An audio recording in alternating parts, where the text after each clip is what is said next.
Chapter 1457. Challenge. Ryu raised an eyebrow. The challenge came, but soon after, it shattered. He took a look at Adlail's pillar as it was forced a half-step back, and it seemed that his position was weakened considerably. The floundered attempt at a challenge knocked down his heavenly favor by a peg, and the position of his turn was pushed back. It seems that my heavenly favor still counts as the same. It seems that no one will be able to challenge me. Ryu's indifferent gaze met Adlail's furious one as he vanished. He didn't have time to care about this person. He didn't even know where he was going right now. He might very well be going off to his death. He was sure that these folks would get a kick out of that. Ryu appeared in a world. The moment he looked around, he sighed. He should have known better than to rely on his luck, but what other choice did he have, exactly? The world wasn't dangerous, or anything, but it was an endless vastness of calm and still waters. The skies above were a gorgeous blue, and the waters were so clear that the docile wildlife and plant life below could be seen with surprising clarity and depths. This was clearly a world that relied on maybe one of a few things.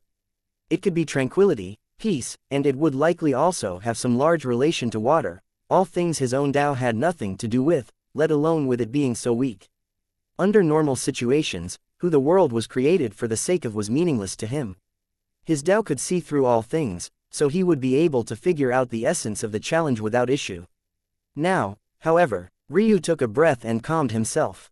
If the heavenly path sensed that he wasn't making any progress, he would be kicked out in a few minutes at best. There was little to nothing he could do about that. However, there wasn't exactly nothing he could do. He had to find a path that could help him to progress regardless of the obstacle, and in order to do that, he needed to understand what exactly the state of his body was. He sat into a position of meditation on the water surface. His body was more incorporeal than not, so he had a feeling that it was just his soul that was sent in and not much else. But that made sense. A Tao discourse focused on comprehension, not combat. The dual aspect of the round came purely from the other participants, not the challenges themselves. Of course, that didn't mean that the Tao discourse would be completely harmless. If this world was filled with destructive bolts of lightning instead, and he had no ability to read and react to them, then he might very well die to one of these challenges instead of another person. Even so, he was quite calm. These sort of situations that pushed him to his brink were exactly what he needed. After inspecting his body diligently, Ryu became aware of a few things. First, although he had coughed out blood, the strain wasn't on his physical body. However, with the good news, there was also bad, that being that it didn't matter. Whatever restrictions there were seemed to be like a dampening of his strength, functionally making it so that his output of strength was as though he was heavily injured. Second, as he had already guessed, that black blood, likely coming from his 7 corporeal souls, were that very same deathly energy that had once afflicted him when his Tao heart had shattered, but this time, rather than just coming from his realm heart and spiritual foundation, it had seeped into his body.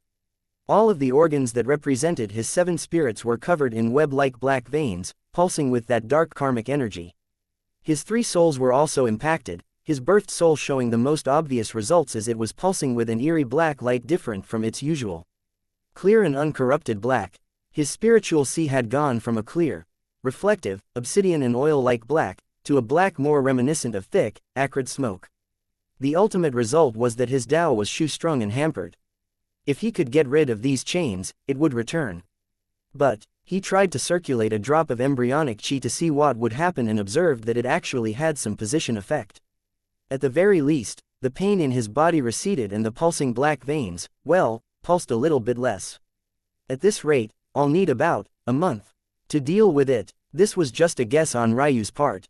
There was no telling if the energy would try to retaliate or not and make the situation worse for him when he was close to succeeding. Since these chains seemed to have a life of their own, it was possible. After all, even the Phoenix Sky God's spiritual foundation had been able to read and react to his intentions, let alone chains that could bind even his fate star. Either way, the restrictions were almost solely on his 7 corporeal souls and 3 incorporeal souls, and he also now had a method of weakening it and trying to gain back aspects of his Tao. But it was too slow. Would he even have the time? No, there's something. Ryu's gaze sharpened. After some hesitation, he took a step in that direction. He split his Tao in 2 once again and suddenly a rush of power came back to him. It seemed that he was correct. His Tao had 2 aspects, one more in tune with order and another more in tune with chaos. Dividing Dharma and dividing Sin fell into the latter category, and as a result, their restrictions in the face of this backlash was far weaker. In thanks to this, he had gone from feeling as though he only had a lineal Tao or weaker, hegemonic Tao. Even alone, dividing Dharma and Sin should have been ancient at worst, but it seemed that though the restrictions were far weaker, they were still there. Even so, this was a great boon and could help him tide the waves until he could fix this situation completely. However, there was an unfortunate trade-off. Dividing Dharma and Sin didn't work well against constructs or in challenges like this. This was why his Tao was stronger against actual people than the protector spirits. Looking at the world now, he felt no sudden enlightenment. That meant one thing. It seemed that he wouldn't be able to take the path of clearing one challenge after another and blasting through to the end. If he wanted to use his Tao and have a chance, his only option was to challenge actual people. Ryu chuckled a bit. Well, at least this would make things somewhat more interesting. He suddenly felt a strong pull on his body and he was ripped away. In a bit of disoriented state, Ryu appeared on the pillar once again, his figure the subject of many gazes. It seemed that he had been ejected. He failed. Chapter 1458. Idiot Ryu remained in his seated position as his pillar moved back. The chains around him flickered into and out of existence, and it almost felt like his entire body was an open wound. They were akin to searing alcohol, pouring into his organs. However, he remained calm. He could sense the gazes, most of which were marred by ridicule, but he didn't mind it. Normally, he would directly strike to kill these people, at least his former self would, but given the state of the round, he doubted that such an outside interference would be allowed. Instead, he began to inwardly meditate, not minding the world around him, for the moment. The second chosen to move forward was xianxia. She gave Ryu a glance but didn't say much afterward. The good news was that no one could challenge Ryu in this state and he would be able to protect himself by relying on the large influx of heavenly favor that he had from the start, but it was hard to tell how long this would last. The problem wasn't even just whether or not the heavenly path would allow it to continue or if there might be penalties to consider, but there was also Ryu himself. Knowing him, would he allow himself to rest here in mediocrity? Of course not. She knew with absolute certainty that if he couldn't succeed in clearing these challenges, he would choose another path instead, even if it meant putting his life on the line. xianxia looked away and picked out a challenge. Everyone watched as she entered a world of tranquility not much different from Ryu's. The difference was that the moment she appeared, the world around her began to shift and change, moving forward with great speed as though she didn't need to move because the world itself would move forward. The seconds ticked by and before even a minute had passed, xianxia exited, her steps as calm as her expression. Her pillar moved into place and everything clicked. The square of the domain board she stood within flickered and lit up as though a piece had been placed. Who decided to let this bimbo go before me? Absolutely ridiculous, Jojo muttered as her pillar began to move. She soon appeared in a world of fallen golden spheres. Each one was polished to perfection and reflected like a blinding star. At the same time, they were enormous, dwarfing mountains in size. If just a single one landed on the earth below, it would be obliterated, let alone Jojo who stood upon it. However, she simply punched out and the world seemed to crumble. It could only be said that she was a monster in sheep's clothing. If a sheep was a radiant golden armor, even grown men would struggle to pick up a single piece of. She walked out with a snort, looking at an imaginary watch. I beat you by at least 3 seconds. xianxia looked over. It wasn't the same challenge, what is the point in comparing? Sounds like the words of a loser to me. Jojo sneered. A laughter came from the side as Litor stepped forward. There's only really one loser here, no ladies. Someone who couldn't even complete his first chosen challenge doesn't really deserve to be among us. Many gazes fell onto Ryu, but he was still in a silent state of meditation. It was a thought he hadn't heard anything at all, his mind completely focused. Litor might have very well focused on Ryu even regardless of what happened last round, but now that what had happened had spread, he had even more reason to do so. Ryu might not remember what occurred when he was fusing with the Diamond Protector Spirit, but how could everyone else not as well? Litor had never suffered such humiliation in his life. For him to not only team up with others, and yet still barely escape with his life. The worst part of it was that if Ryu had been conscious of all his actions, he might not have had a chance to escape at all. Back then, Ryu's senses only reacted purely on instinct, and he changed his target many times over.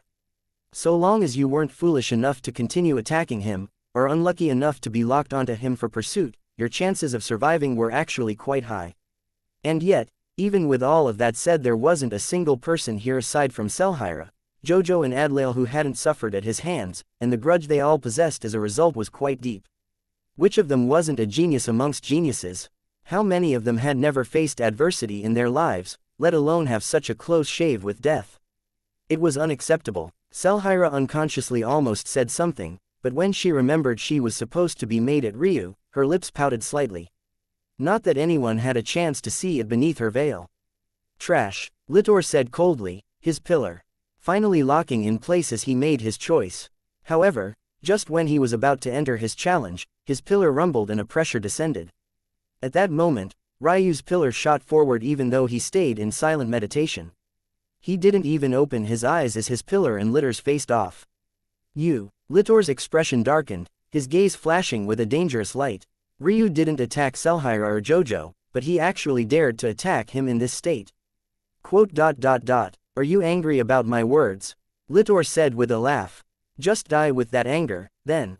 He suddenly punched forward, his might descending in an endless torrent. Idiot, Ryu said lightly, his eyes still closed. Litor was blasted back and his pillar glowed red as he was forced into a retreat. He gazed around confused, but could do nothing as his pillar was pushed back to the starting line, and then even further back than that as though a punishment had been calculated. Chapter 1459, Both Litor was a fool. He spoke about Ryu being enraged by his words, and yet the one between them to make the foolish choice was him. As Ryu had expected, attacking outside the confines of the rules of the round was strictly prohibited and would be punished accordingly. Litor wasn't thrown out, but he was sent backward a substantial amount, probably what amounted to about 1.5 turns. That meant that unless he could do something drastic, he would always be a half step behind everyone else. He was also likely lucky that he had learned this lesson now. There was a chance that the punishment could have been far worse the further along they went. Beyond that, Ryu also confirmed something else. It might have been called a duel, but it wasn't one in the normal sense. Anything that happened in this round would happen within the confines of a Dao discourse. Although Ryu hadn't gotten up or opened his eyes, it wasn't just out of arrogance, it was because he knew he didn't have to. Had Litor waited just a few seconds, the heavenly path would have likely spawned a duel arena for them akin to the challenge arenas that they had seen for the first 3 turns taken. Then, they would have a battle of Daos. This was how things would work. But he was impatient and he took Ryu's challenge as an insult, and as a result of that, he was crushed. Luckily for him, it was just a bronze challenge and he only lost 10% of his heavenly favor. But he didn't feel lucky at all right now. Instead, he felt furious and wanted to vent, but he truly had nowhere to do so. But what now? Ryu wondered, his eyes opening as he looked forward. The steel in the skies had explained a lot, but it seemed to have purposely left some things out as well. For example, the punishment was definitely not listed, or else Litor would have never made such a mistake. Another thing that wasn't explained was what would happen in this situation. Was his challenge considered successful? Was it cancelled now that Litor was punished? And if it was successful, then what would happen now? These were all things the round seemed to want them to figure out for themselves, and this felt interesting to Ryu. Seeing how the surroundings were designed like a domain board, he vaguely understood the purpose. The board should be more a facade than anything, a red herring, even. The point wasn't the board, but the state of mind. It was letting everyone know that this wasn't just a game of strength, it was also one of strategy and observation. The rules might not be conducive to a game of domain, but it was a game, and there were advantages and disadvantages to be had. Domain was a game meant to simulate battle, or more accurately, battle on an impossibly large scale. When you were working with a battlefield like that, absolute strength wasn't enough unless you could appear anywhere, anytime, instantly. But it was curious that this was the lesson the heavens were trying to give. Shouldn't it want them to pursue absolute strength? Or was it trying to tell them that the Tao of strategy was one that was far too overlooked? As Ryu was thinking, the challenge that Litor had been targeting flashed and then crumbled. He took over the location, but the pensive look in his eyes didn't fade. He felt like he was missing something. As he was in thought, Reikian's pillar moved and Ryu instantly challenged him as well. But just when he was making the attempt, his own pillar trembled and stopped. His attempt at starting a duel had failed. Ryu's gaze narrowed further. There was a problem with this. and it was beyond just the fact that his continuous challenge had failed. Others could witness his attempts. Everything was broadcasted. Even individual challenges were shown to everyone, and exactly how the challenge was dealt with was placed in full view of everyone. In such a situation, every move he made to learn something new would be instantly learned by everyone else. It was like his efforts, and even his eventual mistakes, would be used to make everyone else stronger. Interesting. He felt that he was starting to understand the game within the game, because he had another thought soon after. Just now, his challenge had failed. The obvious thought would be that continuous challenges weren't allowed, but was that really the case? Ryu could think of several other potential reasons. One could be that Litor's punishment had affected him. It was unlikely, but there was a small chance that this was the case. Maybe the heavenly path decided that he was partly to blame as well. Though this sounded ridiculous, what was important wasn't logic or fairness, what was important was what hidden rules there may or may not be. The second was that the heavenly path wouldn't allow him to challenge someone on the same level as himself. If he challenged Reikian now and lost, he would move laterally, and not forward, so maybe he would have to fail another turn, wait for everyone to start their second challenge, and then he could trigger another duel. The third possibility was that there were hidden duel types, maybe more than the two that were introduced. These hidden types could be related to heavenly favor quantity, heavenly favor ratios between the two participants. It could be related to the challenge type or compatibility. Maybe challenge disputes triggered while a challenged party was going after a highly compatible trial would automatically fail. After all, part of one's turn was picking the right Dao trial for yourself. So maybe there was a hidden reward for picking perfectly. These were just 3 possibilities. Ryu could think of dozens more, and that was the point. Now he had to play another game within the game. He had one of 2 choices before him. The first was to lean back and allow others to make attempts and mistakes, learn from them, and build a database of hidden rules in secret. The second was to choose methods of testing out the rules out in the open that might misdirect others into choosing the wrong possibilities or premises of the rules. Why not both? Ryu thought to himself, watching Reikian complete his Dao trial. Chapter 1460. Tiles. Ryu didn't seem to have eyes for anything else other than his task. His mental focus was entirely drawn to the minute changes of the world around him. He didn't even seem to notice Selhira, who was just a stone's throw away. If he had paid more attention, he might have noticed her slight glances every so often. But the state of his mind really didn't allow him to focus on anything else. Initially, his thoughts were skewed toward being more forceful. Before he noticed the subtle hidden rules of the round, he had planned to attack every person who made an attempt and crush them in that way. He thought that maybe if he did this, not only could he force others back, but he would be able to accelerate his forward progress as well. But now that he took a step back, he noticed many issues with his previous thoughts, issues that went beyond just the fact he had failed to challenge 2 trial takers in a row. If he had been allowed such a continuous challenge, what chance would others have? Taking a step back, there would be no reason that Ryu would be the only one capable of taking this sort of action. Would the heavenly path essentially allow free reign of the strong?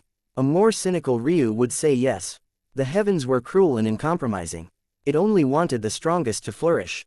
But if that was the case, then why had it allowed him to begin with such a head start just by virtue of the fact he had stepped onto the incomplete heavenly path? That path, by its nature, was constructed for those of lower birth and gifted them a chance to change their fates. This told Ryu something. The heavens might be cruel, but they always left a path for survival, and it wasn't in its best interest for one power to rise up and then continuously suppress the budding flowers that could have bloomed into lofty trees. The heavens didn't just want experts, it wanted those experts to be constantly pushed and strained. If those experts were permitted to snuff out any resistance before it could even take form, they would naturally stall evolution and even weaken over time as a result. The current situation of the true martial world, where DAOs were suppressed and limiters were placed on the number of experts that could be raised up, should be exactly the kind of situation that the heavens didn't want to see. The fact that they were so far from the true cap of DAOs painted that picture perfectly. In fact, the convergence might be the attempt of the heavens to change the current status quo, to raise up something that could crush the current system and hopefully not uplift it themselves. These thoughts were fleeting in Ryu's mind as he watched one after another go. Some failed, but they were in the minority. Anyone who could make it this far was definitely capable of clearing a bronze challenge.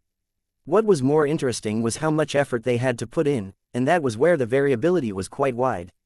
One would think that the deeper they went into the round, the less strong the participants would be, as they were granted less and less heavenly favor. But this wasn't the case at all.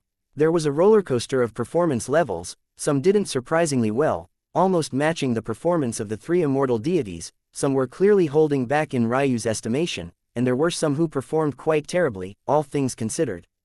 Of course, the worst of them were those that failed on purpose, and the best of them was Adlael. Ryu noticed something else during these rounds. He couldn't sense anyone's doubts clearly. This didn't make sense, and it didn't have anything to do with his suppressed doubts right now either. Everyone was waiting around for it to be their turn again. Many might have already sensed and come to understand what Ryu had and were paying close attention to every little detail. And yet, looking around, it was clear that no one had any idea as well. It was another piece of the puzzle. The round wanted them to come to understand the strengths and weaknesses of their opponents by watching the challenges. It might even be the case that they could replicate what they struggled with the most, increasing their odds of winning a duel. It was an interesting wrinkle. But it was also one that was quite troublesome. That being because Adlael was surprisingly last to go of them all. It was hard to tell why this would be, especially since everyone had sensed his strength earlier, but Ryu had an idea. Looking at the man's white hair, and remembering his aura from earlier, he was certain. Adlael was indeed a member of the Heavenly Dew branch, and though Ryu wasn't certain what level of strength Aizmine had now, or more accurately how that strength would translate if her realm was in the World Sea realm much like Adlael, but what he could tell was that if he contrasted their starting points, Aizmine wasn't comparable at all. Of course, this was if he disregarded the fact Aizmine was born in Sacrum and as such had her true talent stripped and limited. This meant that there were tiers of existence even within the Heavenly Dew branch. But this made sense. Even if they were the unwitting pawns of Alina's mother, or even willing pawns, how could they allow their absolute best to be sacrificed? Aizmine had probably shed off some of that weakness, or maybe even all of it by now. But that was unimportant in the face of the strength of this man, especially since his grudge with Ryu was threatening to burn holes into the latter's eyes. And now, Ryu had less information about him than he wanted. In addition, if he was too slow with his progress, soon, even if he started off in last position, Adlael would be able to challenge him directly. Adlael had learned from his first unsuccessful challenge and he hadn't made another challenge since, but Ryu didn't think for a moment that he had given up on it. He was aiming for another angle. Ryu's lip curled. It was once again his turn. What to do? He looked forward, not moving immediately. Why should he? The person who took the longest to move had taken up at least a quarter of an hour before there were signs of him losing his chance, so he would take advantage as well. The domain board has a second function. It's not just a division of progress, or a subtle hint that this is a battle of wits as well as one of brawn, but it also completes one of the most important functions of the board it's based off of, territory. The game of domain was complex, and one of the reasons it was so difficult was because of the territory triangles, squares, pentagons and hexagons. The board was filled with these shapes and they came together to form various territories. These territories provided various buffs and debuffs to your units and could affect the success of your assault or defense. This was a simple concept and it was something that could be found in many games, but what made Domain different was the various shapes, as it was far more akin to real life. Most game boards were uniform. Go, for example, was an array of squares, the corners of which were most important. Chess was similarly an array of squares, but this time their centers were most important. Domain reflected the variability of nature, and each shape had its own function. It was too complex to explain in a short time, but essentially what was most important about the shapes on a domain board wasn't the shape itself, but rather how it interacted with those around it. A triangle could come into contact with 6 other shapes, 3 from its sides and 3 from its corners. A square could come into contact with 8. A connection to a side represented a strong influence over the tile and a corner connection represented a weak influence. Each tile would have a base affinity, but it would require a formula taking into account each surrounding shape to unearth its true affinity. If there were a piece or pieces on the tile, its affinity would be influenced once again depending on the piece and its actions. Realizing this, Ryu came to understand something new. Picking out the perfect challenge seemed to rely entirely on your senses, but was that the case? What if he could guess the affinity of a tile ahead of time without access to his Tao at all? Since he had gone first, he didn't have enough data to complete the formula. But now, he had just witnessed the turn of dozens. He felt that he could take action with about 70% accuracy. With a confident smile, Ryu locked onto a challenge and surged toward it. It seemed that he wouldn't have to be so passive after all. Chapter 1461. A clue. Ryu smiled as his eyes quickly scanned the region. He had been about to choose this particular challenge, but then he came to a stop just before, seemingly thinking about something. The choice wasn't as easy as it seemed, that being because his Tao was weakened considerably. He needed to find a challenge that could be cleared with the dividing chaos, that being the fusion of his dividing Dharma and his dividing sin. But the problem was still quite clear. His Tao was less useful against inanimate beings, and now that it was weakened even further, it was even more difficult to use it for outside its intended purpose. Dividing Dharma was the mirror of dividing judgment. It was meant to present punishment. The latter was a punishment of the heavens, and the other was a consequence of cause and effect. To make a complex matter simple, dividing Dharma could only work when there were karmic strings formed and a line of cause and effect could be followed, and that required intent. Dividing sin was even more unreasonable on this front. It could be said to be a punishment as well, but rather one doled out by Ryu himself. It once again required a target that had an intent of their own, or else how would he manipulate them? These last months had taught Ryu a lot about the weaknesses of this Tao. Truthfully, he had gotten complacent and cocky within himself. He had formed a founding Tao, something only a handful of people throughout all of history had been able to accomplish. Why shouldn't he be cocky, especially when that was his normal disposition to begin with? But whether it was his battles against the protector spirits, or this trial, he had come to understand that there might very well not be such a thing as a flawless Tao, even if that Tao was a founding Tao. From the beginning, his Taos and his comprehension ability had been two of the main reasons he was so confident in his ability to reach the peak. While he had always been focused on improving his other talents as well, this was always something that he could hold on to. But now, it was almost too obvious to him just how flawed that line of thinking was. These chains could even strip him of his connection to his Tao, and why would that be surprising in the first place? If it could even stop his spiritual foundation from connecting with him, stop his fate star and strip his fate from him, stopping him from sensing his Tao seemed like the easiest of that long list. Ryu looked down at the chains that bound him. He had known long ago that the chains that he could replicate were missing the essence of what these divine chains truly were. It was part of the reason he was so lazy with naming them and also why he rarely used them. But their strength was still undeniable, and quite frankly more than he had thought them to be originally. At the same time, there was another thing as well. A clue. In the Sky God realms, what separated Taos wasn't just a name. The gap between an immature Tao and mature one was far deeper, and it was also the realm of existence one had to be in to begin using their Tao as a conduit for self-created techniques. These were called Tao methods. Tao methods were a lot like Tao charm techniques, but far stronger. The use of Tao charm techniques would still be prominent in the Sky God realms, but only because creating Tao methods was so difficult. Ryu suddenly wondered, since his Tao could exhibit the strength of a mature Tao thanks to his mind, could he create a Tao method in advance? He turned his palm up and down, observing the chains that bound him. He knew what his divine chains were lacking. His beyond perfect extreme spiritual foundation had gotten the form perfect, what it lacked was the substance within. Ryu had a crazy idea, and it was actually that at the highest levels of the true martial world, it wasn't just 5 pillars that aligned, but all 6. If he was correct, whatever branch of the martial gods that had this chain as their main ability, would in due time learn how to fuse their Taos into it, following a line of progression that would make their abilities stronger one by one. Bloodline, soul nature, meridians, spiritual foundation, bone structure, Tao, all formed into a single line, wound around one another. The more Ryu thought about it, the more the thought churned and bubbled in his mind. These chains would actually be the perfect vessel for his Tao, and it could build the foundation of his first Tao method as well. Of course, most would only have one path method that they constantly trained and perfected over a lifetime, but this wasn't something that Ryu would allow himself to be tied by. But the question was, should he do it? Is this fool too scared to choose? Litor sneered. Ryu didn't seem to hear the words, nor was he rushed. He looked internally. Namely, he focused on Alina's primordial yin. He didn't really know much about the upper echelon of the martial gods, or what level Alina was at. But if her father was any indication, it was probably very high. There was something about the martial gods that allowed them to exist as they were. It was quite curious, how could they be of just one clan, and yet form so many different bloodlines?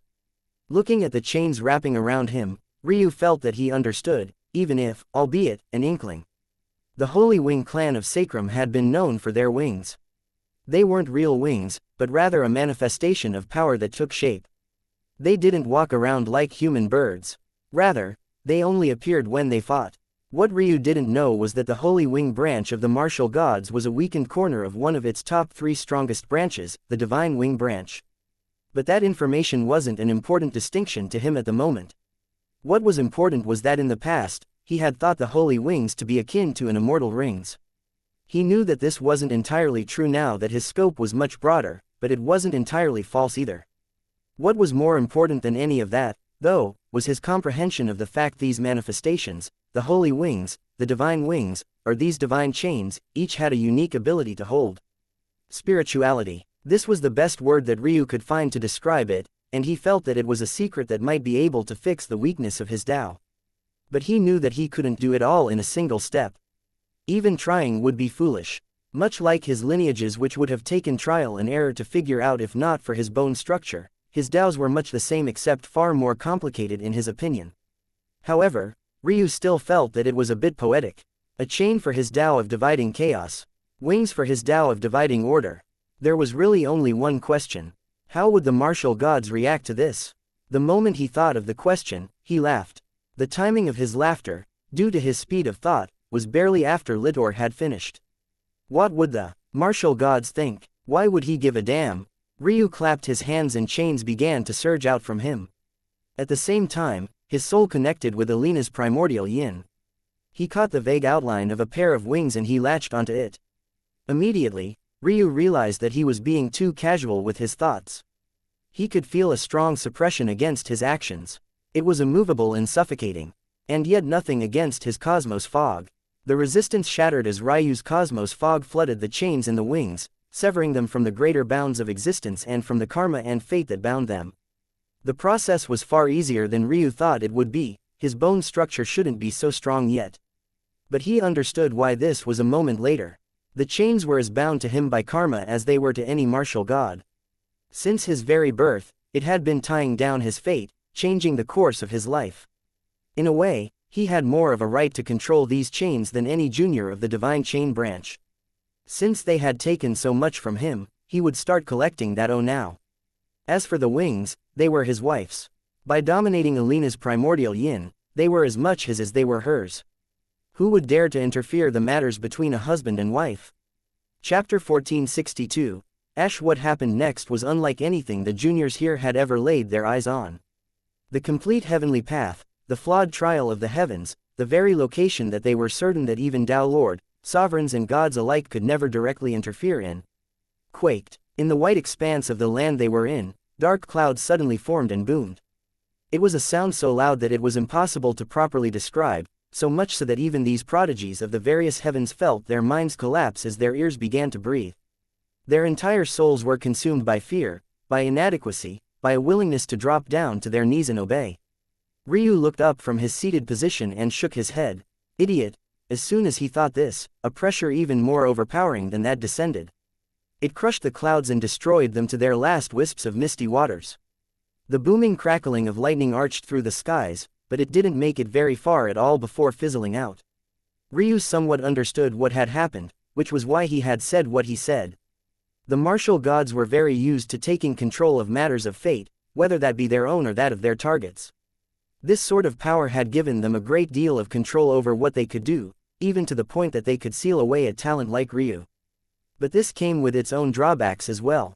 Just now, that tribulation that triggered was more definitely something crafted at the hands of the martial gods themselves. It wasn't a heavenly tribulation, but it was much more like the tribulation that Ryu had faced when he formed his hegemonic Tao, and again when he formed his ancient Tao. It was artificial, and as a result, the martial gods had lost out in 2 important ways, well, 3 if Ryu was lucky. The first was that they failed to target Ryu. Why would the celestial realms allow outside interference into its heavenly path, especially against someone with so much accumulated heavenly favor? The second was in continuation of that. They lost track of Ryu. Due to the fact Ryu was within the heavenly path, they failed to brand him like they had branded him in the past, and it wasn't a simple matter to just establish a connection again. The third, and one Ryu was more hopeful for than anything else, was that whoever the core entities of the martial gods were, whoever was the central control of the power that had threatened to fall just now, had just dropped a stone on their foot. Ryu doubted that they were dead, but there was most definitely some sort of backlash. The real question was how significant the backlash was. Just take that as a small down payment on what I'll unleash when I rise to the ninth heaven. Ryu looked down at his body. The chains were still there, but now they were more corporeal, more real. They even seemed to slightly vibrate with a hidden breath akin to a rhythm of nature. The chains were a dense silver, but they radiated a slight royal blue hue. Aside from its main color, there were countless small etchings across its body, fueling an ancient aura that was almost palpable. When they rattled, space warped and cracked, and those around Ryu couldn't look at them directly for fear of what might happen if they did. On Ryu's back, a pair of wings had formed, but these wings were almost too familiar. They looked like his own wings, the very ones that he could manifest when he fused his bloodlines and activated their strength. But there was a stark difference. These white wings were truly his own, but they seemed covered in an almost illusory layer, one filled with runes just as complex as that of the chains that covered him. There was a palpable fear one felt looking at these two things. The chains carried an oppressive might, and the wings felt angelic and holy, but in a way that demanded obedience and servitude. For the prodigies here, it was all too uncomfortable just to wrestle with these innate feelings in their heart. I see, so that's the drawback. Ryu nodded to himself. He was able to infuse dividing chaos into these divine chains, and dividing order into these divine wings, but doing so required him to keep his Tao separate. As a result, they were at the pinnacle of the ancient Tao level as opposed to his true level, that of the founding Tao. If he wanted to use his founding Tao in the same way, he would need to find a vessel for it that was just as powerful. Of course, this didn't mean that Ryu had lost his founding Tao. So long as he dispelled these vessels, something he could do with a thought, he could fuse his Taos once again and form a founding Tao. The real question was whether or not these chains would allow him to maintain the strength and power of his Taos should he do so. Even though this was a somewhat depressing thought, Ryu wasn't as downcast about it as he seemed. That was because so long as he found a vessel powerful enough for his founding Tao, just like he had regained the full strength of the two halves, he would likewise regain the full strength of his whole Tao. And there was also no telling what completing this round might give him. I guess this is the end of this, right? Ryu smiled for a moment before his pillar shot into a challenge he had been aiming for. He appeared in a world that seemed to be falling apart. Everywhere you looked, pillars of fire blazed and they were quickly closing in on him. Ryu grinned, his wings suddenly spreading out wide. But after a moment, he chose not to flap them, instead punching out with a fist wrapped in chains. The entire world crumbled to ash. Chapter 1463. Ash 2. Ryu stepped out from the challenge world, stretching his neck. Now that wasn't too bad, right? Then, his gaze landed on Litor, who suddenly had a look of horror pasted on his face. What's the matter? Aren't you taking a bit too long? Hurry it up, would you? Beads of sweat began to pour down Litor's brows. He could even look at Ryu directly without feeling a fear constrict his heart. He knew that it was partially because he had access to nothing but own Tao in this world, and it was clearly inferior to Ryu's own, but that didn't do anything to move the needle. If you told a child that there was nothing lurking in the dark, would they even believe you? Right now, Litor felt like that child, and he couldn't even seem to bring himself to take a step forward. His heart was beating out of his chest, and he didn't even know which challenge he should pick. Maybe that was the key. Maybe if he picked a random challenge, Ryu wouldn't follow through with challenging him. They had all seen the last round play out. There had been a few challenges and each one taught them something interesting, but none were more interesting than a challenge that succeeded. It turned out that after a successful challenge, you would then have to face the challenge zone that the person you had forced into a duel had challenged. This added another layer of complexity, because even if you hated someone, you had to make sure that their Tao was similar enough to yours that if you won, you wouldn't screw yourself over. And at the same time, even if your Tao was similar enough, you had to be wary of whether your enemy would pick poorly on purpose and lose just to mess with you as well. There were really only two options. Either Ryu was bluffing him and wanted him to pick poorly on purpose, or Ryu. Wait, this Ryu had just cleared a fire elemental challenge. His Tao clearly skewed in that direction. The reason why Litor was so hesitant was because his own Tao was related to lightning, obviously, as he was a genius of the Azure Lightning sect. And He had seen Ryu's lightning Qilin manifestation, so he had been all too hesitant to move forward. But just because Ryu had the bloodline, didn't mean that he could use it. Fire and lightning were the two strongest elements there were. He had simply never heard of a Dao that used them both. Litor grit his teeth. If he picked poorly on purpose, he might accidentally stumble into a challenge that was beneficial to Ryu rather than the other way around. In this situation, he had to go all out. His eyes scanned and he picked after several minutes of heavy scrutiny. He felt lucky that his robes were high quality, because if not, it might have already attached to him like a second layer of skin. Unfortunately, that couldn't do anything to hide the beads of sweat falling down his face. His pillar surged forward and Ryu surged to meet it. Litor gripped his fists. He had guessed correctly. This time, he was patient and didn't attack immediately. The moment he sensed the aura of their pillars connect, though, he paled considerably once more. Although he couldn't feel the strength of Ryu's Dao as something had obscured it on purpose, what he could feel was the tsunami-like pressure of Ryu's heavenly favor. He realized immediately that if Ryu didn't challenge others, they would simply never be able to challenge him. Even if he lost 50% 3 times over, it still wouldn't be enough. Litor immediately regained his composure and prepared to escape. Of course, escape was impossible when the arena was just a slot of illusory land that connected 2 pillars. Rather, he was planning on directly giving up and watching Ryu fail. But what he didn't expect was that Ryu wouldn't attack him either. Instead, he smiled. So what are you going to do? Give up? Litor froze, his jaw clenching tight. Everything from the playful light in Ryu's eyes to the oppressive might he radiated made him feel small, made him feel inferior. Go on, I'm not going to stop you. If you think that the challenge you selected would slow my steps, let's see if you're correct. Litor didn't respond, his fists clenching tight. What's the matter? Didn't you like to tell people to hurry up? What are you dragging your feet for? There's still a lot of people left to go, we can't all be waiting on you. Litor's gaze turned red, he felt a heart-shuddering amount of rage brewing up within him, so much so that he felt like he might suffocate if he didn't unleash it right now. But his rationality was telling him that Ryu was goading him on purpose, that he wanted to harm him, to kill him. Litor released a turbid breath, one filled with such heat and animosity that small clouds of crackling lightning formed. Ryu smiled, that disgusting, overly confident, uncaring for the world smile. And then Litor suddenly felt small. His pillar broke off and the challenge was won by Ryu. Oh, what a shame. Ryu clicked his tongue. I could have sworn with all the talking you were doing, you'd have some strength to back it up. Litor felt something within him snap, and for the moment, Jojo had a serious expression on, something rarely seen on her delicate features. Since Ryu had been here, he had already shattered the Dao heart of one person, and had clearly just heavily swayed Litor's. Just what kind of person was he to do this so easily? If she knew that just a few months ago Ryu had also induced the hearts of several sky gods to shudder as well, how would she react? Ryu's chuckles echoed as he entered into the challenge. Thunderous lightning flood dragons plunged from the skies and toward Ryu, looking to crumble everything in their path. Once again, Ryu punched a single chain-infused fist, and the world fell to ash. Chapter 1464. Well and truly Ryu stepped out, still absent-mindedly thinking about something as he looked down at his chain-covered hand. He was trying to gauge whether or not his Dao was truly stronger in this state.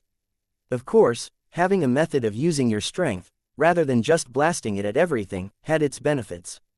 The main issue, though, was that a founding Dao was on a completely different level. Would he be able to clear the challenges as easily with a founding Dao as opposed to this? The answer was yes. Even though his Dao had a weakness against inanimate objects, the term weakness was only relative. What chance did challenges of his level pose to a founding Dao? Especially one that was equivalent to a mature Dao. Ryu was quite certain of this, but he still felt that there was something beyond his former Dao right now. It made him understand that he had overestimated himself once again. Just because he had formed a founding Dao, didn't mean he was invincible, and if he wanted to maximize what he could get out of it, it was likewise in his best interest that he put all the effort he could into improving it. If he treated his founding Dao like he did his weaker talents, and focused on pulling out every inch of strength he could from it, just how much stronger would it be? In just a few months, just by focusing on his combat style, he had increased his battle effectiveness dozens of times over, and those were with talents that were considered quite weak at this level. So what about a talent that was strong? It's not that simple, Ryu thought to himself. What separated powerful talents from inferior abilities was often that they were already nearing perfection. It would be likewise dozens of times more difficult to make the same leaps in improvement he had with his weaker talents. Even so, he kept this in mind. And first, he would start his Tao in two halves like this. In fact, he felt it would be even better if he split them once more into their four original foundational pieces. If he could find an ideal receptacle for dividing sin, dividing dharma, dividing karma and dividing tribulation, his comprehension of his individual Taos would skyrocket and his application of them would likewise take huge leaps forward. But that thought alone had some interesting implications. Why did he have to comprehend his Tao? It didn't make sense. His Tao could only form by comprehending it in the first place, so how could he comprehend something that he had already comprehended? At least not without his Tao progressing, but wouldn't that defeat the purpose? If every time he comprehended more of his Tao, it strengthened, then he would be chasing his own standards of perfection in an endless loop. This was a layer of complexity that Ryu had never really confronted before. But after another moment of thought, he understood. Comprehending a Tao didn't mean that you had fully mastered it. It rather meant that you had gained a kernel of understanding and that the heavens had filled in the blank for you. In the past, Ryu had already realized that he could accomplish the same things his Tao could without actually activating it. The difference was that it took him much more time and effort. But this didn't make sense either. If he had previously understood his Tao, shouldn't he be able to use its strength whether he triggered it fully or not? This was part of the line of reasoning that led him to create his internal matrix. He had wanted something that would make the use of his Tao flow more naturally. What he hadn't realized was that he had inadvertently slipped onto a kernel of truth that hadn't been obvious to him before, and it once again affirmed to him that it wasn't what you knew that was important, but instead how you had come to know of it. He realized now that the problem that he was trying to solve was one that he had already solved. His internal matrix was the answer to it all.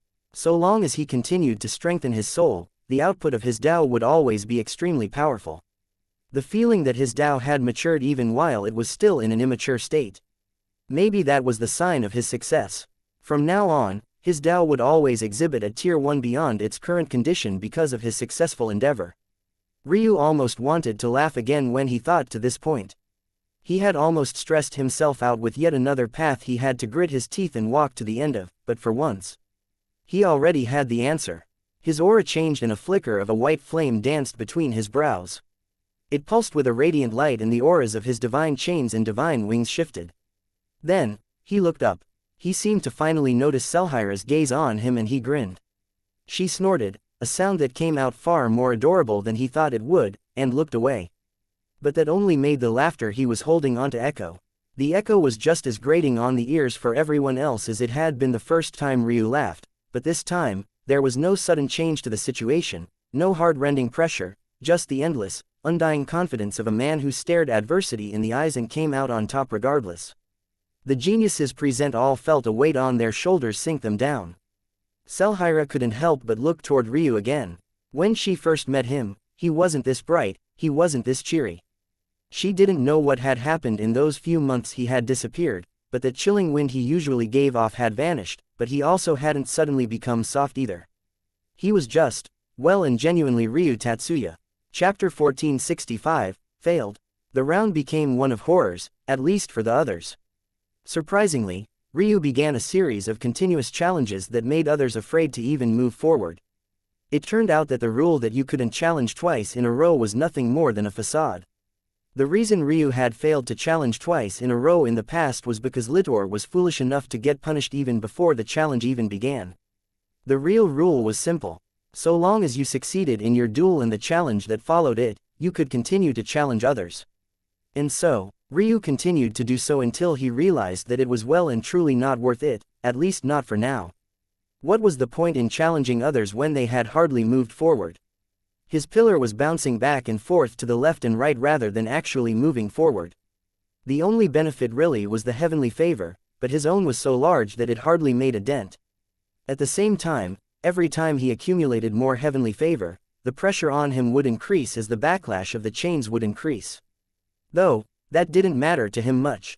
Ever since he had flooded his Tao into the chains, he could manage quite well. The suppression was more so on his fate star, but who cared? How could it get any more suppressed than quite literally being unable to move at all? In fact, Ryu wondered if he pushed it far enough, would the chains just snap like they had in the past? He didn't know. Whatever suppression was on his fate star was clearly far more troubling than what had been on his spiritual foundation. But what he did know was that he wouldn't allow it to slow his steps, and eventually, he stood before Adlael. Ryu's pillar rumbled as Adlael began his challenge, and he stood across from the ladder soon, his arms crossed and his smile having faded. He didn't like people like Adlael. He hated this sort of person even more than he hated the likes of Litor or Rakian. He and Adlael had no real grudges. The reason why he was so enraged was because of Raymond's shattered Dao heart, a matter that had little to do with Ryu unless Adlael was blaming him for the crime of being sealed as a baby. And yet, this was enough for the latter to look at him with such a strong grudge. Of course, he would have killed Ramon eventually regardless. This person had attacked to kill him in the past, and he wasn't a fan of allowing those that had done so the right to live while he had the strength to kill them. If Adlael had waited until afterward to display such a grudge, he would have allowed it. After all, such a cycle of karma was the way of the world. But doing things this way just made him feel pathetic. Even when their pillars connected, Ryu didn't do much of anything. His contempt shone through more than fiercely enough in his gaze, because he knew exactly what Adlael would do. Much like Litor, he would never fight Ryu now. He would give up. When he thought himself to be strong, he would act with impunity. When he knew that he was at a disadvantage, he would bide his time, he would plot and scheme, and he would try his very best to become a burden at Ryu's side. Funny enough, Starlight was also taking a similar approach. He, too, was participating in this round, but he was so inconspicuous that Ryu had barely thought about him. The reason was quite simple: he didn't really have a grudge with Starlight, at least not one that extended beyond their normal competition for supremacy. Compared to Adlael, Ryu felt that Starlight was much better by a large margin. Starlight was strong in his convictions, he faced Ryu surpassing him with the courage of a real warrior, and he didn't feel the need to compensate for his failure by bloviating and bragging his chest like Litor. Ryu knew that he had become a target in Starlight's heart. He was probably a large reason why the latter was fighting with all he had. Starlight might be far weaker than Adlael, but a time would come where he would surpass the latter. That, Ryu was almost willing to bet on. As for why it was almost instead of certain, well, why would he bet on anyone other than himself? Adlael's unhappiness was clear in his expression, but looking at Ryu now, all the words he had planned, he felt too embarrassed even to speak. He had originally wanted to threaten Ryu, to let him know that while Ryu might defeat him here, he would destroy him in the outside world, that one day, no matter how long it took, Ryu would die at his hands. What else could he do? Although he didn't know Ryu's exact Dao level right now, he could guess that it was in the high ancient Dao levels. This was a level that was impossibly rare even on the 9th heaven, let alone here. He knew that he couldn't match Ryu in a Dao discourse, whether the latter was suppressed or not. But all of those words were stuck in his throat. He could feel the depth of Ryu's disregard and derision, and it branded itself on his soul. For a moment, he felt like he was the little brother for the first time in his life. Without a word, Adlael directly gave up the challenge. Now, he could guess that it was in the high ancient Dao levels. This was a level that was impossibly rare even on the 9th heaven, let alone here. He knew that he couldn't match Ryu in a Dao discourse, whether the latter was suppressed or not. But all of those words were stuck in his throat. He could feel the depth of Ryu's disregard and derision, and it branded itself on his soul. For a moment, he felt like he was the little brother for the first time in his life. Without a word, Adlael directly gave up the challenge. Ryu suddenly looked down at his pillar as it rumbled. Under the astonished gazes of those present, Ryu vanished. Selhira's reaction was the fiercest. The last time a pillar vanished, it was due to Raymond's crumbled Dao heart. Without a Dao heart, he couldn't sustain a Dao, and without a Dao, how would he engage in a Dao discourse? But how could Ryu have possibly failed? Chapter 1466. Vertigo. Ryu's gaze flashed with a blinding light and his senses felt as though a flash bang had gone off. It took much longer than normal for it to clear, something that was decidedly odd for him considering he was so used to his eyes being powerful. When he could see again, he found himself in a world of vast whiteness. It was hard to tell if there was a real floor beneath him. The ceiling did not seem to have a limit, and he couldn't sense any walls. It was impossible to tell if he'd smack into a solid wall after one step or a million steps. What the hell is this? Ryu felt that there was a non-zero chance that he had failed. In context, it didn't make any sense, but there was really no telling. If rules were hidden, this might very well be a punishment that he didn't know about. Because of his continuous challenges, Ryu hadn't made any forward progress, and had instead been moving laterally. Each time he did so, he had to challenge another bronze challenge. It was very possible that there was a hidden rule that limited the number of bronze challenges that one could take on at a time. It was also possible that every time Ryu challenged, it counted as another turn, and there was a hidden rule about the number of turns one could have without progressing forward. Ryu could think of dozens more potential rules just like this that would have resulted in him being kicked out like he had been, and they made him sigh. Although he still wasn't sure that he had actually failed, the more possibilities he thought of, the more likely that it was. The only reason he was holding onto some hope was because this world was too odd. Was this a waiting room for the failures? But if it was, then where was Ramon? Then again, maybe there was another reason. In Domain, there were pieces, and these pieces could both be sacrificed and revived. Since the proceedings above took place on a domain board, could it be that he was a piece that could be considered to have been sacrificed? As for why Ramon was not here, maybe his disqualification was different from his own. After all, Ramon had lost his Tao.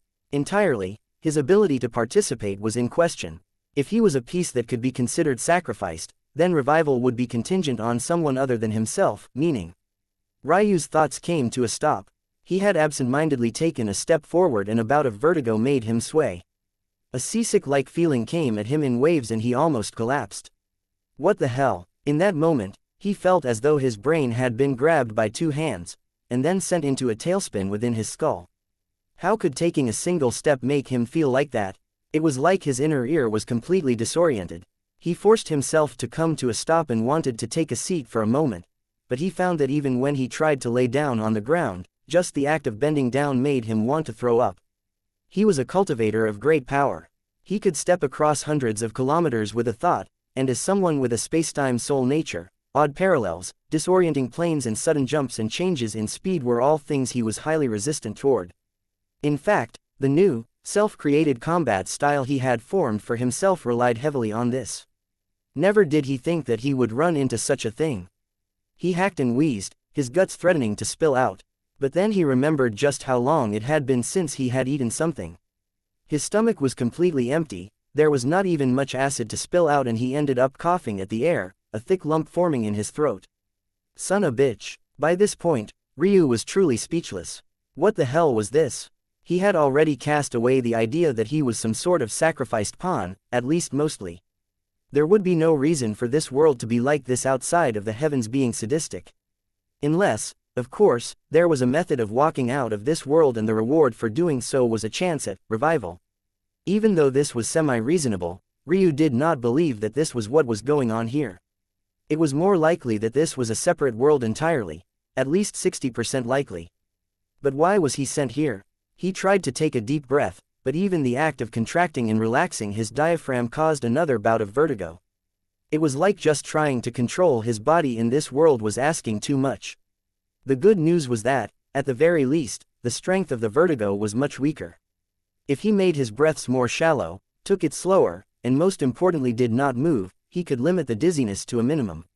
What a bad joke. Even controlling his chi gave these bouts of dizziness, and it was even more oppressive than when he had tried to take a step before. This world was making certain that he stayed completely still, and there was obviously a reason for that. Ryu eventually managed to straighten himself and stand tall. Afterward, slowly but surely, he began to test each part of his body, checking each one thoroughly to see what gave the strongest bouts. Slowly but surely, he began to notice a pattern. His gaze became sharper, albeit slowly, of course, and he began to test his hypotheses and it was all becoming clear to him. How fascinating. This room, I wonder if it would be possible for me to replicate it somewhere in the future. Ryu threw those thoughts to the back of his mind, focusing on the task at hand. He mapped out everything and pieced them together. Then, he lifted his foot again to take a step forward. Chapter 1467, Easy. Ryu began to feel a hint of excitement. Someone else might have taken quite a while to understand what was happening, but felt that he had already figured it out, and if he was correct, this wasn't a punishment at all, it was a boon even better than the line of fate he had been able to sense before the chains descended upon him. The formation in this place, or what he thought was a formation, was more complex than anything he had ever sensed in his life. It was so far beyond his understanding that he didn't even bother to try and see through its secrets, and he was entirely focused on benefiting from it. The bouts of vertigo that he was experiencing wasn't because the room was making him feel dizzy, it was rather the room sending him signals that he was using his body incorrectly. Just think about what it felt like to ride in a vehicle.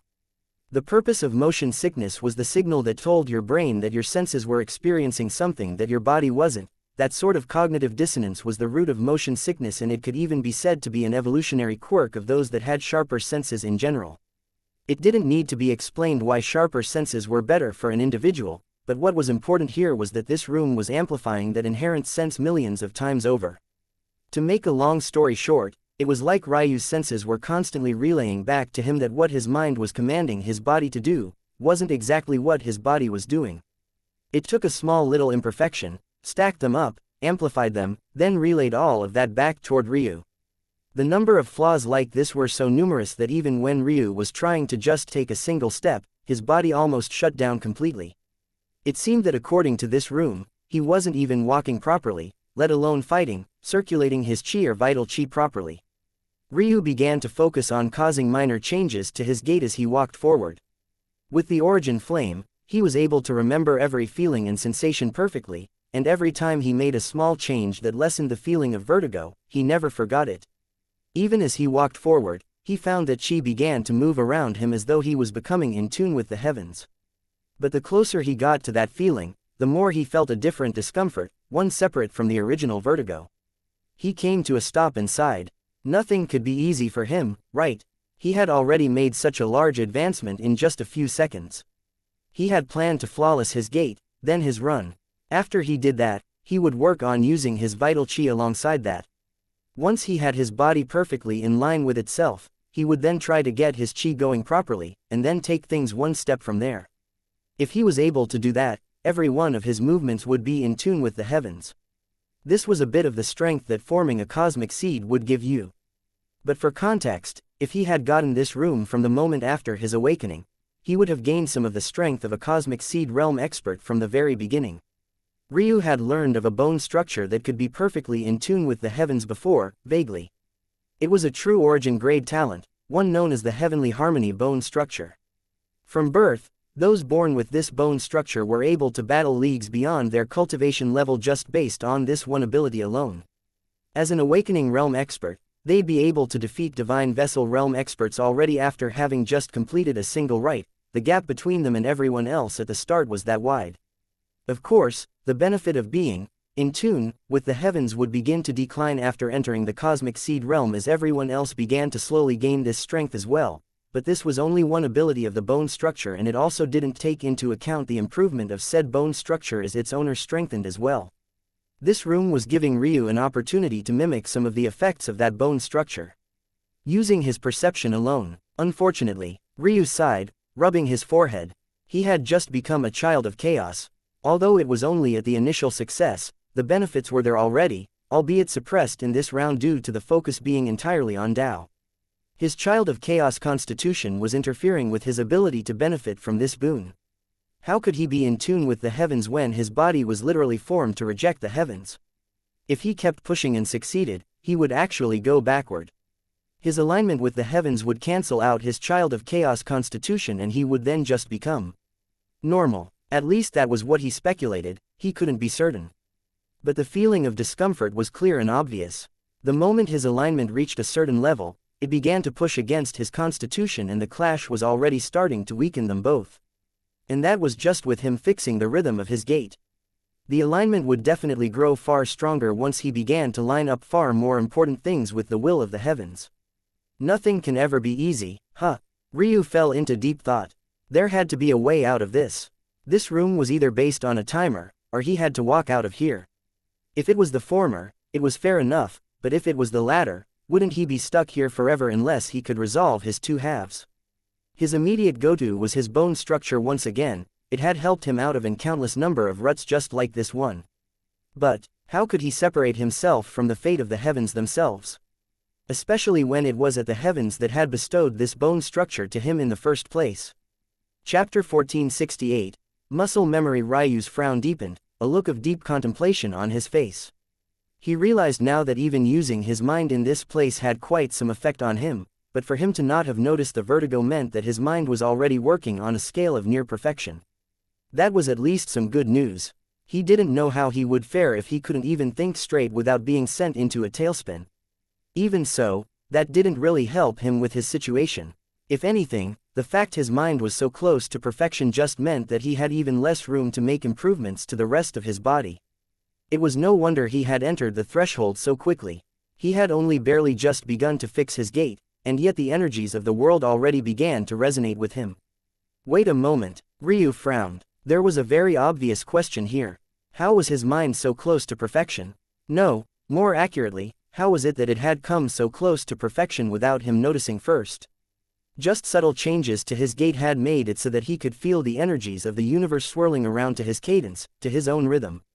How many times had he improved his mind through thought and action that had gone completely unnoticed? One answer was that it was a combination of the two that had managed to cross the necessary threshold, but that felt incorrect. No, it felt, rather, that it was missing something very important. Ryu trembled. How much power did names hold? And how could he have possibly missed something so obvious? Mysteries of heaven and earth.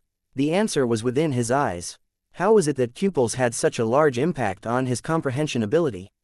The obvious answer was that his eyes acted like some sort of filter, almost like a translator of the heavens that made things that would usually be too difficult to comprehend, simple.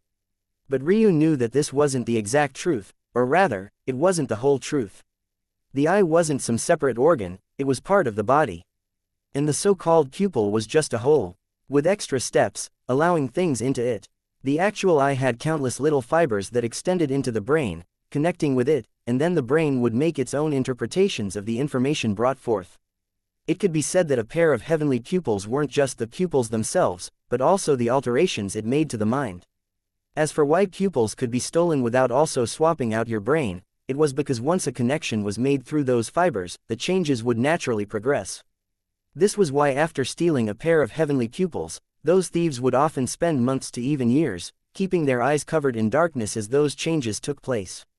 At that point in the process, unless you were paired with some sort of heavenly healer, the eyes were far too fragile to process anything. It could be said that the reason why Ryu's thought was so in tune with the heavens was precisely because of his eyes.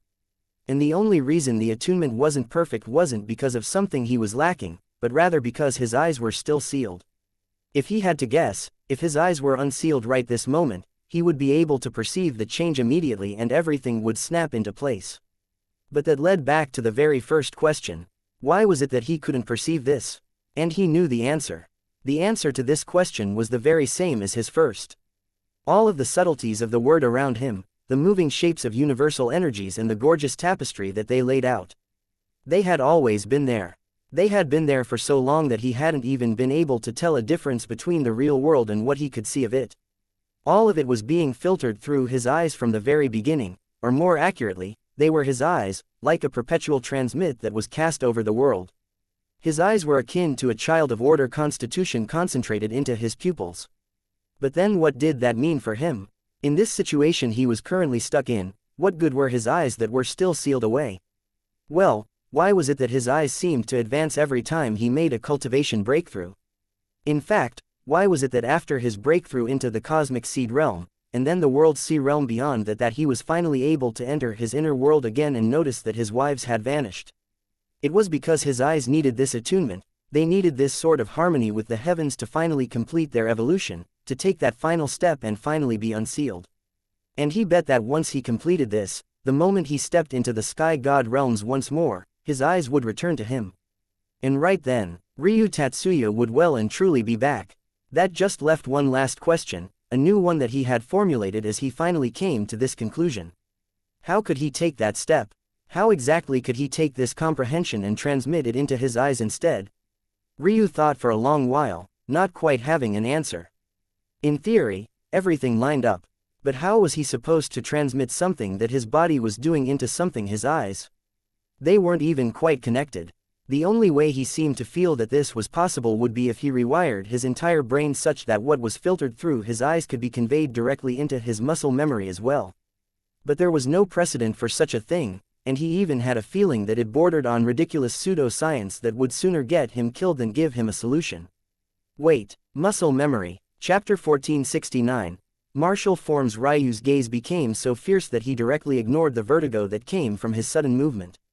A blazing light of desire boiled within himself as he realized the answer had been right in front of him the entire time, so much so that it was almost amusing that he hadn't seen it before. The heavens had already given him the answer he needed, the protector spirits. Every time Ryu absorbed a protector spirit, it taught him something. But even putting it like that wasn't quite accurate. Rather than actively teaching him, it was more like it branded his mind, turning something that wasn't originally his default state, into one that was. When it did that, the protector spirit turned into streams of energy that entered his body. Ryu was certain, if he used the origin flame to replay those moments in his mind, he felt that he could build a similar system with these natural energies around him. The heavens hadn't made changes to his actual brain, it had instead made changes to his soul, and then by proxy made changes to the filter through which his brain saw and reacted to the world. His eyes. Ryu had only experienced it a single time, he might not have enough information to translate those methods into something that he could use here. After all, what the protector spirits had done and what he was attempting to do were on two entirely different levels. The protector spirits, especially the bronze ones, had only wanted to target a very small portion of him. They keyed in on small details like a slightly more efficient method of swinging his fist, a sharper and more efficacious method of changing direction. However, what Ryu was doing was on a much larger scale than that. And luckily, he already had a blueprint. His martial forms. He had yet to fuse these into one, not because he couldn't, but rather because he felt it was a waste of his time at this point. In the beginning of the second round, he had thought the martial forms to be a huge opportunity, and that they were, but the Diamond Protector Spirit, alone with his own breakthroughs in the Tao, had blown them out of the water. Due to that, and time constraints, it wasn't worth it to waste his time on this matter for now. But it was the perfect blueprint, the blueprint he needed to diffuse the best method of using his body to be in tune with the heavens, one perfectly suited for himself and one that matched his bloodlines and his path to absolute perfection. Of course, that was only relative. He needed to fuse them first, and there was no telling what changes might occur as he attempted to do so. But did he even need to worry about it any longer? This world around him would be sure to let him know every time he made a mistake, even if it was the most minor of mistakes. It wouldn't allow him to take an improper path. The only question that remained was how would he get it into his eyes, but once again, that was answered by the protector spirits. All he had to do was copy the method the heavenly path used to make the subtle alterations to his soul. Once that was completed, the next steps would be easy. The eyes were the window to the soul and the two were deeply interconnected. He wouldn't have to experiment with his brain at all, the two already had perfect and unbridled access to one another. When Ryu finished his thoughts, he immediately began to act on it. The first thing he did was map out the path the first 999 bronze protector spirit had taken. Then he repeated the same for silver and then gold. When he was finished, he went over the changes that happened to him when absorbing the diamond protector spirits. Upon further observation, he recognized just what he was dealing with. Each method of change had its own subtle implications, and each was likewise heavily tied to his 7 corporeal soul. As he thought about it, he realized that these 7 spirits and the organs that represented them were like engines dotted across his body, while his vital chi was the fuel. When these things were put together, the influence they had on his body without even his knowledge was groundbreaking. Ryu began to cross-reference the changes, breaking them down into their simplest parts and like the building blocks of a language. The more he did so, the more he began to comprehend the flow patterns of his 7 spirits much like he did with formations in their individual parts. The greatest boon in the end might actually turn out to be this very understanding, because it even allowed him to understand the circulation pattern of the prayer mat more than he ever had before. After feeling that he had all of the building blocks of the language, Ryu began to translate, taking the 4 perfected martial forms that he had created and turning them into flow patterns that moved through his 7 spirits. Once this was completed, he began to layer those understandings on top of one another, almost as though he was trying to align their shadows just right. Even when he was using the perfected martial forms individually, bouts of vertigo came in waves and he realized they weren't nearly as flawless as he had thought, so he made many changes until they shone resplendently. If Ryu put any one of these martial forms up for auction, even the likes of the Emperor Phoenixes, Fire Dragons and Lightning Qilin would fight tooth and nail for them. But Ryu wasn't finished, as he finally seemed to realize the problem was no longer his martial forms, but rather that he didn't have enough of them. That was right, he had long since had more than just 4 bloodlines, so why did he only have 4 iterations? He shaped a 5th, and then a 6th. Then he fused the phoenix ones together, the shrieking design of a radiant white phoenix taking shape within his body, and then he began to force his dragon and Qilin martial forms into one. He bent and distorted them with his will, his body trembling mightily until just 2 remained. Then, he hurled them both toward his soul. Chapter 1470. Complacency. Ryu was very much used to pain. It was practically his way of cultivation. Any step he had taken forward at this point required at least a half step back, if not something far worse. He had experienced all sorts of things, whether that be trials of the heart, trials of the mind, and the most frequent of them all, trials of the body. He had been ready for this to happen to him once more, for a heart-rending pain to shear his soul into 2, or for him to be forced to roar out in pain, or anything else on that spectrum of outcomes to occur to him. But the truth was very much different. He felt at absolute peace, so much so, in fact, that it was as though his soul had been bathed in a warm spring, like he was a baby once more, being cradled in the arms of his mother. It was gentle, subtle, and yet gorgeous all at the same time. He couldn't find even a single thing wrong, as though he was finally at peace, as though he had finally taken his final step toward the pinnacle of all that was. And that was when he snapped out of it.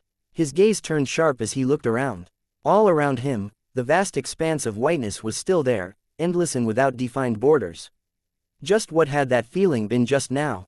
It was a lot of things. Calm, soothing, caring, gentle, but they boiled down to one preeminent emotion in Ryu's estimation. Complacency. That was the feeling that had been pumped into him just now. He had already taken his final step toward the pinnacle. What kind of joke was that? He had just fought the Diamond Protector Spirit, and if it was just like the Golden Lower Protector Spirit before it, even it didn't represent the pinnacle. Instead, it represented what was average. The true geniuses of the 9th heaven were impossibly far beyond it, and yet he had no choice but to use tricks to defeat it, even with the support of 3 sets of 999 Protector Spirits bolstering his strength. The final step, no matter how arrogant he was, it was always toward the realization that he would one day reach that step, not that he was already there, not that he deserved that sort of adulation and praise just yet. If he had allowed himself to sink into that feeling, his Tao heart would have been destroyed, but in a different sort of way. Rather than shattering like it had in the past, it would have instead greatly weakened, being torn off its current path and thrown onto another. That was dangerous. Ryu's frown deepened as he looked inside his body.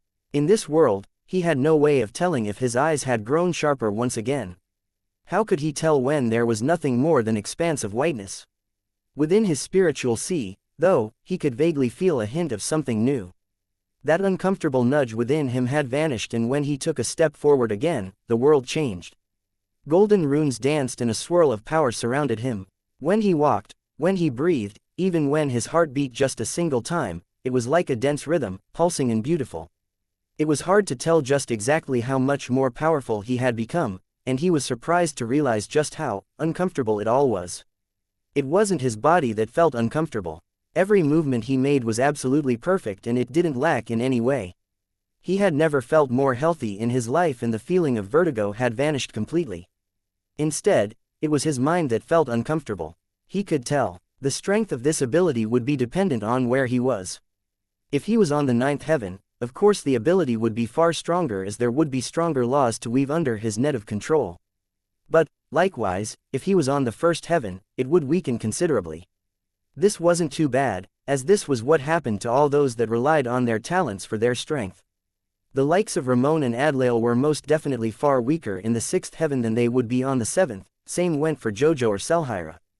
The main problem he had with this was that his Child of Chaos constitution didn't rely on his location, because the vessel was internal and the source of power for the vessel was the Chaos plane itself, which he could access directly through his meridians. This made him feel uncomfortable.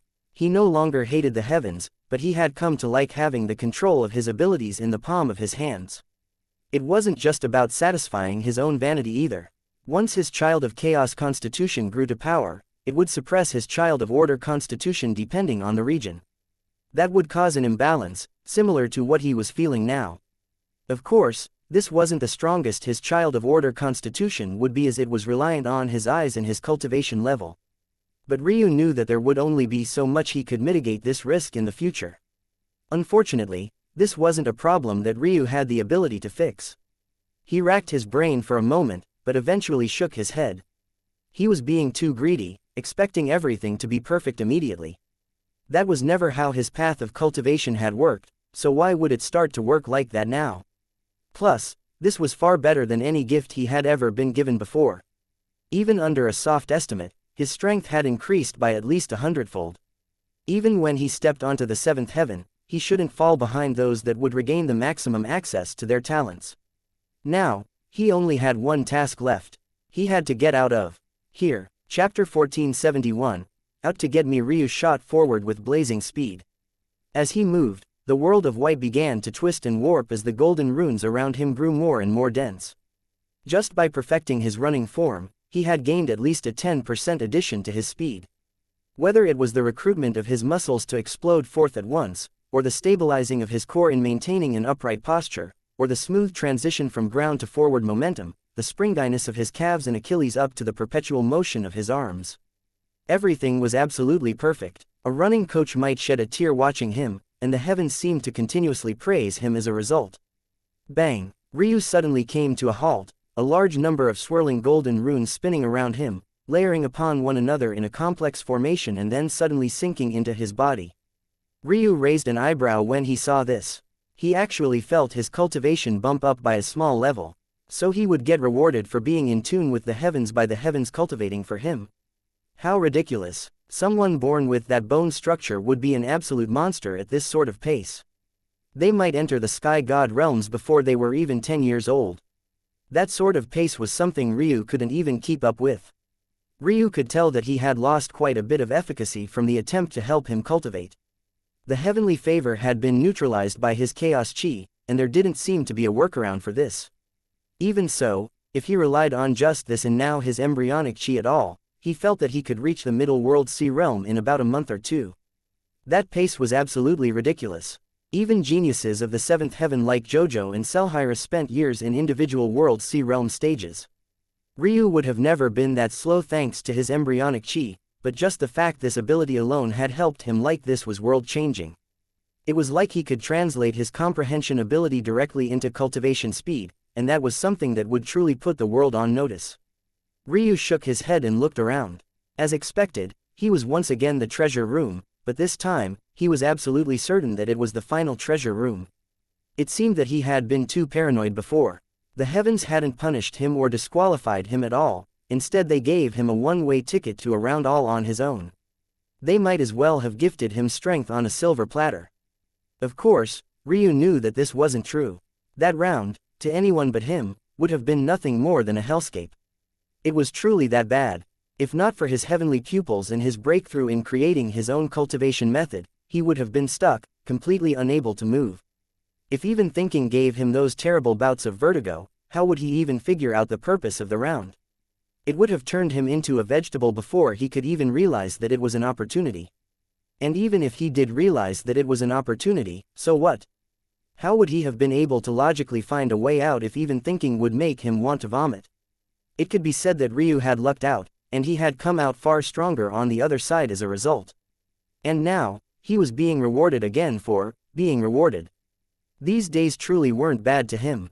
What Ryu didn't know was that the round he had just completed had only appeared a few times in history, and yet no one had ever been able to record information about it.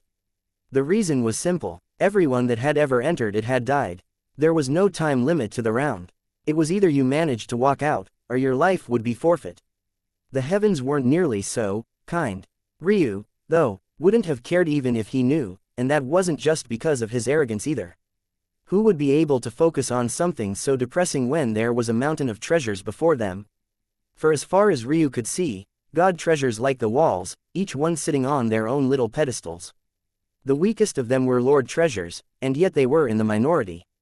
The vast majority were sovereign treasures. Ryu walked forward again, but he quickly found himself to be disappointed. There were actually no origin treasures here. He had thought he would definitely see some Tao God treasures, but it seemed that even the heavens could not provide such things. It was impossible that Ryu hadn't performed well enough. He defeated a half-step sky god as a world sea realm expert. He consumed 3 sets of 999 protector spirits and even the diamond protector spirit all on his own.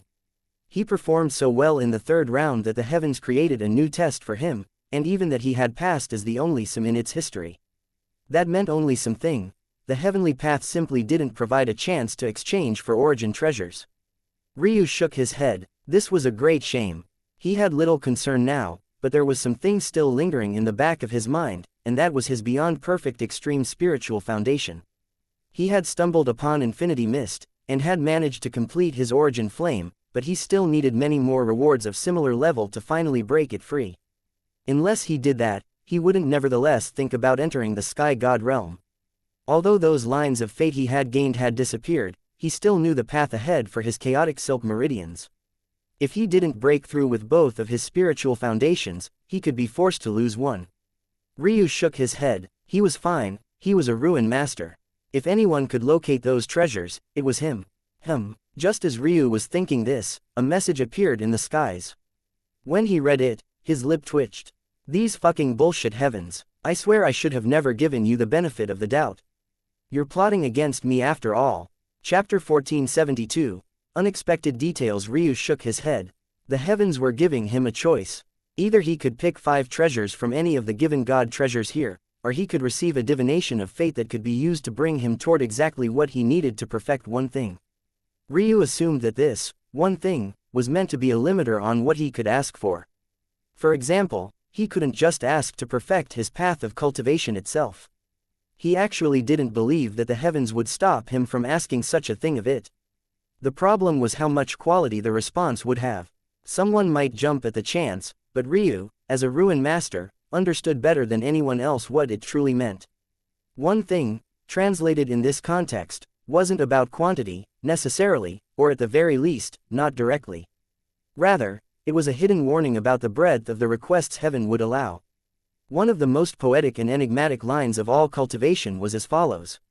1 begets 2, 2 begets 3, and 3 begets all things. The rawest understanding of the saving was that all things were connected, but there was a secondary portion that was often ignored, and one that Ryu felt that he had come to understand over the course of his life. All things were connected, but it wasn't up to you to decide how they were. All sorts of things could happen throughout your life that you might have never expected because a living being could never truly comprehend the vastness of the world. A pebble kicked today might become a boulder that caused an avalanche the next.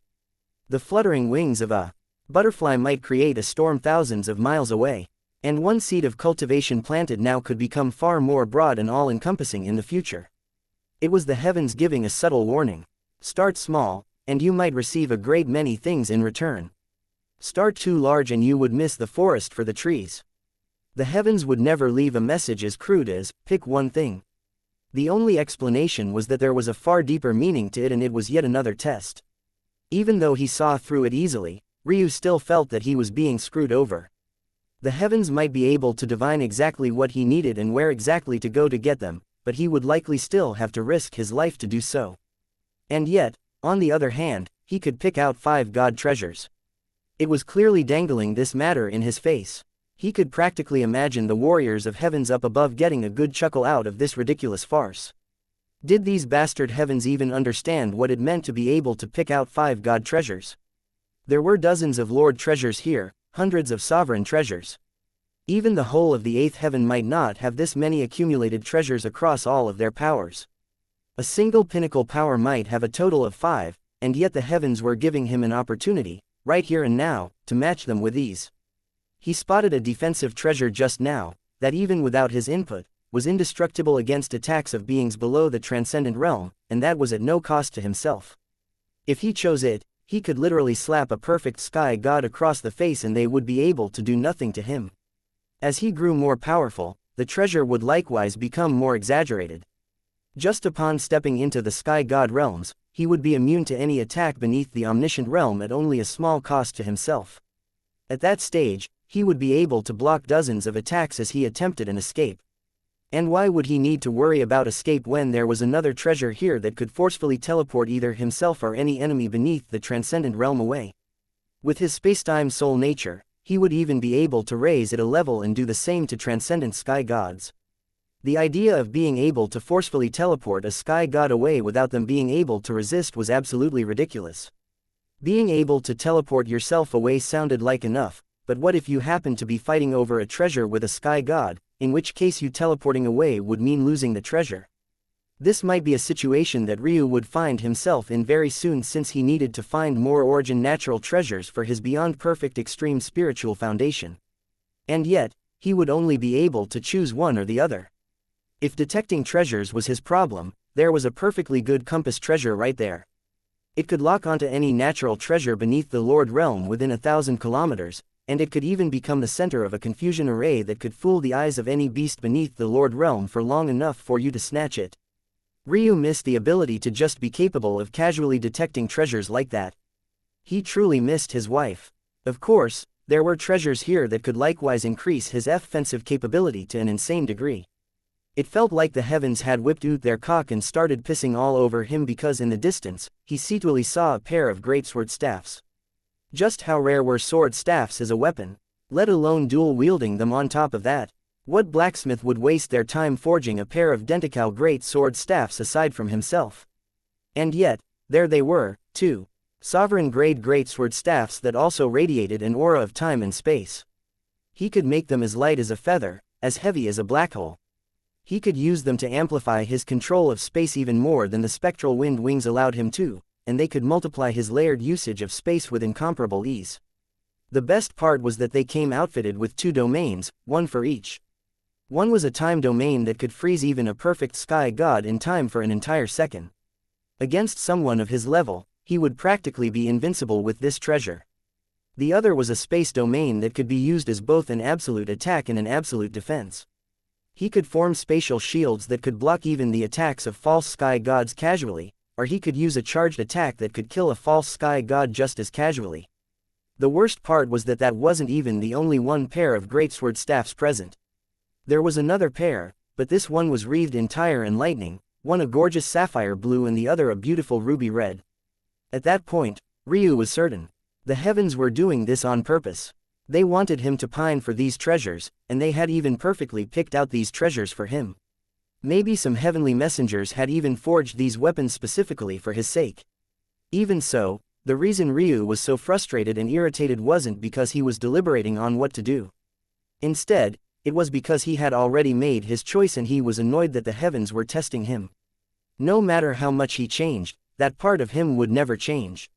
He absolutely hated to be tested. Fine, I'll allow it this time. Give it to me. Ryu took an annoyed breath and spoke.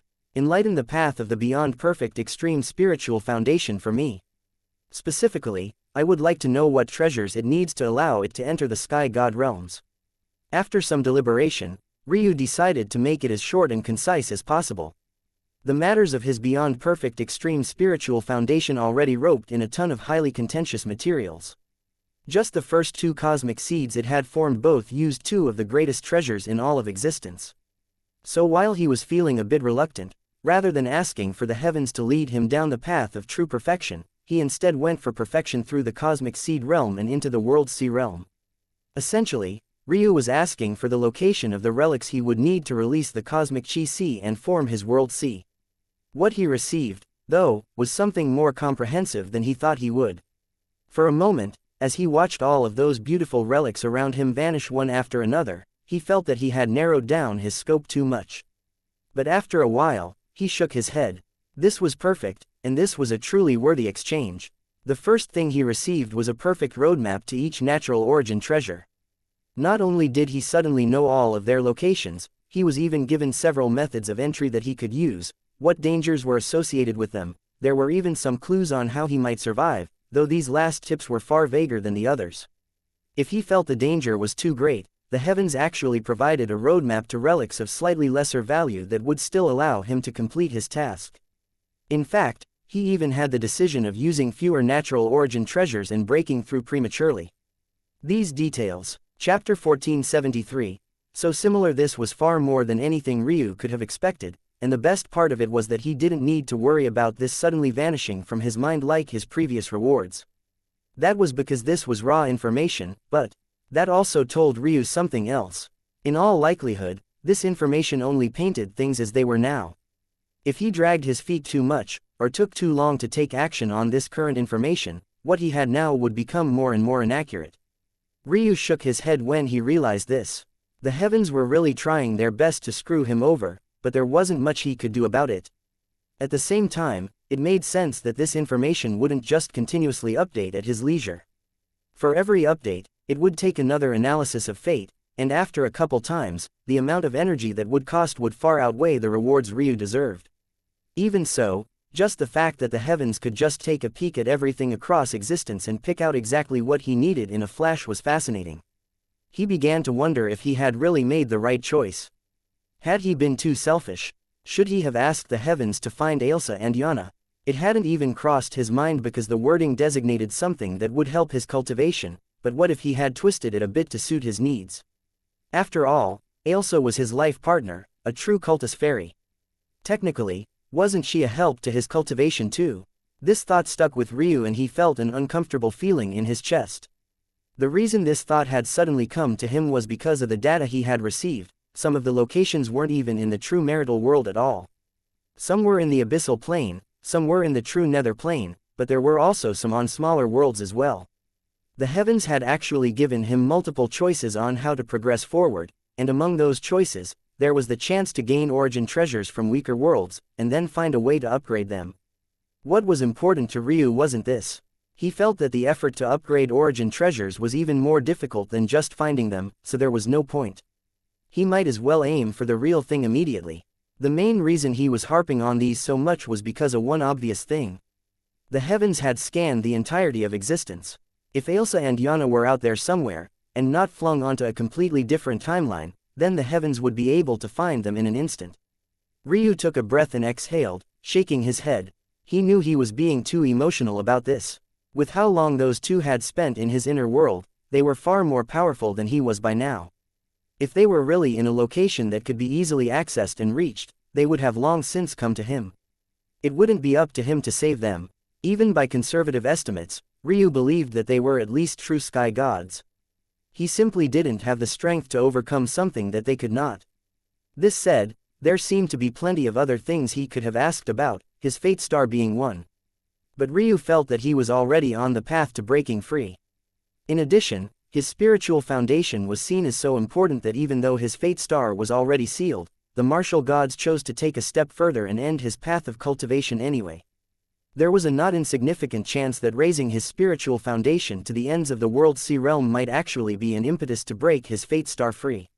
As for his chaotic silk meridians, he had already gained enough data about it thanks to his last set of benefits from round 2. Although it was a shame the lines of fate had vanished, Ryu had a feeling that they would reappear as soon as he fixed his fate star. He could only hope that they wouldn't have faded too much by the time he succeeded. The only other things that enticed him as much as his original spiritual foundation were two things really, or three, depending on how you looked at it. The first was his bone structure, for obvious reasons. Right now, the number of his strengths that relied on his bone structure working properly were numerous, but that only made him think of how much more powerful his bone structure would be if he had more than just a bare skeleton understanding of what its abilities were. The second, and/or third, was his white phoenix spiritual foundation and its white flames. The white flame was a curious mystery that he had yet to fully understand, and the potential of the white phoenix in supplanting the strengths he gained from the unbalanced art sect intrigued him, although he had yet to use it in battle. Even so, he felt that his beyond perfect extreme spiritual foundation was definitely his best bet, and that was a decision that he was comfortable with. Ryu pressed a hand to his chest, taking a deep breath and exhaling. He could face death without his Tao heart wavering. He could appear in the world of endless white without his Tao heart wavering. He could face the chains of a true Tao god without his Tao heart wavering. But just a single thought of his wives had made him so uncomfortable. He could see now why powerful cultivators often severed much of their karma. His Tao heart was stronger than most sky gods at this point, regardless of level, but he was still so heavily impacted. And yet, he didn't see it as a weakness. "I'll find you both," And if someone is responsible for you being unable to stand by my side once more, even if they are a Tao god, I will cut them down. Ryu took a step forward as the last of the treasures around him vanished. A flash went off, and when he appeared again, the first thing he saw were vast blue skies. Ryu took another breath. This was the seventh heaven. The air smelled so sweet. He could feel the countless gazes that converged upon him. He couldn't tell if he had emerged too early or too late. But what he felt was a shame was that he didn't get a chance to see that annoyance's complete inheritance, so he'd have a chance to shatter it again. Of course, the annoyance Ryu was talking about was the Tao sovereign of the incomplete world, the chaotic space sky god. Likely, only he would dare to refer to a Tao sovereign in such a way without even having entered the sky god realms himself. And the idea of wanting to find an inheritance just to shatter it was even more ridiculous. Still, Ryu really was hoping that there'd be another round. As he breathed, the heavenly laws around him thrummed and golden runes pulsed. They danced along with his white hair, fluttering in the wind and painting a scene that was almost too perfect. There were several individuals present, many of them the sky god representatives of their various factions. Among them, there were many god realm women who wouldn't even care to give men of their own realms a second look, let alone a world sea realm brat. And yet, at that moment, their air seemed to have been swept away by Ryu's breath. Several of the male sky gods frowned, but they also didn't take action immediately. They didn't recognize Ryu, but those golden runes were a different matter entirely. Just who was this child to have such a constitution, exactly? Suddenly, the golden runes were absorbed into Ryu's body and vanished in a blink. At the same time, his cultivation took another step forward. More than the heavenly path for sure. This speed of cultivation is not bad. Ryu's eyes suddenly opened and his gaze landed on a particularly striking beauty. Lightning crackled in her irises and her hair was a gorgeous azure color. He had sensed her stare for an extended while, and he returned a smile. It was clear she was of the Azure Lightning sect, one of the three most powerful factions of the seventh heaven. In addition, despite her youth, she radiated the aura of a true sky god already.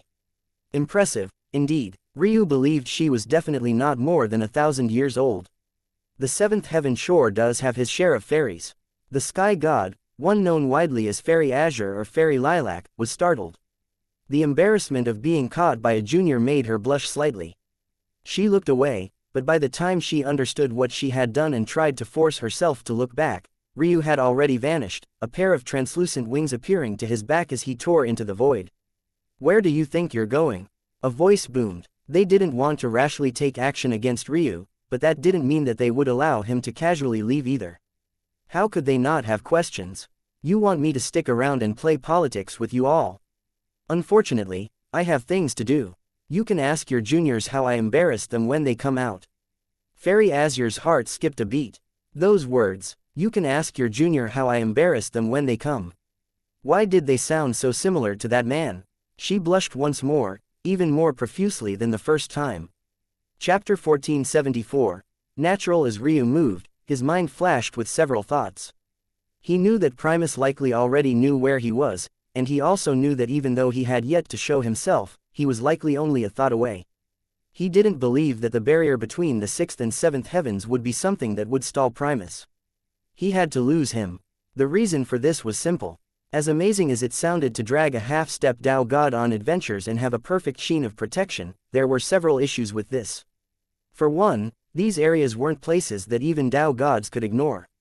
Even a Tao god would have to be cautious against something like infinity mist, especially if it appeared in large quantities, let alone a half-step Tao god. That said, if Ryu was to say that he was caring for Primus' safety, who would even believe him? Of course, this was ridiculous and he never had any intentions of minding such a thing. The real issues were what came next. He had already seen what happened when Primus thought that he was entering a place with even minor danger that he, himself, didn't want to or, rather, couldn't enter. Who was to say that Primus wouldn't attempt to stop him again? And this time, he might even go as far as to string him up and throw him into a living spatial ring. Of course, that was an exaggeration. The bounds of Primus' oath were tighter than they seemed. If he just captured Ryu and turned him into a jailmate, how would that be repaying karma? He had to at least give Ryu something in return, or else the karma would remain the same, or even become worse in some cases. However, that didn't mean that Primus had to let Ryu do whatever he wanted to do. He could easily keep things within a certain bound of reason, and following Ryu around to chase origin treasures was very clearly beyond that bound. There was the other problem as well. Even if he followed Ryu and allowed Ryu to do as he pleased, who was to say that Primus might not take a treasure that he found to be tempting enough? No matter what Ryu thought of Primus, he didn't believe him to be shameless. At the very least, the man was stubbornly stoic and stuck in his ways. But he was also the type of person who, if choosing to be shameless, wouldn't even blink an eye. Shame wouldn't move him the very same way the death of his own family members didn't move him. In addition, it wouldn't break karma to do so either.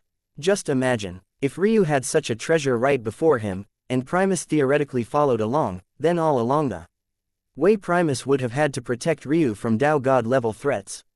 In such a situation, even if Primus stole the treasure at the end of the rainbow, he had already done his job and there would be nothing for Ryu to do other than cry in his own pool of tears. Knowing all of this, Ryu couldn't allow this to happen. He had to shed the pursuit of Primus, again. Of course, this matter wasn't as simple as it seemed. A trick that worked once most definitely wouldn't work twice, and if Primus noticed a pattern of what was happening, he just might seal Ryu up in the end or preemptively stop Ryu from doing much of anything in retaliation. Luckily, Ryu wasn't completely helpless in this regard because the heavens had granted him a chance. The details he had been given were so precise that it was somewhat fear-inducing. Each treasure not only had several mentions of them on the list, but there were also several stated methods on how to enter. Some of which included ruins much like the Nine-Pillar Flame sect ruin Ryu had entered just months ago. High in the skies, Primus looked down toward Ryu with a raised brow. He could see a person with a purpose when he saw one. He wasn't too enraged, or even angry at all, with Ryu's successful escape from his clutches. In fact, he felt that he had been a little bit too petty in trying to stop Ryu from entering in the first place. Of course, this wasn't because he had suddenly grown a heart, but it was rather that someone with Ryu's level of Tao wouldn't fall in such a place. However, when Ryu appeared, he couldn't help but frown. This was an extremely rare expression for a person of his caliber, and his focus was entirely on the chains that restrained Ryu. The others hadn't observed because the golden runes were so dense and the chains had become so faint, but he could see it clearly. Divine chains, from that clan. Why is this boy plagued with such a thing? If Ryu had heard these words, he would have been shocked. The reason was quite simple. Didn't Primus already know what happened to him? Ryu had spoken to Primus about what happened in Sacrum, at least in part, and mostly in accusations. Back then, Primus had essentially said that he wouldn't take action because the martial gods that invaded Sacrum were beneath his notice, and by extension, that obviously extended to Ryu's false spiritual foundation and everything of the like. It was partially for this reason that Ryu felt Primus was full of shit. What was weak about the divine chains that bound his spiritual foundation? And what about the ones that bound his fate star? They were even stronger. If he still couldn't step in for such a thing, wasn't he blowing hot air? But Primus seemed genuinely confused. The fact was that Primus never knew about these chains. He believed that Ryu being born with a false spiritual foundation was just a means of the heavens balancing out a talent that should have never been born. He had believed that it was natural. Chapter 1475. Smile. The square of people turned silent. Had they just let a World Sea Realm expert escape them? Just what level of spatial affinity did that take? Of course, they had seen the god treasure, but they were all specialists of the seventh heaven. How could they not comprehend that Ryu could enter the emptiness even without the aid of that treasure? Just who was that boy? Was he from the eighth heaven? They looked toward one another, but no one had an answer. They could only wait. What none of them expected was that wait would take another 3 months. Ryu had exited the heavenly path, so they had all assumed that the next batch would come soon, but this wasn't what happened at all. After waiting for so long, some even began to think that maybe it was the case that Ryu had fallen for the allure of the treasures and he wasn't that great at all. That would explain many things, and maybe the artifact he had taken out was just a facade for the real treasure he used to escape. But very soon, as their geniuses finally began to come out, they soon realized just how ridiculous their thoughts were. These thoughts, though, didn't even have a chance to fully take root as a rumbling of the ground shook them to their core. A sect was rising. They had lost count of how many generations had passed since this last occurred. The suppression of the seventh heaven on the sixth was so absolute that they even dictated the number of hegemonic Taos that could appear below. They sent individuals recently to deal with the fact that this quota had been surpassed, and this was a bit of a precursor to the fact that it seemed the sixth heaven was rebelling, but they had still received no news in return as to why this might be the case. And now, it seemed that they were going to receive their answer. The seventh heaven was completely shaken when a sect they thought to be long gone had returned. Not only had the Radiant Star sect come back, but they had come back with a Tao sovereign at their helm. How could you all allow this? Didn't I say to slaughter every Radiant Star sect member you came across? We did, Starlight replied lightly. Unfortunately, their rise to the seventh heaven was accomplished thanks to one person. And even if he didn't succeed, Selhira would have done it on her own. Quote. So Selhira truly joined the Radiant Star sect. What is she thinking, exactly? Her family allows her to do as she pleases despite the tantrum she is throwing. It is simply the way of the crystal dragons. They do not force obedience. They simply allow individuals the time and space to realize and come to comprehend the error of their ways. They believe that Selhira will one day return to them of her own volition once she realized that they had always been correct. Starlight spoke in a light tone. In truth, he had always been a calm person. He greeted mostly everyone with a smile that was just as calm, and the only one who had ever made him lose his temper was Ryu Tatsuya. Now, he seemed to have matured further and his calm had solidified. Even facing his elders now in their uproarious rage, he was still just as calm. Currently, he stood in a grand hall of the Fading Star sect. The walls and fixtures were decked out in black marble with sparkling veins of silver. Chandeliers of gold with flickering flames of dark rainbow hung high from the ceilings off of the walls. It was hard to tell if this place was meant to be a paradise, or if it was nothing more than a depiction of hell. The atmosphere was no different. At the helm, an old man with a vibrant aura of youth sat. His skin was partially grayed, but his eyes were sharp. This was a man who rarely showed himself, and the one Tao sovereign of the Fading Star sect. Sovereign Black Worm. It was hard to tell why such a man would pick such a name for himself, but what was obvious was that he had already reached a station in life that cut off any thoughts of snickering or subterfuge. Of all the enraged voices in the hall, only he and Starlight seemed to be calm. You seem confident, child. Sovereign Black Worm uttered softly. The entire hall became silent. Any roars or unruly voices becoming muffled in an instant. I have succeeded in my goal for now, and I've already set a new one. I have purpose and drive I didn't have before, Ancestor. Sovereign Black Worm looked at Starlight for a long while. Just when he was about to say something, he changed his mind and a peculiar glint lit his pupils as he veered the conversation in a different direction. Explain. I faced a true, founding Tao almost a year ago now and it awakened something within me. I've realized that I still have much room for growth and a long road to travel. I cannot, myself, form a founding Tao, but forming a founding Tao is not the only way to reach godhood. The Tao is ultimately just one of 6 pillars, and if I cannot bring one to the extreme, then I will do my best to raise up the others. After the last round of the Heavenly Path, I was lucky enough to receive the complete inheritance of the chaotic space Tao Sovereign. Oh, the eyes of the various elders lit up even more than Tao Sovereign Black Worm. Yes, I will take from the inheritance what I need and discard the rest. I will make it into my own path, and once I succeed, I will face that founding Tao wielder once more and this time, I will not cower. Tao Sovereign Black Worm's very eyes seemed to curl into a smile. Chapter 1476. Valuables. Adlael stood over a bed in silence. Upon it, Ramon slept, deeply and soundly. It was hard to tell if he would ever awake, and from what Adlael could see, he was lucky even to be alive. The feeling of helplessness overwhelmed Adlael, especially since he hadn't been able to find Ryu after he exited. It was as though the latter had just vanished into thin air and was nowhere to be found. This filled him with frustration and rage, but there was nothing that he could do about it. Even within the Heavenly Path, even after Ryu had vanished, he still hadn't been able to take first place. He was too consumed by rage and couldn't fulfill what he wanted to. It felt like all that time, all those years, all that effort, was completely worthless in the end. It hadn't meant anything. Ryu Tatsuya, he gripped his fists. Quote. I swear all, who? Adlael was startled as a cloaked figure emerged to his side. If Ryu had been there, he would have recognized this cloaked shadow as the very one that had changed that ice woman's fate, the very owner of the cabin he had raided to learn of the convergence. You, who? The voice echoed again, this time firmer and more undeniable. It pressed down on Adlael until he couldn't so much as breathe. Ryu, Tatsuya, that name again. It's impossible for it to be that name again. On the first heaven, not the second, on the third, and now he ruins my plans even on the sixth and seventh. This boy, the voice echoed from the hood in a gravel-like rage. A finger stretched out and a rune emerged in the air. Just die. Bang. The cloaked figure shot out and blood exploded from their hood. They quickly took out several talismans and only barely managed to stave themselves off from death as they collapsed.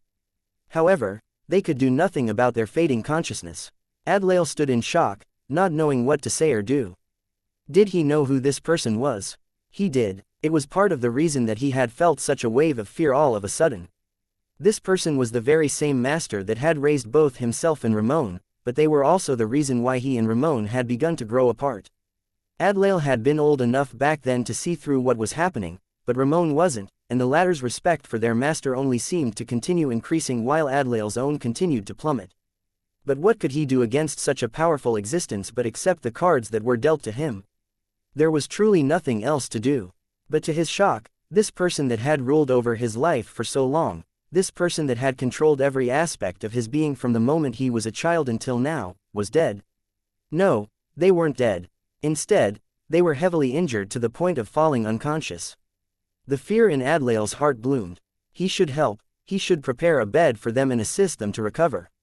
Maybe, once that happened, they would reward him. They hadn't rewarded him in so long.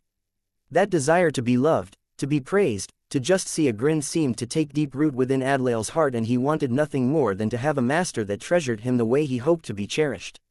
But then those disdainful eyes flashed in his mind's eye. It wasn't his master, though he felt that it was some of that in part. Instead, those eyes were a sharp silver, one that looked down on the world as though there was nothing at all that could possibly be worth his attention, his notice. That arrogant son of a bitch that looked down on him at every turn, even though he could have killed the latter with a single stroke of his finger. Ryu Tatsuya. Adlael's stare turned cold, and before he understood what he was doing, a dagger had emerged in his hand and he drove it into his master's heart. Rage consumed his fear and he didn't have time to hesitate. If he had been of his right mind, he would have had several thoughts, several concerns. If he killed this person, would binds of karma mark him? Who knew what sort of background this person truly had? They had kept their identity a secret for so long. Or what about other kinds of karma? The kind that might form a heart demon, or the kind that might cause him to fail in becoming a sky god, or more importantly, a Tao god in the future. But, for once in his life, he didn't consider those things at all. He cared for nothing more than these strokes of his knife, his insistence on making certain that this person died, not just to release his anger, but... Adlael didn't know how many times he stabbed down, but his breath was heaving, gasping breaths. This dagger in his hand was the only treasure he had been able to exchange for. It was a sovereign god treasure, and it was precisely created for the sake of killing those far beyond yourself. He had thought himself foolish when he exchanged for it. His goal was to kill the martial gods. What good would a sovereign treasure do? It wouldn't be able to utilize its abilities on a Tao god, now would it? But now he understood. He did indeed hate the martial gods with an undying passion, but the one this dagger was designed to kill wasn't them at all, it was his master. As he huffed for breath, looking down at the mangled, unrecognizable corpse, he didn't feel a wave of disgust, nor did he feel any sort of pride. Instead, he finally felt calm. For the first time in a long time, he truly felt calm. Then, he got to work. He didn't know how powerful his master was, he knew next to nothing about his master. But what he did know was two things. For one, his master was a part of an extremely powerful organization. And two, his master, for whatever reason, hadn't been able to return to that organization for countless centuries. That meant one thing: all of the valuables that his master held was on their person. Chapter 1477. Gone. Adlael might not have gained much from the heavenly path, but this boon would be the greatest of his life. The irony was that it had happened thanks to Ryu Tatsuya, but his will to kill the latter hadn't diminished in the slightest. In fact, with his will now being akin to tempered steel, his murderous intent was even thicker. Finally, he reached down and peeled the mask off of his master's face. What he saw left him stunned. Primus waved out a hand, thick karmic strings that had attempted to kill Ryu in a single swipe were crushed. Oh, I didn't kill them. Primus raised an eyebrow. Just now, something had attempted to use karma to kill Ryu, and he had obviously stepped in to stop it. The real problem was that this person, despite only having the aura of a Tao Lord, had been able to evade his detection and preserve their life. Of course, he was also fairly certain that this person was still heavily injured, but he found it to be very impressive. He had remembered this person's aura. If he saw them one day, maybe he might choose to experiment on them as well. Whoever this person was would most definitely be a part of a powerful organization with powerful means, but since when had he, Primus Tatsuya, cared about such things? At the same time, down below, even as he continued to rush forward, Ryu frowned. He had sensed something odd and uncomfortable just now, but it had vanished as quickly as it appeared. Even so, his senses were too sharp. Whoever had attempted to do this might have been talented, but they were a true fool. Ryu's fate star was completely bound by divine chains, likely set upon him by a true powerhouse of the Tao gods. Trying to then use karma to kill him was akin to attempting to bypass the restrictions of this Tao god. Even if this person was a Tao god themselves, they would have experienced an unprecedented backlash, and they were likely very much dead. This was a shame, though. Ryu really wanted to know who this was, and under normal circumstances, he could have used his eyes to follow the lines of karma and locate this person even if Primus had intervened. But now, mostly in thanks to his attunement with the heavens, he could barely sense where this person was coming from, only just enough to tell that they were indeed on the seventh heaven, but nothing more. Never mind, there are a ton of people who want to kill me. Let them come. At least for the next 10 years, I have a convenient bodyguard. Ryu stepped into a land impossibly sharp winds. This was obviously reminiscent of one of the heavenly winds, but this wasn't Ryu's target. Instead, it was something else entirely. Within the detailed plans of the heavens, there was a mention of a whistling wind sky god. The whistling wind sky god was an individual whose main weapon was a flute. He combined the Taos of music and wind into a deadly dance, but in the end, he had only managed to become a perfect sky god. He was deserving of reverence only because he had actually traveled the road of sky god, but not enough for most to just take a knee, especially in a place like the seventh heaven where powerhouses were truly everywhere. The ruin of the whistling wind sky god was within this valley. And though this place was dangerous to most, Ryu's northern heavenly wind was satisfactory that he was just fine. It was also then that he felt another benefit of the golden runes that followed his every movement aside from speeding up his cultivation speed. When he looked at the world before him, he felt more in tune with his northern heavenly wind than he ever had before. It can help me to bring out more potential from these natural treasures. Ryu's gaze sparkled as he noticed this, and he even began to feel a sort of giddiness before he refocused himself. It took several hours, but Ryu eventually made it to the center of the valley. If anyone else was witnessing this other than Primus, they would have been stunned silent. A World Sea Realm expert truly had no business making it to the core of this valley. Although this place was relatively lowly ranked on the list of dangerous zones of this heaven, it was ultimately still a danger zone of the seventh heaven. This was a place even true sky gods would struggle with, but Ryu had managed to create a path toward its center. In this region, the rustling of the robust trees and the grass beneath his feet, buffeted by these strong winds, truly sounded akin to the chimes of nature. A beautiful chorus played in his ears, but they sounded off. Ryu was a master of the four arts, so his musicality was beyond that of most people. While these might sound beautiful to a layman, every the time signature was in an odd 4/9 beat progression, and it felt just barely out of balance with the heavens themselves. He took a step forward and he traced the root of it before landing before a single tree. The tree seemed to be the weakest of them all, with the thinnest trunk, and yet it had the most unbending will. Ryu reached a hand forward and placed his hand down. Seconds later, he vanished. A ruin? No, a legacy world. Interesting. Primus thought from above. He felt that Ryu was definitely up to something. Although he knew his great-grandson was an outstanding ruin master, even the best ruin masters couldn't just find these places out of thin air. He should have researched ahead of time. But how had he researched on the seventh heaven when this was the first time he had come here? Primus vanished in the next instant. This ancestral realm was limited to just World Sea Realm experts, and it even received the help of the heavens to ensure that it would remain this way, but what did he care?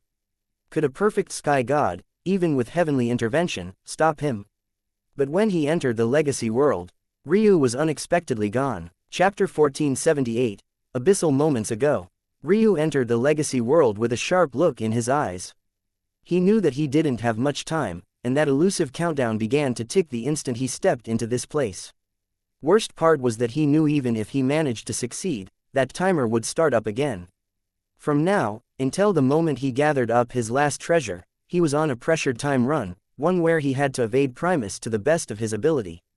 He couldn't afford to make a mistake, a false deduction, or take a misstep, at least not without putting a considerable lead between himself and Primus first. This legacy world he had decided to begin with was probably the best on the list to take this step. For one, it was relatively close by. Secondly, it was the one the least likely to have any unwanted variables. It was a nice and easy lob for a ruin master with his skill, at least it was considering the information that the heavens had given him. Legacy worlds were the magnum opus of the cultivators that had left them behind, but they were formed with the aid of the heavens as well.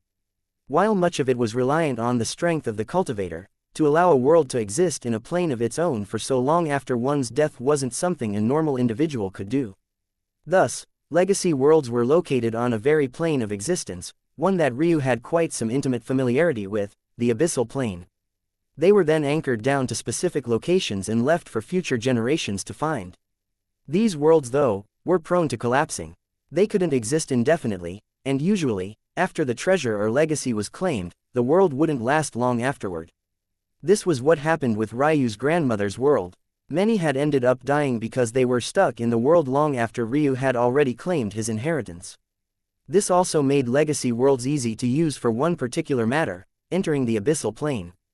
It was sheer madness, honestly. Entering the abyssal plane as a World Sea Realm expert, the true abyssal plane at that, was truly putting one's life on the line. The last time Ryu had stepped into the abyssal plane, it was just with his consciousness, but he had his realm heart guiding him. Before that, he had done something similar, but he had Ailsa to rely on, and that was back when he first claimed his realm heart for himself. Now, Ryu didn't just want to send his consciousness in, he wanted to send his real body in. According to the information the heavens had given him, the spatial laws of abyssal plane were often hard to manage. This was why back when Ryu had the idea of soaring through the abyssal plane with his realm heart as a surfboard, looking for other realm hearts to consume to strengthen it, he had been more foolish than not. His realm heart had felt like it could cover impossibly large distances, and he felt like he was making progress, but how much progress was he really making in the end? If reality could be described in folds, then the abyssal plane was akin to those folds being smoothed out and expanded. The abyssal plane was thousands of times larger than the real plane, and even that might not quite do it justice. Even so, it had some unique advantages that Ryu could take advantage of. For one, moving through the abyssal plane, as long as you had a proper vehicle, was a lot like moving through the void. It was quick, but it also had another advantage on top of that. If you stepped into the abyssal plane, no one could sense you like they could in the void, and it was also impossible for attacks from the outside to harm you until you stepped out and returned to the real plane. It had to be understood that the only reason the void hadn't collapsed upon Ryu when he was in the infinity mist wasn't because the infinity mist couldn't penetrate the void, it was rather because of the special properties of infinity mist. Usually, treasures of that level weren't nearly so docile. Just their presence alone would cause countless twists, bends and tears in space. This was why space was both seen as extremely powerful, and yet capable of being used by practically every powerhouse in existence. Of course, this was a conclusion that Ryu had already reached in the heavenly path. Ryu's spacetime soul nature wasn't yet strong enough to cross into the abyssal plane on his own, and it could be until he was at least a Tao Lord judging by some things. However, if he used the close connection of a legacy world to the abyssal plane, stepped into it, then used his realm heart to move across it and exit from his next destination. Of course, this would only work once. Once he stepped out from the abyssal plane, not only would he be assaulted by whatever danger was on the outside, but there wouldn't be another convenient legacy realm to use to re-enter the abyssal plane. Even so, that was a problem he would have to deal with when he got there. For now, Ryu blazed through the legacy world. It was one designed for World Sea Realm experts just like him, though he didn't think that this would stop Primus at all. Sure, the heavens helped the legacy world holder to maintain control over its rules, but the point of cultivation was to defy the heavens. That alone proved that the heavens weren't infallible. In truth, Primus' attempted break-in was exactly what he needed, and the moment he sensed a rumble, his heart thumped and his gaze sharpened. This was it. He reached the end of the legacy world, treating the trials as though they were air. Up ahead, there was a reward that remained. From what he could tell, it was a treasure that was a copy of the Western Heavenly Wind, the Wind of Sharpness. It was a nice little treasure, but it was ultimately not the real thing. What Ryu was interested in wasn't the treasure itself, but rather. He snatched it and the legacy world began to fall even faster. He stepped into a tear and into the abyssal plane. Chapter 1479. Wasn't more Ryu's realm heart was right beneath. Obviously, as he moved through the real plane, his realm heart likewise moved with him. It wasn't anchored in any one particular spot, so he already had his transportation prepared. What was odd, though, was that when his real body entered, he formed right in the middle of his realm heart. It should have been a place akin to the core of a world, blazing with heat and a whole soup of volatile cheese that should have ripped him to pieces in an instant. It was a far cry from that feeling of surfing he had had when he just sent his consciousness in here. What was odder was that he felt like he was within his own heart, as though his body and his heart had swapped places, and rather than the former enveloping the latter, the reverse had occurred. The steady thumps of his heart felt more real to him now than they ever had before. Due to his heart being layered across 2 dimensions, Ryu hadn't been able to feel it clearly for years now. Now, however, it was like it resonated all around him, as though his own heart had become akin to his mother's womb. It enveloped him, protected him, shielded him from the horrors of the world and made his mind feel at peace. It was such a beautiful and tranquil feeling that Ryu almost fell asleep, but then he felt a sudden jolt shake him awake and he broke out into a cold sweat. That just now was even more dangerous than what he had experienced in the heavenly path. If he had truly fallen asleep, he didn't know if he would have ever woken up again. He and his realm heart would have practically become one entity, one existence, and the Ryu of the past would have become some unknown, far-away memory. Ryu shook his head furiously and sent his realm heart rocketing forward. He didn't think his realm heart had any malicious intent. Its growth had been stunted after he fused with it, so it had ultimately failed to form a consciousness, and its sole purpose now was to be a part of Ryu. It was also him, as he was it. The real problem just now was that its will was still that of a world. It was large, imposing, and demanding. If it wasn't for Ryu's firm Tao heart, just a single pulse would have been enough to rip his consciousness to pieces, leaving nothing but the realm heart behind. Then, both of their growths would have been stunted. Ryu would be all but dead, while his realm heart, which had lost the chance to mature, would simply just float around until some lucky bastard managed to sweep it away. Guard your heart, Ryu said to himself sternly. Did you forget I existed? What the hell are you doing? The sudden voice caught Ryu off guard before he realized it was the little woman. Then, he chuckled to himself. Indeed, he had forgotten the little woman existed. No, it was hard for him to forget everything. It was more like he didn't really consider her before he started off on this crusade.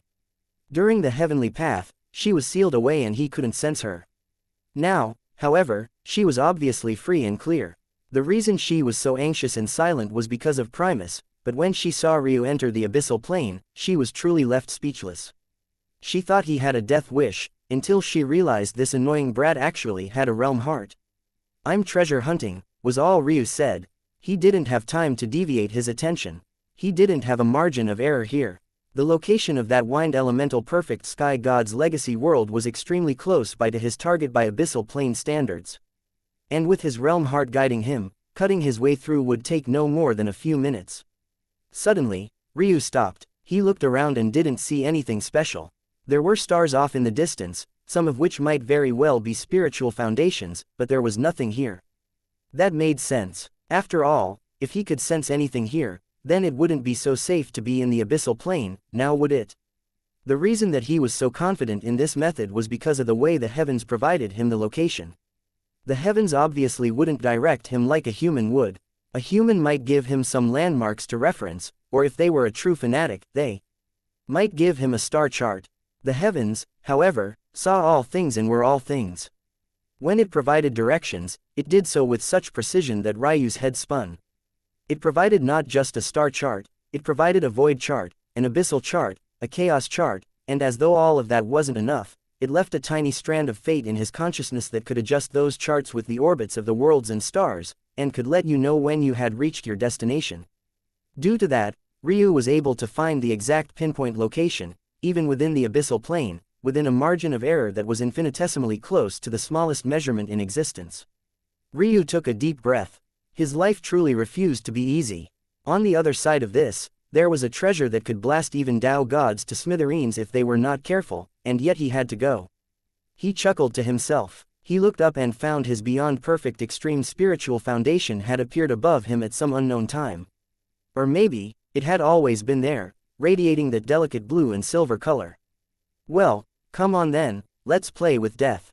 Ryu slapped his chest and a throbbing, beating lightning seed grasped, seized shape. He roared as though to amp himself up as his sapphire scales began to manifest. When he moved, walked through a tear in the abyssal plane, he materialized emerged in what can only be called judgment of the heavens. And that was indeed its name, a location that held some great meaning to the clans and sects of the eighth heaven. The moment Ryu appeared, off toward the end of the judgment of the heavens, a young man who held been in meditation scowled, grimaced slightly and glanced up. The aura that burned, radiated from him in that short moment was that of a perfect sky god. And yet, he wasn't more than 40 years old. Chapter 1480. Infinitely beyond the moment Ryu took that step, it was as though his mind began to scream. To the very depths of his bones, it felt like every peril sense that he had was roaring out at him, telling him exactly how unwise he was being. The fact that he had pushed his lightning Qilin bloodline to the limit, the fact that he had taken out his tribulation lightning seed, even the fact that he had pushed his Tao as far forward as he could didn't matter in the slightest. And why should it? He was facing off against a destructive might that could smite even a Tao god off the face of existence should they not be adequately prepared, let alone himself. He was entirely unprepared for this sort of danger. If it was all going to be so easy, then why would he have cursed the moment he got this so-called reward? Ryu wouldn't be surprised if at least half the things on the list were well known by many of the region, and had simply never been taken due to the danger associated with them. Of course, this was likely an exaggeration that he had made just to vent some of his frustration. Even so, he felt that he could have made an educated guess about all of this. It seems like I really will have to gamble. Even while he was having these thoughts, Ryu was still traveling through the abyssal plane back to the real plane. It was just that in the process of doing so, the pressure that he hadn't sensed previously due to the veil of the abyssal plane came back in full force, pressuring him from all sides. He wasn't even half of the way there, and the suppression should have still been more than 99%, and yet it all didn't matter in the slightest. He still felt like he was going to be crushed before he could get anywhere. Even so, he continued forward. That was because he had already expected all of this. In the next split seconds, his life or death would be decided. A wild grin spread across Ryu's face. This was what he had come here to do. Almost the instant his grin appeared, it vanished, replaced by a deep, unfathomable gaze. Complex runes rotated in his eyes and his aura began to leak one step after another. Within the inner world of his heavenly pupils, his soul trembled and began to consume silver-veined spirit-seeking lilies. The potency, after passing through the restriction on his pupils, was greatly weakened. However, Ryu had so many now thanks to the work of his lovely wife that he didn't care. He poured as much into himself as he could. In exchange of 100 to 1. When Ryu had this thought, he winced a bit, but it was a necessary evil. The moment he swallowed his 100th petal, his body slipped from a state of meditation into breath of earth. He swallowed another 100 after that and entered breath of heaven. Ryu didn't stop until he felt like his soul was well and truly about to explode, a boundary that his perfect black body didn't sense until he had already swallowed hundreds and entered the one with self state. This was precisely Ryu's goal. He had learned quite a number of this since coming to the true martial world, the least of which was most definitely not the truth behind the meditation states. The first state of meditation, then into breath of earth, then breath of heaven, followed by breath of world, one with self, one with earth, one with heaven, one with world, and finally, breath of quintessence. These weren't just randomly picked out names. Names held power, even for something seemingly as simple as a state of meditation. The one with self realm, the realm of meditation that Ryu was hoping to reach by forcing spirit-seeking lilies into his body, was a transition realm. The state of meditation was simply a state of calm. It removed all distracting thoughts and allowed one to focus. It could be considered a flow state, but it wasn't perfect. The breath stages, from earth to world, were all used to gather up the energies of the world to bolster your mind and your comprehension. Cultivation was done through breathing, and it carried a special meaning. The movement of qi was usually done through the mouth and nose before it was ultimately moved through the body, and the breath of the world was done no different. Even so, just like with cultivation, there would always be wins and losses. The breath states couldn't be said to be perfect, and they were highly flawed. And then came one with self. One with self was a change stage, one that could help one to incorporate the breath of the world around you perfectly, and without a single hint of loss. This was the state that Ryu wanted to tap into because he felt that if he should do so. The golden runes erupted. Ryu found himself in a sea of blue lightning, but he couldn't see or feel them at all. Instead, his body was emboldened by its own sea of gold, one so pure and blinding that even the lightning itself was drowned out.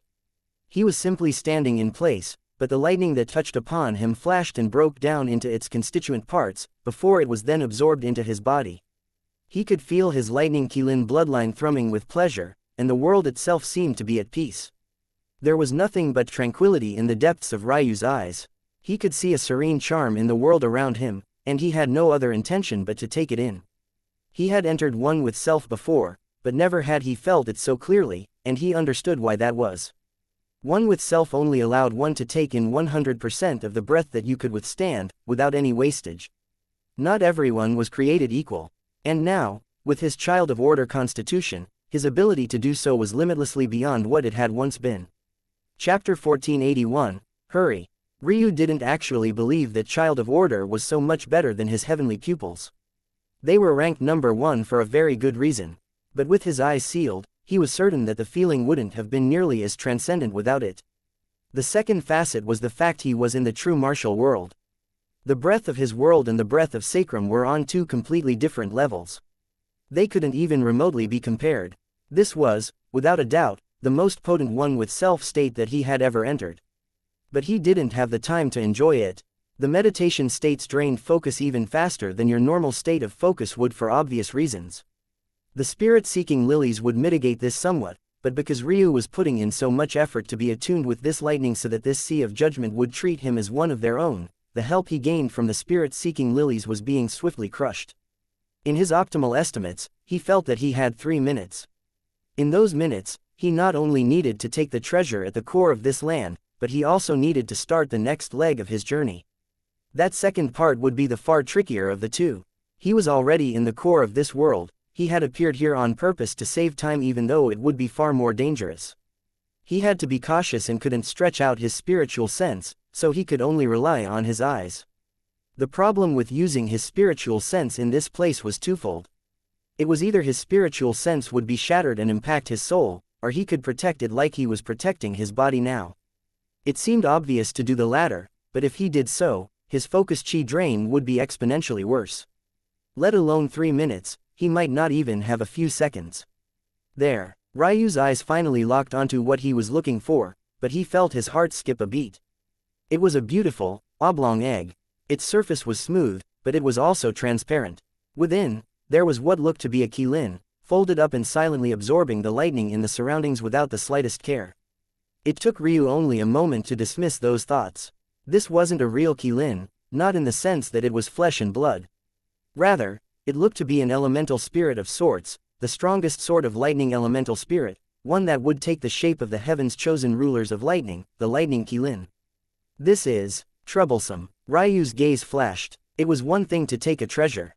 It was another thing entirely to take a treasure that might have a consciousness of its own. The former would fight a battle, the latter would fight a bloody war. There was a reason why infant realm hearts were so valuable. It was because they were in such a docile infant stage that even though they had a consciousness, it wasn't dangerous relatively speaking so long as you had proper patience and guidance. But it was hard to tell if this spirit was the same. It might look like a baby, but that didn't mean that it was one. Who knew, it might have the consciousness of a billion-year-old monster. There was simply no telling. The good news was that it was asleep right now. Maybe I should take it and worry about potentially absorbing it later.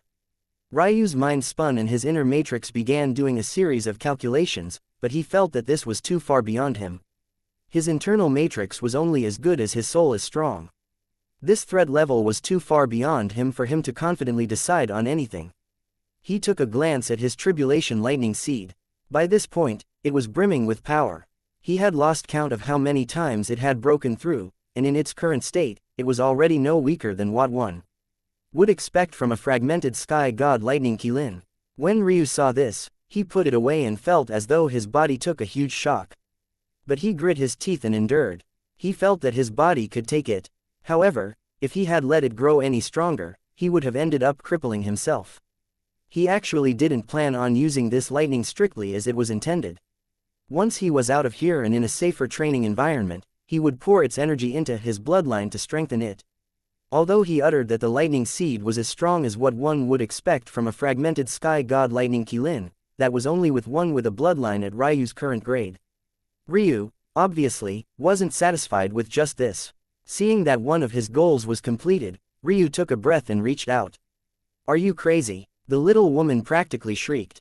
Ryu inwardly rolled his eyes. This woman really liked to wait until the last minute to say anything. If she had a solution, then why not speak? Why all this waiting? Let me cut you off right there, Ryu said, somewhat quickly. My focus chi is draining fast. If you have an approach of dealing with this, say it quickly. I will not leave here without this. The little woman was speechless, before she grit her teeth. Use your spiritual foundation directly. You won't have the luxury of storing it for later. If you don't absorb it here and suppress it, you can forget about taking it away.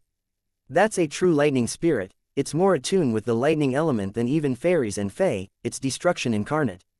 If you allow it to wake up, it could blast a tenth of this heaven to nothingness. Ryu was speechless. This was the eighth heaven. What kind of nonsense was this woman saying? Hurry up, then. Ryu nodded and felt a connection with his spiritual foundation form. But then he hesitated. How was he supposed to bring this into his spiritual foundation without touching it? All elemental spirits are reaching for the extreme. Your spiritual foundation takes it a step beyond. This sea of lightning is the chosen home for this spirit because it's the best. Make your spiritual foundation even better. When the little woman uttered this, it finally clicked for Ryu. Chapter 1482, Who are you? Rather than redirecting the lightning toward his bloodline, Ryu directed it toward his realm heart and his spiritual foundation instead. But after just a few split seconds, and before the little woman could talk, he realized that he was being foolish. He didn't have to do all of this. He thought back to when he first summoned the divine chains and how they had come from his spiritual foundation. Then, instead of directing lightning toward his spiritual foundation, he instead directed his tribulation lightning seed toward his spiritual foundation instead. Ryu's thoughts were simple. His tribulation lightning seed wasn't very strong, especially not compared to the spirit of lightning before him. However, it contained ancient markings that represented the very core of an extremely important lightning Qilin talent. These ancient runes had been refined over countless generations to do just one thing, absorb lightning. And on the other hand, his spiritual foundation seemed to be very good at copying. It had taken hundreds of thousands of years of being sealed for his spiritual foundation to copy the divine chains, however his lightning seed was his own. He already had a perfect understanding of it. As a result, copying it was as easy as thinking it. Above his spiritual foundation, dozens of lightning seeds appeared, then hundreds, then thousands. They were but hollow constructions. Although Ryu could give them form and use them each as their own vessel, it wasn't worth it. This was because his body had already reached its limits. Having an extra tribulation lightning seed would only be a detriment to him. But the lightning spirit didn't know that. All it could feel was a dense aura, the very essence of his tribulation lightning seed, increasing in momentum. Soon, the fundamental runes that were the most appetizing to the lightning spirit came out in such large quantities that it could no longer ignore it. Ryu saw the spirit stir, but this didn't make him happy in the slightest. He didn't want the thing to wake up, he wanted it to just move into his spiritual foundation. If it woke up, it might be able to see through what was happening. After all, his intention was to turn it into a cosmic seed. That's enough, the little woman said quickly. Inwardly, she was panicking as well. Why couldn't Ryu ever do anything in half measures? It was getting ridiculous. When she said to make the best environment possible for the spirit to fall into, he didn't mean to make it this good. Although it was artificial, the aura Ryu was giving off right now was countless times more potent than even the sea of lightning they were standing within right now.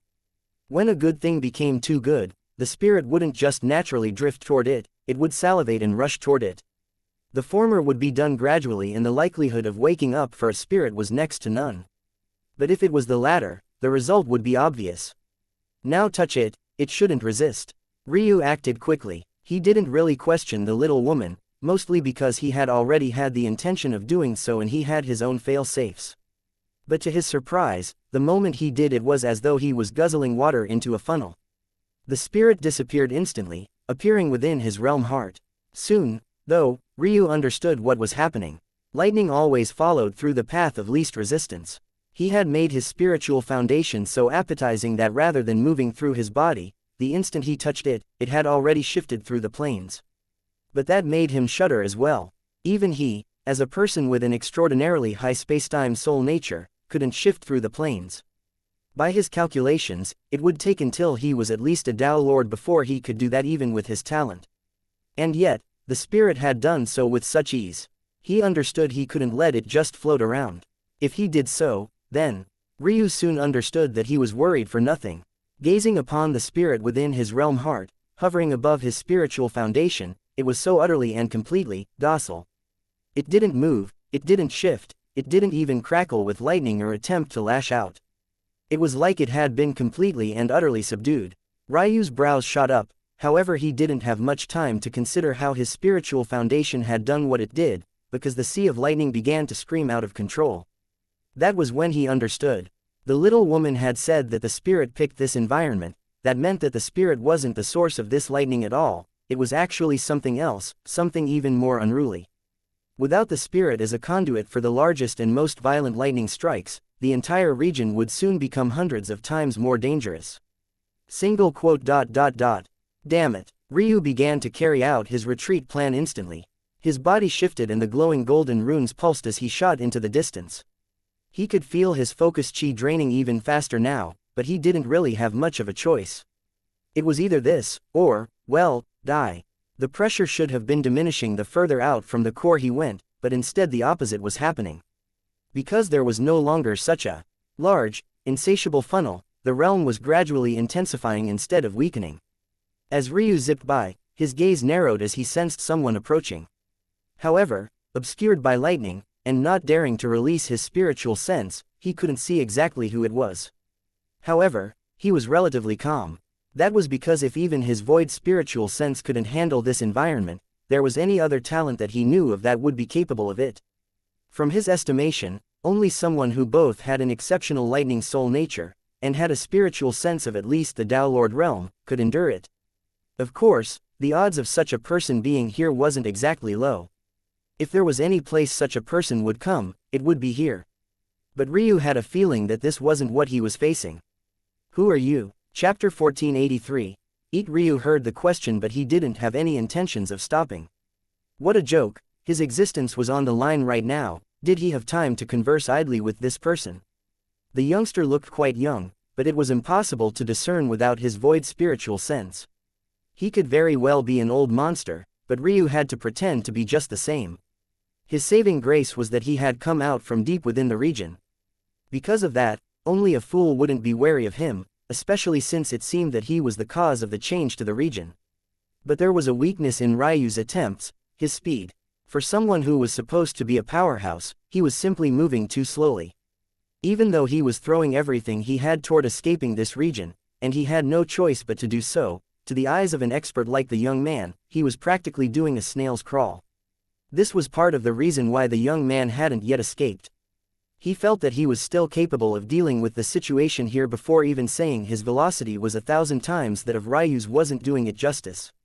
Obviously, the fact that he even dared to speak to an expert that was coming out from deep within this valley of judgment just went to show that he was already skeptical. With his decisiveness, he would have already attacked. As for why he hadn't, he could feel it. Ryu could see him. Someone with Ryu's velocity would only be a World C realm. But someone in the World C realm should have never been able to spot him, let alone stare him down.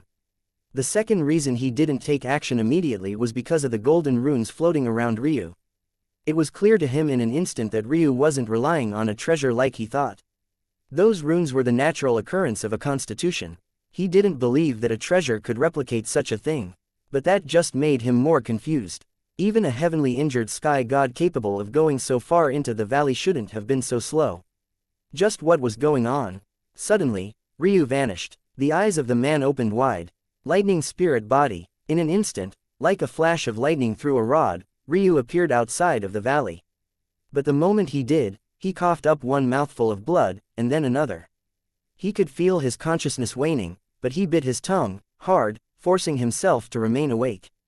He could have done this from the very beginning, but he had truly not wanted to, the reason being his current state. He could unseal his talents now, so long as he used his bone structure to keep the other bloodlines in line. But the issue wasn't that. The main issue he faced was that his lightning spirit body didn't make him immune to lightning that was stronger than himself. That meant that he still had to rely on his child of order constitution and his one with self state to make it out. The only benefit of using his spirit body was that he could ride a wave of lightning and exit the valley near instantaneously. Knowing this, one could see the problem. His child of order constitution had to buffet all of the pain, and it was able to do so for a small while. Unfortunately, what could be considered instantaneous was all relative. To Ryu, it was, but to a Tao god, it was practically an eternity. Why this matters was that Ryu's focus chi had run on empty about 90% of the way through the journey, and he had to rely on his spirit body and bloodline to deal with the rest. As a result, he was both mentally drained and heavily injured. Here, the voice echoed in Ryu's head again and a pill appeared in his hand. When he smelled it, his eyes opened wide. You succeeded. Ryu was astonished. Who do you think I am? You gave me such an easy blueprint to follow, even a child could have done it. Ryu shook his head. The reason he had given the task over to the favor alchemy sky god in the first place was precisely because a child could not do it. Even he couldn't do it, let alone a child. Though, it was possible that the little woman saw him as someone even younger than a child, a baby, maybe. What he was talking about was, obviously, the circulation pathway that he had recalled from the prayer mat, the very one that allowed him to replenish his focus QI. He had wanted to create a pill capable of recovering it, but he didn't have the time or the skill, so he handed the matter over to the little woman. It had already been months since then, over a year, if he recalled correctly. He had almost forgotten about the matter, not because he could forget things, but simply because it hadn't been on his mind. But this, Ryu's eyes brightened. This changed everything. He actually had a chance. Do you have some healing pills in there? The little woman fell silent and he could almost hear her grumble. She was more skilled in alchemy than even Tao lords. In fact, even better than most Tao sovereigns. The only thing limiting her was her cultivation, though, she had already returned to the transcendent sky god realm and was making her final strides to the omniscient sky god realm. Was she someone who could be the personal pill concoctor for a world sea realm expert? Even a Tao god would have to give her very good benefits. Ryu, though, saw it very differently. Even if a Tao sovereign was here and touted as the undisputed number one, he wouldn't allow them to concoct for him. Reason being, he refused to consume any pill beneath 100% purity even if his existence was one line. This pill that the little woman had given him, though, was not only 100% pure, but it was a partial step from forming a rune. Your current situation is unique, the little woman finally grumbled. The main problem is the tribulation lightning in your spirit body and tribulation seed are barely suppressing it. I've never treated such a problem before, give me a moment. As she spoke, Ryu tossed the focus chi restoring pill into his mouth. He had expected the little woman to take at least a couple days, but he hadn't even swallowed yet when a pill came flying out. Eat that too. Ryu was speechless. Was this how people felt when he was concocting? Chapter 1484. So what? Of the two, the healing pill worked quite immediately and miraculously. It gathered up the latent tribulation lightning that was rampaging around in his body and seemed to vibrate them until they were in tune with his own spirit body while expelling the portions that refused to do so. It in one part healed him, another part strengthened him, and a final part expelled any latent danger. It was hard to believe that this was a pill that the favor alchemy sky god had come with on a whim. Compared to this, the focus chi restoring pill was almost a bit lackluster, but this was to be expected. This pill was the first of its kind, at least from Ryu's understanding, while the healing pill should have been built from a skeletal understanding that the little woman had for another, similar type of pill. Even so, it recovered about 10% of Ryu's focus chi immediately, and then it had a lingering aftertaste of sorts that continuously replenished his focus chi. From the pace, it could add an additional 1% to his focus chi about every 2 or 3 minutes, and judging by the medicinal efficacy, it could restore about 50% of his own before it ran out of energy in a couple of hours. Any side effects from taking more than one of the focus chi restoring pill? Ryu asked. No. The only drawback is that if you take more than one in a 24-hour period, the immediate restorative effect will be limited. Right now it can restore 50% immediately, but if you take a second it'll be closer to 30%, and if you take a third it'll be closer to 10%. The lingering effect should be the same, though. Ryu raised an eyebrow, but he didn't say anything. 50%, he had only regained 10%, and this was obviously the first time he had taken the pill. Even so, he didn't have time to have this conversation right now.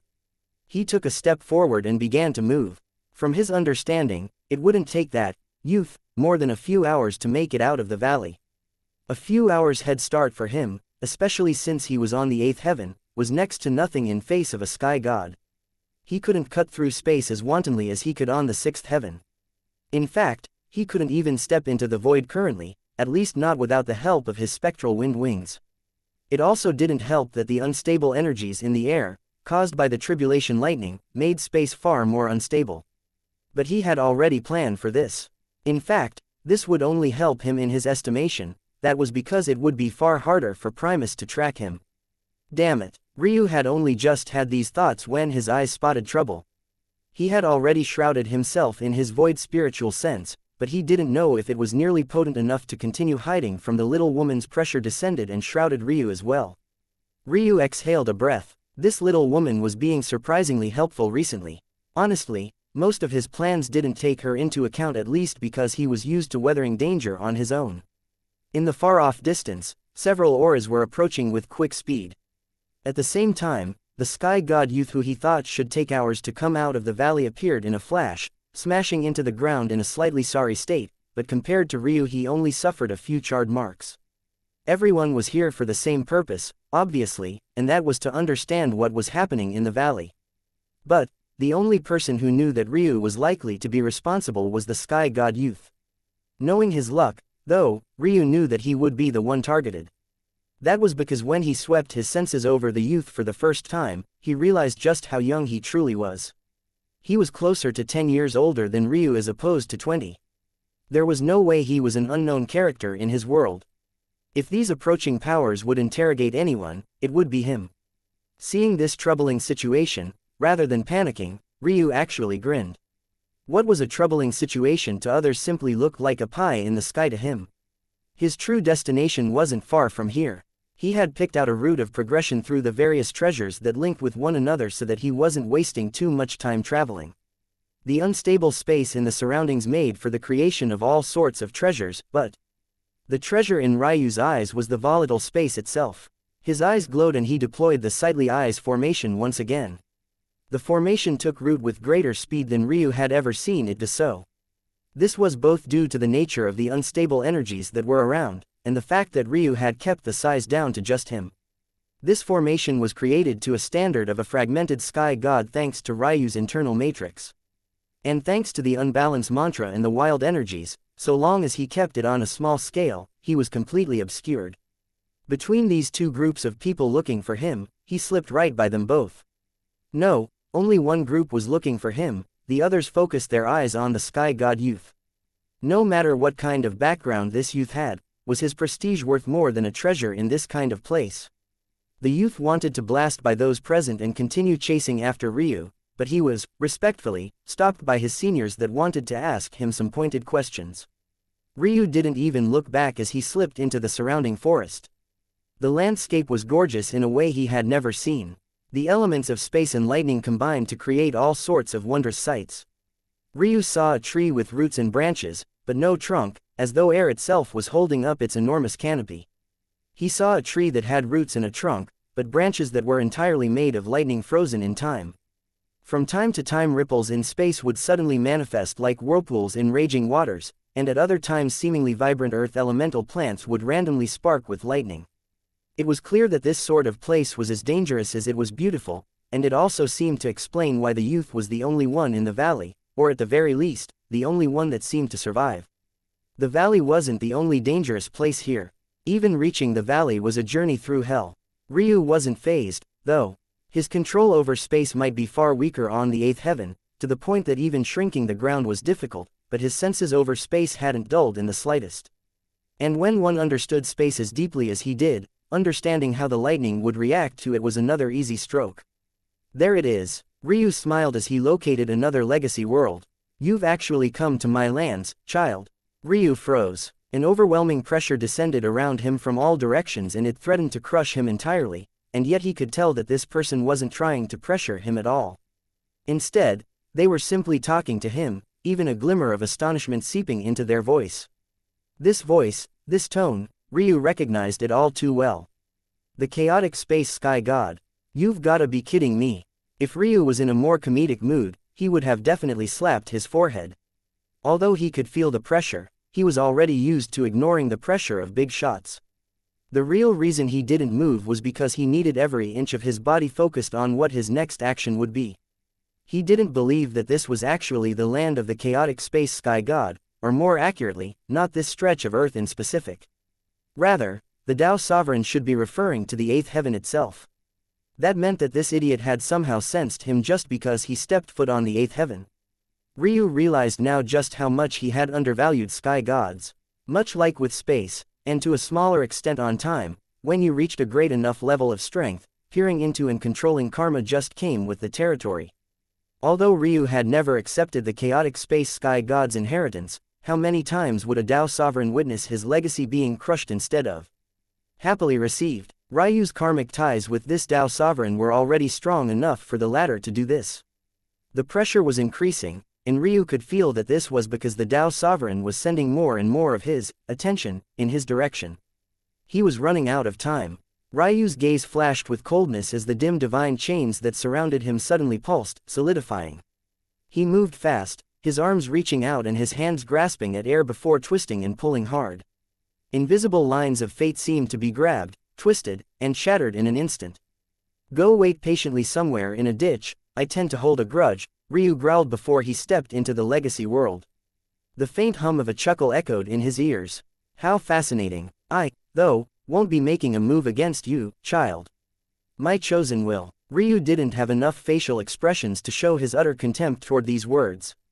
For one, his chosen was definitely Starlight, and he didn't plan on even struggling against someone he had already defeated before, let alone losing to them. And secondly, as if he believed that this audacious Tao Sovereign would be so noble. He would deal with him soon enough. He knew that Starlight had been granted a set of chaotic silk meridians now. But, so what? Chapter 1485. 3 Treasures. Ryu didn't slow down or relax after he entered the legacy world. He didn't believe that the Tao Sovereign had locked onto him for long enough to tell where his exact location was, but he wasn't taking any chances. Primus had managed to sense him without Ryu even being aware of what was happening.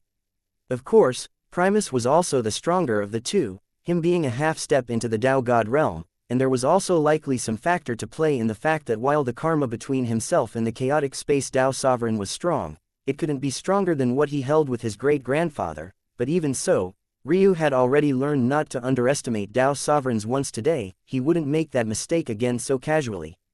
In all likelihood, the Tao Sovereign hadn't even been actively looking for him. What the Tao Sovereign had done just now was the equivalent of a mortal being on a stroll and catching the sight of someone he recognized in a crowd. Except for the fact the stroll, in this case, was likely just the Tao Sovereign meditating in his chambers, while the crowd was the entire 8th heaven.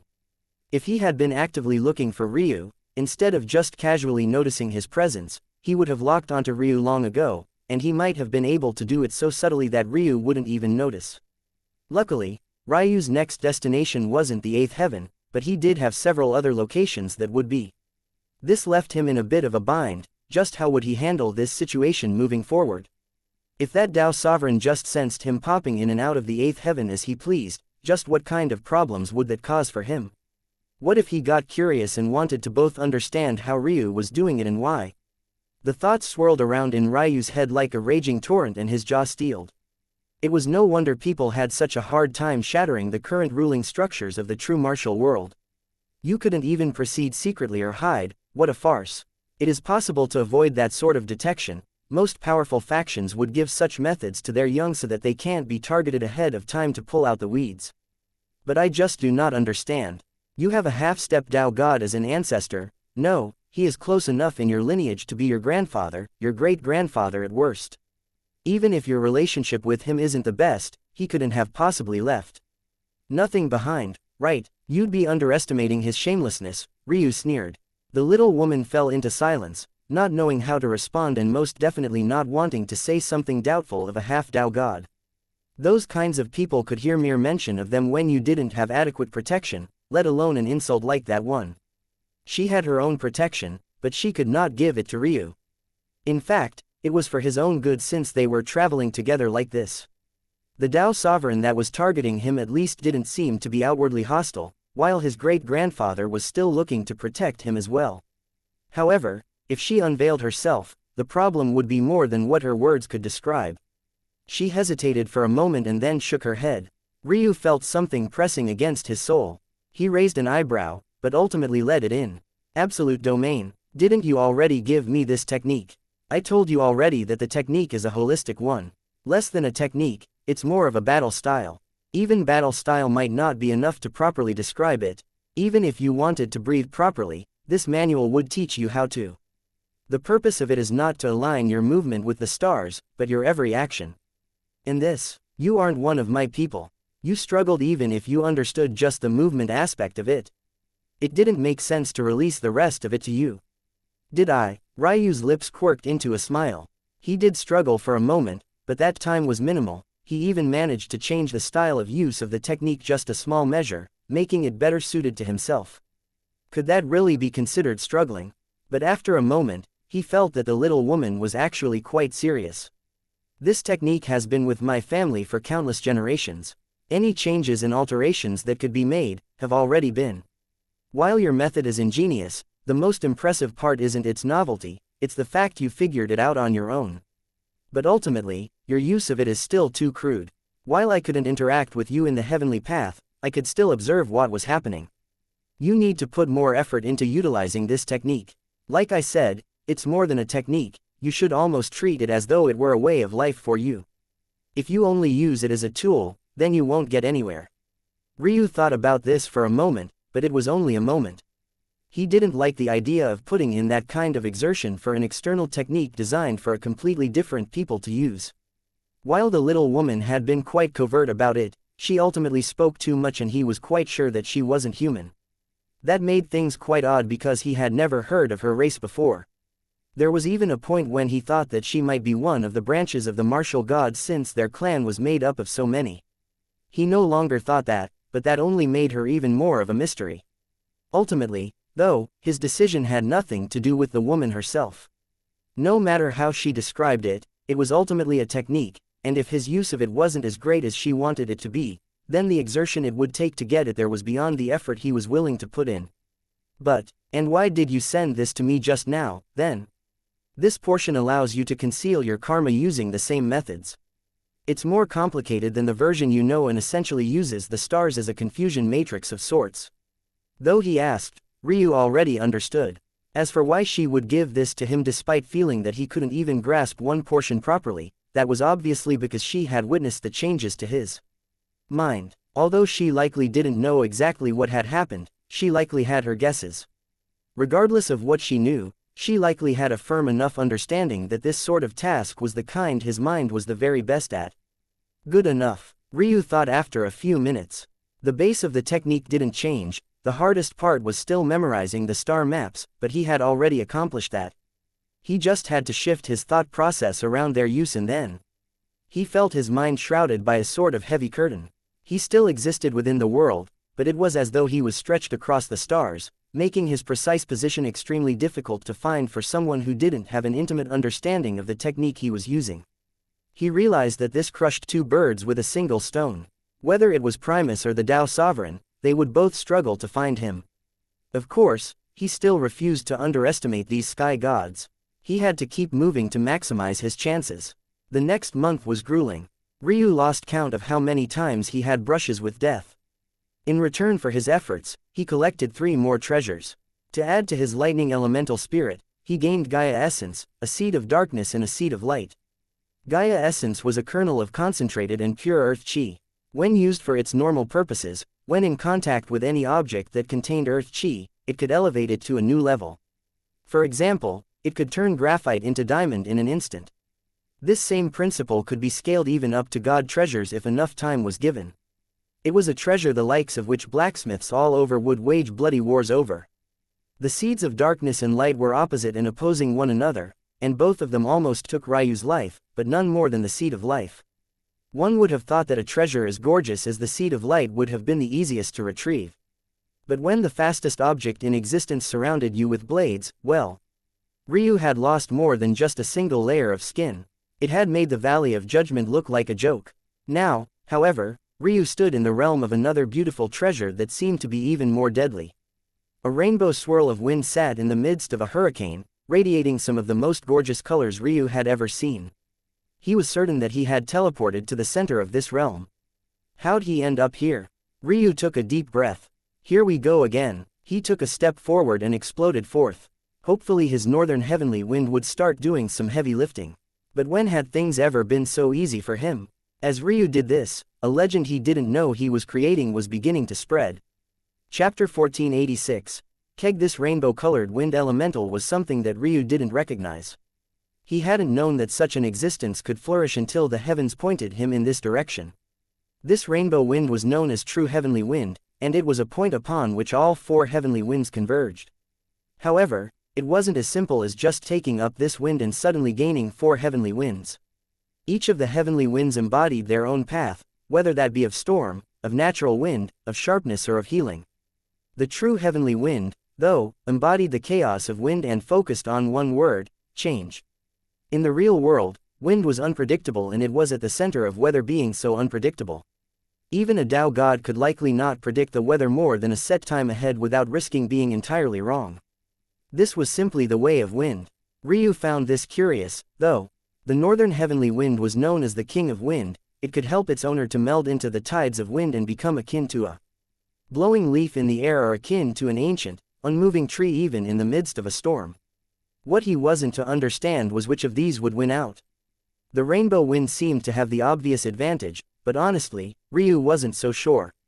He didn't know where this feeling was coming from, as it mostly stemmed from his intuition. But something about this rainbow wind felt unnatural. Days later, when he finally closed in the distance, he realized how right he was. From a distance, it looked as though the wind was fused into one. But when one got close, the true spectacle was a lot different. Northern heavenly wind formed the center of the formation, southern heavenly wind formed the exterior almost like a motherly embrace holding everything together, and western and eastern heavenly wind bounced within the two like rampaging children. As expected, they were never one to begin with. This was a natural formation created by serendipity. Four heavenly winds managed to manifest in this place, and they formed an odd balance between themselves. However, due to this, they sat at the extreme of the wind element. It seemed as though they were just moments away from taking that final step and going beyond the extreme, and yet it was northern heavenly wind that kept them in check. Ryu sighed. He had thought that this would be a great opportunity. The chance to absorb the strength of all four heavenly winds at once sounded absolutely amazing. But if it was a perfectly balanced formation like this one, he could only take them on one at a time, and if he chose one, then the others would completely lose their balance.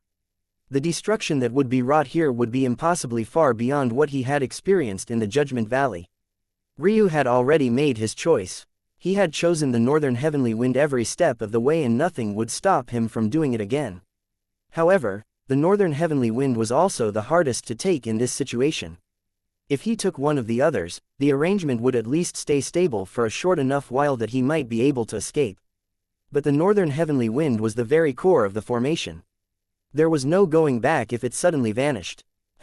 Because it's a formation, though, I think I can. Ryu observed the formation, the winds buffeting him from all sides. Much like every time he had done this, he didn't have much time, and what he wanted to do in the time was quite ambitious. First, he wanted to understand the formation. If he did so, he would be able to gauge how it would react if changed some aspects of it or tipped the balance. The ideal situation was if he could use the eastern heavenly wind, the wind of sharpness, to split space in several locations.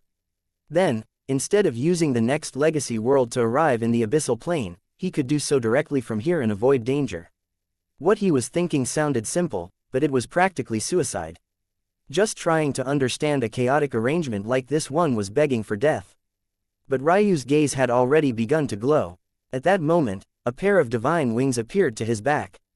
The wind shredded them to pieces a moment later, but Ryu kept reforming them, his face growing paler and paler. Got it. Ryu shot forward, knifing through a section of the formation as though he was throwing himself at death. A scythe of wind shimmered through the air, appearing before him in an instant. It was the kind of wind that could split apart even a Tao Lord, let alone Ryu. And yet, he continued to rush forward, unfazed. In the last moment, the wind, as chaotic as it was, oddly split and then shot off in 7 different directions, none of which were toward Ryu. This was the easy part. Natural formations, ones, constructed by chance and at the hands of the heavens were extremely powerful, but they were powerful in their simplicity. Humanoids and intelligent creations often complicated formation and formation runes because they couldn't match the easy elegance of the heavens.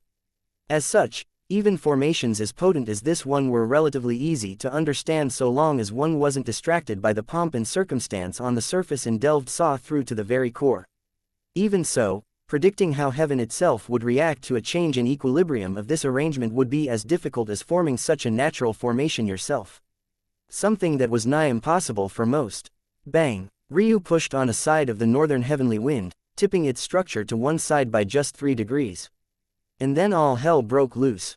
Winds rampaged, lightning began to crackle as other elements seeped in, and soon it felt like the powder keg would explode. It was in this situation that Ryu absorbed. Chapter 1487. Return. Ryu appeared in the abyssal plane, gasping for breath. Everything about these matters was annoyingly difficult. Of course, if others heard his thoughts, they would curse him to the high heavens. The list of natural treasures that the heavens had given him would be worth entire clans and sects even on the 9th heaven. It was a boon the likes of which hardly had any match at all. The more Ryu thought about it, the more he actually felt that his actions didn't quite warrant such fanfare. It was almost like the heavens wanted him to finally complete the beyond perfect extreme spiritual foundation. Ryu had always wondered why the martial gods went through so much trouble. It all seemed that their actions had simply pushed him to this point.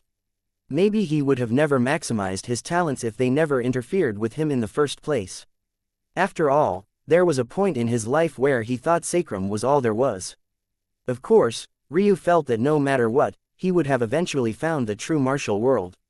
But by then, he would have likely long since become a sky god of sacrum. Changing his foundations at that point would have been almost impossible, or at the very least, far harder than what he was doing now. Even if he became a Tao god, those lingering issues from using the wrong cultivation methods for so long would have made him among the weaker Tao gods, and they could easily deal with him even with all his talents. Plus, if he had become a sky god before coming to this place, then how would he have entered the heavenly paths? The main reason for most of his success until this point. There's likely something I'm missing. Ryu coughed as he pushed himself up, heaving deep breaths. Since the rainbow wind incident, he had gathered several more treasures. By this point, 2 entire years had passed. He somewhat wondered how others were taking his sudden disappearance, but he didn't care enough about it to go back and check on it, especially if this might lead to Primus catching him. Thinking of that annoyance, Ryu chuckled. He wondered, since he had evaded that man for 2 years, did that mean he could have 8 years of protection left? Actually, it should be closer to 7 due to the complete heavenly path. Or, did that mean that Primus would tack on an extra 3 years? Ryu threw those distracting thoughts away and looked within his spiritual foundation. There was the Gaia essence, darkness and light seeds, the northern heavenly wind, the lightning elemental, and since then he had also gathered a black hole. The black hole didn't have a special name, it was just well and truly a black hole. It was the reason he had taken an entire year and a half to get to this point. It was entirely focused on just this one treasure.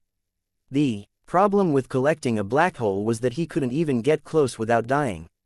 Teleporting directly into the middle of it would have consigned him directly to death, or sent him sprawling into a completely separate timeline depending on what theories of physics subscribed to. The black hole was both the representation of time and space, warping both of them wildly. So in order to gather it, he had to likewise toy around with time and space as well. It had only been a year and a half to the outside world, but Ryu had experienced decades. There was even a hint of maturity beginning to show on his face as a result. Of course, decades were nothing to a World Sea Realm expert, so it wasn't like he had become an old man. But his cultivation until this point had kept him perpetually in a state of a young man who looked to be in his very late teens to early 20s. Now, however, he looked more like he was approaching his mid-20s. If he was in Sacrum, this would have never happened. But obviously, in the true martial world, the trade-off for using its power was that your years weren't nearly as long as they were in small worlds. That aside, Ryu only managed to capture this black hole after countless years of planning and only by using his spiritual foundation directly. That was right, he had caught this black hole within the abyssal plane itself. As for Primus not catching him in this time, it was because he used the little woman's methods and because he sat within the influence of the black hole, bending and twisting time around himself. He was practically impossible to find in such a situation. But he had finally succeeded and there was just one more treasure to gather. He had earth, wind, fire, and water. He paired that with light, darkness, time, and space. The only thing remaining to bring balance to it all was a kernel of the heaven itself. He needed a representation of order. Something that could allow his spiritual foundation to take that final step. Technically, the heavens already said that he was perfect. On its list, there wasn't any such thing written upon it. Which made sense, why would the heavens give up a portion of itself for him? It was only during those decades in the midst of a time warp that Ryu began to feel that something was missing, that something was out of place. Then it clicked for him. He sighed as he stepped back into this familiar world. He had returned to Sacrum. The clans and sects of the 7th, 8th, and 9th heavens were in a complete uproar. Over the last 2 years, some troublemaker had appeared at key sites, one after another, causing disturbances to their divine lands of cultivation and shifting their balance. However, every time, this person escaped completely unscathed. This triggered a wild legend to begin to spread, one of a thief in the night and a master that could evade the capture of even Tao gods. At one of these spots, Titus Tatsuya stood firmly in silence for a long period before his voice boomed with laughter. The ground cracked, peaks collapsed, and the skies split as the skies ruptured. Chapter 1488, Favor Sacrum. It felt odd to step back into this place after so long. Of course, this wasn't due to a suppression of sorts. Due to the fact he was born in Sacrum, no matter how powerful Ryu became, so long as he was careful not to collapse reality itself, he could always return. Rather, it was because he could sense things now that he never could in the past. He could almost see Shrine Mountain's looming presence, infusing itself into the very vibrant life of the world. And it was precisely due to this that he could feel just how special Sacrum was. Most of it was constructed of what one would expect from such a weak world. But, hidden within, there were tendrils of laws that reminded Ryu much more of the true martial world. One had to wonder why it was that a clan like the martial gods would be so interested in a middle world. The answer to that was obviously the shrines, but why? Usually, treasures of origin that appeared in this place were inferior. You would have to invest as much as Ryu did into them before they could display their true strength. By the time you went through all of that trouble, you might as well have just found your own origin grade treasure on the true martial world itself. It wasn't worth it to farm lower level worlds for these enormous powerhouses. Of course, a higher world might be different. Ryu wouldn't know, he had never been to one before. For all he knew, their existences were close enough to the true martial world that the trade-off would be worth it. Maybe you could find an origin grade treasure for cheap over there and only exchange the worth of a chaos grade treasure to raise it up to an adequate level. If that was possible, higher worlds would definitely be overrun. Just thinking about it, even Ryu was tempted. This was all to say that it didn't make sense that the shrines were so valuable, and their insights so sharp. The more Ryu had learned about the true martial world, the more he understood just how ridiculous their existence was. That said, Ryu hadn't come here for the shrines. What he was looking for was something very different, and he wasn't even sure it existed. And even in the case that it did, he didn't know if he would be allowed to take it. Ryu appeared within the chaos plane. It was still as beautiful as he remembered, in a dark sort of way. Well, it was far less so without his ephemeral tapestry to paint its true colors before his eyes, but even without it, it had its own charm. He moved forward and closed in on his destination. Then he saw it, that perpetual battle that was always raging, the one between invaders and the warriors of heaven. On one side, there was a motley crew of weak god-level cultivators. They were the only existences that were allowed to step foot into here anyway. Of course, among them, there would be the occasional sky god that made Lionel's heart skip a beat, but ironically, those powerful ones would never be let through. Only the weak could sometimes slip in. Ryu wondered just how much of this was on purpose. Was it really that Heaven's warriors were making a mistake? Or was it for another reason? On his way here, he had wanted to stop by other lower worlds to see what all the fuss was about. However, he found something else that was quite curious when he attempted to do so. Finding the entrances to these places was extremely difficult. He changed tactics soon after that and tried to buy information, but to his surprise, even after paying exorbitant prices, the actual information that he gained was minimal and often vague. Of course, these prices were nothing to Ryu, especially with the wealth of the Frost clan at his beck and call. But the issue in his questions still stood. Why did it seem so much easier to find temple compared to other worlds? He pressed on previously and eventually found the entrance to one of these small worlds. He had thought that he would be able to enter with quite some ease as he was still in the world sea realm and hadn't even become a sky god yet, only to find that he was sorely mistaken. He couldn't even break the barrier to enter this world. For context, Sacrum was ranked as a middle world. This world that Ryu targeted, because he was reluctant to invest for another middle world or take the time to find one, was a lower world. One might argue that a lower world wouldn't block entry to the world sea realm just as temple blocked entry to those above the perfect sky god realm, but this wasn't the case. Ryu had checked this as well. Such a world would only block those above the fragmented sky god realm, a realm Ryu obviously wasn't within. So Sacrum, for some reason, was not only far easier to find for some godforsaken reason, it was also far easier to enter. This all seemed to point to one explanation: the martial gods. Obviously, it was their actions that had caused all of this, right? Well, Ryu wasn't actually so sure about that. Something felt off, like he was missing a large piece of the puzzle. Hey! Ryu's voice boomed before he suddenly sent out a series of punches. Back in Sacrum, he had already been able to massacre sky gods like they were baby chicks despite barely having entered the Path Extinction realm, and those were sky gods of the martial gods. Even though they were suppressed, compared to many of these sky gods, they were wholly insignificant. Single fists of Ryu, especially while in the Chaos Plane, were comparable to a concentration of Armageddon for each one of these invaders. Over 90% of them were wiped out in an instant. The heavenly warriors rushed forward to eliminate the rest, but Ryu caught one securely by the shoulder. You all, isn't it about time you did me a favor? Chapter 1489. Natural breath. The heavenly warrior froze and slowly turned back to Ryu. Donning a familiar black armor with golden accents, the warrior didn't seem to understand what was happening. It stared blankly at Ryu, but it didn't move. It was like a robot that had run into a scenario it hadn't been programmed for, so it was constantly rebooting and reassessing the situation as though it was looking for a way out. Ryu's eyes narrowed. Had he overestimated the intelligence of these heavenly warriors? But the last one had spoken to him, it even seemed to have emotions, so what was going on here? Just as he was thinking so, the skies split. Boom! A much taller heavenly warrior, standing at 3 meters and towering over Ryu appeared. Heaven's chosen, what are you doing? Ryu's gaze flickered. This was the second time he was called this, and he still had no idea what it meant.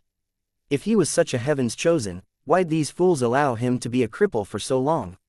If he had never been compelled to reincarnate, just how much faster would he have been able to progress in his cultivation with the full backing of the Tatsuya clan? And with his beyond perfect extreme spiritual foundation at that, not only would he not have to concern about the ticking time bomb that was likely to be his White Phoenix spiritual foundation, he would have been able to save his family from collapsing. Of course, he knew that things weren't so simple. For one, he would have never met Ailsa. Although she had left her family with her own problems, by the time she made that decision, Ryu would have been well along his path, and he would have shunned her with great vigor for the sake of Elena. If not for the fact he had been separated from Elena, Ailsa would have never been able to crack his cold exterior. Then there was his chaotic silk meridians. It would have been impossible for him to find its true path, and he wouldn't have been nearly so powerful without gaining chaos chi. His ability to fight above his level would have been greatly hindered as a result. That was just 2 of the many changes that would occur had he not been crippled at birth, and he knew that. But he liked to grumble anyway. If the heavens put him through that kind of pain on purpose just to raise him to this level, he would definitely have no love lost for it. He wouldn't tolerate being the puppet of anyone, even if that someone was the heavens themselves. Since I'm your so-called heavens chosen, don't you think it's about time you actually did something for me? The heavenly warrior was speechless. Since when had anyone ever spoken to him like this? Every time he descended anywhere, there would be nothing but reverence and adoration. Don't allow your mind to wander, I still want to go visit my mother. I don't want to waste time here. Tell me, I need a treasure capable of holding the essence of heaven itself. It's the final piece I need to bring my beyond perfect extreme spiritual foundation to the world sea realm and unleash its true strength. Although Lionel couldn't see a face, he could almost feel the heavenly warrior frown. When he did, the world itself reacted. The heavens do not give gifts, nor do they help cultivators directly. Ryu scoffed. What kind of heavens chosen does that make me, then? Do you just throw out that title when you feel like trying to guilt-trip me into things? The title of heavens chosen doesn't imply any sort of selection or active choice on the heavens' part, it only implies that a particular large amount of faith has gathered around you. This is your luck, but do not expect anything else. So the heavens can punish, but they can't give gifts. What happened to balance? The heavenly warrior fell into silence. Ryu raised an eyebrow. After the warrior's initial response, he had already given up. It was clear to him that whatever strength Sacrum's heavenly warriors had, they were only displaying a fraction of it.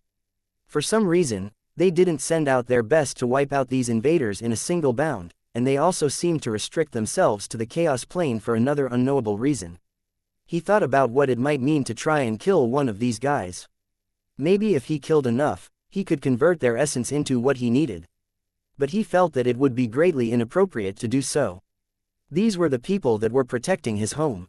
He, of course, wasn't a soft-hearted person, but he knew how not to ruin his own benefits as well. If there was no one protecting Sacrum, and it became overrun, it would fall on his mother's shoulders to handle everything. And if that happened, how would she be able to heal her injuries? But this heavenly warrior actually paused. From my understanding of your spiritual foundation, you do not need such a thing. Humor me, Ryu said. Following heaven's path for you would only get you so far. Ryu trusted his instincts just as much as he trusted the information the heavens had given him. Since his instincts told him he needed one more thing, he believed it. You are already on a path to doing so.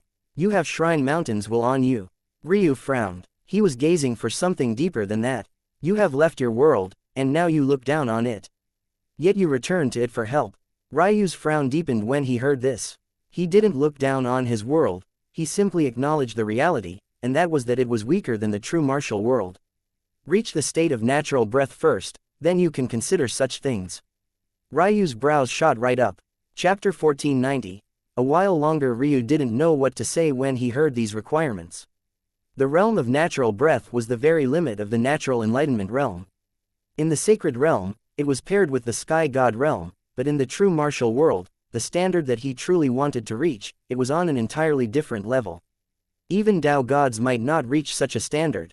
In the past, Ryu had wondered why natural enlightenment realms were so much more difficult to progress than mortal endowments. But now he knew that it was likely related to the fact those individual realms represented something entirely different. For example, the mortal endowment comprehensions were divided into air, impose, ruler, small realm, dominion, divinity, and deity.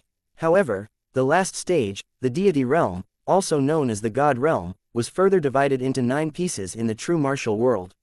However, the natural enlightenment comprehensions were not divided like this at all. There was the state of listening, the state of feeling, the state of immersion, the state of control, the state of heart, the state of soul, and the state of natural breath. There were no further divisions within these realms other than lower, middle, and higher. Knowing this, it was no wonder natural enlightenments were seen as so much more powerful than mortal endowments. It was because each individual step you took in one was simply worth far more than a step you took in the mortal endowments. But none of that understanding made Ryu's task easy.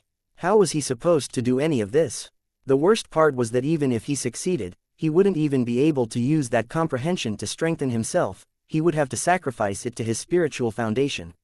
Of course, in the future, he would be able to benefit from it. But in the short term, it would be like he was giving up a large portion of himself.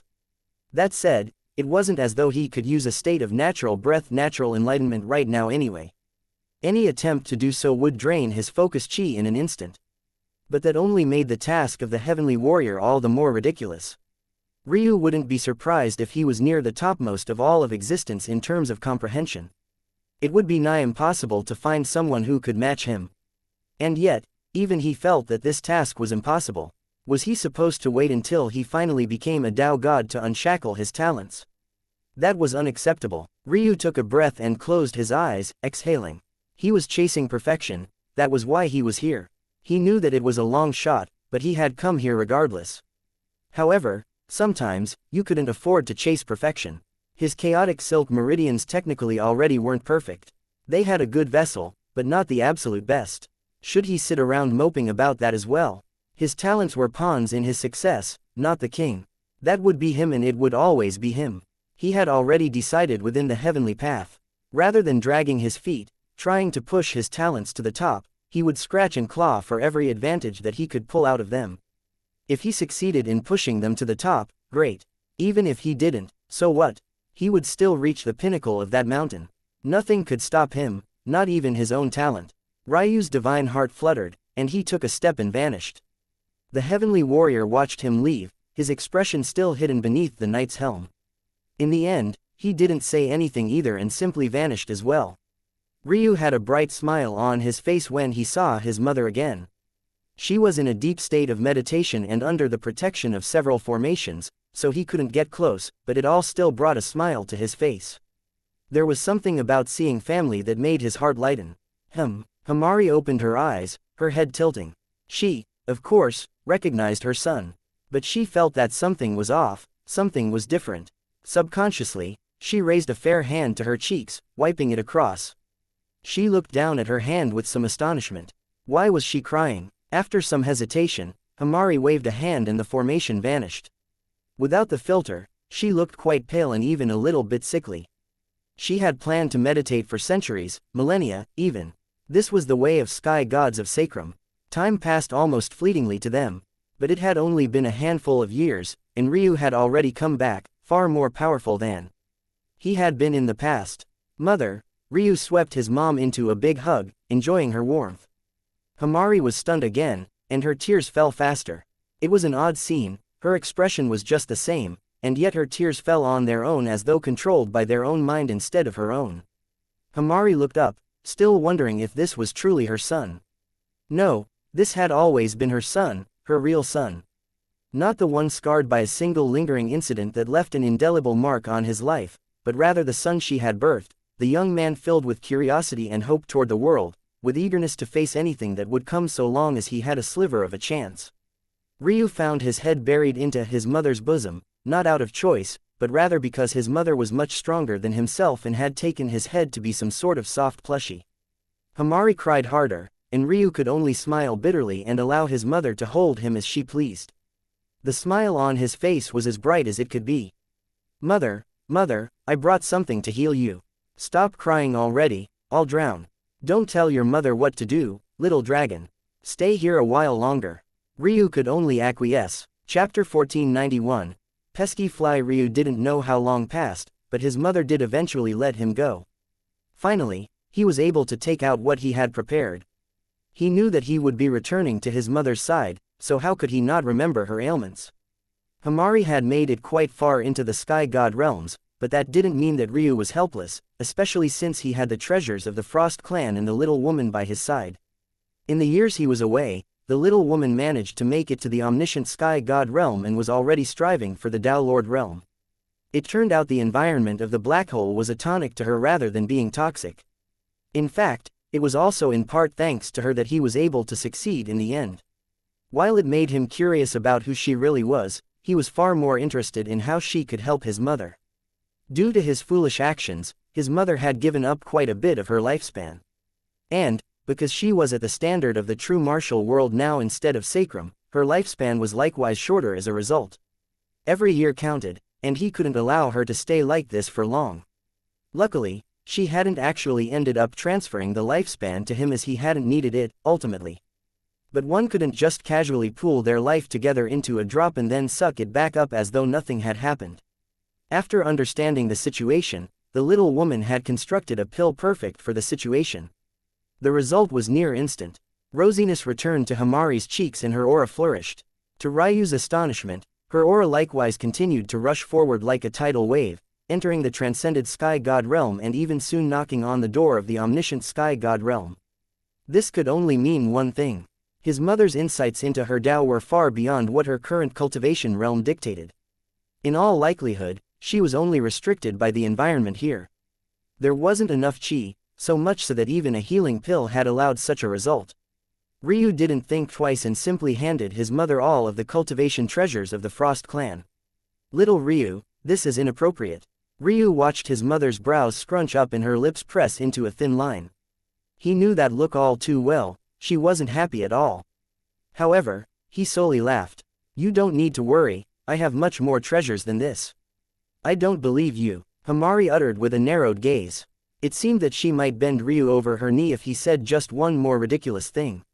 Ryu coughed. Okay, well, I don't have any more easily usable treasures like this, but my wealth is definitely beyond just this. He held his mother's hand and guided her spiritual sense, under his protection, toward his spiritual foundation. I have more treasures than I can use in a lifetime. This isn't the Phoenix Sky God's spiritual foundation, Himari said after a long while, looking into Ryu's eyes. He knew immediately what his mother was worried about. Although Ryu wasn't some moral beacon of light, his mother was quite different from himself. She wouldn't be happy if she thought he had stolen a spiritual foundation from someone else. This is my spiritual foundation, Ryu explained with a smile. My original spiritual foundation. Himari's eyes widened before the implications made her temper flare. If not for the fact her son was right before her, the land for countless millions of miles might have been completely destroyed. Well, I have it back now, no. Himari only somewhat calmed down after hearing those words, her nose scrunching up. Ryu recognized that look as well. It usually only came when she was thinking about something distasteful, and at this point, it was more likely than not Primus. The thought had barely been formed when the skies shook and a middle-aged man appeared high above. He looked down calmly, nothing like a person who had been chasing another for years. Himari's eyes sharpened as she hid Ryu to her back, apparently arranged for battle. Despite seeing her grandfather-in-law, her expression was quite fierce. She had been married to Titus for millions of years, but she hadn't seen this man before even a single time. Instead, she recognized him purely based on his aura. Ignore him, mother. He's just a pesky fly. Ryu pulled his parent deeper into the life shrine. What he found most amusing about the situation was that he had a not so unfounded confidence that Primus wouldn't be able to enter the shrine even if he wanted to. As expected, Primus didn't move, and his expression also didn't change. I'll be absorbing those treasures into my spiritual foundation now, mother. I don't know how extended it'll take, but probably not too much. Why does the grandfather-in-law seem to be looking for you? Himari asked. Ryu sighed. He might call Primus directly by his name, but Himari didn't do so. This wasn't out of fear, but rather because his grandfather still called Primus father even after all he had done. It was purely out of respect for Saint Tatsuya that Himari still called Primus by this title. I would take his gift to sever karma, so he uttered he'd follow me around for 10 years. It's quite annoying. Himari, though, actually sighed a breath of relief when she heard this. Didn't this mean that she didn't need to worry about her son as much? Ryu smiled and found a place to meditate, his heart reaching a state of calm quite quickly. He looked toward the treasures floating within his beyond perfect extreme spiritual foundation. They all seemed docile and silent now. Hopefully, it would remain like that as he began. It was about time he saw what this spiritual foundation of his was really about. And then, it would be time to become a sky god. Chapter 1492. Easy. The process was far easier than anything Ryu could have imagined. But as time passed, he wondered why it was he had thought that it would be a complicated process at all. These furious heavens treasures, capable of changing the landscape, upturning the earth, and causing devastation the likes of which could completely alter the environment of a world, had all been laying in his realm heart completely docilely. They had long since lost sense of the methods that Ryu had used to deceive them inside, and yet not a single one had fought back against him. Thinking even further back, whether it was the infinity mist or the origin flames that created his first to beyond perfect extreme cosmic seeds, both had formed quite easily. Origin flames were on the more obedient side to begin with, but was infinity mist. It should have long since shredded him to ash, but that hadn't happened at all. Ryu gently placed the Gaia seed within and watched as his spiritual foundation cracked. Large swaths of cosmic chi flooded him. He had sensed cosmic chi long ago, but the cosmic chi of his original spiritual foundation felt so different, so utterly refreshing and almost oppressively powerful. If Ryu didn't know better, he would think that it was even stronger than his chaos chi. Of course, this was nonsense. Chaos chi and essence were the two strongest sis in all of existence. A spiritual foundation wouldn't produce a chi that was stronger than them. The difference lay in the fact that as this cosmic chi, this beyond extreme cosmic chi flooded his body, he felt a control over it that he had never felt from his chaos chi. He still didn't have methods to perfectly control his chaos chi, and his body was still essentially a vessel whereupon chaos chi could filter into. It wasn't truly his chi, it was rather chi he could siphon from the chaos plane. This beyond extreme cosmic chi, though, was well and truly his. While he couldn't control infinity mist perfectly, a problem that would likely transfer over to his other treasures, he was sure this cosmic chi was a different story entirely. Much like the white runes of his white phoenix spiritual foundation, he felt an innate control over it that he didn't have over anything else. He felt an intoxicating sort of strength flush into his body, and he began to allow one treasure after another to sink into his spiritual foundation, arranging them all into a perfect formation. As the last sunk in, the black hole, his spiritual foundation trembled and strength began to rise like a tide. The final cracks formed and suddenly, there was nothing solid remaining at all. The world whined and shook, a gorgeous ocean of endless blue, with veins of silver hidden within, taking shape. Power rushed into Ryu's body and it truly felt as though he had broken into the world sea realm once again. Even his realm heart was flushed with strength, it made him feel like he was walking on air, as though he was invincible. He had been ready and waiting for any number of things to go wrong. He was used to these sorts of things happening to him. Whether it was his realm heart being unable to withstand his spiritual foundation, or maybe his body itself being too weak to withstand two such breakthroughs, or maybe it would the artifacts themselves that were only obedient up to a point and would all rampage the moment the cage of his spiritual foundation became a free-flowing sea. But none of these things happened. He felt more at peace now than he ever had before, and looking at the artifacts floating within him, a smile spread across his face. What Ryu didn't know was that his mother's eyes had widened in horror. He felt at peace, but from her perspective, her son had cracked like fragile porcelain. Not because his body was too weak, not because his realm heart had reached its limits, not even because the artifacts had begun to fight back. No, none of this was the case. The reason he had cracked like fragile porcelain, and the reason he couldn't seem to sense it at all, was because it had nothing to do with what was happening on the physical plane at all. His potential had reached his end, his cultivation journey having taken its final step. What good was there in him continuing to exist? In a far-off corner of existence, a fate star, chained from all sides, trembled in a final struggle, but there was nothing that it could do. Its power was being sapped away by the laws of the heavens. Although it still had so much more to give, the heavens could sense it. Ryu was disappearing because his journey had come to an end. Primus looked toward the life shrine, then looked up into the skies. He could vaguely feel that something was off. But after a moment, he actually frowned. His voice rumbled. This is too much. If he helped Ryu with his fate star, he would be paying back more karma than he wanted to. Instead of balancing karma, he would end up flooding their relationship with too much positive karma. Whether it was positive or negative karma, he wanted neither. You couldn't sever karma by overdoing it, or else that would defeat the purpose. If you did that, you would end up forming new karmic ties that you would then have to do cruel things to reach balance. But if he forced himself to do cruel things to his descendant just to balance karma properly, it would affect his Tao heart. After all, he refused to act against the weak. That was his martial way. At the same time, though, this wasn't something that you could do by a half measure. Or was it? Primus looked into the skies thoughtfully.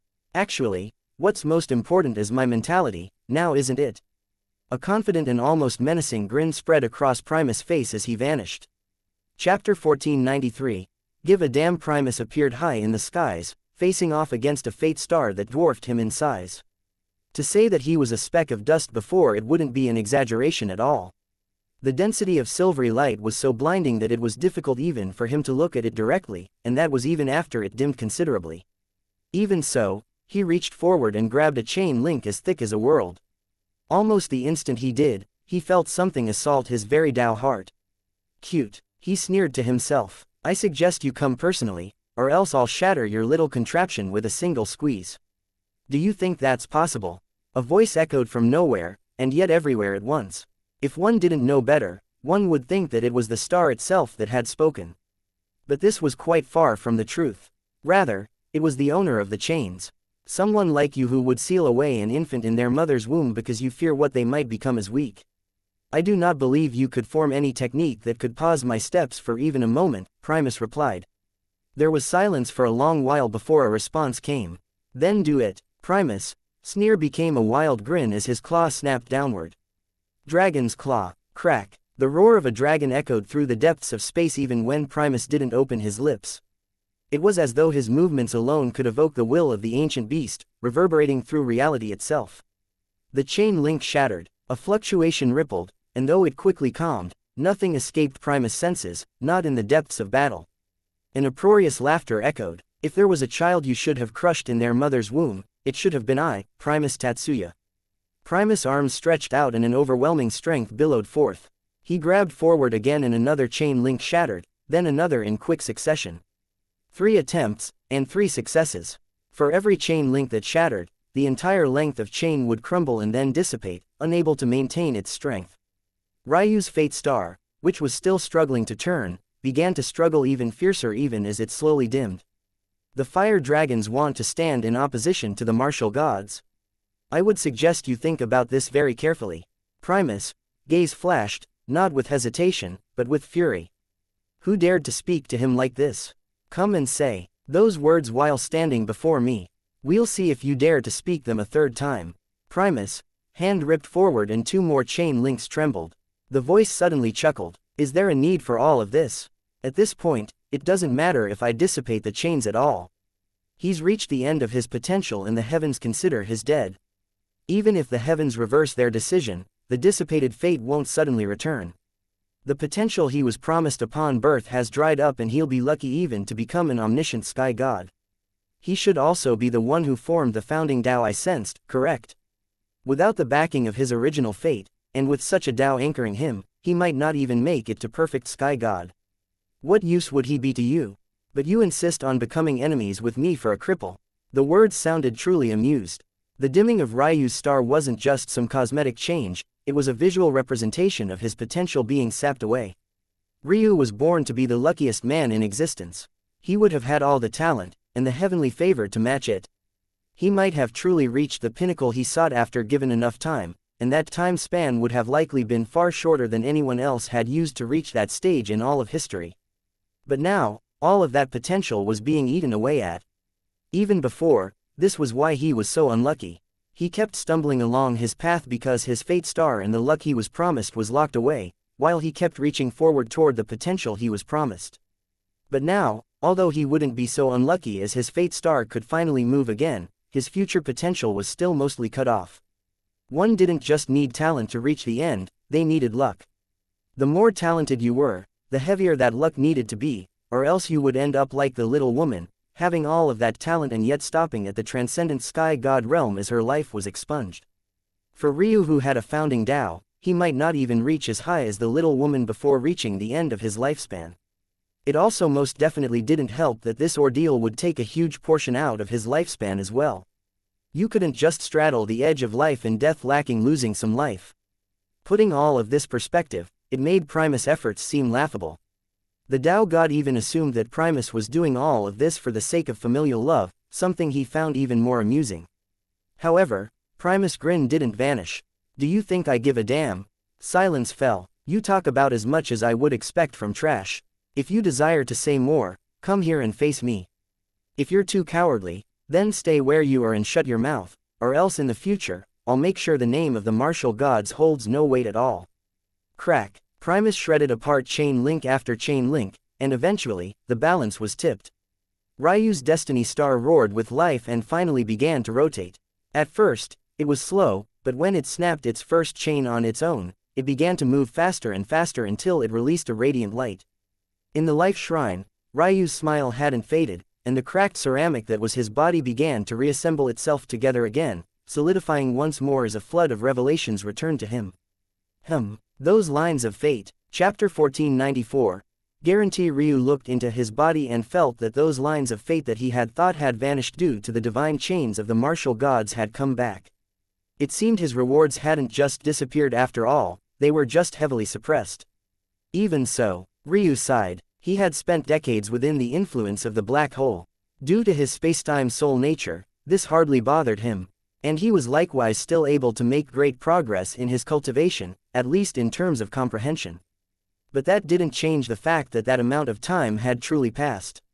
The lines of fate he received from the heavens were designed to fade with time, and now, they were far more difficult to get a read on than the first time Ryu had laid his eyes on them. Even with his Tao being the equivalent of a fragmented Tao currently, it still wasn't enough to put anything in sharp detail. He already couldn't get much information about his taboo paths for the same reason it was harder to heal his body with embryonic chi. But now, he also couldn't seem to get a clear look at his meridians or his spiritual foundation. Everything was fuzzy. I'll need to break into the sky god realm so that I can get a good look again. Ryu took a breath and exhaled. He had two things to accomplish before he took that step, though. He had already reached the peak of the world's sea realm, and he felt that he only needed a small spark to push his Tao into true majority. What he needed to do now was help his body and his soul to enter the sky god realms first. First, he would do his soul. This choice was the obvious one to make. The more powerful his soul was, the more focus he would have to undergo those ridiculous life destructions. He would be able to keep his mind about himself and keep his will focused on the edge of death. In addition, his soul was the most flexible part of him. It could withstand a huge amount of strain and it was nigh invulnerable, not in terms of being immune to damage, but in terms of the damage that it could recover from. He could split his soul into countless pieces and still reform them with great ease. Such was the benefit of having his soul type. If he was going to take any sort of risk, it would obviously be best to do so with his soul. "Mother," Ryu called out, opening his eyes. His next words, though, were caught in his throat. Why was his mother crying again? Himari wasn't a sensitive woman, but today she had already cried twice. The last time Ryu had seen her cry before today was the day his awakening failed, and even then it wasn't in front of him, but rather something he had stumbled into. Back then, she had done her best to reassure him that everything would be alright. But his third perspective was too powerful. He had a spiritual sense that even a cosmic seed expert, which his mom had been at the time, couldn't sense. Since then, though, third perspective or not, he had never seen his mother cry. For it to happen twice today, it could only mean that something had happened. Ryu got up and moved toward her, but he didn't get to say much before his cheeks were cupped a little too firmly. He couldn't even properly move his lips as his mother checked his body to make sure that he was truly alright. It took a while before Ryu discovered what happened, and that just made him confused. He turned his senses to the outside of the life shrine and his eyes narrowed. Primus wasn't there. Ryu didn't believe for a moment that the old man would have just given up and vanished. He definitely wouldn't leave until the 10-year period was up, and he might even gather him up and throw him in a prison if he had the choice. But he was just gone. He pondered of the possibility that he was hiding from his senses, but Ryu shook his head after some thought. That wasn't Primus' style. He would be front and center if he could be, and he didn't care to hide anything about himself, whether that was his thoughts or his actions. That said, he also wouldn't bother to explain himself if he didn't have to. That was when Ryu put two and two together. The only way Primus would leave would be if he pondered that he had properly severed karma. And what better way would there be than to release Ryu from the bounds of his fate star? There was only one way to know. Ryu would have to unseal his eyes and gaze upon his fate star again, but he had a feeling he already knew what he would see. His expression relaxed. Since Ryu had pondered through all of this, he could also guess the state of his fate star at the moment. He was the wielder of the mysteries of heaven and earth pupils. Although it was sealed, he had a nigh innate comprehension of fate, karma and the strings that bound all those with life. He knew more intimately than anyone what had happened to him, but so what? Ryu grinned at his mom. "You know, Mother, I never really got to take advantage of being the son of a powerful clan." Himari blinked, not quite understanding what Ryu was getting at. The words would have made her feel a little sad if it wasn't for the shit-eating grin on Ryu's face. She smiled beside herself. She hadn't seen that grin in such a long time. She squeezed Ryu's cheeks, hard. Are you attempting to mock your mother, little Ryu? Haha, I'm going to break into the sky god realm. I need a protector, and who better than the woman who can guarantee my life? Chapter 1495. Torture. Ryu's words didn't contain even the slightest hint of embellishment. The moment he sat down to enter a state of meditation, he knew that regardless of what happened, even if he made the worst mistakes of his life in quick succession, his mother would be able to guarantee his life. His mother was the saintess of the life shrine, and not only that, but she was now on the verge of the omniscient sky god realm. With the shrine at her back, she was easily as powerful as a weaker Tao Lord. Of course, these were just Ryu's estimations, and he wasn't completely certain. It wasn't until recently that he could just barely make out the demarcations between sky gods, so trying to guess at this stuff was difficult. Even so, even if Himari was just a true sky god, or even just a false sky god, just how easy would it be for her to protect Ryu now? Even on the ninth heaven, one might not have a Tao protector this powerful to enter the mere fragmented sky god realm. And even if one was of such noble birth, would they be better in this respect than Ryu's mother who had the backing of the life shrine? At the moment, Ryu probably couldn't die even if he wanted to. Only if something like what occurred before, with the heavens themselves deciding his time had come to an end, couldn't he possibly have a shot at fading into the afterlife. Obviously, though, this danger had already passed and it was time for him to make that step. Ryu took a breath and exhaled slowly. Soul Quintessence. It was a legendary realm in Sacrum. And now, he was about to take that step. Little woman, Ryu suddenly thought. After a moment, a pill magically manifested in his hand. That was right, he didn't have just one Tao protector, he had two. One was his mother, with the backing of the life shrine. The second was the Favor Alchemy Sky God, an omniscient sky god who just might be the best alchemist of the true martial world. He was untouchable. With a radiant smile, Ryu swallowed the pill and a rush of spiritual chi surged through his body. His spiritual chi almost immediately reached its limits, and why wouldn't it? The pill he had just taken was designed not for World Sea Realm experts, and not even for fragmented sky gods, but rather for false sky gods. The rush of energy threatened to shatter Ryu's spiritual chi, but his perfect blackbody soul took it all in. Like a cliff face that stood against the barrage of the ocean waters for thousands of years, it remained firm and unmovable. This was the limit, the realm of absolute perfection. And now, he would step beyond. Ryu's body trembled and he began to emit a radiant black light. Space around him warped and twisted and his forehead began to emit a concentrated beam that seemed to want to pierce through the world itself. Himari raised her brows. She had sensed this odd, new soul of her son's the first time they met after his reincarnation. She didn't really question it. All cultivators had their lucky encounters and she didn't really feel the need to pry into his matters. But this was extremely interesting. Her son's soul was clearly at the limits of the World Sea Realm, and yet so clearly beyond as well. It was fascinating. She didn't believe he would need his help here, so she simply laid back and watched as Ryu took that step. The sound of shattering echoed and the wave of black light grew fiercer. The void itself seemed to react, and Ryu's senses changed to an entire other plane of existence. Ryu was taken somewhat off guard, but he calmed soon afterward. That was because he understood just what was going on. His void spiritual sense had evolved. Not only was it covert, but it had actually changed its target. From the real plane, it moved into the void. Now, whenever Ryu spread out his senses, his spiritual sense would physically hide itself in the void rather than just being slightly masked. This was a huge change. Sky gods beneath the transcended realm couldn't even break the void with their physical power, let alone with their spiritual sense alone. Maybe only a Tao Lord would be able to do that.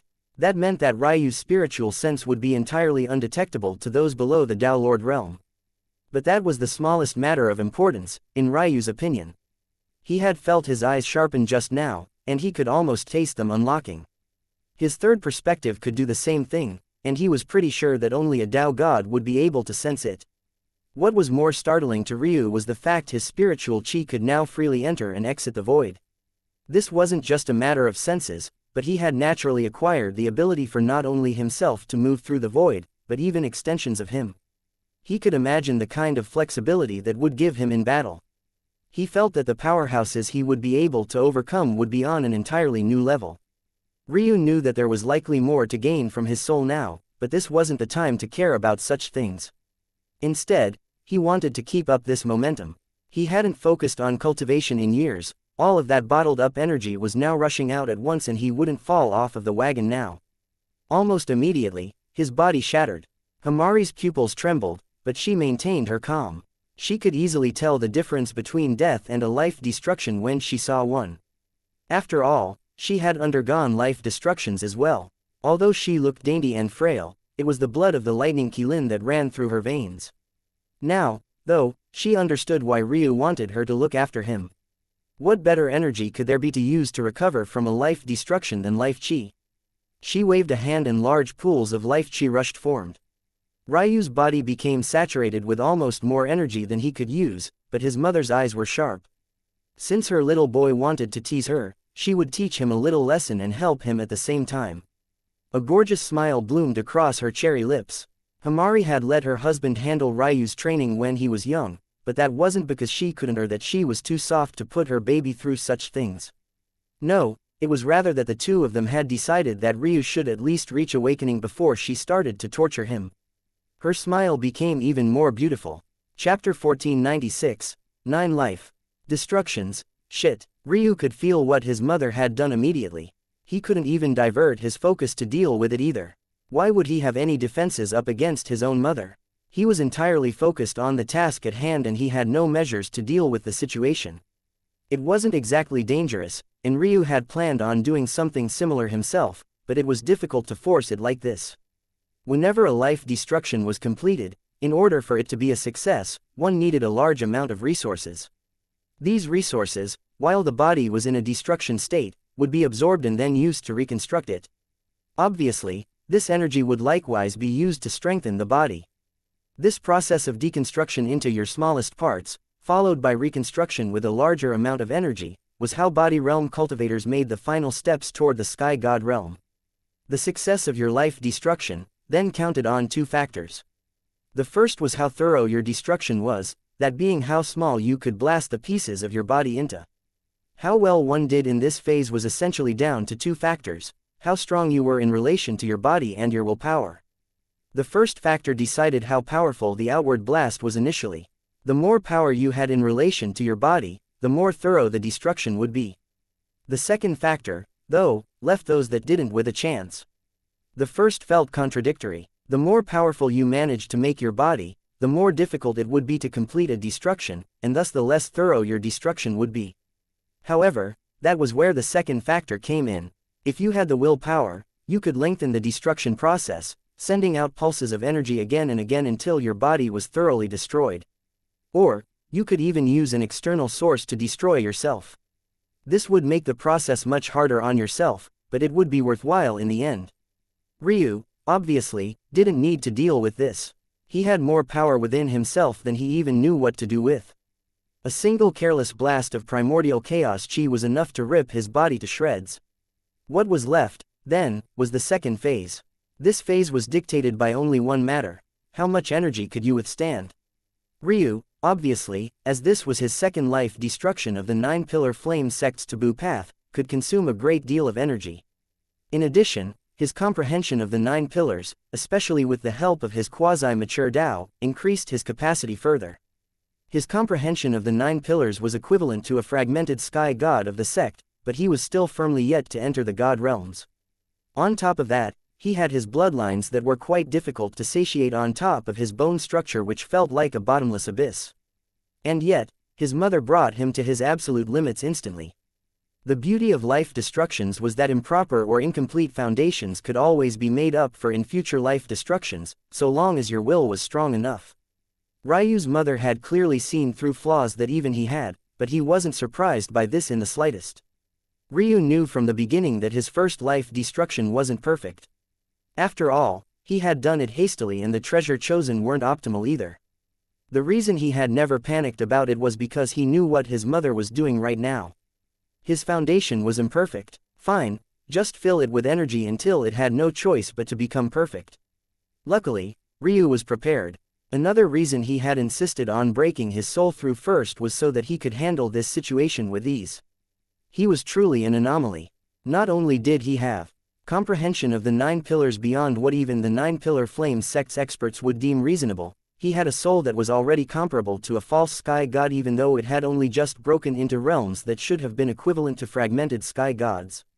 This seemed like just a single level, but the gap between sky god realms was absolutely enormous. The fact Ryu was already at this stage when he had yet to even bring himself to the limit of fragmented soul quintessence was unconscionable. All of this made life destructions that should have put him on the edge of life and death flow freely. Well, about as freely as you could hope for, with his mother unleashing her sadistic tendencies upon him. When Himari realized that Ryu could handle being pushed to his brink after his second life destruction completed, when his third began, she pushed it just a little beyond. Ryu felt like he was being suffocated from all sides. Under these conditions, usually the energy would be wasted and dispersed. But because it was under his mother's control, the energy only flowed in a single direction, toward him. Even after he formed the skeleton of his body, he was still being pumped with more energy than he could handle, and it made him feel bloated, as though he was about to explode again, but this time toward death instead of a life destruction. He grit his teeth inwardly. If his potential wasn't enough to take on this energy, then he would just have to increase his potential. It had been a long time since he did any sort of masochistic training, or at the very least, it wasn't usually by choice. And though this wasn't exactly his choice either, he embraced it wholeheartedly. This was the kind of cultivation he wanted. At that moment, just when Ryu was at his limits, his beyond perfect extreme spiritual foundation trembled and a soft wisp of light was released. It enveloped Ryu's body, and suddenly he absorbed all of the excess energy at once. If Ryu's eyes had fully formed, they would have been wide open. Did what he think just happened actually happen? His body snapped back into reality and he looked down seriously. Just now, when he had been pushed to his absolute limits and refused to back down, his spiritual foundation had. Was that possible? Did he imagine that, the beyond perfect extreme spiritual foundation? Could it be that it could push more than just chi and natural treasures toward that extreme? Ryu's gaze sharpened. Almost immediately, his body exploded for the third time as he began his fourth life destruction. Himari slowly shook her head. She could feel what happened just now as well, and she innately understood what Ryu wanted to do. But she was in awe nonetheless, not with her son's spiritual foundation, but just the fact he could push himself continuously like this. Most took breaks between life destructions not just to solidify their foundations, but also to give their minds a break. Each destruction was like experiencing death, and until your body came back together, you would be riding that edge. She sighed. Her son, though, had already truly taken his life once before. And back then, he hadn't even been certain of what was on the other side. This time, he felt that his life was in both his hands and her own. Compared to that, what fear should he have? She gathered up far more energy than last time, paying close attention to see the changes. As Ryu took step after step, he began to understand his spiritual foundation more and more. It couldn't just limitlessly increase his potential. Or, more accurately, the method by which it did so was extremely important. He could just overload himself with energy and wait for his spiritual base to do something. He had to really ride the edge of pain and agony, moving slowly as he approached his own extreme, until that mysterious energy finally kicked in. He had to imagine himself like a flame slowly approaching the extremes of heat, before it suddenly became the most piercing, biting cold. Or like infinity mist, he had to become an ice so bold and solid that it eventually was pushed beyond, becoming a mist that carried the weight of worlds in a single spritz. When his spiritual base sensed Ryu riding that edge, it would help give him a little nudge to push himself over. If Ryu went too far, he would die. If he didn't push himself enough, his spiritual base would ignore him and he would just be sitting in agonizing pain for no reason. This was the perfect case to push himself to his limits. This wasn't only because his life destructions were the perfect conduit for pushing himself like this, but also because his mother was in control of how much energy was forced into him. Thanks to this, he could focus entirely on maintaining his willpower as he rode that edge. And like this, he completed his fourth destruction, his fifth, his sixth. His momentum didn't stop as his bloodlines finally passed into the omniscient barrier and inched toward lordship. His seventh was completed, then his eighth. On the ninth, even in a mist of blood, his 9 pillars blinked boldly, making him look like a golden cloud rather than the cloud of blood and gore he truly was. His strength was abundant and he felt like he could break the body of a fragmented sky god with a single fist. Then, his body began to come together once more. With every destruction and reconstruction, his understanding of his body deepened, especially that of his bone structure. He could truly feel its weight. When his bloodlines entered the Lord grade, his entire attention moved to his bone structure. It was already a talent of the highest order, there was nothing to improve in terms of talent. In terms of strength, though, that was a different matter. Give me everything you have. Ryu's will echoed and he poured all of his mother's life chi into his bones. He wanted more. The gate of the body god realm towered right before him. Chapter 1497. My own Ryu had spent most of the last several decades of his life in an idol. Most of the time in the black hole's range was spent repeating the same monotonous task again, and again, and again. As such, especially with the strength of his mind, he had a lot of time to think about other things. In one of his many streams of thought, he thought about how important the soul quintessence was to Sacrum. It was a legendary realm, one that even sky gods could reach. And he couldn't help but wonder just how much of that was due to Sacrum's weakness, and how much of it was a hidden truth that lay right before his eyes. What was it about Sacrum that made the soul quintessence realm different? If he thought back, Sacrum didn't have concepts for the sky god realm, at least not in the general sense. Back in Sacrum, failing to become a sky god represented the fragmented sky god realm, and only if your Tao was strong enough could you become a true sky god. Most true sky gods didn't become false sky gods first, they instead leapt direction to the true sky god realm. How the system worked wasn't entirely important to Ryu. What was important was the fact that Sacrum's sky god realm system was completely different, so why didn't it work the same for the mental realm? Although there were some slight differences, the emphasis on soul quintessence was still the same. And that made Ryu quite curious. Why was that? What was he missing? He didn't exactly need to figure all of these things out for himself, so he asked the one person he could at the time, the little woman. He didn't receive the response he wanted out of it. And how could he? The little woman didn't have any familiarity with Sacrum, so she wouldn't know. To her, the soul quintessence realm was the soul quintessence realm, separated into 9 states of quintessence, each one the equivalent of sky god realms from fragmented to origin. Much the same way, following a similar scheme, the body realm became enlightened body realms. Until this point, the body realms were as simple as they came. There was no comprehension needed, just pain. Despite the change in name, nothing about this changed. Instead, the body realms chased such a depth of simplicity that would become complexity. It was a realm where every movement of the body would cause the heavens to move and tremble along with your intentions. If one heard this, it would sound a lot like the golden runes around Ryu, or rather, golden runes that were inconspicuously missing. Since he had entered Sacrum, these golden runes hadn't been mentioned a single time because they simply weren't around him any longer. In these years, Ryu had come to understand another limitation of his rewards. The Room of White had taught him how to enter the state of oneness with the heavens, but it hadn't taught him how to maintain it.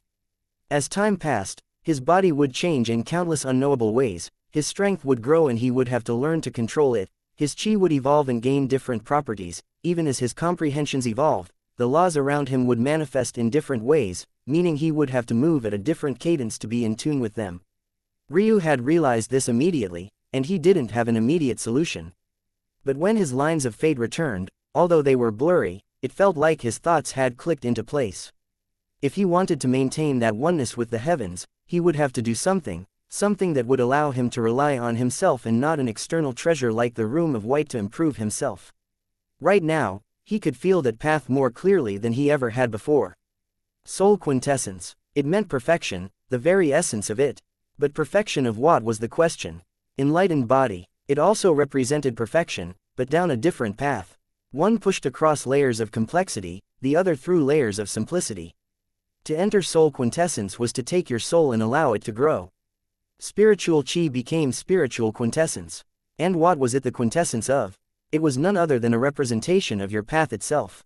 For one with a soul nature, its path couldn't have been more obvious. To enter the enlightenment body realms was to root your body in godhood, shedding mortality and bring you closer and closer to the heavens. With every step of refinement was a step closer toward that realm of absolute simplicity. They fed into one another rather well. However, Ryu had yet to pick his soul quintessence. Though his soul had already breached that barrier, he had left it in a complete limbo because he wanted to accomplish this first. He sank into deeper and deeper states of meditation as his enlightenment took hold of him. Cosmos fog poured into his soul and his 7 spirits and 3 souls lit up. He was able to feel that connection between his body and soul, more clearly than ever before. His soul nature was a representation of what his soul was then very best at, but did his body not have their own souls? He wanted something core to himself, something so central and foundational to his very being that it couldn't just be taken away or just fade with time like everything else seemed to. He wanted a world of his own. Space and time already had the fabric he needed. What he was missing was a tiny kernel of something different, something that was able to make it his own. And that was where his cosmos fog came in. It was the very core of his bone structure, a mysterious energy that seemed capable of separating him from the bounds of this current reality, forming his own. It, too, was built on a foundation of space and time.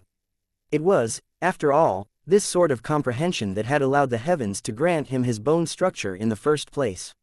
What would his quintessence be? What journey of enlightenment would he take? He felt that they curiously be better as one. He would call it the cosmos quintessence. Boom. Ryu's body trembled. 7 points of light circles in his body, 3 points of light in his forehead. His breathing entered an odd sort of rhythm, and although he wasn't moving, the dense fog of chi around him seemed to form its own arms. Every time his heart reverberated, the fog would move, as though a Buddha in deep meditation, layered upon a Tai Chi master in a somber state, they moved in a steady, beautiful sort of cadence. The runes began to appear once more. In these decades, Ryu's strength hadn't increased by a large enough measure for the golden runes to completely vanish. The real reason they didn't appear was because he was storing them deep within him. He had been spending every waking moment comprehending how they formed, how they took shape, how they strengthened his movement. And now, he would make them his. The golden runes began to turn from gold to silver, radiating a resplendent light brighter than the golden runes had ever been. In that instant, Ryu's soul suddenly changed. His spiritual sea became so thick that it was able to be called one anymore. It was more like an endless plain of thick, black oil. Even the gentle waves that usually colored its surface were far more muted. The void began to tremble around him. The fog of chi around him almost seemed to solidify into illusions. One Ryu after another layered atop of him, as though he was looking through every law of causality at once. Boom! Ryu's Tao fused into one once again. The flood of strength caused the entirety of sacrum to rumble and roll, the might of a founding Tao causing every other present Tao to dim. In fact, even if they tried to use their Taos now, they would find themselves completely unable to. All at once, a flood of strength poured into Ryu and finally, he felt his eyes twitch. It was different from what he had experienced before. It was different from just a sharpening of his vision. He was able to feel it as though it was just barely over a hill he was climbing past. Ryu exhaled a slow breath and the fog moved again. Rather than layering upon him, they split out. One was wreathed in chains, the other had a blindingly radiant pair of rings, and the last was an amorphous blob without ponder or structure. Their auras would flare from time to time as though Ryu was testing something, but every time he didn't like it, he would disperse it and then try again. Suddenly, his eyes opened and he looked up into the skies. Reflecting in his pupils, a radiant silver star sat, a star that looked so familiar, and yet so foreign at the same time. You want to take my fate away?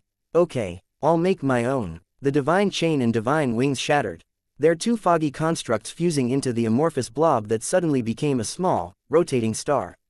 It was a star that looked exactly like his fate star. His Tao fed into it and quickly began to expand more and more powerful until it expanded once, and then twice, doubling in size every time. Nothing would bind him again. Ryu's White Phoenix spiritual foundation shook, soon followed by his beyond perfect extreme spiritual foundation. Their cosmic seeds began to bind and intertwine, forming separate godhoods of their own. As the silver star grew in size, it quickly began to resemble something else as well. A certain silver star that gave Ryu his space-time soul affinity to begin with. Chapter 1498, rumbled. Was it a true fate star? When Ryu felt it succeed in forming, he knew that that wasn't the case. It didn't even have the slightest control over fate, nor could it seem to absorb heavenly fate. Instead, it was rather like his own kernel, a seed for something that it might be able to become in the future.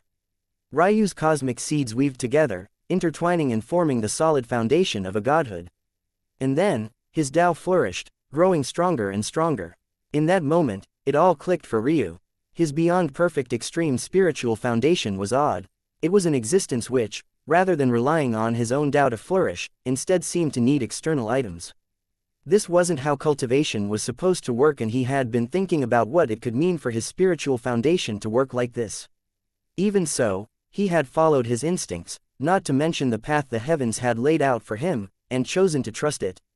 If he didn't have the White Phoenix spiritual foundation, it was doubtful that he would have been so confident in just moving along like this, but because he had it as a buffer, he hadn't felt the need to chase down this answer too much. Although his White Phoenix spiritual foundation might be another ticking time bomb within his body, at the very least, for now, it was his own, and he had some confidence in keeping it that way the stronger he became. Now, however, he understood. The purpose of the external items wasn't just to unseal the spiritual foundation and unleash its true potential, it was also to enhance the abilities of the spiritual foundation as well, making them more prominent and obvious to the senses. At the same time, when it was unleashed, it had an impact not only on itself, but also the realm heart that it was stored in. His spiritual foundation seemed to be described in a single word: amplifier. It could take in anything it sensed, copy it, and then even amplify it in the end. To do this, it needs a foundation of the heavens itself, and so, it forced Ryu to collect natural treasures that could fill in this void. At the same time, the reason he didn't need to plant the kernels of his Tao like everyone else had to was because his spiritual foundation already encompassed all that was heaven and earth. To it, his Tao was just one of the many branches that fell under that umbrella. His spiritual foundation could already sense his Tao, it could fuel it and uplift it. When his beyond perfect extreme spiritual foundation and his White Phoenix spiritual foundation worked as one, he experienced an amplification to his Tao that was similar to his internal matrix. Ryu was a bit stunned. He had yet to upgrade his internal matrix just yet, even though he had broken into soul quintessence. It would take some time and meditation, and time was something he couldn't give it right now. And yet, he experienced that his Tao was now closer to a false Tao than what it should be currently, a fragmented Tao. Did that mean that once he sharpened his internal matrix to the level of a sky god, he would have a Tao as strong as a true Tao? Ryu didn't think that it would be this exaggerated. If he was correct, rather than leaping 2 levels of maturity like this, his Tao would probably be on the very edge of the true Tao. Much like in the immature grades, mature grades of Tao were separated into levels as well, just the usual lower, middle, higher and peak. Unlike in the immature grades, though, a Tao could not be below your level of sky godhood. Your Tao had to precede your advancement. Meaning, if Ryu wanted to move from the lower fragmented realm to the middle fragmented realm, his Tao had to make that move first. Did this mean that Ryu wouldn't have any bottlenecks when he became a sky god? At least for now, that was what it truly seemed like. Though, things wouldn't be so easy. After all, if he let his Tao linger in the lower fragmented realm for too long, even with the amplification, he would catch up quite soon. He had to keep pushing his Tao ahead, or else he would end up faced with a bottleneck just the same. It's time. Ryu felt that he could explore all the hidden secrets of his spiritual foundation in due time. In fact, he felt that it wasn't just his original spiritual foundation that would have some secrets to reveal to him either, but additionally his White Phoenix spiritual foundation. However, he had a certain impetus to uphold. He flooded his Tao into his spiritual foundations, and the combined cosmic seeds began to glow, solidifying and rushing toward forming true godhood. Hamari's eyes narrowed. She sensed something even before Ryu did. There was a problem. The problem wasn't a backlash of sorts, but rather that there wasn't enough energy. Obviously, she had more life chi here than Ryu could even handle, but what was missing was. After some thought, Hamari waved a hand and picked Ryu up, pulling him outside of the shrine. And it was then all hell broke loose. It was a good thing that after the war, the only living being on the shrine plane aside from Hamari were just a few beasts that barely succeeded to survive, or else Ryu's deeds might have inadvertently caused a genocide. The fire shrine rumbled. The lightning shrine rumbled, the life shrine rumbled, the death shrine rumbled, the ice shrine rumbled. A great number of shrines suddenly became hyperactive, as though vying for supremacy and Ryu's attention. There were even quite a number among them that the Tatsuya clan hadn't even been able to discover in their heyday. Then, streams of pulsing energy hurried forward, pouring into Ryu. Chapter 1499, deserved. Ryu didn't feel any sort of pressure. After all the hard work that he had put in to finally reach this point, stepping into godhood was far easier than he could have imagined. There was no tribulation like he was expecting, there was no sudden change that put his life on the line. It even felt like in one moment he was breathing in, preparing himself, and in the next, it was already done. And when he finally opened his eyes, it was like the world had begun to flourish with colors. A gentle smile spread across Ryu's handsome features, his gaze quite calm as he watched the stream of colors around him. Ephemeral tapestry. It was back. His heavenly pupils were finally back. Ryu just sat in silence, observing the world with his own eyes for what felt like the first time. These eyes had been by his side for 1,000 years in his first life, in his second life, it had followed him the moment he awakened his memories. These last years without it had felt like a part of him was missing. He had expected a rush of strength, but instead, it was like a gentle, soothing stream. Everything was right in the world. He looked down at the world around him and his gentleness finally moved from its baseline. What the hell happened to the shrine plane? It wasn't that it was destroyed, but rather that it looked almost too whole. After all the battles that took place here, battles that surpassed Sacrum's cap of power, the shrine plane had taken a real beating. It looked like crumbled porcelain. Ryu believed himself that the only reason it was still being held together was 1, because of Shrine Mountain's presence, and 2, because of the shrines themselves. But now, it truly looked whole. Although it had an odd stream of oddities like lands of lava right next to lands of ice and cold, it was truly whole, and it was beautiful in its own sense of the word. It was like nature had come together in perfect harmony, while the stretch of land beneath Ryu directly was endlessly beautiful. Lush trees and grasslands, calming lakes, wide blue skies, a temperature that was neither too hot nor too cold. It was truly a paradise. That was when Ryu realized that this stretch of perfection extended for what was easily tens of thousands of miles, while the lands of lava and cold that were side by side were millions of miles away. It was just that he could see them as though they were right before his face. Ryu knew that it was in part so easy to do this because he was still in Sacrum, but the feeling was still intoxicating, as though the entire world was in the palm of his hands, as though he could finally control his own fate once again. Finally, Ryu looked inwardly and his gentle smile brightened. The lines of fate within him, even though he had yet to strengthen his Tao, might as well have been written in plain English and laid out right before him. He almost laughed. How could lines of fate fade away from him now that he had his eyes back? In fact, lines of fate, Ryu whispered. In that moment, the faint lines within his body strengthened, and then strengthened again. Then, he pulled them out one by one, laying them out in a tapestry of symbols that looked almost like a rolling scroll. Focus. Ryu slipped into a deep state of meditation without even trying. In fact, breath of quintessence, the highest state of meditation there was, in a single bound. Of course, this was also because this place was Sacrum. But even so, the strength of his heavenly pupils simply seemed to be on a whole other level, and why wouldn't it be? He had not only unsealed all 999 seals, he had poured so many black-veined spirit-seeking lilies into his body. Black-veined spirit-seeking lilies were designed precisely to mutate and evolve. It had even allowed Ryu to gain several trillions of years of cultivation in an instant, when his previous limit was just a few hundred years. As though that wasn't enough, he then underwent a rebirth, and then he had to recultivate in the true martial world all the way up to the Sky God realm before they finally unsealed. One thing that Ryu had learned in his relatively short life was that the more difficult something was to accomplish, not only was it all the more satisfying, but the rewards at the end of the figurative rainbow were likewise on a whole other level. He had gone through blindness for years just to finally regain his eyes back, and now all that pain and grit was paying off. This was what he deserved. This was what he had worked for. He reached forward, running a hand through the lines of fate as though they were tangible. Fascinating, he mumbled beneath his breath. Reading through the progression path the heavens expected for his body was truly enlightening.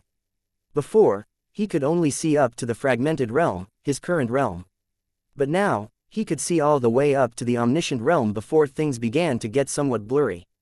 In fact, he felt that he could read all the way up to the Tao God realm if he wanted with just some time and patience. His eyes were on an entirely different level, and so were these rewards. Who could claim to know the path to the Tao God realm with absolute assurance?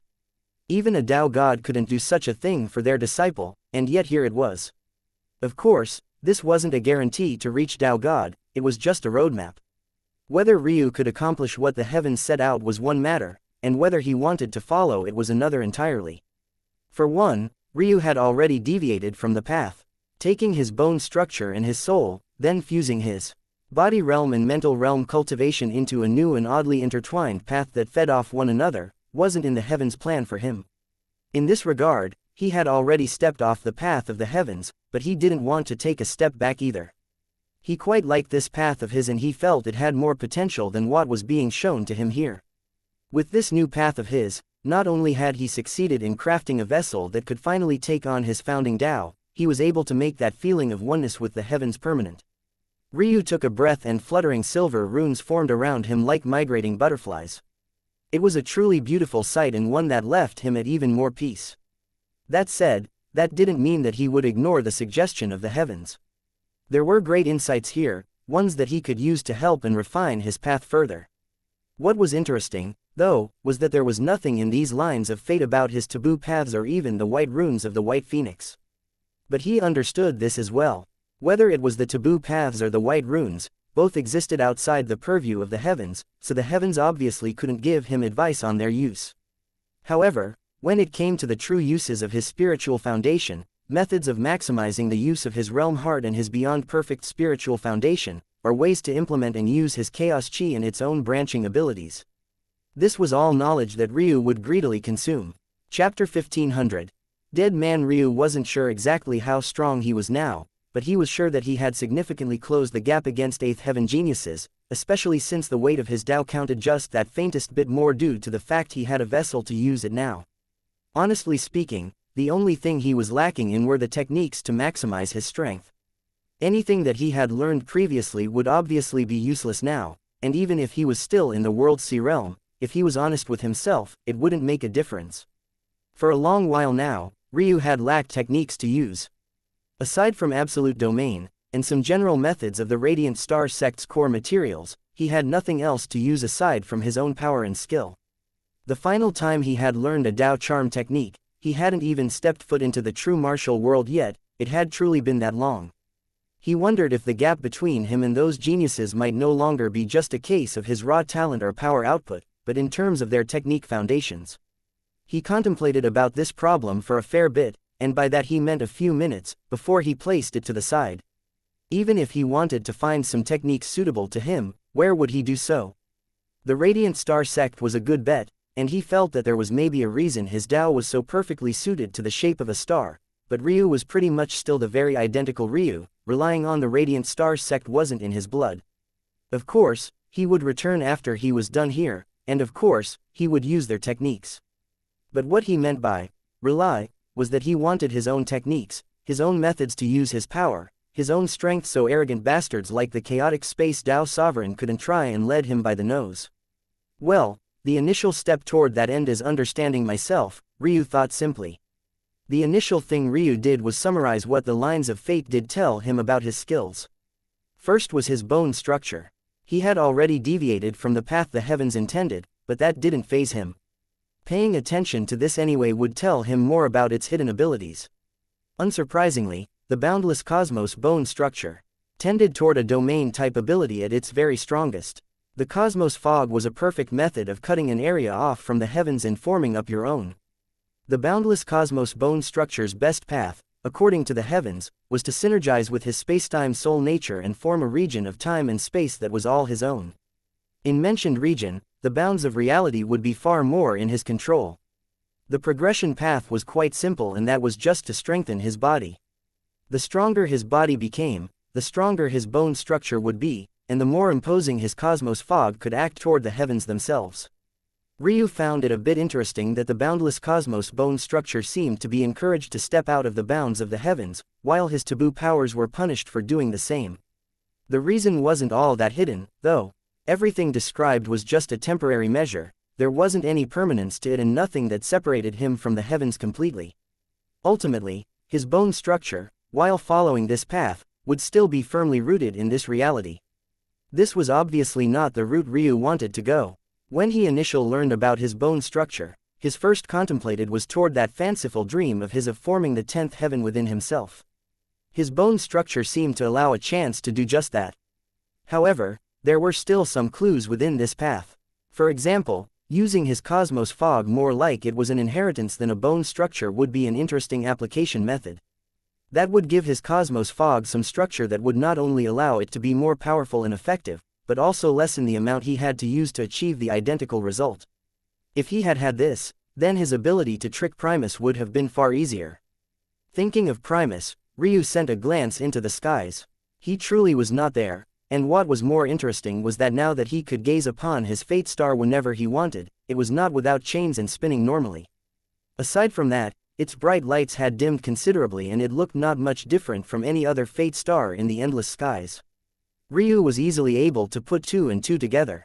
Primus had released him from his fate star's chains and used that as the method to sever their final bit of karma. Unfortunate, Ryu chuckled. He had some plans for making Primus' life a living hell once he was finished with this, but it seemed like this wasn't in the cards for him. But he had another odd thought. If Primus had known about the chains, then why not do this from the very start? Then, Ryu understood. To Ryu, Primus had waited for Ryu to die. That way the act of unleashing his fate star was less impactful and thus the karma exchange was just enough to not form positive karma. Essentially, if Primus had acted any earlier, not only would Ryu have been released, all of his initial potential would have been the same, and that would defeat his purpose. Although that could have been fixed by harming Ryu directly, Primus was too prideful to attack a junior who was also far weaker than him, so he chose this route instead. All of this made perfect sense to Ryu, though he didn't know that it was inaccurate. Even if he knew the truth, though, would it matter? The ultimate truth was that Primus had stood on the sidelines while his family was completely slaughtered. In Ryu's book, he was a dead man. Chapter 1501, isn't that? Ryu moved on to a more interesting path, that being his meridians. He wanted to see if there were any other odd deviations that the chaotic silk meridians would need to take after entering the sky god realms. It felt good to know he could read the perfect path now and wouldn't have to stumble around blindly, but in an irony of all ironies, he could only bitterly chuckle at the result. Of course it would be the case that his chaotic silk meridians would fly the straight and narrow from now on. Other than the fact it would support two spiritual foundations now, it couldn't have been any simpler. He just had to progress both. If anything, the only anchor holding him back was his beyond perfect extreme spiritual foundation. This was because improving it was a headache. Although he wouldn't have to gather any more treasures, just the sheer amount of energy it would take was mind-numbing.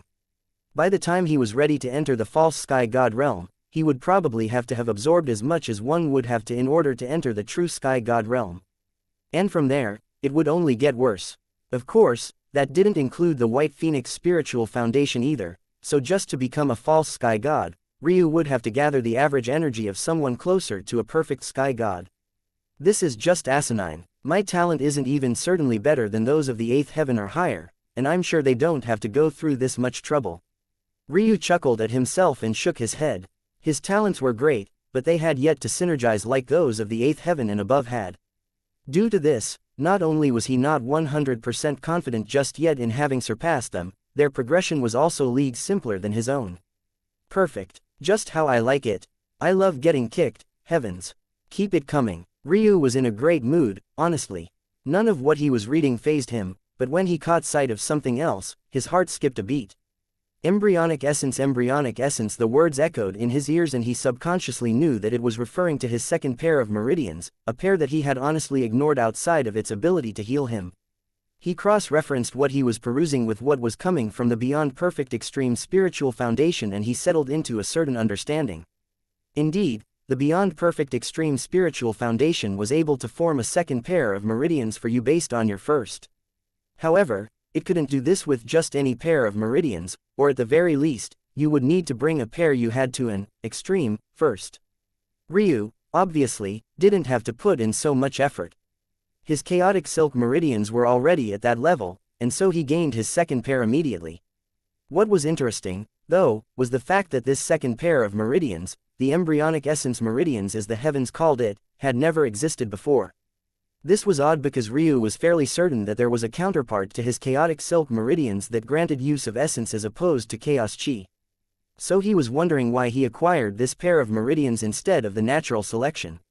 The answer, though, seemed to be hidden within him. His chaotic silk meridians were connected with his white phoenix spiritual foundation. The two had a spiritual sort of connection and they were as one.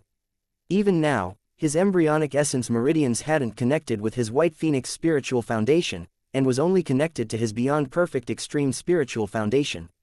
According to the heavens, the first thing he should do was complete this link and thus the loop of his meridians. This way, he would have two meridian pathways and two spiritual foundations, all of which were interconnected. However, this wasn't what had truly caught his attention. What was more interesting was the implied connection between his embryonic chi, the white phoenix, and the white heavenly patterns, not to mention the mysterious white flame he still could not properly pronounce the name of. The number of benefits for completing this link and loop within his body were too many to name, but just to paint the picture of how important this matter was, once Ryu succeeded in forming the connection, he would be able to use his embryonic chi as the conduit for his white phoenix heavenly patterns. It had to be remembered that the white phoenix heavenly patterns could break the laws of the heavens much like the unbalanced mantra could. If he could use his embryonic chi in this way, the limitations it had begun to stack in its ability to heal his body would practically vanish. On top of that, Ryu would finally gain a method of striking with his embryonic chi as well. Heavenly patterns might as well have been techniques distilled down into fundamental runes. This breakthrough would be the equivalent of Ryu suddenly gaining a depository of technique methods for his chaos chi. That also gave him another idea. Were there heavenly patterns that he could use that would be compatible with his chaos chi? He wasn't sure. Even his dark phoenix heavenly patterns were firmly on the side of order. Just because something was dark didn't mean that it was chaotic. Death, in some ways, was the ultimate sign of order. Once again, he was getting ahead of himself, though, because completing this loop didn't seem like a simple task. For one, the white phoenix spiritual foundation was a bit unruly. But that wasn't his main concern. The only time it was simple to form such a link was during the spiritual severing realm. The second easiest time was meditating on the experience of the spiritual severing realm's success. Ryu had not only skipped over the spiritual severing realm, he had no experience with this at all. In addition, he was a sky god now. Changing his body prior to godhood was an almost simple task, but now it was like everything had been locked into place. Given the strength of his body, if he wanted to succeed, he would need at least a perfect grade god herb. But even that wouldn't help his lack of experience in the matter at all. Fantastic, Ryu thought, a little bit less amused. He suddenly gazed up and smiled. What was this guy doing back home? Hey, over there, isn't that Primus' disciple? The man in the distance faltered before his fury streaked through the skies. Ryu, you son of a bitch. If I don't tear you limb from limb. A string of curse words echoed through Sacrum. Chapter 1502. Redder Yanger had been in a decent mood. He was finally back home after such a long while, and the fire shrine ended up being far more useful to his cultivation than he had thought it would be. But then, just when he was on the verge of a minor breakthrough, there was a huge surge from it, and the shrine practically kicked him out as though he was some dog by the roadside. Before he could even understand what was happening, the entire plane entered a state of chaos, and he was thrown around from left to right, and then right back to left as though he was a puppet on a string. Just when the commotion finally stopped and he regained his bearings, he realized that Ryu was in the distance, and he didn't even need to think to know that it was this little bastard that had ruined all of his fun. But as though Ryu wasn't satisfied with just this alone, he actually called him that bastard's disciple. This was information he hadn't even personally told Ryu.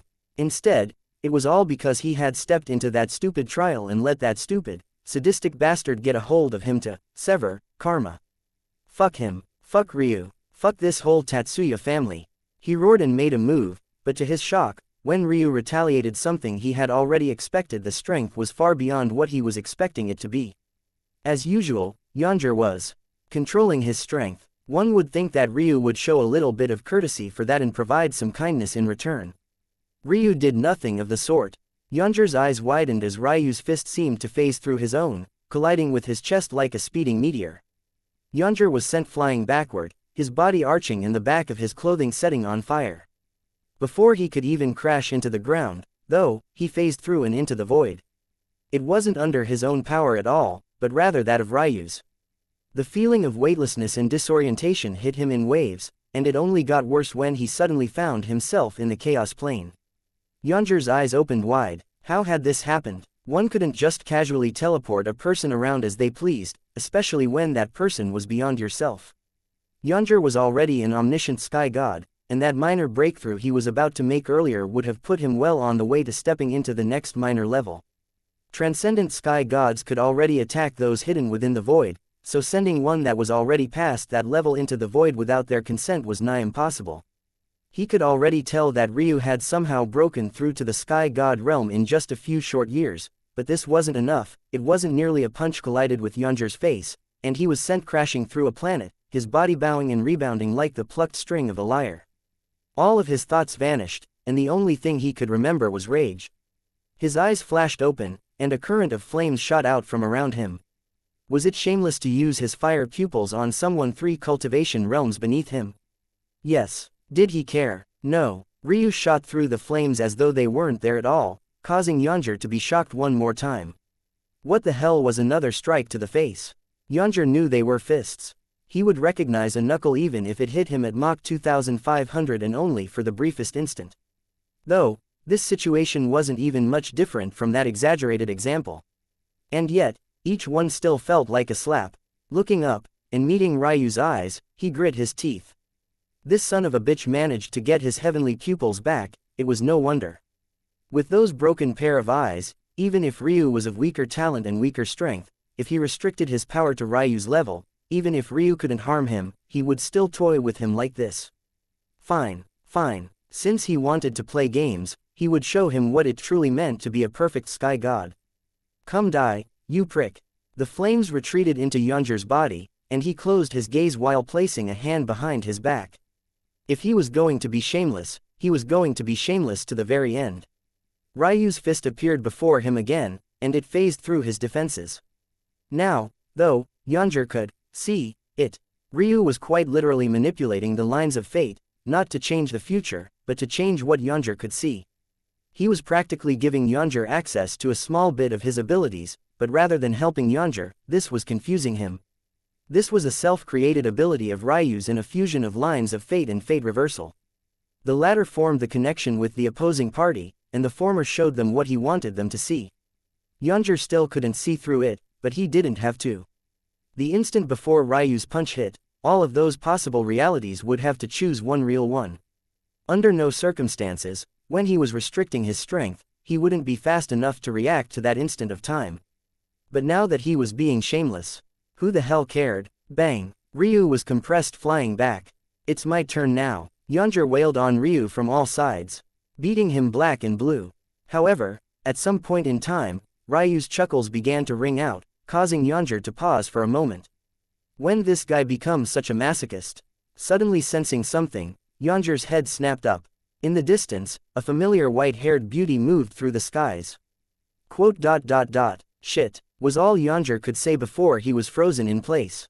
He could only lower his head like a wrong child, unable to look up. Son of a bitch. Bastard. Who was he cursing exactly? Damn it. Had he known she was here, would he have even dared to say such a thing? The sound of Ryu's chuckles only made him redder and redder. Chapter 1503. Not for him. Yes, ma'am, of course, ma'am. I'll never say that again, ma'am. You have my sincerest apologies, ma'am. Yes, I'll remember this day, ma'am. No, ma'am isn't the only thing I can say, ma'am. Xianxia quickly spoke. Ryu was doing his best to hold back his laughter after being scolded as well. Truthfully, he didn't even know what he did wrong, other than it being obvious he had used his mother. Then again, that was probably enough for Himari to give him a stern talking to. It was amusing. The last time Himari had scolded him, he had been just about to turn 7 years old. It was a common occurrence back then. After his awakening ceremony, though, most things changed. Namely, Ryu changed. Though one part of it was likely because his mother wanted to go easier on him because of the trauma his failure had caused, Ryu didn't believe that if he had taken a different path, his mother would have just stood by the side as he became a profligate playboy. Most of the reason he had been spared was because he had practically entirely lost his sense of playfulness. Life wasn't fun for him, so he made it about work. It was hard to find something to pick at when your child spent 95% of their life in a library. Though, now looking back, that was probably a blessing in disguise. The original Ryu would have never wasted his time on the arts, or the library. He would have never become a ruin master either, it was far too boring. He had liked to fight, and he had spent practically every waking minute swinging around his spear. Finally, Himari seemed satisfied and let Xianxia go, causing him to walk away dejectedly. Only after she was finally gone did Xianxia give Ryu a death glare. Ryu grinned. "Why are you looking at me like this? I got rebuked too." Xianxia clamped a hand over Ryu's mouth. "What the hell is wrong with you? Look at you, what way? Are you trying to get me into trouble again? It was just a normal look, okay? A normal look." Ryu burst into a fit of laughter. "Is mother that scar?" Xianxia's hand clamped down harder. "Stop." Ryu got a hoot out of that one. Xianxia was probably, what? At least closing in on 1,000,000,000 years old by now, and look at him. One would think that he was still a toddler. "So do you want me to keep calling you Xianxia? It's a stupid name, it makes you sound like some giant brute." Though I guess that's not far from the truth. Xianxia's nose wrinkled. "When will you ever tire of speaking bullshit? Yes, just call me Xianxia. Giving up the name your parents painstakingly thought up for you in favor of something else." Ryu sighed and shook his head. "I hope they never find out about this. Quote. One of these days I'm going to strangle you to death, and it will be your fault." "What are you performing here, anyway? What happened with the true nether plane?" "Chaos." Xianxia shook his head. "You love to trigger trouble and then up and disappear as though life doesn't go on after you." Ryu knew that this was a dig at his suicide, but hey, since he had mentioned Primus and then Xianxia's parents soon afterward, he felt like he deserved it, so he just laughed. "The fire giants are still looking for Primus. I would have gotten swept up into it, so I had to leave sooner rather than later. I'm not that bastard's disciple, nor was I ever, but they wouldn't believe that." "And what about Empana?" Ryu asked. Xianxia raised an eyebrow. "Why are you asking about him? I felt a bit bad about how I left things." Xianxia snorted. "Look at how hard it was for you to admit that. Have some shame." Ryu shook his head. "I'll do whatever I need to for power, but I have my own bottom line. I don't think I crossed it with Empana, not even close, but it wasn't exactly the best thing to do." Ryu's senses weren't sharp enough to distinguish between sky gods back then, so he couldn't really tell Empana's nor Xianxia's level. But what he had known was that they were both stronger than Mei's father. This went to show their sheer level of talent. Xianxia convincing Empana to take him on rather than just directly killing them, and that had saved Ryu a whole lot of headache and probably heartache. On the one hand, Empana would have never made it so far without him, especially considering the plot of his stepmother. So, in a sense, Empana did owe him. But on the other, it could be argued that Empana had helped him out. Truthfully, Ryu sensed that he was just getting soft if there was a third hand to consider. The old him would have probably never thought about Empana again. After all, if he wasn't useful to the latter, would he have even lived long enough to take advantage of him in the first place? Even so, Ryu's was less sorry toward Empana and more so toward Xianxia. After all, Empana and Xianxia had been friends, and Xianxia had used that trust to get Ryu an in. "Don't overcorrect and suddenly become a pansy," Xianxia sneered. "Empana and I are friends, but we're also rivals. In fact, we'll probably have a real battle soon enough. Though, it'll probably be delayed given the circumstances." Ryu knew that these two were probably part of the same sect of the 8th Nether Plane, and it seemed that not everything was harmonious up there. Though, that made sense for the Nether Plane. It was a world of demons, after all. Speaking of which, you could probably participate in that tournament now. Well, you're still way too weak, but there's still some time considering your speed of improvement. An expression of ick spread across Ryu's face. He didn't have a lot of luck with tournaments. He didn't do well with sanctioned events, period. Back in the mortal plane, his father's man had attempted to kill him.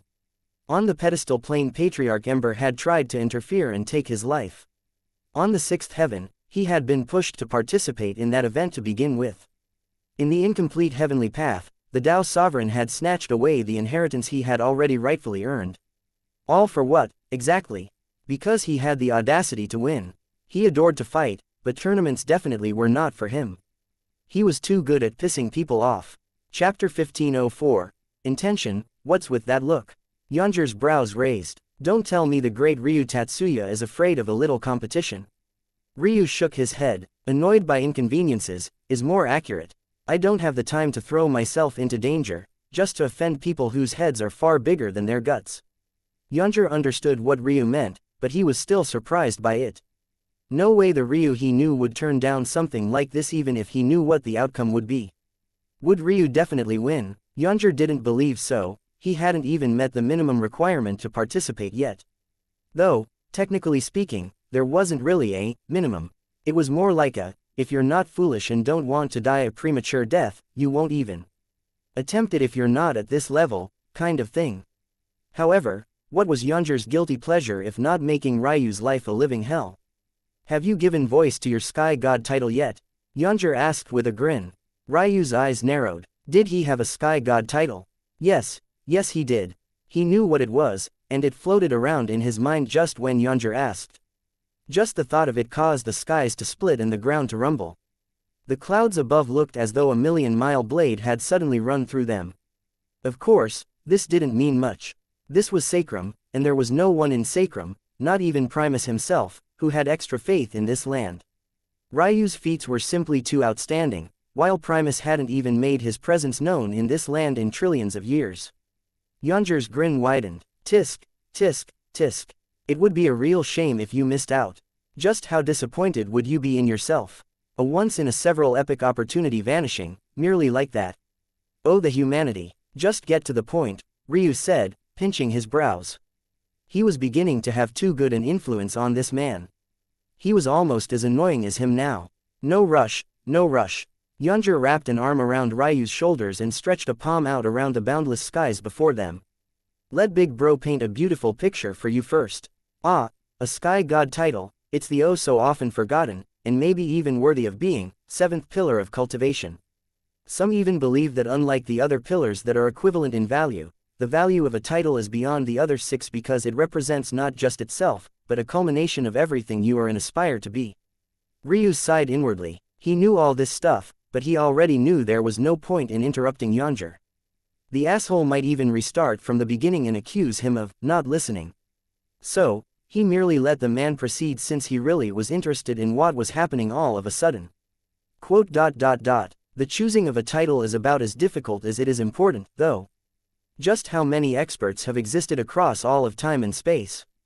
There are only so many paths to follow, and usually the strongest of geniuses have ancestors to follow in the steps of, and even those without backing find themselves digging up remains and scurrying around like rats to find the inheritances of experts who had lived long ago.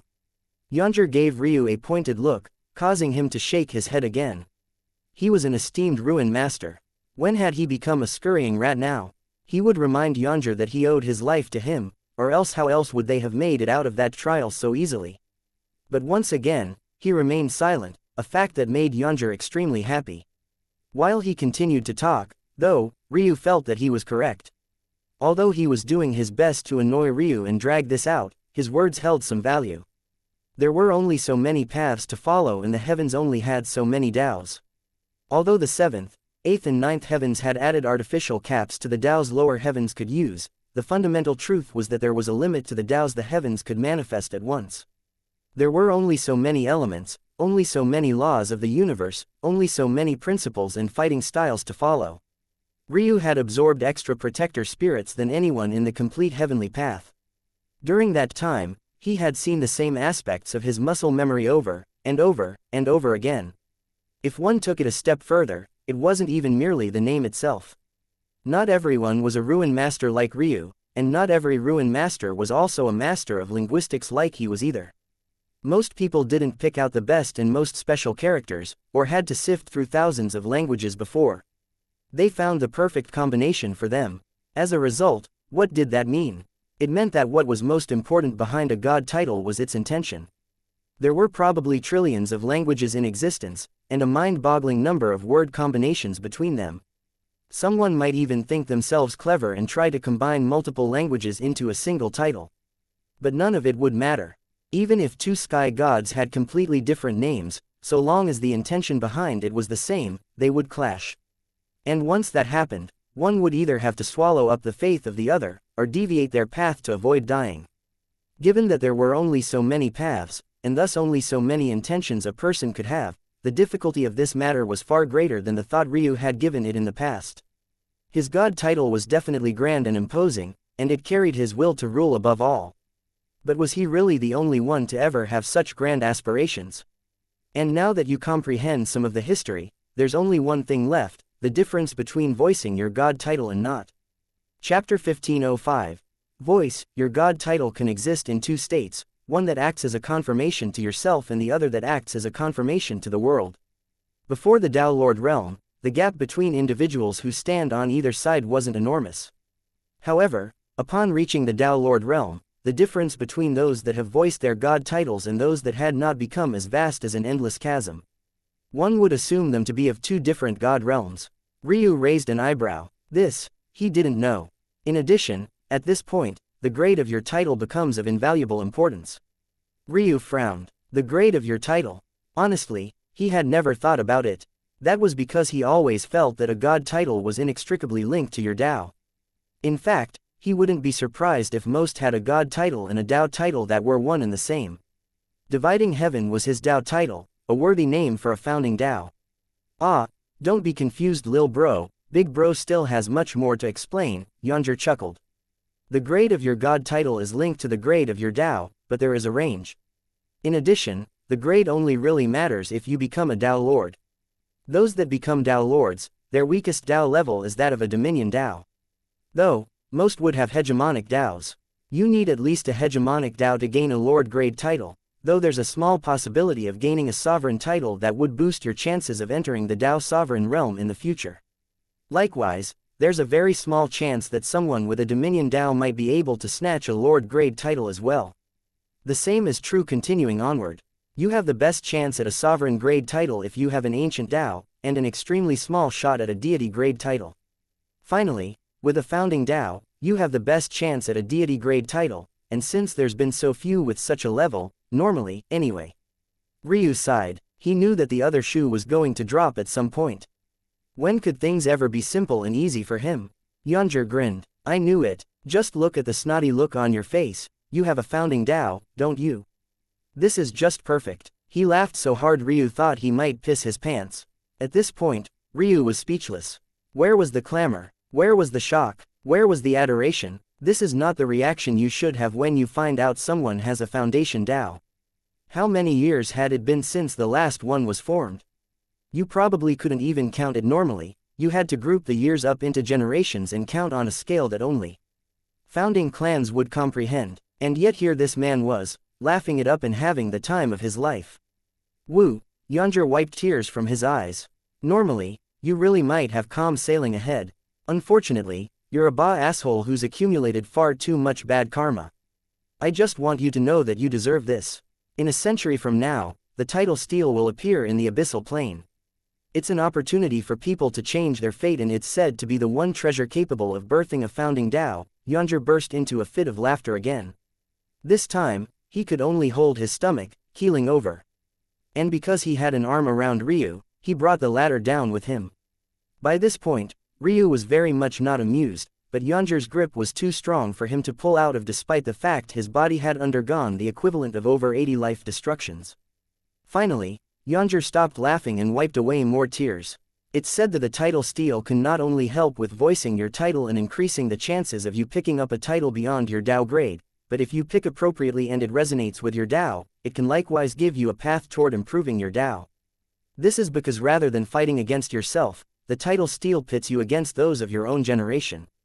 So long as you stand at the top, regardless of whether you've met the standards on your own or not, the heavens will give you a path. Shit, I can't stop laughing. You're so pitiful. I can tell with one glance that your talents haven't fused down a single path yet. Your only advantage is probably your Tao, and now that heavens are conveniently opening a path up for everyone else. Go on and cry if you have to, lil bro. Big bro's shoulder is already here for you. Ryu was truly a little pissed off, but in the end, he shrugged. Isn't that easy, then? Ryu grinned. Xianxia stopped laughed, suddenly feeling annoyed. What's that supposed to mean? Well, they have to beat those of their generation to gain the right for their title.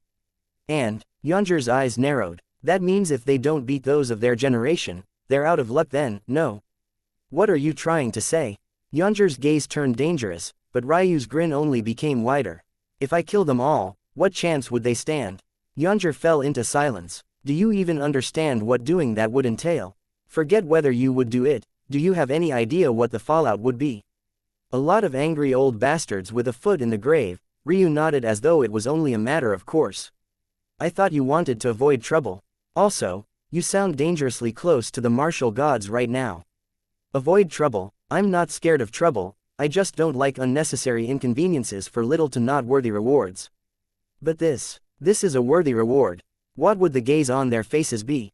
After all these years of suppressing everyone else, of deciding who would possess which dows, of which level, of robbing babies in their cradles and stealing their fates from them. How would the martial gods and the other 9 powers react to their own children being stripped of everything they've ever worked for? Ryu's grin turned from lively, light and radiant, to a dark, fiendish grin.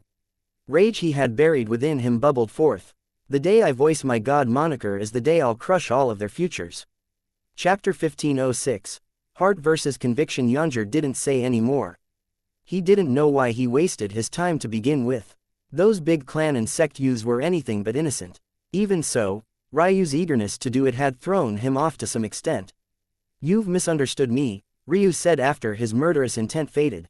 There might be a smile on my face now, but I didn't suddenly become a good person.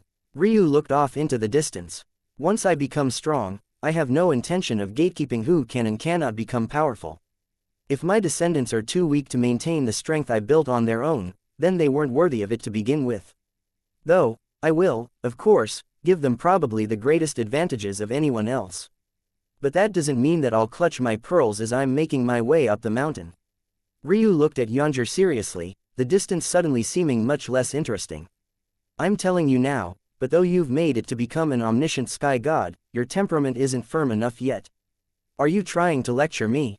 Xianxia sneered. Yes, I am. I've learned quite a lot about Dao hearts recently, and how powerful a Dao heart is isn't decided by how solid it is. It's decided by how far it can bend without breaking. People have thought me to be inflexible in the past, and they were probably right. Inflexibility isn't the problem, it's how the desire of the word is displayed. I won't bore you with a lesson on linguistics, but I will give you an example. A person who has a Dao heart built on their undefeated win streak versus someone who has a Dao heart built on their will to assert victory no matter what. What is the difference? Xianxia frowned. Those words sounded almost the exact same. A win streak versus claiming victory no matter what, weren't they the same just with different wording? However, since Ryu was asking, he knew that that wasn't the answer. Ryu shook his head. The second the person with a Dao heart built on a win streak loses, their path of cultivation is over. However, the person with the determination to win no matter what can lose. In fact, he can lose again, and again, and again. So long as he eventually wins and resolves the shadow in his heart, his Dao heart will continue to remain firm. Do you see the difference? Xianxia's irises flickered. My Dao heart is powerful, I would put it up against anyone, even high-level sky gods. What makes it so powerful is its flexibility. I have the determination to rise to the top of the world. I have a clear goal and a clear method of execution. I can visualize what I want, feel what I want. Something as minor as feeling that my actions might be, somewhat, similar to the martial gods will never sway me. That is the difference between myself and Primus. He is inflexible. He thinks himself to be some great person of self-discipline and control, unwilling to sway his own Dao heart even for the sake of saving his own family. But that sort of Dao heart is brittle. When it meets a force that surpasses what it can withstand, its determination shatters into pieces and his path of cultivation will be severed. I determine not to lose sleep over crushing the dreams of others, even if a small minority of them didn't deserve it, because they wouldn't have lost sleep if the same thing had happened to me. But they wouldn't be responsible, Xianxia almost growled. Wouldn't they be? Aren't they benefiting from the current system? How many of them have done anything to change it? Instead, they'll grow strong and then become another cog in the mission. They'll sigh and feel some small bits of guilt from time to time, but they'll never care enough to actually risk any of their own happiness for the sake of changing things. At best, they'll change the fates of 1 or 2 people around the edges, and only if their talents are astounding enough, of course, and only if they have fate with one another. How do you expect people to risk everything for strangers? Xianxia's frown became deeper. You sound like a child, you know that, Xianxia. Ryu's gaze never left his. If they have no obligation to risk themselves for strangers, then I have no obligation to change my plans for their sake either.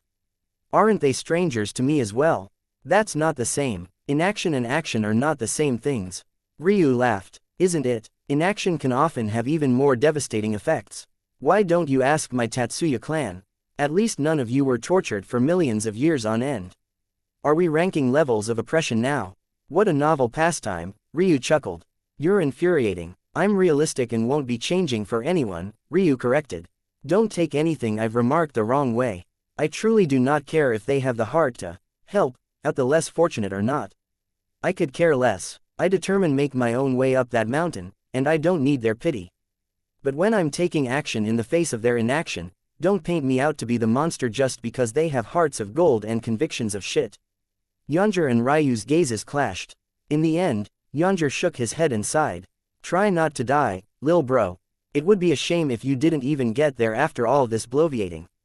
Ryu grinned. I'll be just fine. I'm not planning on croaking until I can rip the spiritual foundation out of every martial god Dao god. Good luck with that, I have some cultivating to do. Yonjur flashed and disappeared over the horizon while Ryu watched without saying much. Then, he heard the click of a tongue. Little Ryu, how can you treat your only friend like this? You're going to make mother worry. Ryu was speechless. Why did his mother make it sound like he had an inability to make friends? Chapter 1507, Does it matter? In truth, Ryu understood Yonjur's perspective. He wasn't a person of weak character, and Ryu knew that he could be ruthless when he had to be, or else he would have never made it to the omniscient sky god realm. The main issue was in the difference of their upbringing. In the beginning, Yonjur's sect was a subordinate of Ryu's. They were treated extremely well under the rule of his father and grandfather, Titus and Saint Tatsuya. However, after the Tatsuya clan was destroyed, and Yonjur's sect followed soon afterward, it was ironically another Tatsuya that made his life a living hell. Yonjur had experienced two sides of the system Ryu hated so much. He had seen one life where those above you were kind and treated you like humans with real lives and real aspirations, and he had seen the other side where you were treated like nothing more than cattle. Just the fact that Yonjur could make it out from Primus torture with such a bright outlook on life went to show the level of conviction he had. Yonjur was probably the only one who could still almost be considered a junior that had a Dao heart anywhere near as firm as Ryu's own. He had gone through far more than Ryu in life, and he had come out the other side a man with beliefs that wouldn't be swayed so easily. On the other hand, there was Ryu.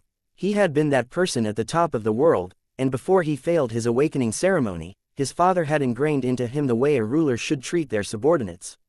It was because of this that he met Yonjur in the first place. Ryu's only viewpoint was as a person who stood at the top of the world. And yet, it was his own so-called great-grandfather that had led to the downfall of his Tatsuya clan. Ryu didn't divide things into action and inaction. As far as he was concerned, inaction was a form of action. Even what Yonjur saw as action could likewise be considered a form of inaction. Every time his father handled Yonjur's sect with respect, it could be considered a lack of disrespect. Every time his father allowed Yonjur's sect to grow and prosper, allowing them to keep much of their own resources, it was a form of not acting to steal, a form of not taking advantage.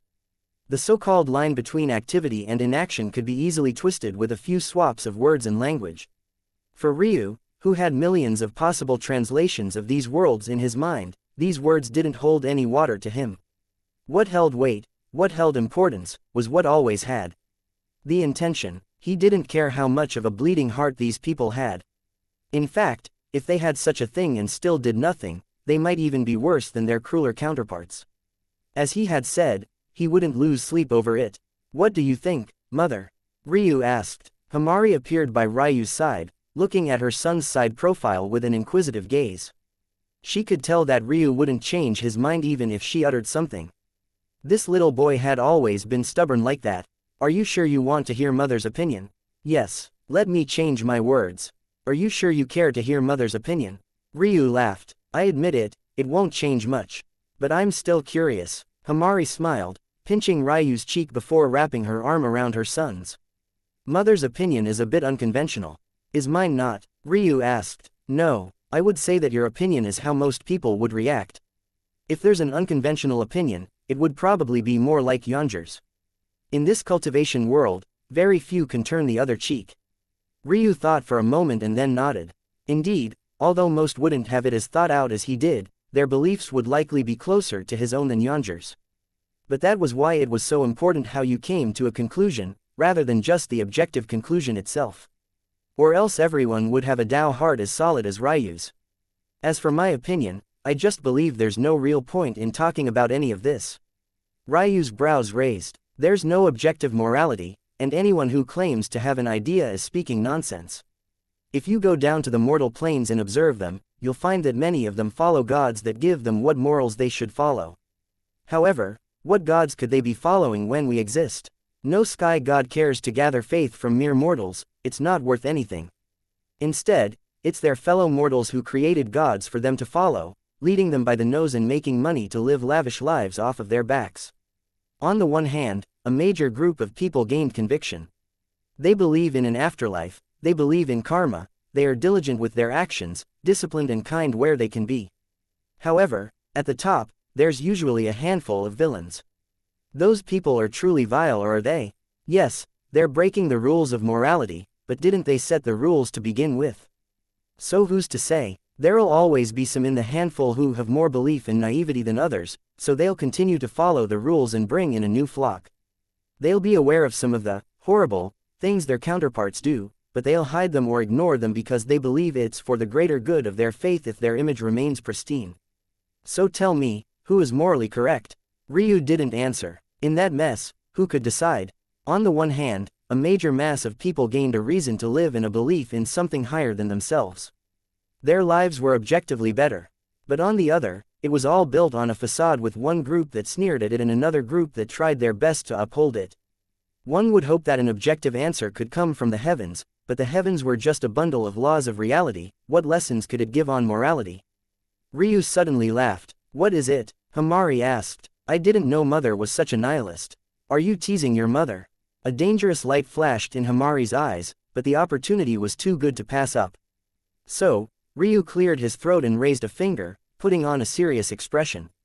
Maybe I am, maybe I'm not, does it matter? After saying this, Ryu disappeared into the void, running away at his fastest speed. Chapter 1508, where? Himari shook her head and watched Ryu run away. She didn't bother to do anything, and why should she? She was in a very good mood. Even her injuries had been healed by the little woman's pill, so it wasn't strictly necessary for her to stay here any longer. Maybe after all this time, she could finally reunite with her husband. 100 years, Her eyes twinkled, then she too vanished. For a long while, the shrine plain would be entirely uninhabited. Ryu successfully escaped his mother. However, it seemed that his time in Sacrum had not ended yet as he sensed something. His playful expression vanished as he suddenly appeared before a familiar man. The king cultist of the cultist fairies, Ailsa's father, stood in a vast endless void. Ryu wasn't surprised by this in the slightest. After all, this was a common ability of the fairies, and Sacrum was also a much easier world to do it in. Part of the reason it had been so easy to bring Ailsa around with him during the start of his journey was because she could do this. Though, she was in the ethereal plane rather than the void. King Cultus was taken off guard, clearly not expecting Ryu's sudden appearance.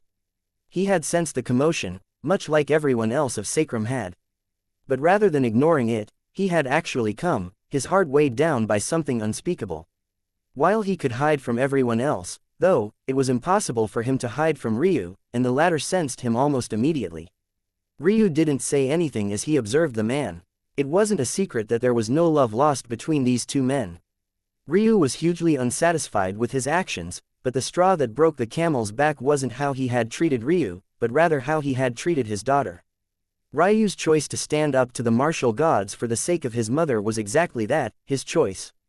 But during that entire process, King Cultus did not show his face even a single time. One would have thought that the fairies had nothing to do with the fate of Sacrum at all. It was enough for Ryu to have little to no respect for this man at all. King Cultus' shock slowly ebbed away as he met Ryu's eyes. He could tell that he was no match for this young man. Even back then he was already no match considering what he had done to the martial gods. It could be said that the Tatsuya clan could go back to being the ruling power of Sacrum whenever it was they wanted. Ryu actually didn't know why he bothered to appear before this man. He didn't think he deserved to know what had happened to Ailsa either. After all, he didn't step up the last time Ailsa needed him most, so how would he step up now?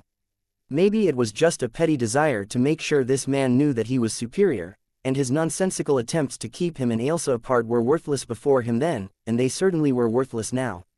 With that thought, Ryu seemed to have the intention of leaving directly, but King Cultus actually spoke. "My daughter," he said slowly. "She is not of this world anymore. What happened to her?" Ryu's gaze flashed like lightning. The pressure was so much that King Cultus fell to a knee, coughing up a mouthful of blood. "What do you mean she's not of this world anymore?" The low rumbling Ryu's voice pressed into the deepest crevices of King Cultus' body, making even the marrow of his bones tremble. He coughed, hacking up another mouthful of blood, his brows vibrating with unwillingness and humiliation. However, Ryu's confusion made him more enraged than anything else. "You are her husband. How can you not know? You are her father, and where were you when it mattered most?" King Cultus seemed to deflate. It took Ryu a while, but he eventually got the answer he wanted. It seemed that while King Cultus was arrogant, he wasn't a wordsmith. "Not of this world" sounded like he was asking how Ailsa died, but he had meant the words in their literal sense. At first, he thought King Cultus was referring to how they had left Sacrum. Maybe whatever method he had used couldn't work outside the bounds of this middle world, and that would make sense. But after interrogating him about the timeline, Ryu quickly realized that this couldn't be the issue. The time the Cultist clan had lost connection with Ailsa was long after Ryu had stepped into the true martial world, so that couldn't have been the trigger. Could it be the time dilation of my eyes? The time Emperor Cultus mentions is, indeed, closer to the time I absorbed the Silver Star visualization. Ryu's heart felt heavy. It would make sense if the methods of the Cultist clan couldn't keep up with such a powerful time dilation. The fact it could even track Ailsa's life to the true martial world in the first place was already insane enough. If that was the case, then this information was entirely useless to him. Even so, he went to the Cultist clan and unceremoniously took the treasure used to track Ailsa away. It was clearly beyond anything that he had thought of before, not in terms of power, but rather in the unique path it followed. The ethereal plane was always one he didn't think much about, and even in the true martial world, he hadn't really heard much mention of it. But according to this, all of the ethereal planes were far more interconnected than other planes of existence were. This was why it was possible to track Ailsa even to the true martial world. The Cultist clan could do nothing to stop Ryu, especially given he had practically brought their Emperor clan back like a strung-up chicken. Were they unsatisfied? Yes. Did it matter to him? Not in the slightest. In fact, he wasn't even finished taking advantage of them just yet. He entered their libraries and unceremoniously spent a day going through their most core records. Even when they tried to hide things from him, his eyes found them instantly and read them anyway. It could be said that the Cultist clan's most important secrets were all laid bare before him. After he was finished, Ryu walked out from the library wearing a gloomy expression. But he found himself blocked once again, this time by his mother-in-law. Ryu was only making a guess, but he was fairly certain that he was correct. This sickly woman, who seemed to have a foot in the grave already, looked toward him with a light smile on her face. Ryu couldn't help but frown. He didn't like Ailsa's father, but he knew next to nothing about her mother. And truthfully, even if it was her father who looked this sickly, he would have still done something to save him, not because he was so soft-hearted, but rather because he didn't mind allowing his wives to take advantage of him. He could hate them, but he wouldn't let them die, as it was no longer just about himself. "Child, you've finally visited," Queen Cultus spoke lightly. Ryu looked into her eyes and he relaxed. "I guess you can say that." Queen Cultus chuckled lightly. "Your personality is quite similar to my daughter's. I am not surprised that the two of you are life partners. But I also cannot help but worry as a mother anyway." Ryu didn't respond to this. He had just been with his own mother. It wasn't too hard to understand how she might be feeling. "I do not have much longer to live. I only hope that you'll bring my daughter this letter. I was absent for most of her life, though not due to my own choosing. So I hope that you can help me." Ryu could hear some of that hidden bitterness. Indeed, Ailsa's mother had been here all the while, but when her daughter was very young, she vanished, all to wait for Ryu to finally appear millions of years later. This woman had lost her eldest son, and then effectively her eldest daughter as well. The first couldn't be helped, but what parent wouldn't feel bitter that their daughter chose a stranger over them? Especially since the nobles of the fairies never took life partners seriously. "You can give it to her yourself." Ryu tossed something forward and then vanished. Before Queen Cultus' expression could sink, she caught the pill out of the air and her expression changed. She turned around and looked for where Ryu possessed gone, but he was already nowhere to be seen. I'm not your worker mule.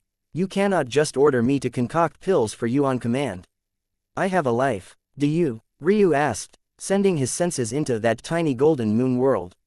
The little woman threw a tantrum at these words, but Ryu just listened with amusement written all over his face.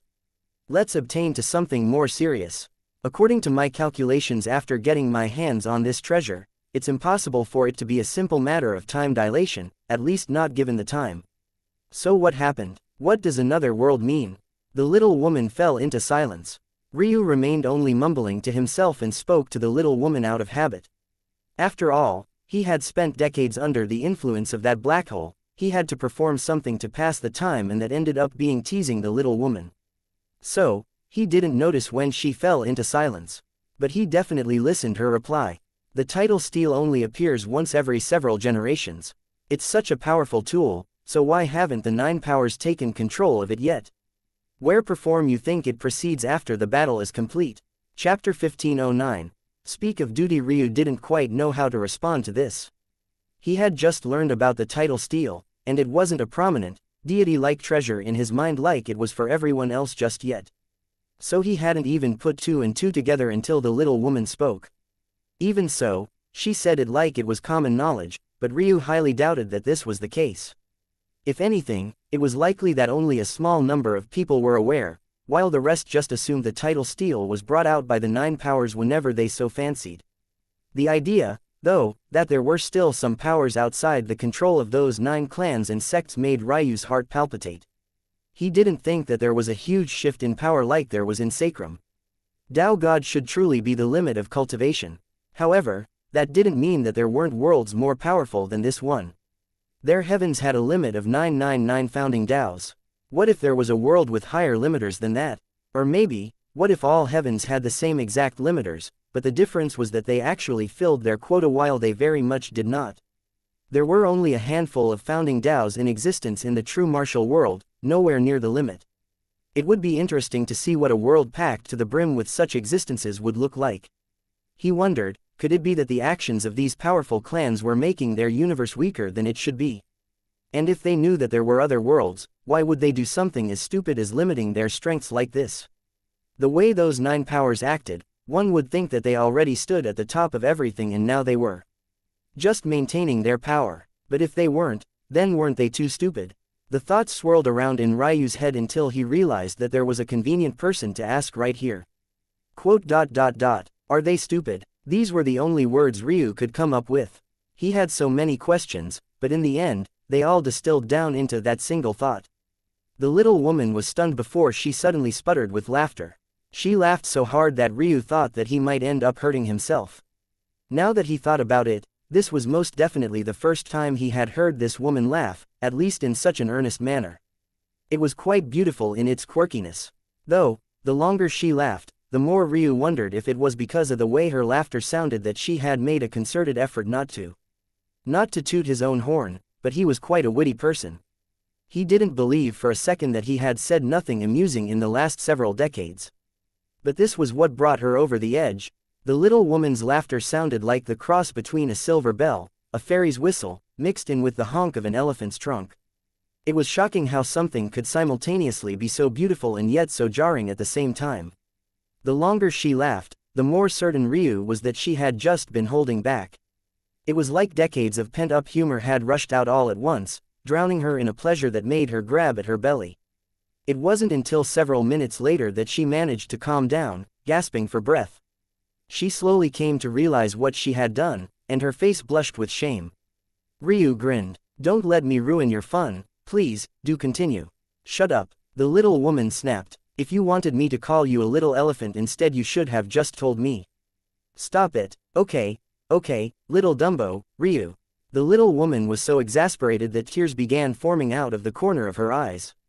Ryu was speechless, but he still raised his hands up in mock defeat. Clearly, if it hadn't bothered her so much, she wouldn't have hidden it from him for so long. All right, I give. His gaze flickered with an amused light. But if you want to avoid the name, don't you think you should tell me your own already? The little woman fell into silence. Ryu could only be speechless again. First, the laugh, and now her name. Why was this woman so insistent on hiding silly things from him? I'm not hiding stuff, she snapped, it's just purely coincidence. I didn't say anything, Ryu smiled mysteriously. You. The little woman knew that she had exposed herself just by mentioning it before Ryu could. She tried to be shameless, but it just wasn't in her personality. In the end, she really was that adorable little woman Ryu painted her out to be. It doesn't matter. Either way, I'm not hiding my name from you, it's just that even if I told you, you wouldn't be able to pronounce it. Ryu, who was a master of linguistics, was skeptical almost immediately. He wondered if she had an equally embarrassing name as she did a laugh. Maybe a name that would be more fit for a puppy, or maybe a stripper. He would definitely get a kick out of that, but if he made the joke before she told him, then she would never say it. Just tell me and we'll see. Ryu finally said, fine, my name is. Ryu listened to the name, and then his eyes went wide, the universe itself beginning to reflect in his pupils. It had nothing to do with the name. The little woman was right, he truly couldn't pronounce it, but the reason he couldn't pronounce it was what was shocking. This name, why did it sound so similar to the name of the white flame? The white flame had a name that Ryu also could not pronounce, one that Ailsa had told him. Instead of a name, it felt far more like a conveyed feeling, one of beginning, one of creation. The little woman's name conveyed a feeling as well, one of hope and anticipation. Ryu remained silent for a long while, not sure of what to do with this information. All right, I'll call you Little Hope, then. The little woman was startled. She hadn't expected Ryu to catch the subtle meanings of her name, that wasn't something most of this world were capable of doing. But then she was angry. Can't you drop the little? What's so little about me? I'm a grown woman. Ryu vanished and entered the Golden Moon world, a hand on his chin. Definitely little, Ryu nodded. Hope was on the more petite size. Most of Ryu's wives were over 6 feet tall, but she was the height of a more normal woman. She also didn't have Ailsa's towering breasts or Eska's wide birthing hips. Of course, she was still a 1 in a million beauty. Her proportions were perfect, her face was delicate even when she was pouting, and those eyes that seemed to hold the depth of the cosmos themselves were mesmerizing. Her eyes were truly fascinating. The more powerful she grew, the more shocking Ryu found them. She had no whites at all, neither did she have pupils. Her irises took up her entire eyeball and they swirled like the colors of a deep purple nebula, accented by twinkling stars. Even now, she was wearing pink. She couldn't have been more of a little woman even if she tried. What are you doing here? Hope frowned. Ryu chuckled. Shouldn't I be asking you that? You know, originally, you said you would only stay in the Golden Moon world until you returned to your full power. Well, now you've not only returned to that strength, but you've taken a step beyond to become an omniscient sky god. So you tell me, why are you still here? Hope's eyes widened, her heart skipping a beat. She immediately looked away from Ryu's eyes, not wanting to meet them. What's it to you? It's not like you need this place that much. Why are you being so mean? The little woman looked like she might burst into tears again, leaving Ryu without the words to say. If you were going to be on the verge of becoming a Tao Lord, couldn't you at least act like it? I was merely checking up on you, making sure you didn't have anything more important to do. Wouldn't want you wasting away your time following me around, right? Hope sniffled. I have nothing better to do, she finally mumbled. Ryu smiled and didn't resist the urge to pat her head. He was practically 2 heads taller than this slight woman, how could he stop himself? Hope was startled, but eventually didn't resist. Ryu shook his head. He really had no idea how this slight woman had survived for so long on her own. He almost wanted to make sure she would stay so that he was the only single that could take advantage of her. Speaking of duty, Ryu grinned. When are you going to have my baby? Hope turned as red as a tomato and seemed to lose all speaking function. Was this the same woman that had demanded he be her Tao companion the initial moment they met? What changed? After Ryu got his fill of teasing the slight woman, he set his sights on the true martial world again. Namely, Alizarin. He had a promise to uphold and his initial kill as a sky god to claim. Chapter 15:10. Open the 5th heaven felt weak. Standing high in the skies, this was the only thought Ryu could have. He didn't even feel the usual restraint of the heavenly laws pressing him down, and he wasn't even using his sword god aura to fly either. Though, He was using a hint of his cosmos fog to bend the laws to his will, allowing him to fly as though it was the first heaven. He remembered the first time he stepped foot into this land. Even the first heaven was such a heavy burden on him. Anyone else would have said that they didn't expect this, or that everything had happened too fast, but Ryu only grinned. This was what his sweat and blood had earned him. He wouldn't diminish his accomplishments with the fake humility of polite society. Alizarin. His voice boomed, the sect below quaking. The land was quite beautiful. It radiated the sharp aura of the glaive, even the waterfalls of gold in the far-off distance that started from nothing and disappearing into nothingness just as quickly, radiated that same sharp aura. However, what did its beauty have to do with Ryu? The booming echo of his voice caused the clan to shake and quake. At the same time, several powerful auras locked onto his position, their killing intent practically palpable. Ryu could feel their thoughts oh so clearly. The feeling of having his eyes back was so intoxicating, far more intoxicating than his Tao alone had ever been, at least in the past. Now that his eyes were unsealed and the gateway to his soul was free and clear, Ryu could finally feel the true strength of his founding Tao. It was only now he realized just how much his sealed eyes had held him back. Sensing the aura of the true sky god Alizarin down below, he wasn't fazed for even a moment. A sky god 2 realms above his own. Who cares? Alizarin was shocked by what he was seeing. He remembered Ryu's words, how could he not? But since then, so many things had happened. The dream Asuras had vanished, and the Radiant Star sect which they had once seen as a middling sect, had suddenly risen to the 7th heaven. Some speculated that maybe they had already been wiped out. It wasn't like the 7th heaven would take kindly to the appearance of a new sect, and they didn't have a pipeline of information from above either. However, the fact that Ryu was here and being so bold at that, how could they still believe that? Alizarin hesitated. The problem he was facing wasn't Ryu. If Ryu thought he could cross 2 cultivation realms to battle him, he was sorely mistaken. Even the difference between the lower fragmented realm and the middle fragmented realm was as large as an entire cultivation realm had been in the non-god realms. How could Ryu jump across 8 entire sub-realms? That was asinine. However, he couldn't just battle Ryu out in the open like this. What if the Radiant Star sect found out he slaughtered Ryu? Just one of their elders would be enough to wipe their sect off the map, let alone incur the entire sect's wrath. The Radiant Star sect had just elevated up and they were lacking in faith.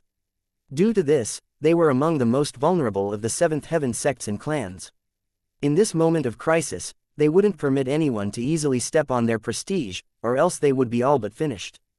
They most definitely wouldn't permit a 5th heaven sect to do so.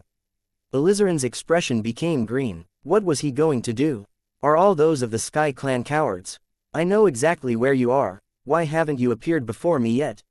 The conceit in Ryu's voice was palpable. Vi, who was the start of all of this, was completely shaken. He had made it into the complete heavenly path, and he was even a half step into the sky god realm as well. But he had already returned from the 7th heaven. The gap between himself and those true geniuses was far too wide, and he sensed himself to be far too arrogant in the past. Now Ryu had somehow stepped into the sky god realm ahead of him. At that moment, a voice echoed in Alizarin's ears. They couldn't permit their own prestige to take too much of a hit either, or else where would they put their faces? Gritting his teeth, Alizarin used a flying vessel to enter the air. He couldn't even stand within it. On his own, with a stern face, he met Ryu's gaze. I will not harm you during this battle. I hope you'll remember my kindness and not attempt to use the might of your sect to pressure my Sky Clan. We will let bygones be bygones after this battle. Ryu looked into Alizarin's eyes as though he was looking at a fool. You overestimate yourself. In this world, there is no one that can harm even a hair on my woman's head without signing their own death warrant. At that moment, a billowing cosmos fog came off from Ryu's body. It looked like a normal gray cloud at first, but then it began to spark with light, and within tiny micro-tears, it was possible to catch a glance of the cosmos within. In an instant, the two were enveloped in this dense domain, while the spiritual senses of the omniscient sky gods of the clan couldn't even manage to penetrate. Ryu's eyes flashed. Earth gate, open. Alizarin's eyes widened when he understood what he was seeing, a panic taking hold of his heart. Heavenly, heavenly. Ryu drew 2 fingers across the air as the glow in his eyes slowly faded. Those of the Sky Clan watched with rapt attention, but they didn't expect that the fog would slowly dissipate just moments later. Ryu stood to one side, Alizarin to the other. Just when they considered that Ryu's bluster was all for show, Alizarin's body trembled and then slowly fell from the skies. In 2 pieces. Chapter 15:11. Stalker Ryu sent an indifferent gaze toward the people below, his gaze landing on Vi for only a moment before he waved a hand. A strong power enveloped Alizarin's body and his godhood was ripped out of him. No one could say a word as Ryu turned to leave. He could feel the fury of the other sky gods of the sect, but what could they do but watch? They probably assumed that Ryu had used a treasure of some sort that could kill a true sky god instantly, and even if it was a one-use item, could they even kill him now? All they could do was swallow their rage. Vi gripped his fists hard, watching Ryu leave slowly and leisurely as though he hadn't just humiliated their entire clan. The feeling of defeat was etched deep within his heart. Hope didn't know what to say. All the while, she had been telling Ryu how foolish he was. He couldn't just stroll into a sect like that just because he had become a fragmented sky god. His strength wasn't enough to deal with a true sky god at all. The distance between sky gods was so fierce that even the current Ryu was no match for a true sky god of the second heaven, of which there were only a handful to begin with. The gap between sky god realms couldn't just be made up with by talent. In fact, perhaps only the very best geniuses of the 8th heaven could barely manage to battle equally with an incredibly weak true sky god. And yet Ryu had killed him with a single swipe of his fingers. Mysteries of heaven and earth pupils. When? How? Hope didn't know what to say or what to do with herself. She felt flustered, excited, exasperated, and without words all at once. Her body was even threatening to shut down completely. The number 1 ranked heavenly pupils. No, on the true martial world, it had fallen to number 3 behind the world pupils and the time pupils, but this wasn't because it was weak at all. Setting aside the fact that even the lowest rated pupils were incredibly powerful, the only reason the mysteries of heaven and earth pupils was no longer number 1 was purely because it had been countless generations since it had last appeared in the true martial world. Due to this, the world pupils and the time pupils had managed to surpass it in terms of faith accumulated, and as such had moved up the rankings. These two number 1 and number 2 ranked heavenly pupils, respectively, had likewise surpassed the mysteries of heaven and earth pupils in terms of heavenly bestowed power. But even so, the number 3 ranked pupils. Number 3. When she was in her prime, the only no heavenly pupils above number 10 appeared below the 9th heaven. Even further than that, heavenly pupils couldn't seem to be birthed beneath the 8th heaven either. You can close your mouth now, you're drooling a little bit, Ryu chuckled. Aren't you afraid I'm going to take your heavenly pupils? Are you? Ryu asked. Usually, he'd probably snap even at an obvious probing question like this one. But now he just found it amusing. Maybe, she mumbled. I really don't believe that anyone below Tao Lord can chase me down right now if I don't want them to. You're too arrogant. Have you just met me? Ryu laughed uproariously. I can't believe you have the number 3 ranked heavenly pupils. Ryu froze. What do you mean number 3? You don't know. Your heavenly pupils haven't appeared in too long. They've fallen. In fact, the number 3 ranks might be too high, after all I'm basing it on my life. Last I checked, the black hole eyes, rank 4, had been nipping at your heels. You might have declined again. Ryu ignored the little woman and directly peered into fate itself. What he saw left him speechless. Let alone number 4, he had declined to number 6. The world pupils, time pupils, black hole pupils, emperor pupils, and war god pupils were all ahead of him.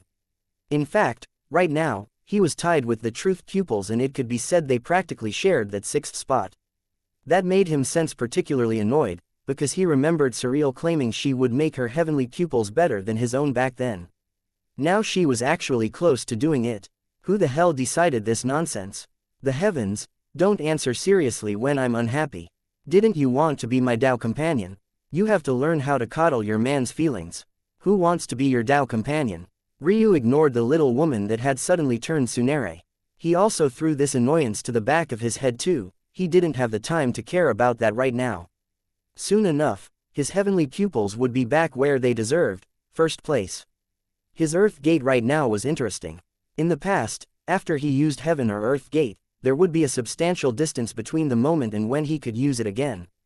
In the worst situations, it might even be decades.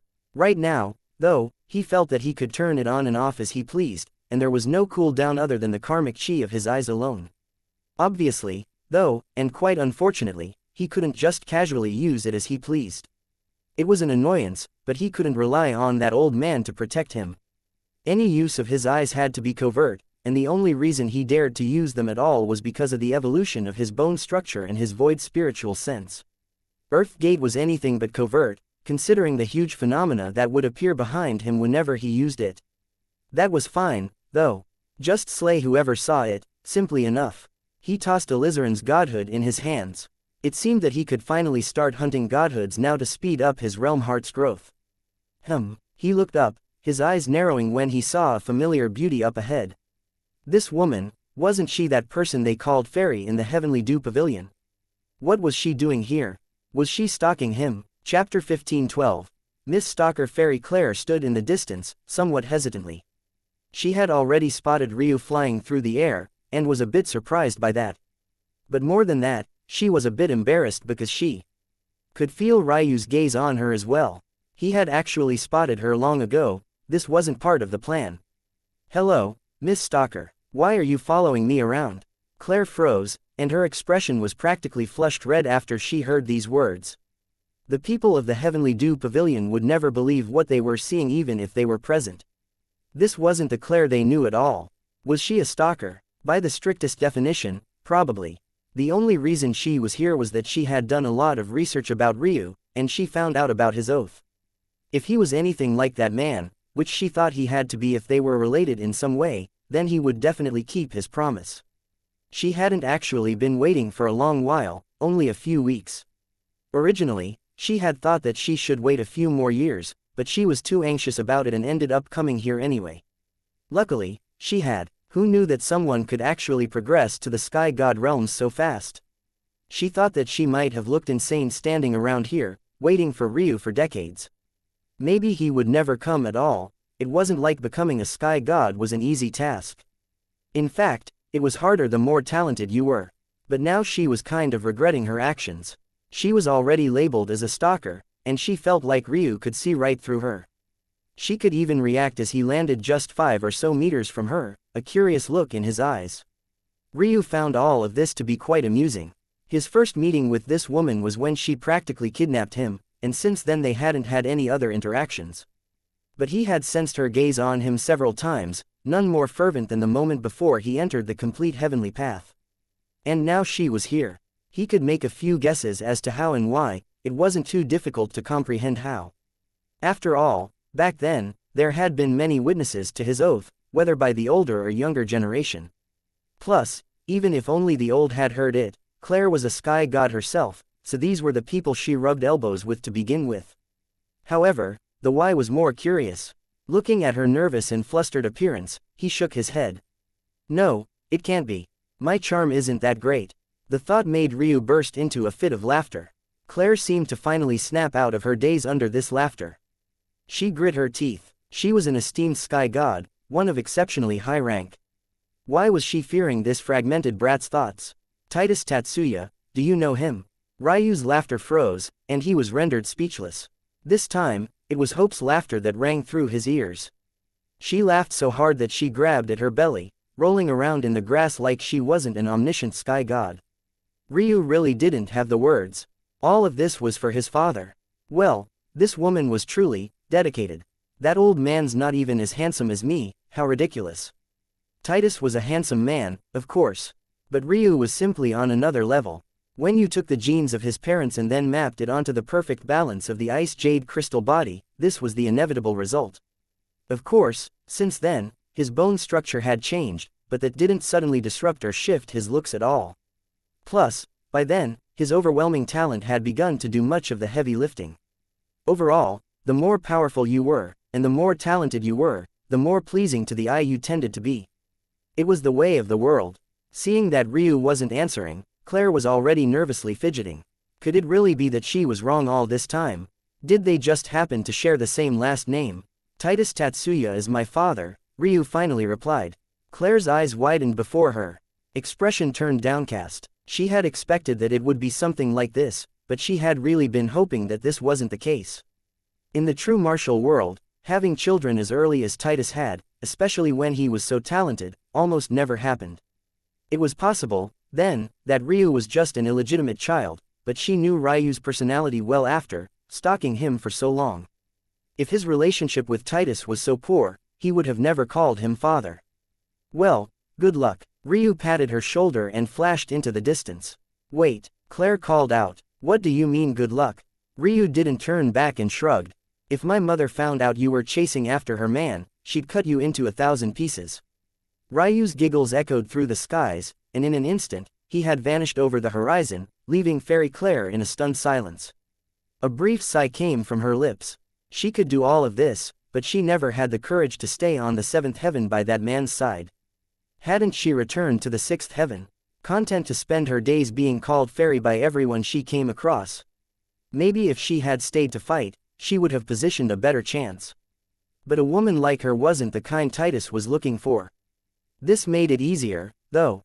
She just wanted to know a little bit more about him. This was enough.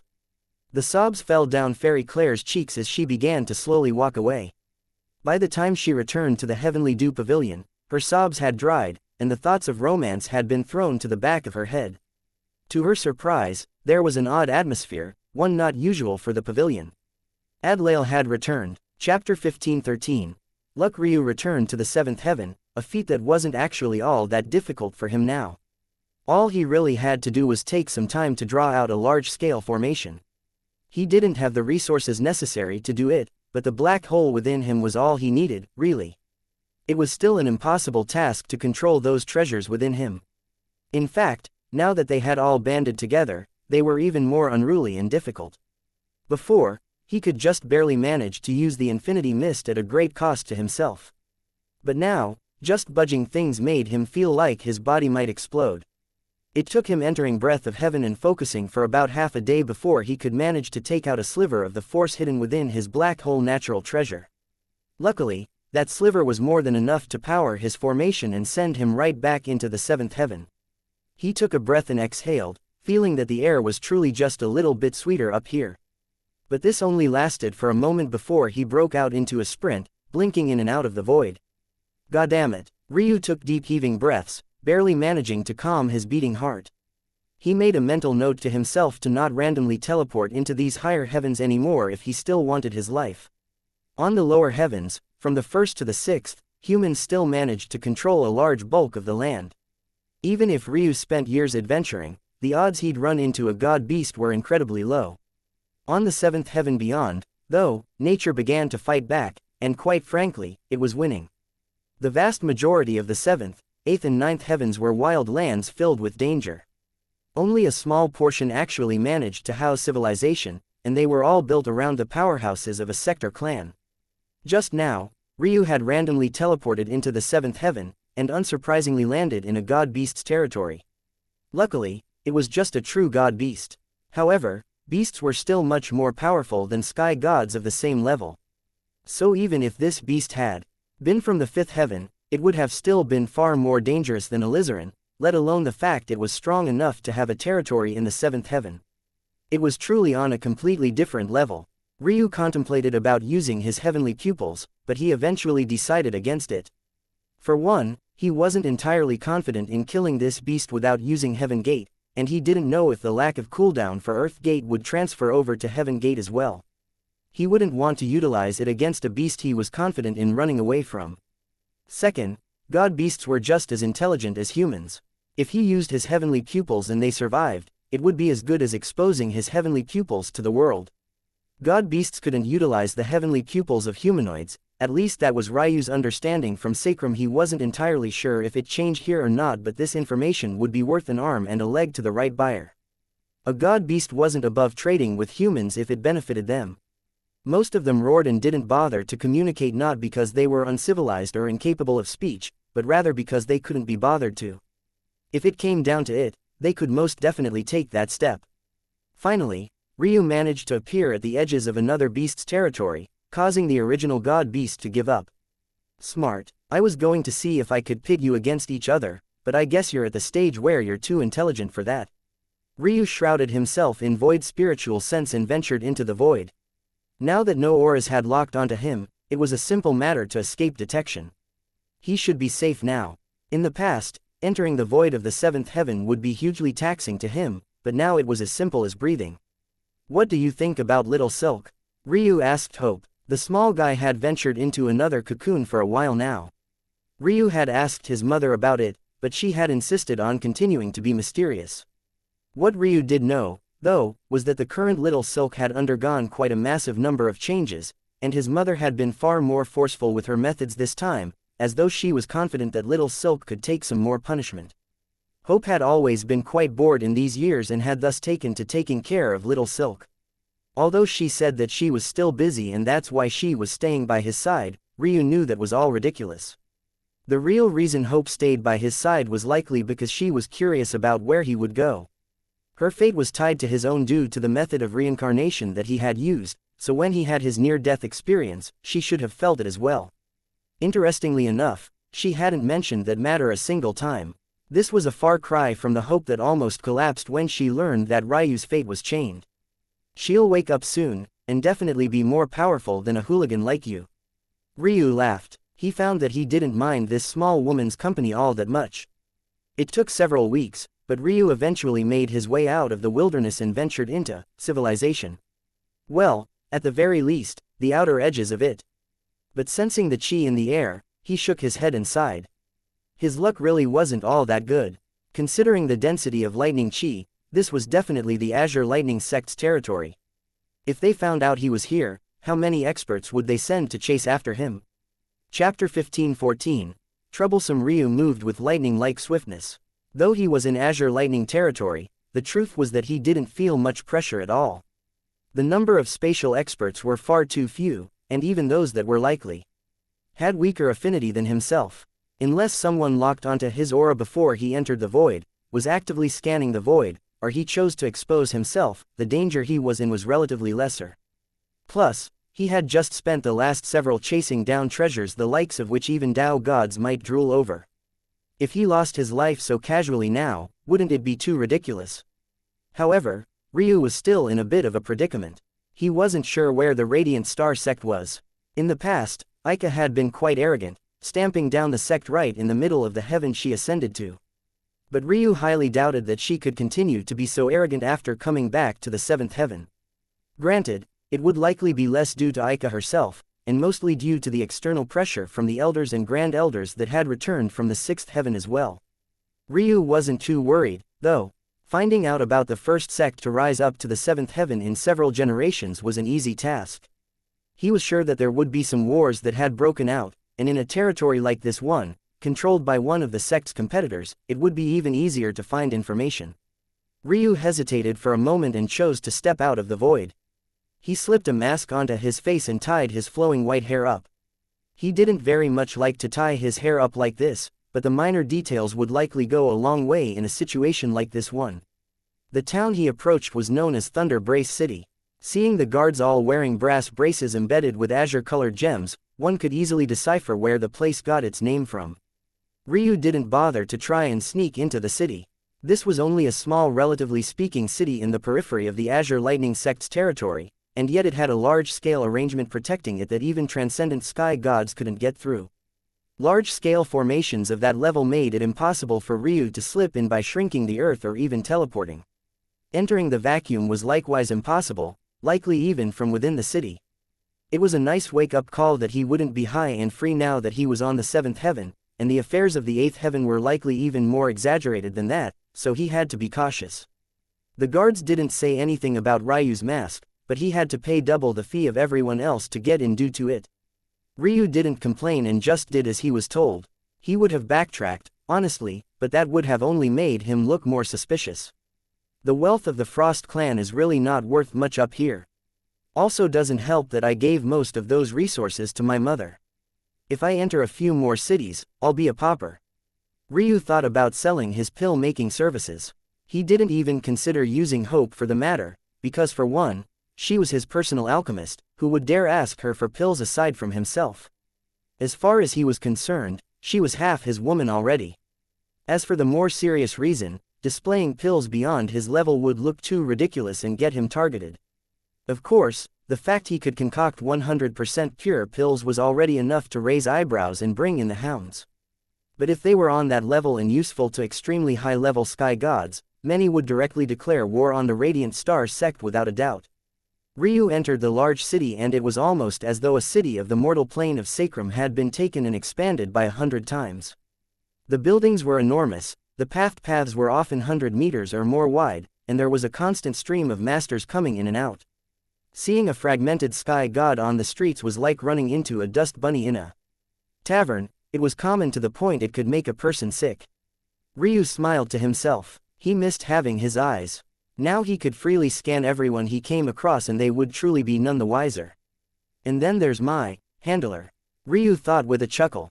On a building in the distance, the moment he had stepped into the city, someone was tasked with following him. They were quite covert, and this person was in the perfect sky god realm, but they couldn't escape Ryu's eyes at all. The middle-aged man didn't seem to have malicious intentions. It was more likely that whenever someone stepped into the town with a mask, they were assigned someone to watch over them. Security is actually so tight. Is this because of the potential war that's likely still ongoing? Or has it always been this way? Ryu asked the little woman, since he wasn't sure. This is fairly common on the 9th heaven, but this is definitely new to me for this heaven. Then again, it's been a very long time since I returned here. I didn't even know your heavenly pupils had actually fallen so far until recently. Ryu nodded to himself. Indeed, he probably shouldn't rely on hope for information. I can't afford to eat as much as I want either. How troublesome. Ryu's body was exceptionally powerful right now, enough to barely rival a weaker false sky god. One could imagine, then, the kind of gaps there were between sky god realms if he was only able to fight a single level above with his body. Chapter 15:15. Battle of Faith. Ryu had undergone the equivalent of dozens of life destructions. One would think it would give him more than just that. Regardless, in return, he gained a wild appetite and even greater difficulty in appeasing it. And now that he was a pauper, his current funds could probably only fill him up halfway, and that was if he was willing to dump it all into these meals. He probably should be focused on returning to the Radiant Star sect and getting Aika to feed him, but he hadn't eaten in decades. It was no longer as easy to ignore his rumbling stomach. In fact, he felt that his body still had more room to grow so long as it was finally properly satiated. Forget it, return to the Radiant Star sect first, then get pampered by Senior Aika. Much better plan than wasting time here. Ryu began to do as he usually did, listening to conversations as he walked toward an information center. To his surprise, he heard nothing about the Radiant Star sect, which didn't make sense unless censorship. That'll make things a little bit more troublesome. Fine, we'll see how far I can push this. Ryu strolled into an information center, a small building squished between two skyscrapers. It could have been easily mistaken as some sort of garbage dump. Hello, I would like a map. The old man at the counter looked up. A pipe hung from his lips, and his gaze seemed quite dull. However, Ryu didn't miss the hidden sharpness within it. A map of what? A detailed map of this region, and a lesser map of the whole 7th heaven. A map of the whole 7th heaven? Do you know what you're asking for right now? Ryu laughed. You sound like I'm trying to rob you. I don't need a detailed map, just general locations of where the powers are and where the danger zones are. Kid, let me give you some advice. Don't stroll into a territory, masked, and then go around asking for maps. That's an easy way to get yourself killed. Ryu's smile didn't fade, but his thoughts were in a bit of a tailspin. Just how paranoid were these people? It was wrong even to ask for a general map, now. Let me give you some advice, old man. Don't open a business and be unwilling to meet your customers' orders. Ryu's light tone made the dull eyes of the old man narrow. Did this brat really not know what was good for him? How ridiculous. Ryu shook his head. Asked to pay double the fees for something as common as wearing a mask, and now even asking for a general map is a sin. I got lost while adventuring and I want to return home. I don't need the lecture, old man. The old man frowned. Ryu's words echoed quite reasonably, and indeed they would have been 5 years ago. Was he truly out of the loop?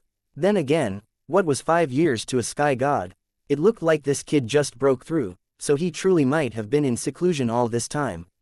You just exited seclusion? The old man asked. Ryu glanced startled, but then he nodded slowly, causing the old man to chuckle.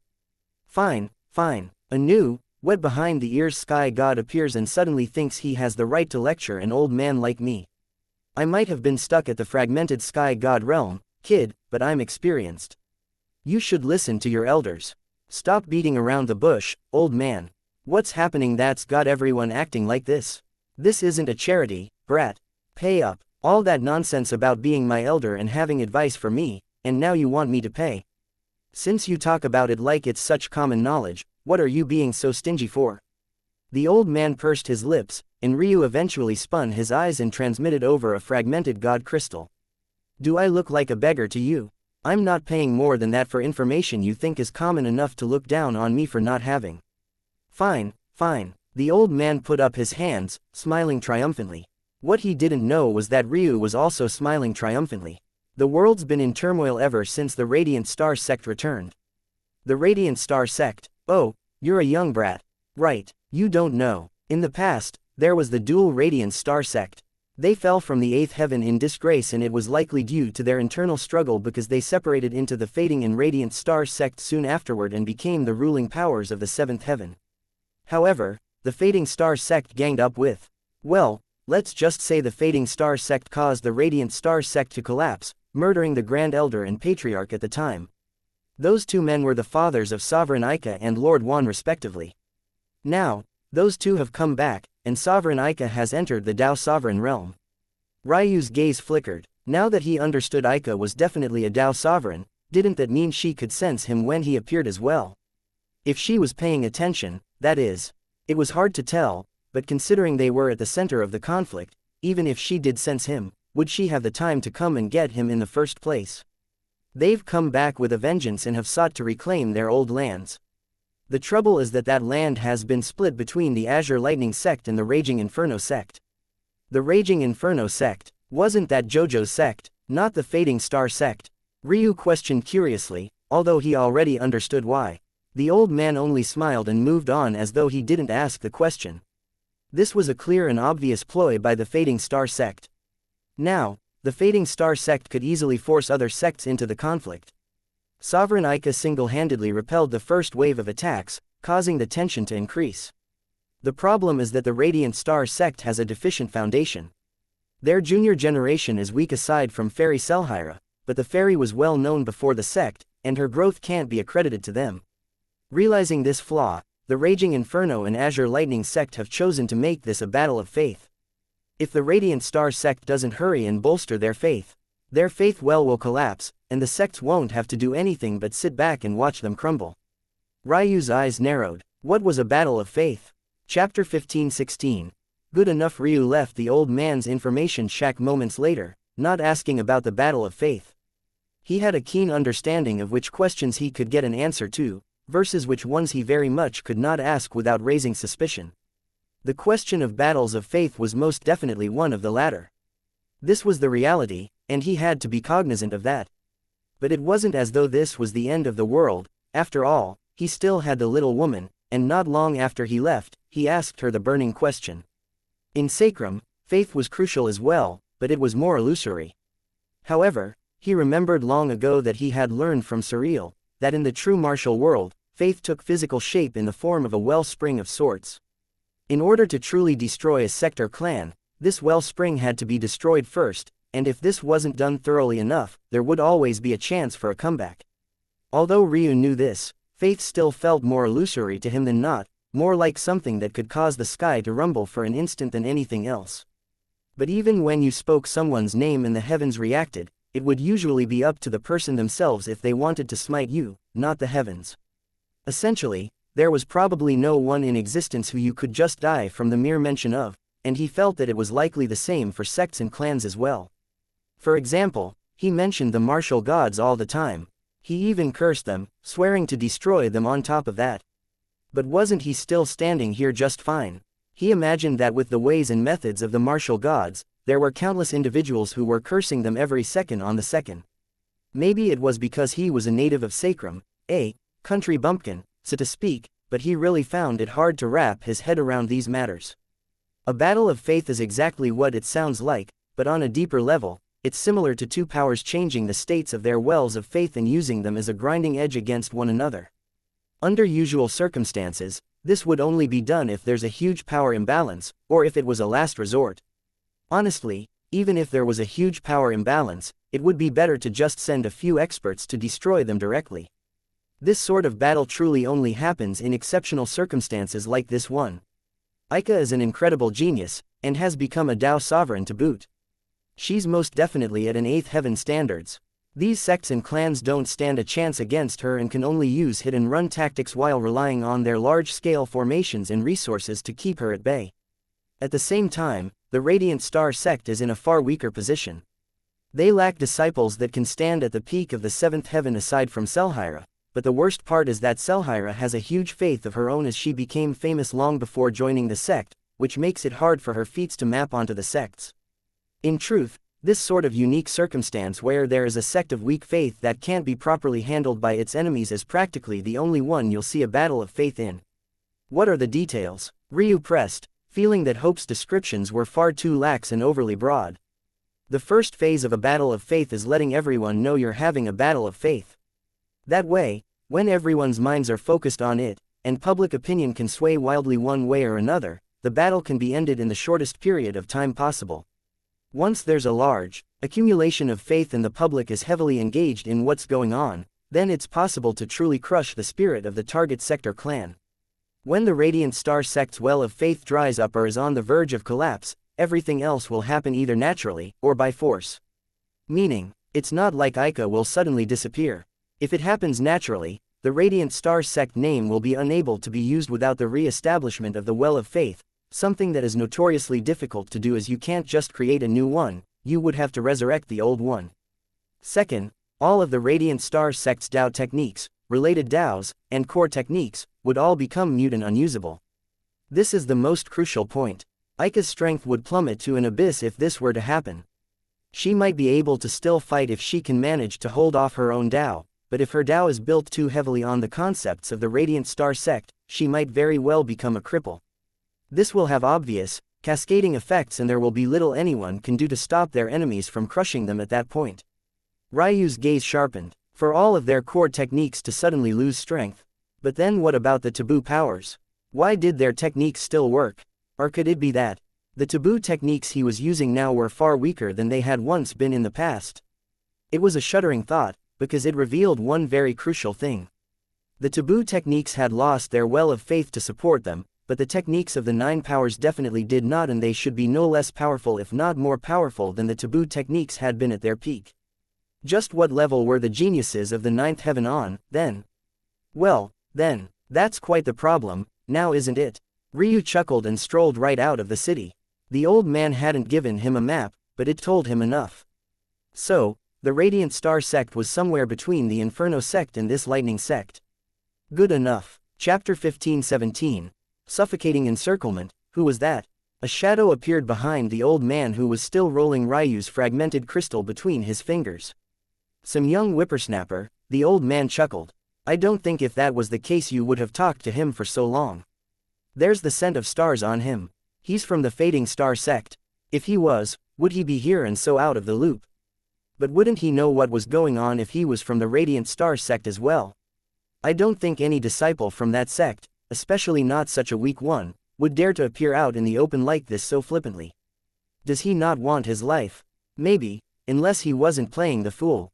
If he knew all of that, I reverse your question onto you, why would he come here? The shadow fell silent before finally speaking again. So you know who he is? I have a guess. The shadow's eyes narrowed. This old man only dared to have a guess when he was more than 90% likely to be correct. Who is he? Well, there's not much a point in talking about it. We'll see if it matters in the next day or two. You mean Ease? Well, he thinks himself to be a clever little runt, so he likely knows where the Radiant Star sect is located right now. What he doesn't know is that there's a blockade spanning for thousands of miles, isolating them from the world. And because they're all juniors, Aika hasn't taken it upon herself to wipe them out yet. So you tell me, will he be interesting enough to discuss, or not? Quote. What do you want to do? The shadow asked. Money, of course. The old man laughed heartily. That little bastard actually made this old man speak for so long for nothing more than a fragmented crystal. Does he take my words as being so cheap? I'm going to make so much money off his back that his eyes will go red. You want to open a betting ring? That's daring, even for you. Those sects will not be happy. Aha, the first rule of business is indeed to keep the customer happy. But what people fail to understand is that happiness is all relative. If everyone's happy all the time, then are they really happy? Or are they just feeling neutral? It's the same way here. If your business is better than everyone else's, happiness is relative. You can be haughty and they'll still come back because there's no one better than yourself. And, if you make everyone angry, and they all hate you, is it really hatred? Or are they just all neutral? The shadow suddenly felt a headache coming on. What kind of sick, twisted logic was this? Ryu didn't know about the intentions of the old man to make wealth off of him, but even if he had, he didn't have the luxury to care too much about it. Not to mention the fact he didn't usually care enough to get angry about the same things any longer. It took him over a week, without rest, to make it near the edge of Azure Lightning Sect territory, using the cities dotted along the way to find information of whether or not he was headed in the right direction. If he wasn't traveling through the void, and even using his spectral wings, that journey would have taken him at least half a year, without a doubt. The seventh heaven was almost depressingly massive, and it wasn't the kind of place even a fragmented sky god could travel through with ease. The good news, though, was that he wasn't tired.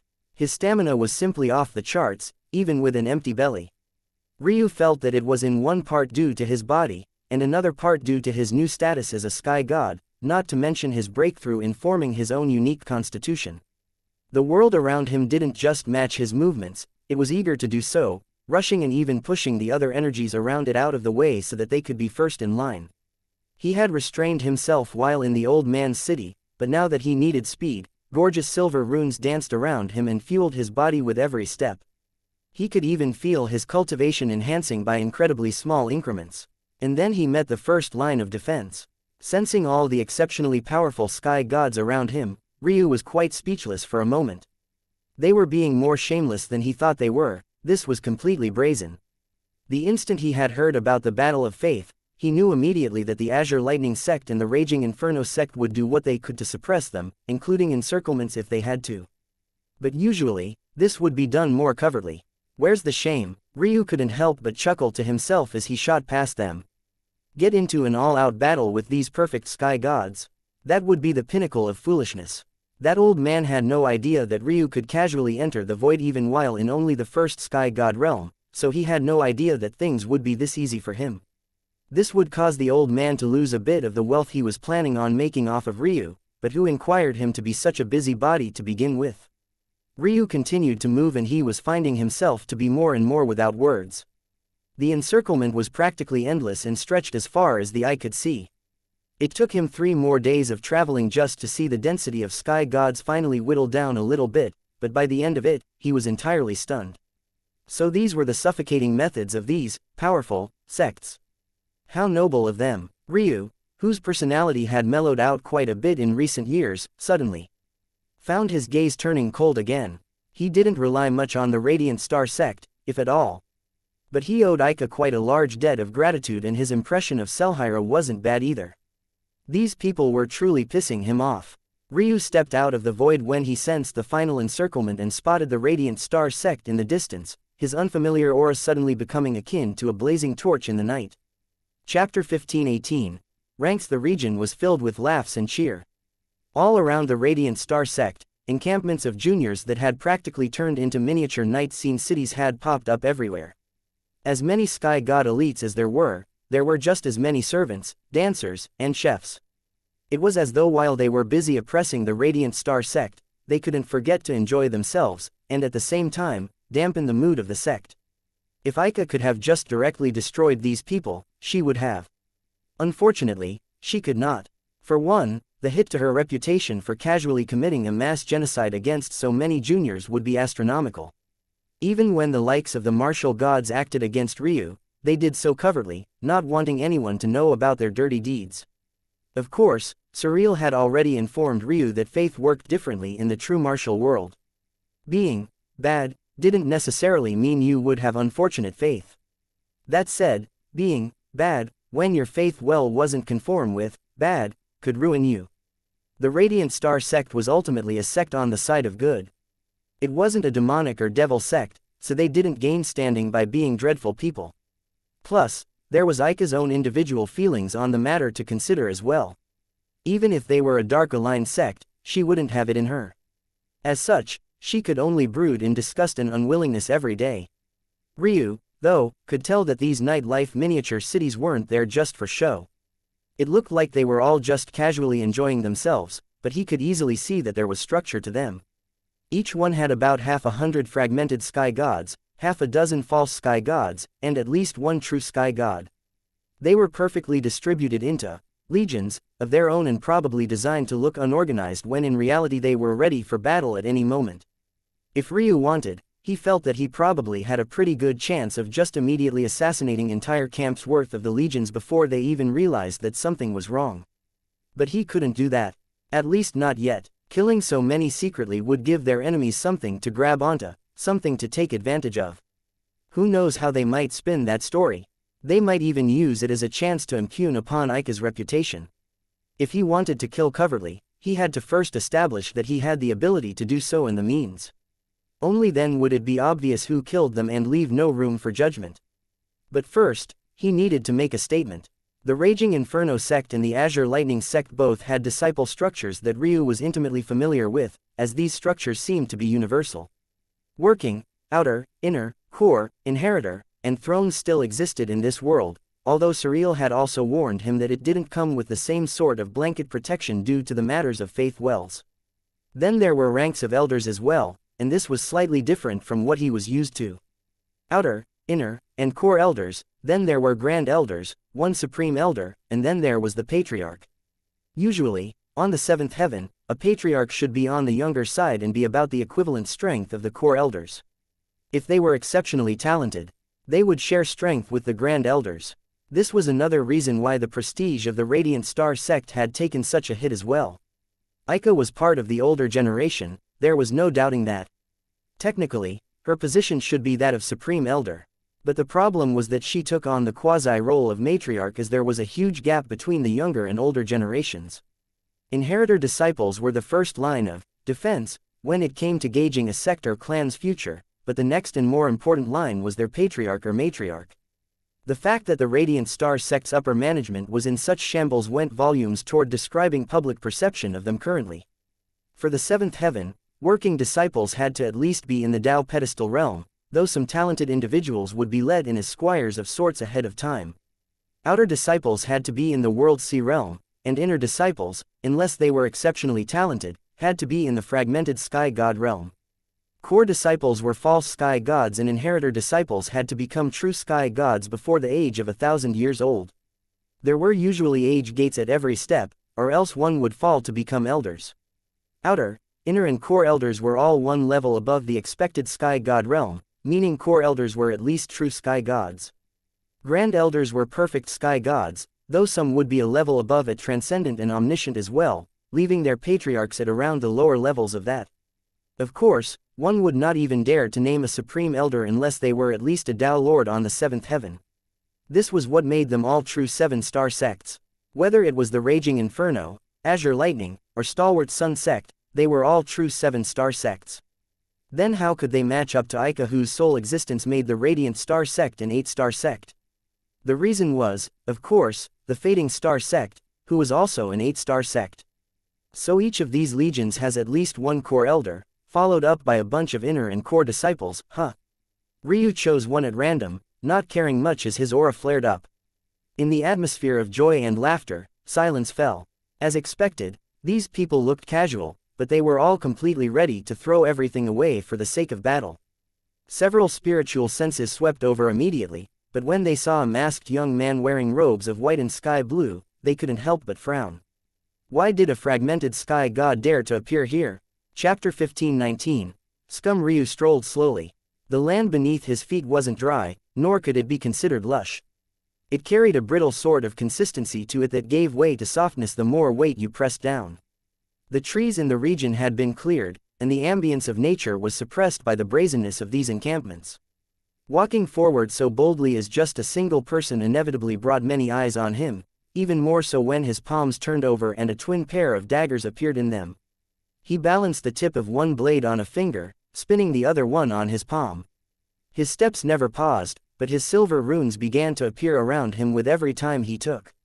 The air seemed to grow stiller and stiller, the rustling of the leaves of the few sparse trees that did remain falling into silence as well. "It's been a long time," Ryu said softly.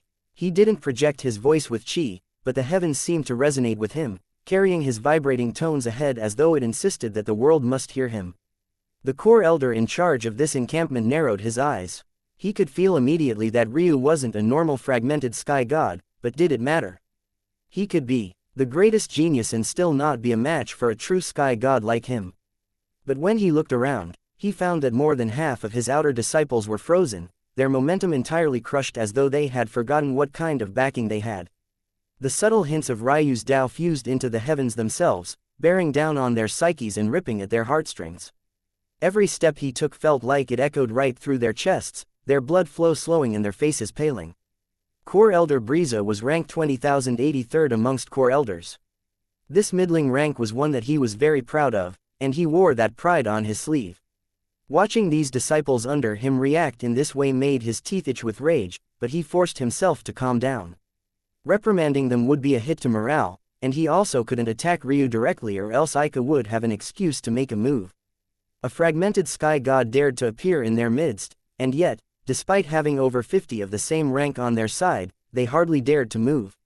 What kind of nonsense was this? Humph! Core Elder Briza stomped a foot that shook the earth. The boundaries of Ryu's Tao were rebuffed. This sort of subtle action wasn't enough to elicit the rage of higher-ups, and it was subtle enough that it couldn't be used to attack him. "Kill him," Core Elder Briza commanded coldly. The inner disciples seemed to snap out of their stupor, their gazes flashing with rage of their own as they came to understand what had happened. "This bastard," an inner disciple cursed under his breath. "I'll handle him." He could tell that Ryu was just a lower fragmented sky god, but he was already a middle fragmented sky god. Ryu daring to appear here was just him courting death.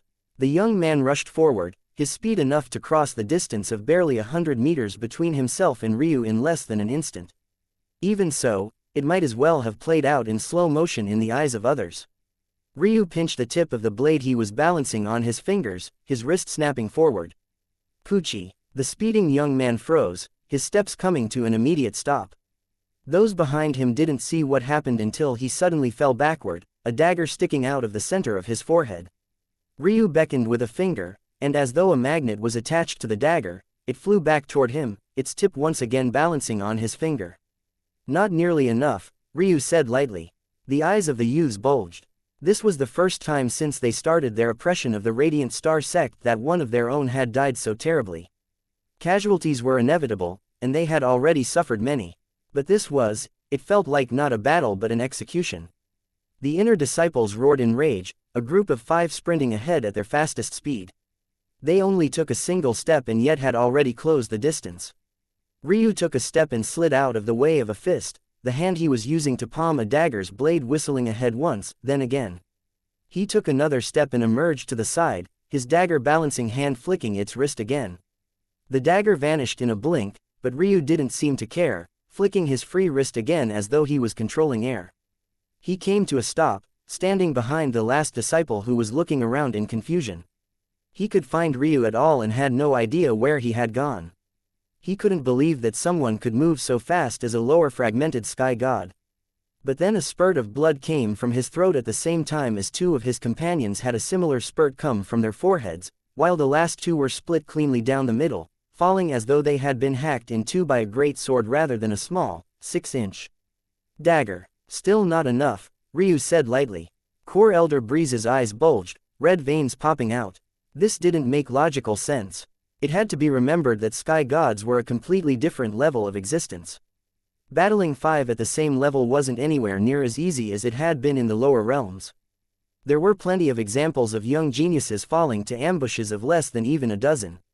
This was the cruelty of the sky god realms, and it was also because of this that it was even harder for individual geniuses without backing to rise up on their own.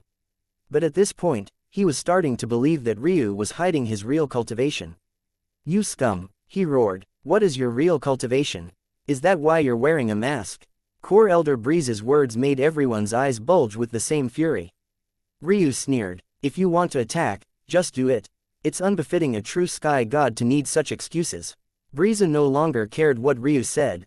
The moment he had planted that seed of reasonable doubt, he signaled everyone. Attack at once, take this scum down. Chapter 1520. Living hell. By this point, Ryu's arrival had caused quite a bit of commotion. Battles were actually quite frequent given the circumstances, but even then, a battle like Ryu's, where one person came to seek revenge, was completely unheard of. Several figures appeared on the sect walls of the Radiant Star sect, but their faces were colored in confusion. Because Ryu was wearing a mask, they didn't recognize him. Also, the Ryu they knew used greatsword staffs, not daggers. In addition, those gorgeous silvery runes floating around him seemed to be a constitution of some sort, and this wasn't something Ryu had either. It didn't help that this person was in the Sky God realm either. Last time they had seen Ryu, he was in the lower World Sea realm. Even Selhira had spent more than a decade in the peak World Sea realm before breaking through, and Jojo had still yet to break through herself, though there was news that she would do so soon. The only thing that reminded them of Ryu was the arrogance in the white hair. But there were plenty of arrogant geniuses that overestimated themselves, and white hair was quite common when a sample size of the countless trillions was taken into account. Even Selhira had white hair, for example. Aika, Old One and the others appeared as well, but they were hidden within the clouds, frowns on their faces. Soon, however, Aika's eyes lit up. She had been under a lot of pressure recently. Technically, this entire matter was her fault. She thought that with her strength alone, she could change everything and turn the tides. If she had listened to Old One instead, and bided their time on the first heaven, slowly moving through the ranks over many years, they wouldn't be on such a back foot right now. But she was too eager. She wanted revenge. She wanted those that had killed her family and oppressed her for so many years to pay. And now, here they were, suffering because of her. The youths on the tower walls frowned, still not recognizing who was below. Their own prestige had taken quite a hit as well. They had come from all corners of the sixth heaven and they had quite some reputation themselves. But their losses after the complete heavenly path were heavy. The three strongest of them had almost died at the hands of Adlael. Brianus, Robian and Bruiser frowned. They had all broken into the fragmented Sky God realm by now, and they were all on the sect walls, so everyone also knew that it couldn't be any one of them down there. So who was this person? And weren't they being too reckless? Even so, they were rendered speechless moments later. Ryu glided through the battlefield, his steps light. He seemed to be both using and not using absolute domain at the same time, although as though he had taken the skeleton of the technique and condensed it down to a simple handful of steps. Everywhere he passed, blood streamed down in a fine rain. And yet, not a single ounce of it touched him. The fury of Core Elder Briza was billowing forth. He was especially furious that his suppression wasn't working in the slightest. If this continued, all of their fragmented sky gods would inevitably fall. He looked toward the core disciples by his side and his gaze flashed with a dense light. Foreman, Zolda, you both go. Kill him swiftly and with impunity. Don't give him a second to even regret his decision. We don't need to make him bleed, we need to make him die. The male-female pair frowned when they heard these orders. They couldn't afford to offend a core elder, but they also didn't want to take the reputational hit that would come with attacking someone an entire realm below them. They were both false sky gods. What would they look like attacking a fragmented sky god who also seemed to be of the younger generation? It was only worse that Core Elder Briza was clearly asking them to attack together. However, when they felt Core Elder Briza's oppressive might, a cold sweat streamed down their backs and their gazes turned fierce. They didn't care about Ryu's life, they just cared about their reputations. Since there was no escaping, they just had to make it as savage and brutal a beating as possible so that no one could find fault with them. It was Ryu's fault for being stupid enough to attack an encampment with so many elites in it. Without a word, the two became a blur. A violent gust of wind was left in their wake. The air suddenly became superheated, their powerful streams of power creating a flash bang in the air. Ryu smiled. With his third perspective, honestly speaking, there was no such thing as moving faster than his eyes could see, even if his eyes weren't doing the seeing. The question was whether or not his body could keep up with his senses. Unfortunately for these two, they could. Ryu's aura changed and the oppressive might of a knife god descended. It felt bloody, violent, almost bestial in its construction. It was the aura of a man who would do whatever he needed to do to get the kill, even if he had to rip his target's throat out with nothing more than his teeth. Bang, bang. Ryu blocked Foreman and Zolda, each with a single hand. With the latter being a master of palms, and the former one of fists, had they not had god treasures protecting their arms, they would have been sliced to pieces in that instant. Even so, the lingering blade lights around Ryu cut into their exposed skin, across their arms, their faces, and their legs. The silver runes around him grew agitated and seemed to call forth all the blade chi in the world, forming a quasi-domain that wanted to shred any foreign objects to pieces. In that single clash, the ground was littered with blade scars and blood began to leak from multiple wounds that appeared spontaneously across Foreman and Zelda's body. The eyes of the two false sky gods widened. A fragmented sky god had blocked their blow. Ryu shifted, sparkling lights of star chi manifesting around him. A mountain appeared to his back and a violently vibrating chi took shape. At the same time, the stars of absolute domain manifested and the two were surrounded by both a gravity field and a domain that made them feel as though there was nowhere to run. They both roared, flames billowing from their body as they indiscriminately revealed their strength. So long as they burned everything within several dozen meters, how could Ryu possibly survive? The inferno rose like a spiraling tornado into the air and the eyes of many widened. It all happened too fast. First Ryu had revealed himself to be a disciple of the Radiant Star sect, and then just died. Core Elder Briza sneered. It was less than perfect because Ryu had managed to block 2 strikes, but this was still the second best thing. He had a feeling that it would take 2 false sky gods to deal with Ryu, that was why he hadn't just sent one. That said, he was also trying to confirm something else, and that was whether Aika would use this as an excuse to take action. Luckily, it seemed that answer was no. That made things much easier on him. At that moment, the flames dissipated and Briza's eyes practically popped out of his sockets. Ryu stood there, perfectly fine. There was a tiny flickering flame caught on the edge of his white and sky blue robes, but he kicked at it and it dissipated as well. The worst part, though, was that 2 headless corpses stood, their bodies about ready collapse. The Raging Inferno sect members are rather weak, don't you think? Those flames couldn't even though make me sweat. Are you going to send more false sky gods at me? Or are you going to take action? Ryu asked with a smile. When the youths on the wall heard this voice, their eyes widened. How could they not recognize Ryu's voice? Briza's face turned completely red. This was the worst possible outcome. Oh, since you're not coming, I am. Ryu vanished and when he appeared again, he was barely 10 meters from Core Elder Briza. This time, he no longer bothered to hide his spacetime soul nature, directly stepping through space itself and appearing suddenly and majestically. His boldness made Briza's blood boil, but he couldn't even react in time as one of his disciples found their heads spinning in the air. Come on, you're too slow, old man. Try to keep up. Another false sky god's head spun into the air. Why are all these disciples so pathetic? I just broke through and I thought I could have a nice fight. Instead, it feels like I'm mowing weeds.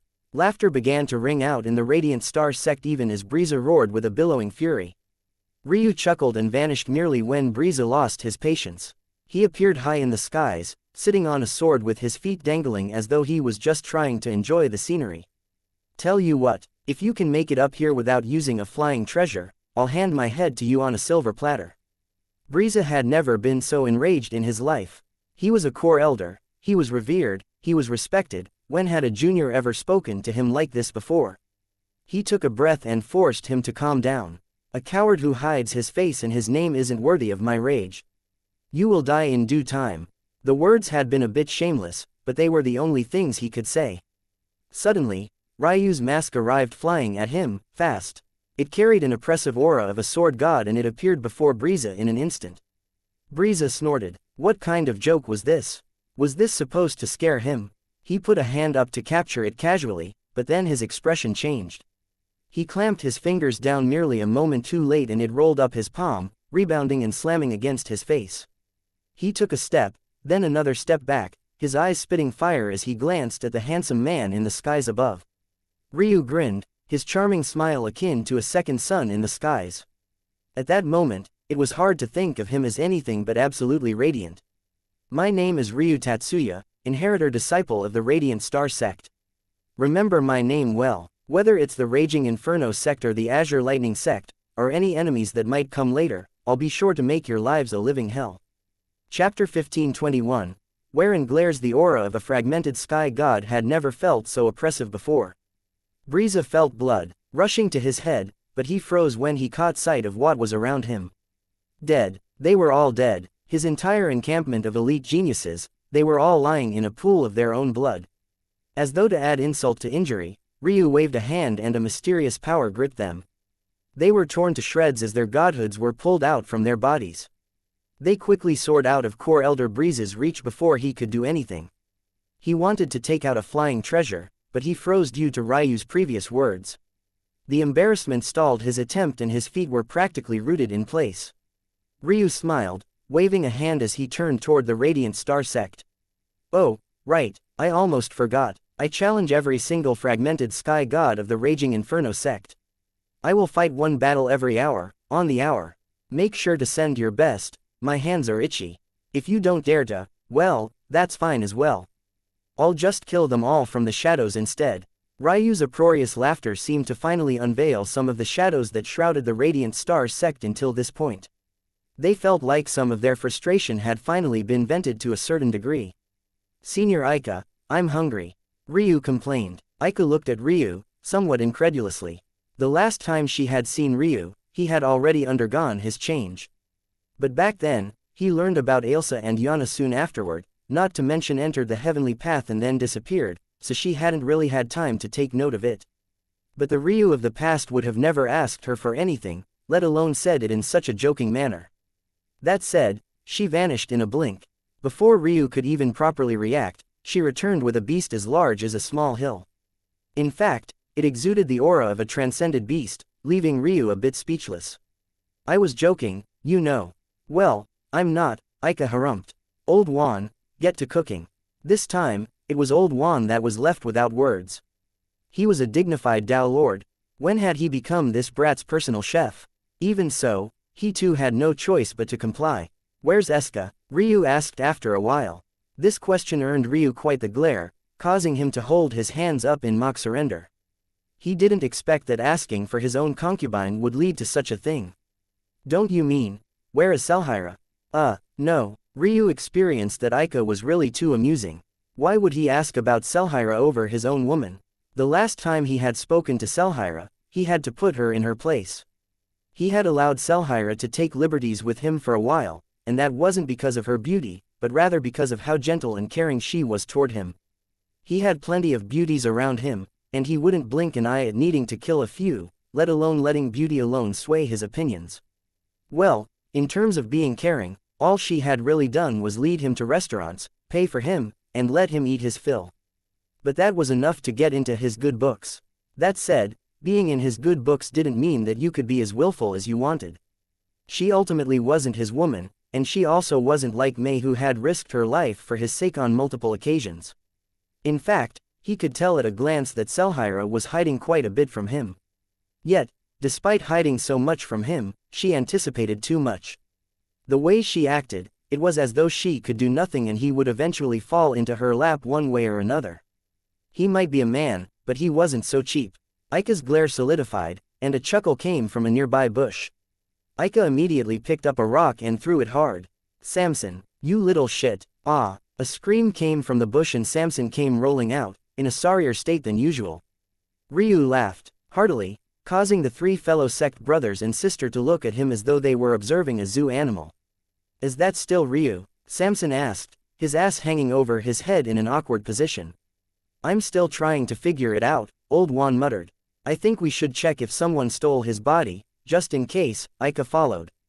Ryu shielded his chest. "Senior Aika, please, some propriety. We should at least wait until our wedding night."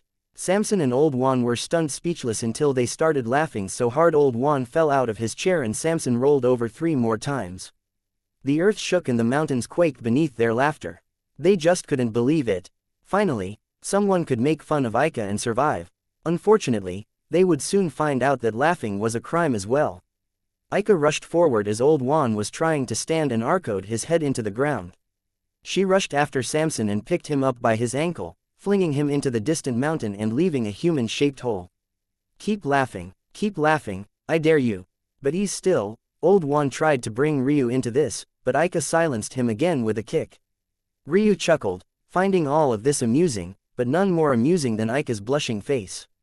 Clearly, she recalled as well that she was technically promised to Ryu at this point, not that either of them took this seriously. Soon, Old Juan recovered, and the meal was completed. But as the three watched Ryu eat, Samson still stuck in the mountain kilometers away, they were stunned. They had thought that Aika's actions were overkill, as usual. But the more Ryu ate, the more they realized he actually had no intention of stopping anytime soon. This wasn't a normal transcended god beast, it was a god beast of the seventh heaven. The amount of energy concentrated within its body was tenfold that of a similarly leveled beast of the sixth heaven, and that might not be exaggerated enough. Simply put, there was a reason there was more wilderness than civilization on the seventh heaven. God beasts were on a completely other level here. Aika vanished and fetched another transcended god beast. She had to be somewhat careful with which ones she picked out since beasts were so strong on this heaven. If she was honest, these transcended god beasts were on the weaker end of the spectrum. And yet, Ryu showed no signs of stopping. It wasn't until Ryu ate what must have been a dozen god beasts that he finally displayed some sign of slowing down. Or so it seemed, until Aika fetched forward an omniscient god beast and he ate the whole thing as well. Ryu let out a satisfied sigh and smiled. He could finally feel his cells thrumming with energy. If before his body was equivalent to a lower false sky god, it was now equivalent to a peak false sky god. He realized he had to be more mindful in the future about his food, or else he would be weakening himself. Luckily, he had Aika with him to help him out with this. "So, Eska," Ryu asked, "she waited for you for a while before she decided to go off on her own adventures. Unfortunately, she's also too powerful to take in as a disciple. She offered to help with our plight, but I informed her that it was best she do her own thing." Ryu nodded. This made sense, somewhat. Eska and Aizmine were transcendent sky gods, this was a bit too high for a new disciple. But couldn't they just pretend like she was hidden along with the rest? Ryu gazed toward Aika and understood. It seemed that this was a decision Aika had made on her own. She didn't want to put Ryu's life in danger, especially without his consent. He smiled lightly. "She'll come back, right?" "She should," Aika nodded. "Then she'll fight with us, you don't need to worry about how I feel about it. So long as she agrees, it'll all be fine." Aika's eyes brightened before they began to glare again. Eventually, Ryu gave in. "Where is Selhira?" "Selhira is also doing her best. From time to time I send her out of the encirclement, and she'll complete some feats on her own. None of the other disciples are strong enough to protect themselves the way she and you can. The fact you made it here speaks volumes. She will be back soon as well. For now, we are trying to hold on." Ryu smiled. "I'm not a fan of just holding on, I prefer to bite back." He stood to his feet, stretching. "It's about time we see how many fragmented sky gods they'll send." Chapter 15:22. Angry Ryu stepped out from the depths of the Radiant Star sect and took a seat on the edge of their tall walls. Looking down, he observed the situation, but the more he saw, the more amused he became. There was nothing going on. Send their fragmented geniuses after Ryu? Why, they were content to just sit by and wait. Would this make them look like cowards? Maybe. But what would happen if they actually followed Ryu's orders? Wouldn't it make it look as though they were following the word of a mere fragmented sky god? Plus, their true geniuses weren't wasting their time in these encampments. Their cultivation momentum was precious. So most of the disciples below were just men and women who basically had no chance at reaching the pinnacle of the seventh heaven. Of course, that wasn't to say that they were useless. If they were, they would have never been allowed into the sect to begin with. In order to differentiate, the concept of cultivation momentum had to be explored. This was basically referring to how swiftly one could move through levels, how many bottlenecks they might face along the path, or if their energy accumulation would slow or speed up with time. When Ryu first entered the true martial world, he was much older than he should be given his cultivation realm, even by the first heaven standards. Now, he had firmly caught up, at least with the standards of the seventh heaven. He had yet to come across any bottlenecks either. However, the youths below were already mostly slowing down. Although it wasn't exaggerated, and most of them below would still become true sky gods at worst, it would take them many years to accomplish this feat. This was unlike the geniuses with momentum to likely become perfect sky gods or even transcendent sky gods. And definitely not like the youths with a small chance to become omniscient sky gods. As one could see, there was no percentage chance placed on becoming a Tao Lord because it was nigh impossible to predict. Many were hesitant even to claim that one would certainly become an omniscient sky god too. Only the greatest of geniuses on the level of Jojo and Selhira could be given such a label. But given the fact that JoJo had lagged behind in her breakthrough, one could see the trouble that being supremely talented brought you. JoJo wasn't like xianxia, she didn't have some secret lineage that was pressing her forward. She just occurred to have excellent comprehension abilities, and as such she was suffering the blow of her talent much more than xianxia was.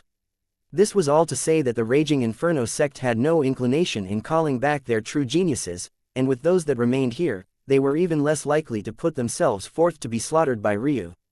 Instead, Ryu noticed that their encampments, while they hadn't changed locations, seemed to have a larger flow of traffic to and from each other. At the same time, there were some encampments in the back that had suddenly gained an additional true sky god, whereas before each encampment only had one. Ryu grinned. This was exactly what he expected to happen, and it was also the game he wanted to play the most. Ryu's Tao, namely the dividing chaos half of it, was greatly suited to political warfare. The first time Ryu awakened it, he had had thoughts that he no longer even needed to hone his battle prowess. Just the existence of his Tao alone would be able to manipulate people on his own puppet strings. Of course, that wasn't in his personality, so he instead focused its intentions on reading and reacting to the flow of battle instead. But now, he wasn't so inflexible. This sort of battle of faith, wasn't it precisely what dividing chaos was most suited to? He was going to have some fun. Ryu jumped off of the city walls. There were countless individuals observing him, and each was on high alert. Unfortunately for them, Ryu had already disappeared into the void. Because the highest cultivation present was of the true sky god realm, they couldn't even track him either. It was like he had truly vanished into thin air. Nothing seemed to happen for several hours. But then, the traffic between encampments seemed to slow and their core elders began to take some notice. They frowned and swept their spiritual senses around, not finding anything with any sort of immediacy. But then their eyes widened. Their numbers, why were they so low all of a sudden? They stood to their feet, looking around, and yet still not sensing anything. Half a day later, Ryu appeared on the city walls again, sitting there as though nothing had happened, the same shit-eating grin on his face. I gave you all an opportunity, but it seemed you didn't cherish it. In that case, I'll make it quite simple for you all. For every quarter of an hour my challenge isn't accepted, I'll massacre another encampment. The core elders frowned for a moment and then scoffed. Did he think that? I knew you all might not believe me, so I seized it upon myself to buff up my resume a little bit. Ryu snapped his fingers, and at that moment, a dozen encampments suddenly went up in flames. The core elders in charge of them suddenly rushed out, looking haggard and beaten. Behind them, only a handful of core disciples managed to make it out, but in most of the dozen few, the core elder was the only one to survive. The expressions of the core elders were frighteningly ugly. Not only had their encampments been wiped out, but Ryu had even picked to use flames to do it. It was a complete and utter humiliation. You all look very angry, Ryu uttered in an understanding tone. Don't worry, so long as you comply, we can stop all of this from happening. Chapter 15:23. Go to them. The core elders ignored Ryu, but they directly started to move their encampments, scanning the regions for more triggers. It was only when they couldn't find anything that they begrudgingly took this step, but seeing Ryu smile, their level of discomfort was growing. Soon, a quarter of an hour passed, but the encampments had long since moved. They wanted to see if Ryu would still dare to be so boom. Another dozen encampments went up in flames. 2 explosions, 2 dozen encampments, over 1,000 disciples were wiped out, just like that. Ah, my mistake, Ryu said with an apologetic smile. I meant to only take out one, but your movement ruined my formation triggers. I think you can only blame yourselves at this point. Many of the Radiant Star sect disciples had come to watch the show. After the first explosion, how could they not want to see what Ryu was up to? But now, they just felt awe. What was happening? Well, time is ticking. Another quarter of an hour will pass quite quickly. I would suggest not moving, though. You might make it worse next time. How could the core elders listen to Ryu? They immediately moved the encampments again. This time, they even directly destroyed all of the core infrastructure. In their minds, Ryu had somehow tagged their encampments with the runes of his formation. If they purposely left behind some of the core structures, then Ryu's formation would be disrupted. Another quarter of an hour passed by. Another snap of his fingers. Another explosion. This time, 3 dozen encampments directly went up in smoke. Ryu shrugged his shoulders. I tried to warn you. No one seems to want to listen to me when I tell the truth. Core Elder Briza was seeing the world in shades of red at this point. The Radiant Star sect is truly shameless. What are you supposed to be? A mascot? Do you think anyone believes that a fragmented sky god can do as you've done? Ryu's smile didn't fade. His hand reached forward, and in that instant, a formation of twirling lights appeared around the Core Elder in the blink of an eye. Ryu snapped his fingers. Boom! Core Elder Briza shot out from the pillar of flames, his gaze even hotter than before and his clothing charred black in a few locations. I'm disappointed. That's the second time I've been accused of something so ridiculous. I think that warrants punishment. Ryu snapped his fingers again, and this time 6 encampments went up in flames. You're such a bad person. Hope's laughter reached Ryu's ears again. She tried to restrain the honk portion of it, but it seemed that she was entirely unable to. No, I'm a very good person. Didn't I give them a chance?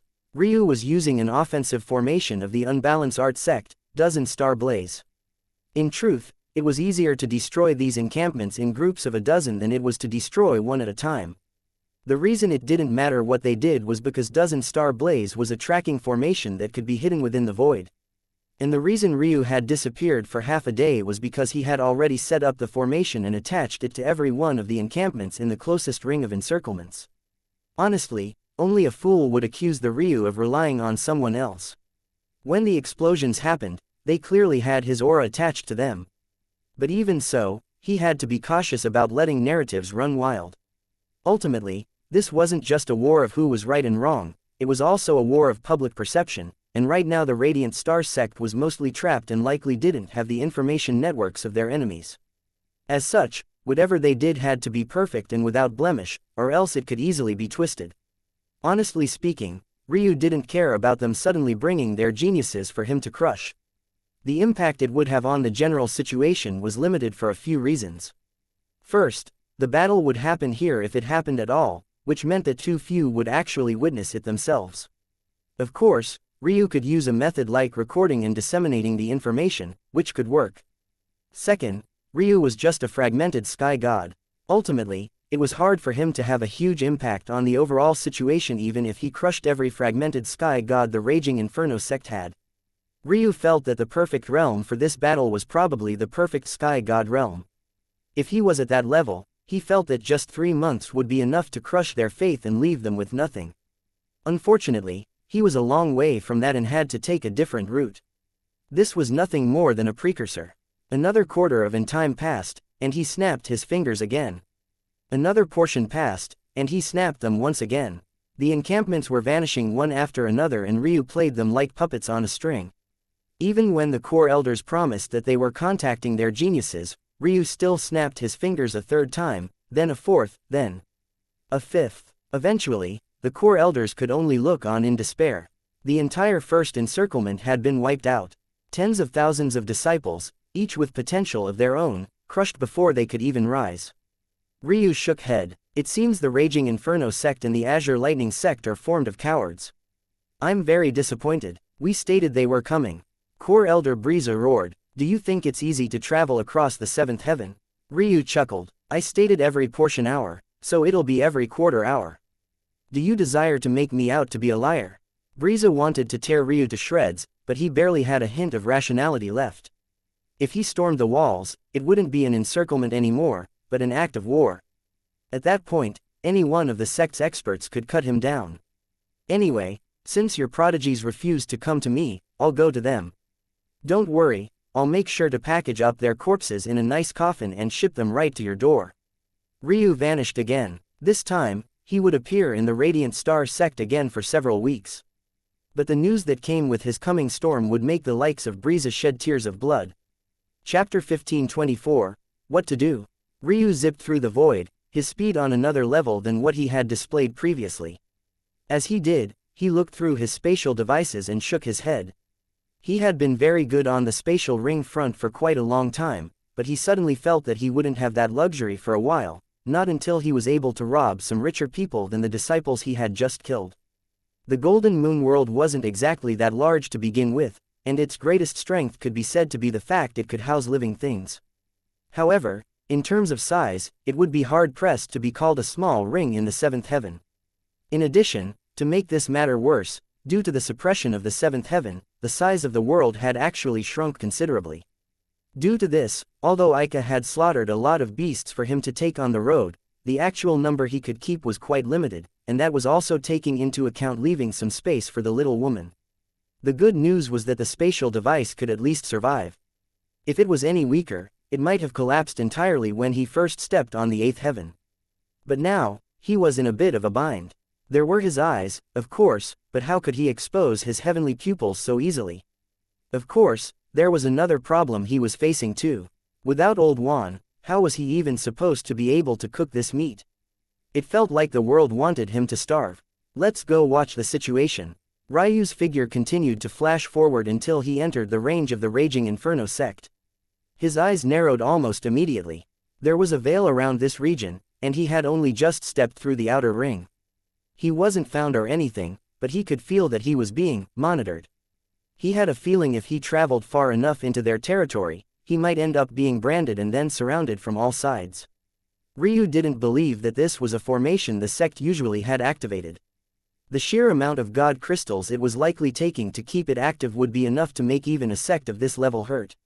That meant that they probably only put it up due to the ongoing war.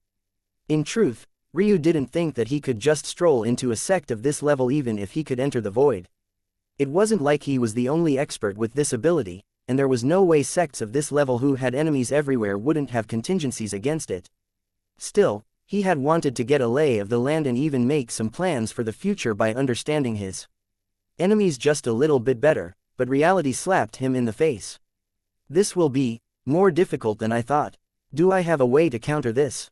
Ryu went through the unbalanced art formations again and landed on one. But eventually, he shook his head.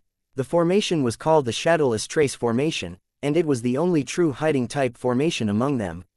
Well, the Sightless Eyes formation could also somewhat fall into this category, but its applications were a hint weirder, while Shadowless Trace was a pure concealment type.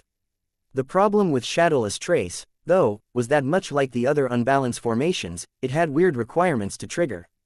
Sightless Eyes required hyper-chi volatility. The more raging chi there was, the better it was at functioning. The Dozen-Star Blaze formation required 12 highly specific and almost nebula points that would take a normal Ruin Master months to figure out, and it could only display its greatest power when unleashed in sets of 12. As for this Shadowless Trace formation, its requirement was less weird at first, but then became more weird the more you thought about it. Shadowless Trace's requirement was quite odd. Essentially, the larger the area the formation was placed around, the better the hiding would be. For one, this was completely backward. Any formation master knew that it was best to keep your hiding formations to as small an area as possible, as this was the best way to prevent flaws. The larger the area you were trying to conceal, the more chances there would be a defect because there was a larger area to cover. In addition, just logically, a hiding formation wasn't a defensive formation. Usually, most could just stroll right in unbeknownst to themselves. Obviously, then, the larger the area, the more likely someone would be to accidentally stumble into the area you were trying to conceal. Then, at that point, what would be the point? But the introduction to the formation was quite clear. Larger equaled better, there was no mincing words about it. Thus, the problem Ryu was facing was obvious. He obviously only needed the formation to cover himself, but if he used it on such a small scale, it wouldn't be strong enough to counter the Raging Inferno sect's detection formation. If he took a step back and threw out all forms of propriety, making a much larger formation than he needed, how would he sneak around to get a lay of the land? According to his calculations, he would need to make the formation at least 100 meters wide just to counter this outer ring of the formation. Assuming the formation got stronger the deeper you went, he might have to form one of several kilometers wide just to conceal himself. At that point, even if the Shadowless Trace formation was a defensive formation as well, he'd be screwed. Once the first person accidentally bumped into the barrier, he would be in an all-out struggle to keep his life. Ryu's figure vanished, and he stepped outside of the bounds of the sect's outer ring, his eyes narrowing. What to do? It seemed that he might have to just leave this place and try to find other methods. Chapter 1525. Shameless Ryu sat in silence for a long while, his mind spinning with many thoughts. It seemed that he was unwilling to give up just yet, but all signs pointed toward this matter being impossible to deal with. Don't risk your life on something so stupid, Ryu's gaze suddenly flashed with a blinding light. He completely tuned out what the little woman was saying, his mind entering a slight state of enlightenment. Of course, this wasn't serendipity, but rather because he finally had his eyes back. He could slip into states of meditation whenever he wanted now, and his already insane comprehension abilities were touching upon an entirely new level. Yes, that can work. Ryu's fingers spasmed, and a soft cloud of cosmos fog took shape. He began to manipulate the clouds into the shape of an oddly twisted formation. Usually, formations were perfectly symmetrical and perfectly polygonal, meaning they tended to be shapes that were equal on all sides. Unbalanced formations were exactly that, unbalanced. This shadowless trace formation looked like someone had taken a cylinder, fixed the top and bottom, and then randomized all the points in between, turning it into an almost twisted tree of some sort. Ryu observed the formation for a while and then began to pour spatial chi into it. He seemed to be testing something. The longer his experiment went on, the brighter his gaze became. Perfect, I was correct. Ryu had suddenly had a flash of inspiration. One of the many skills of his bone structure was the ability to create his own personal warp on time. He hadn't used this ability much recently, mostly because he was constantly on alert toward a black hole trying to shred him to pieces, but it wasn't one he forgot. The capacity to distort time for yourself personally, and yet not suffer any loss in comprehension of the Tao, was absolutely huge. If Ryu wasn't the only one capable of this, he was probably among a very, very small elite few. Normally, when time was adjusted around cultivators, the laws around them would distort, making it impossible to meditate on the Tao without entering cultivation deviation. However, not only did Ryu not have this problem, he had his own personal system within his body, and because his meridians were connected to the entire chaos plane, there technically wasn't any limit placed on him aside from focus chi. This was an amazing ability, so amazing that Ryu completely forgot that his bone structure had been granted to him by the heavens, not just due to a sudden comprehension of space, but also one of time as well. He had been so enamored with what his bone structure could do in the aspects of time that he completely neglected to check what it might be able to do with space. If he could create his own personal timeline where time was substantially quicker than the world around him, then why couldn't he create his own personal space, where space was much larger than the world around him? When he had this thought, he immediately created a formation out of his cosmos fog, and much like he did when he quickened time within himself or slowed it depending on one's perspective, he could change the space in and around himself to his own unique perspective as well. In addition, he wouldn't have to change his side at all to accomplish this. Ryu squeezed his fists and grinned. Then, his skin began to shine lightly as his bone structure took action. Within him, the space the formation took up became larger and larger. Ryu took a breath and exhaled. He had already come to understand that the reason this formation was better the larger the area was because it took strength from its size. It was likely anchored in the void and used aspects of space and time to fuel it.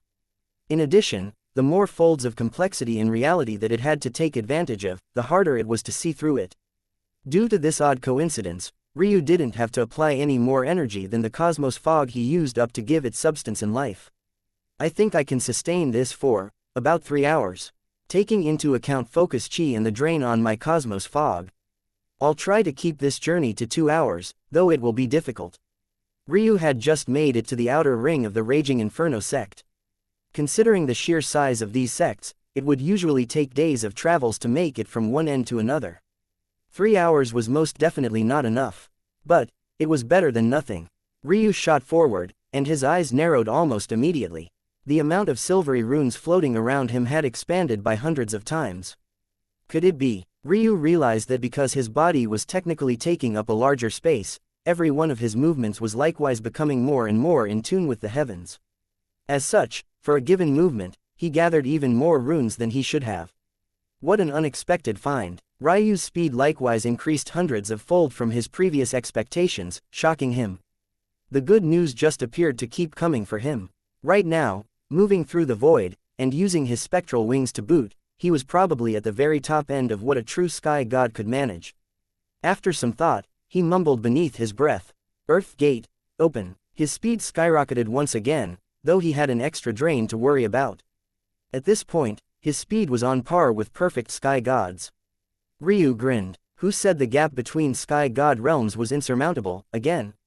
When the little woman heard this, Her first intention was to cough up blood. Did this little brat think that all of this was normal? Don't get on your high horse. Everything is always relative. If you have such abilities, others can have their own unique talents as well. What was that? Ryu asked. I can't hear you. Shameless. Ryu's laughter resounded with a boom, and yet no one of the Raging Inferno sect could even hear him. Chapter 1526. Inner Ring. Ryu tore through Raging Inferno sect territory at an unprecedented speed. As a fragmented sky god, limited to such a speed, it would have taken him days to travel from one end of the sect to another. However, as a perfect sky god, it only took him a couple of minutes to leave the outer ring and enter the inner ring. This was a bit of a wake-up call for Ryu, not because he hadn't known the level of strength that acted as a gap between sky god realms, but instead because it reminded him that even if this was a large distance to him, that didn't mean it was a large distance to others. If he was not careful enough, getting trapped in the core of this sect would be enough to end him. But wasn't that part of the fun? Ryu felt the formation shift again when he entered the inner core, as he had expected. It became more robust, more thorough. If he had stepped into this region as casually as he had stepped into the outer ring, he would have been found immediately and likely besieged from all sides. Thankfully, he was prepared this time. Now that he had entered the inner region of the sect, a bit of its character began to manifest. The earth was a red-hot crimson color that made it feel like you were stepping onto another planet.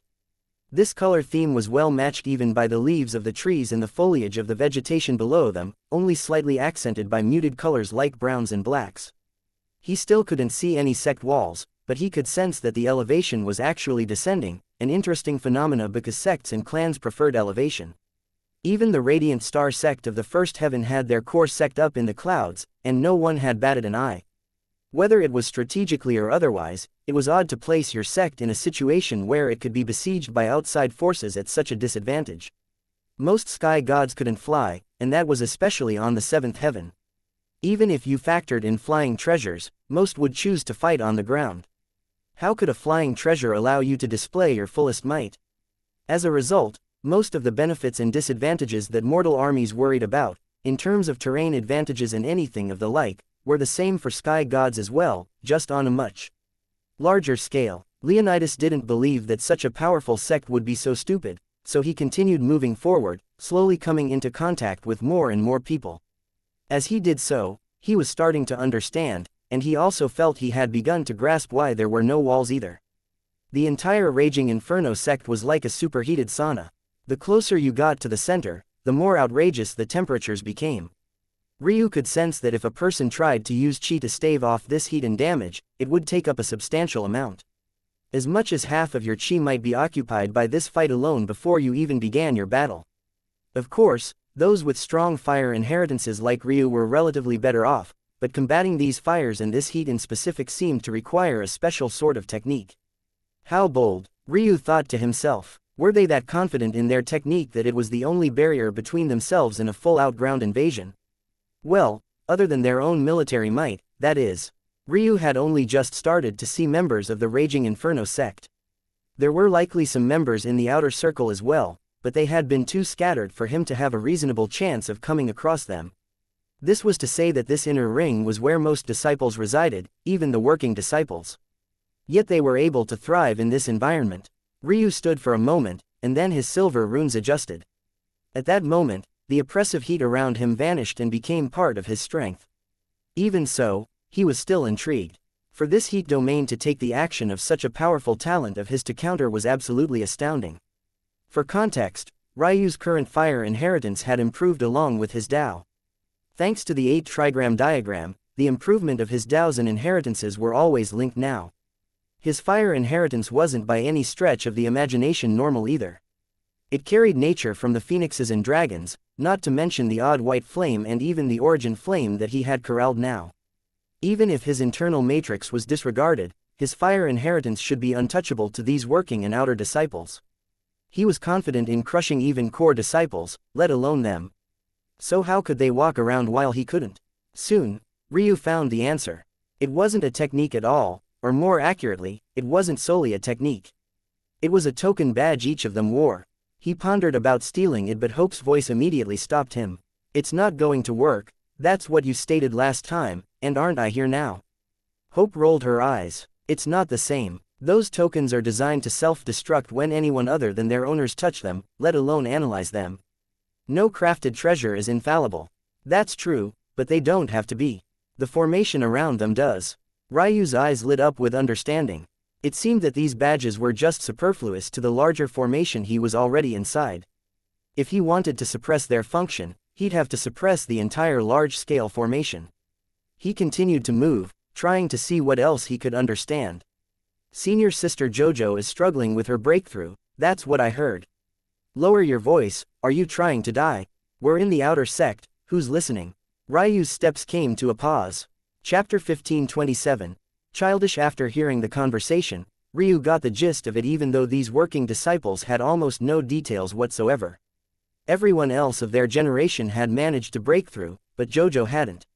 Whether it was Xianxia, Reikian, or Litor, three of the former so-called four immortal deities, they had taken that step already. In fact, after taking note of some other conversations, he learned that the four immortal deities title remained. It was just that Jojo had been replaced by Starlight, who had also recently broken through to the fragmented sky god realm. The fact that even working disciples were aware of what was going on likely meant that Jojo was under quite some level of pressure.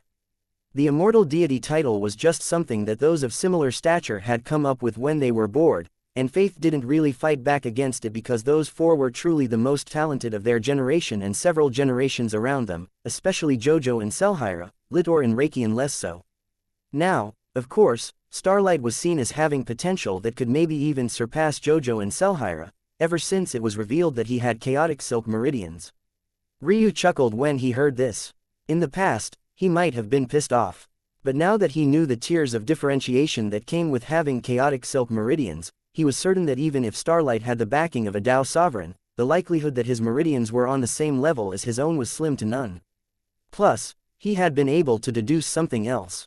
Transplanting talents was never easy, you would almost certainly lose some aspects of its efficacy. Although some would be skillful enough to mitigate these losses and turn them to zero in some cases, for something as complex as meridians that spanned every nook and cranny of your body, such a perfect method simply didn't exist. Whether it was because his vessel was lacking in comparison to Ryu's, or because the transplant wasn't 100% perfect, Starlight would be inferior to him in both aspects. Still, Ryu was a bit envious. Because Starlight had the backing of the Dao Sovereign of the Fading Star sect and was also now the true disciple of the Chaotic Space Dao Sovereign, an elite of the 8th heaven, he could boldly proclaim the existence of his chaotic silk meridians, and only the most insane would blink their eyes with greed. Of course, he had a second layer of protection as well. Anyone who was knowledgeable enough to know how to steal meridians wouldn't believe that Starlight had only just chosen to reveal his meridians, they would likely deduce that he had had them transplanted. Transplanting a talent once was hard enough, doing it twice after it had already been stolen once was impossible. Ironically, because of his theft, Starlight was mostly safe from greedy eyes. Ryu chuckled, shaking his head. Unfortunately, eyes were much easier to transplant. Some sects even kept heavenly pupils for several generations, passing them from inheritor-disciple to inheritor-disciple. Ryu had only just learned of this through hope, and it really made him at a loss for words. These greater powers of the true martial world were truly as shameless as they came. The land beneath Ryu changed and the sloping land became more obvious. From time to time, pools of lava would form. If they were replaced with normal water ponds, the region would look like quite a beautiful Zen garden. But now, it had an exotic and even somewhat sinister edge to it. Ryu sensed the formation around him transformation again, and it became deeper and more resounding. The formation scanned over his region 3 times, seemingly sensing some sort of anomaly. But after finding nothing, it relaxed again. It's actually so sharp. Ryu nodded to himself, took note of this, and continued moving. Finally, he was beginning to see more substantial buildings. They seemed carved out of obsidian, but the cuts in them were absolutely perfect. They didn't have the jagged and somewhat janky character of obsidian constructions at all, and were rather examples of gorgeous architecture, reflecting the red golds of the lava pools around them. Ryu sensed something interesting and flashed forward. One of these constructs was much bigger than the others, but it was also the bleakest. Jojo, you need to stop being so stubborn. This is the last time I will advise you. I've already explained. Jojo replied with a firm tone. It's been too long, Jojo. The tone of the man was beginning to become exasperated. It was clear that he was only a few seconds away from losing his temper completely. It's only been 3 years since I returned from the complete heavenly path. What is that kind of time worth? So what if it's harder for me to break through than others? That just means my path is more worth walking. The more you all harass me like this, the harder it is for me to calm my mind and break through. Then you want to complain about me not doing so fast enough. Do you not find that ironic? Watch your tone, young lady. The voice boomed and the pressure of an omniscient sky god nearly flattened Ryu, but he managed to stabilize himself. This was trouble. If this person scanned the region, he couldn't guarantee that he could escape detection. Fooling such a large formation was one thing, fooling the eyes of such a high-level sky god was a completely separate matter entirely. I've been watching my tone for too long. You all have never wanted me to be the face of the Raging Inferno sect. You've always wanted me to fall head over heels for that useless twerp with the face of a woman. That's your senior brother you're talking about. Oh, now he's my senior brother. I could have sworn he was my husband by the way all of you talk about him. That's enough. The man had truly had it up to here. If not for how much he appreciated JoJo's talent, he would never allow a mere World Sea Realm expert to talk to him in this way. You have 3 days. In 3 days, I want to see that you have abandoned that sword god aura and that you've broken into the fragmented sky god realm. If not, I will ignore all of your wishes and marry you to Ragish and allow him to benefit from your primordial yin and constitution. We are in the middle of a battle of faith. Every day you don't break through is another hit on us, especially since news that the inheritor disciple of the Radiant Star sect has returned and he is exceptionally powerful among those of his level. So you want to ruin my future just to get some bonus points from people who don't matter. JoJo, you are not a child anymore. Following the path to sword godhood would be something that you would have to abandon eventually regardless. We let you indulge in your fantasies only because it didn't matter much at the time, but now we can't allow it anymore. It's your choice. Either you can become a legend on your own and find a husband worthy of you in the 8th heaven, or I will slap a piece of cow dung on your flower and use you to elevate Ragish instead. Chapter 1528. Interesting. Ryu stood in complete silence, not moving an inch as the omniscient sky god disappeared into the distance. If he was just a little bit more careless, or the omniscient sky god was just a little less enraged, he knew that he could have easily been discovered. He hadn't expected to run into such a powerful being so far from the true core of the sect, but he had never been known for his good luck anyway. Luckily, he had managed to stay safe from detection or else he would really be screwed. He was under no illusions that a formation that he could set up as a fragmented sky god could fool the eyes of someone just a step away from Tao lordship. After staying silent for a while, though, and pulling away some of his mental faculties from his fight-or-flight senses, Ryu's gaze flickered. This was an opportunity. Of course, he wasn't thinking about something as simple as bringing JoJo over to his side. With him and Selhira, the sect had more than enough powerful fragmented sky gods.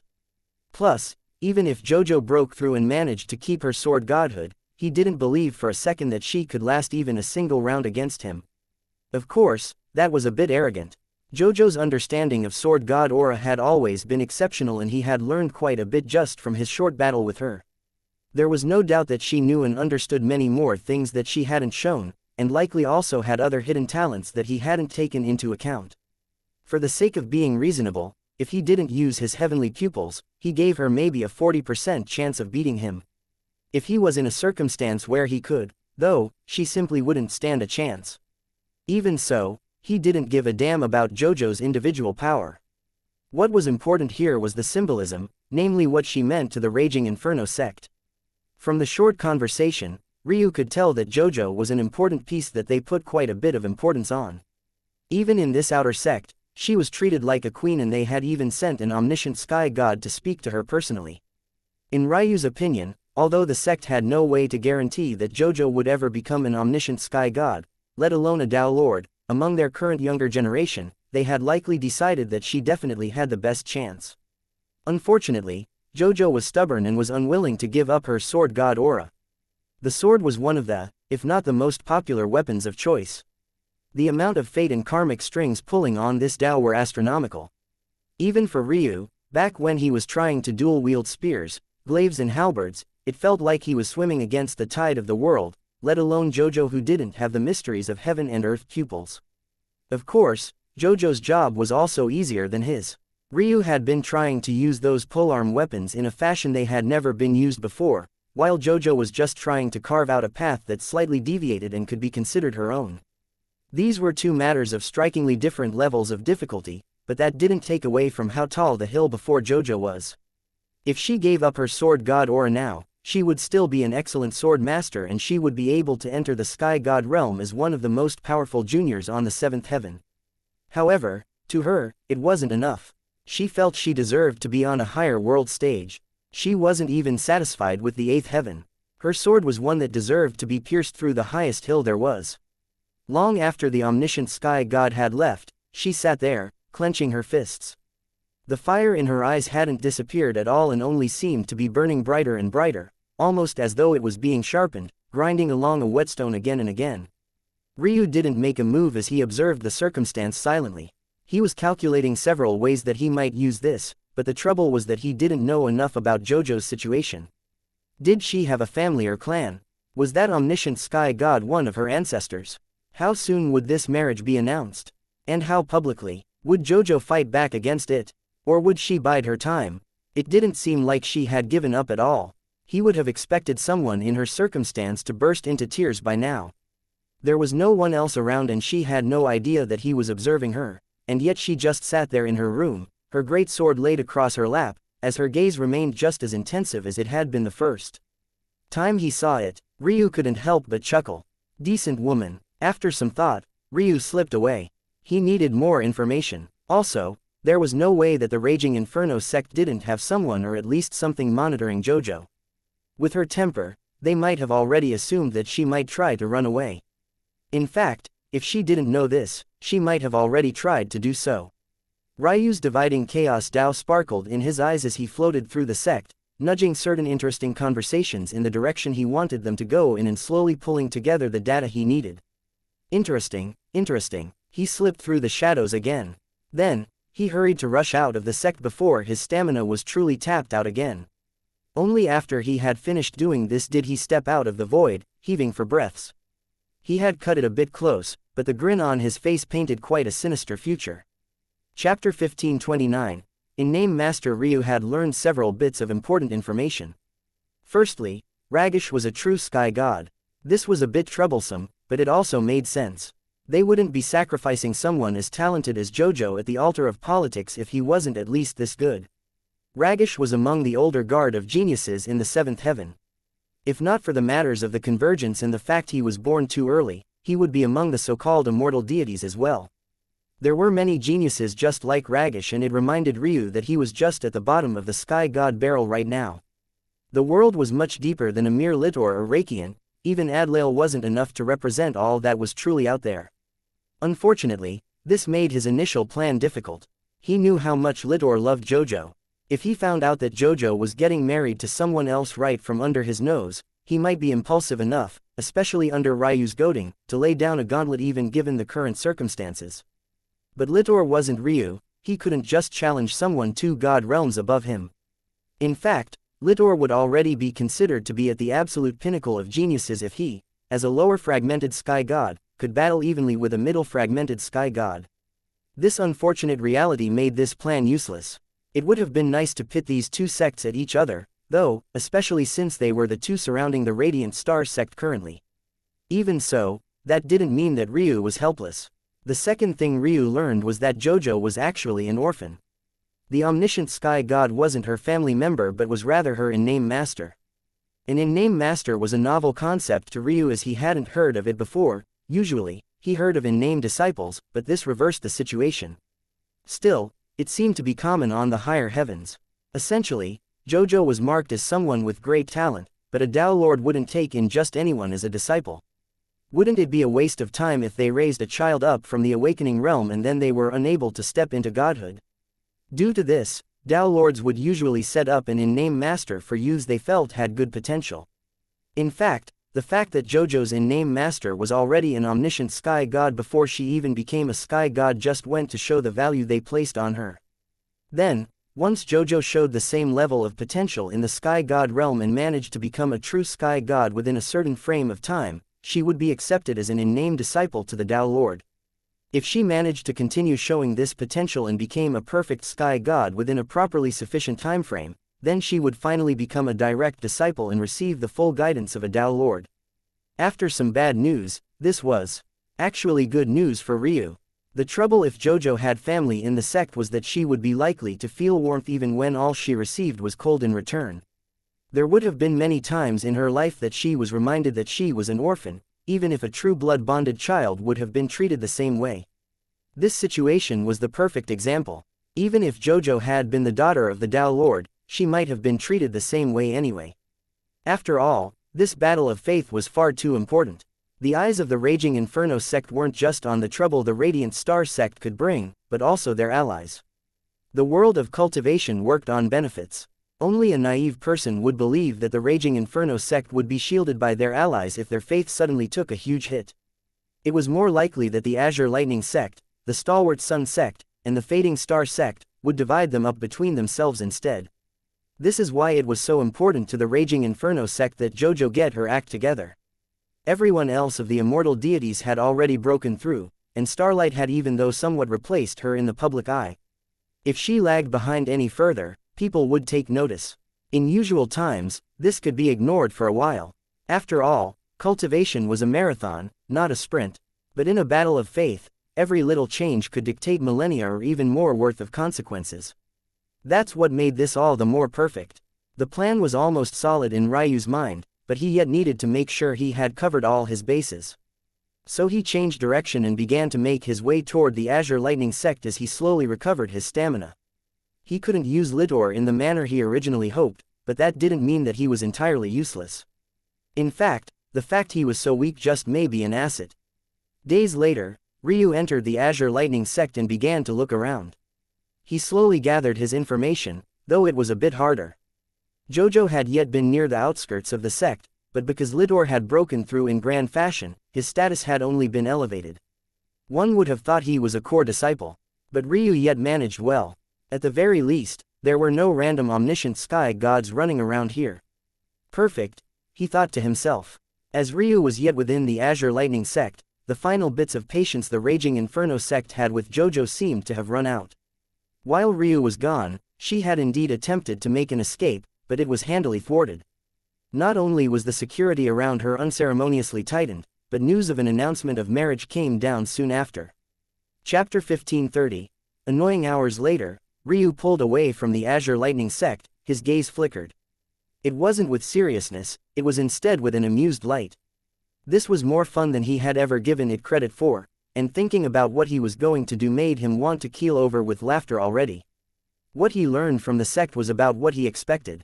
Lidor was still in the lower fragmented sky god realm, so there weren't any sudden great boons that would make him a match for Ragish, but Ryu had already known this. It was also impossible to expect Ragish to lower his cultivation to battle Lidor. The difference in Tao wouldn't disappear, and that would have an impact on battle sense and experience that Lidor would know he couldn't overcome. Simply put, it was foolish to try to put them head to head, at least physically. Ryu slipped back into the Raging Inferno sect. At the same time, he had the little woman concoct him a few more focus pills. These pills had been a great savior to Ryu in these past few years, and it seemed like they would have to come in handy again. When Ryu made it back to JoJo's living quarters, he shook his head. This woman is truly annoying. The security had been tightened considerably. The only silver lining was that since JoJo was only in the World Sea realm, the guards they had left to monitor her were only in the fragmented sky god realm, so slipping by them was easy enough. The main problem was who else might be watching. Even though they weren't present, that didn't mean they were there. There hadn't been anyone monitoring JoJo so closely before her first attempt at escape, but hadn't it failed anyway? That meant that there was likely someone much more powerful who would sweep their spiritual sense by this region from time to time. That would make things more difficult on Ryu, but he had already made his choice. First, he waited. Ryu was patient, the tranquility in his eyes not fading even as the minutes ticked by. Then, it came. A sweep of spiritual sense passed by the region.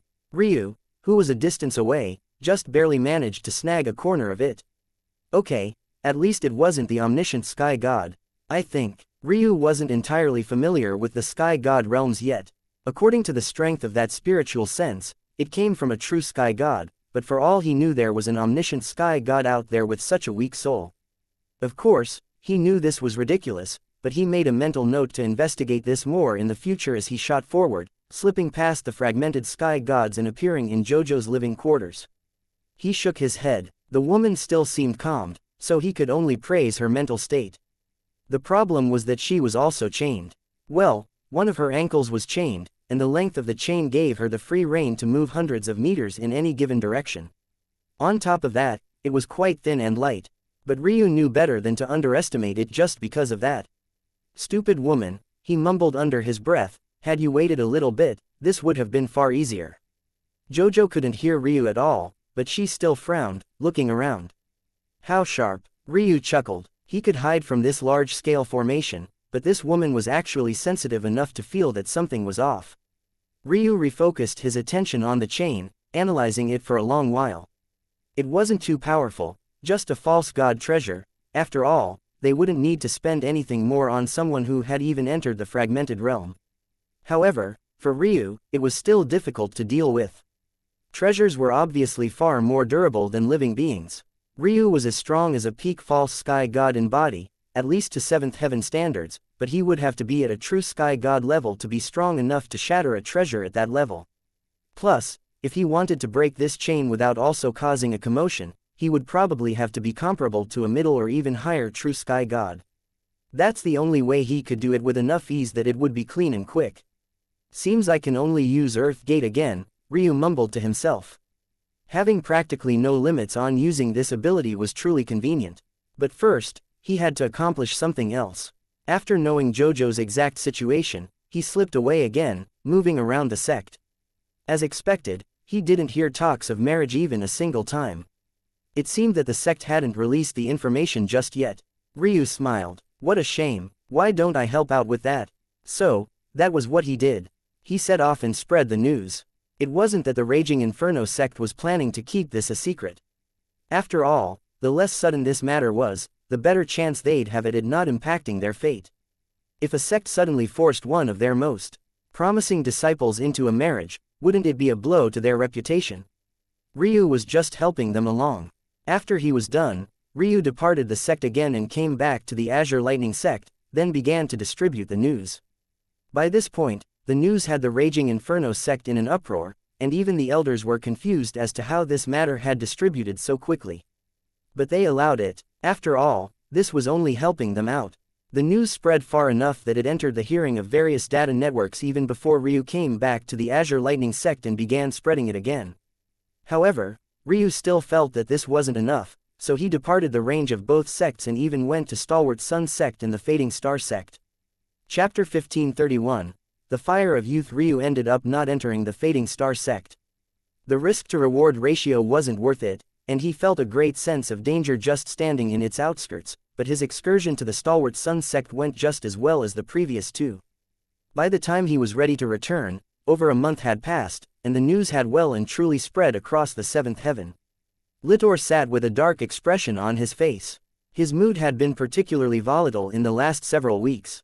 Everyone knew why, so no one dared to ask. Flashes of lightning sparked in his azure hair and eyes. He crushed the glass in his hands, sweat beating down his body. At the moment, he was more than half naked, having just ended a training session that lasted an entire 3 days.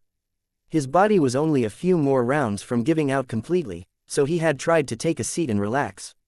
But the moment his body came down from the brink, he was infuriated again. Again, he growled. If he was already a Dao Lord, who the hell would dare to touch his woman? Who didn't know that he had been in love with Jojo since they were children? Even though they were the scions of two different sects, it wasn't like the Raging Inferno and Azure Lightning sects were in disharmony. They hadn't warred in generations, and there was still a good chance that he could take her as a wife. It might even be a good thing, bringing the two sects closer together. He didn't realize until now that those elders that always smiled to his face were likely laughing behind his back at his childish naivete. Those same elders that had encouraged him to pursue her were also the same elders who didn't even accept his meetings now. They all understood what he would ask, and they didn't even want to entertain it. Who would antagonize another sect now for no reason? In fact, although it wasn't as blatant as with Jojo, he was under house arrest as well. Unlike Jojo, He had broken into the fragmented sky god realm, and his fame had soared. He was already a large part of the face of the Azure Lightning sect before, but now he was completely on another level. The humiliation he suffered at Ryu's hands had been a huge driving force for him, and he managed to advance with his Dao only falling a small realm. As a sky god with a middle hegemonic Dao, his importance was too great. They knew how he felt, and all his attempts to inquire for an audience only further proved that. Even though he couldn't see it, he knew he was being monitored, and it only infuriated him more. Fuck, he roared. He returned to the Sea of Lightning, throwing the shards of broken glass in his hands so hard that they exploded before the rock surface and dug out a huge trench in them. He began to throw fists and punches. I swear on my life. True God Ragish, one day I'll show you the fury of the heavens. His fists became faster and faster. His body cracked beneath the pressure of the lightning, but he didn't seem to have noticed at all. Fury, rage, determination, it fueled his lightning like an inferno. Bang, bang, bang, bang, bang. Ryu grinned to himself, rotating a bulb in his palm. Most of Litor's anger was his own, but that only made it easier for Ryu to push some buttons. He seems on the verge of a breakthrough, though, Ryu chuckled. I guess he's not too bad. Though Ryu could ruin the breakthrough, he didn't bother to. In fact, the more powerful Litor was, even though he would still be no match for Ragish, it would still make things easier on him. Ryu had helped Aika advance in her Dao back on the first heaven. He had also caused the Dao of others to collapse several times before, including Adlail's brother. Litor should be thankful, even though Ryu was going to make him even more furious very soon. As for the orb in Ryu's hands, it had recorded Litor's words of fury. It had taken Ryu 3 days before he finally got something decent, but the wait was worth it. Ryu turned and left with swift steps. When he was just a moment away from leaving the Azure Lightning sect completely, he sensed it. He looked back and grinned. Litor had actually accomplished something quite rare. His Dao had improved after entering the Sky God realm. That sort of commotion would definitely be experienced by the Sky Gods of the sect, and the importance they placed on Litor would rise again. Who knew, maybe they might entertain his requests now. Ryu didn't absolutely need it, but if they did, it would make him laugh like a madman. Ryu covertly passed the recording off to an information network. There were very few who would dare to take this sort of hot potato on, but he picked well. How could he have not done his research? Soon, information about Litor's fury spread, and yet instead of reprimanding their disciple, the patriarch of the Azure Lightning sect only chuckled and voiced it was just the fire of youth. Even if Litor hadn't broken through, this would have likely been the response. But after he had, forming a peak hegemonic Dao, something only the current patriarch and supreme elder of the Azure Lightning sect had, he was even more important. The sect wouldn't allow anyone to tarnish him. In fact, they started to promote Litor's breakthrough. While in the middle of a battle of faith, this would be an enormous boon for them. It was when this commotion was reaching a true fever pitch that Ryu snuck back into the Raging Inferno sect, slipping into Jojo's abode once again. After sifting through her things, he found several examples of her handwriting. With swift movements of his wrist, he copied every stroke perfectly, even mimicking her sword god aura. Then, he slipped this to a random working disciple and appeared before Jojo. Earth Gate, Open, Chapter 1532. Guilty pleasure. When Jojo saw Ryu suddenly appear before her, she was at a loss for words.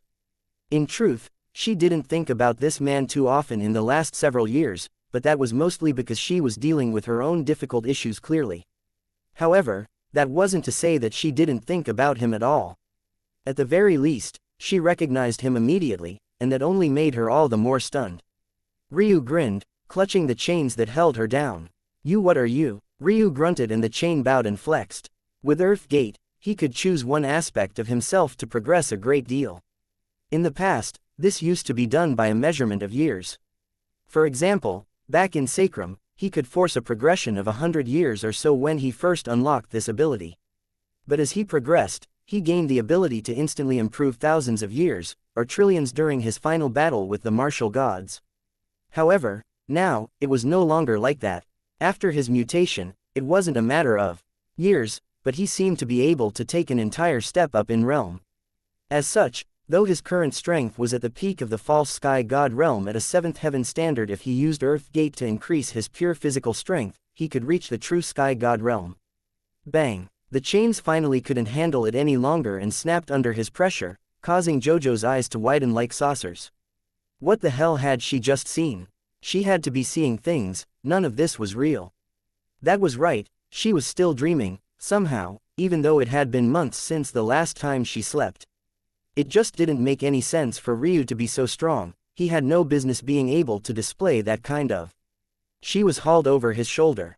Alright, be obedient. Jojo was stunned. When had she ever been treated like this? You put me down. Ryu patted her butt so hard that her thick armor cracked. Spout any more foolishness and I'll expose that flat chest of yours. Jojo froze. Ryu erupted into a fit of laughter.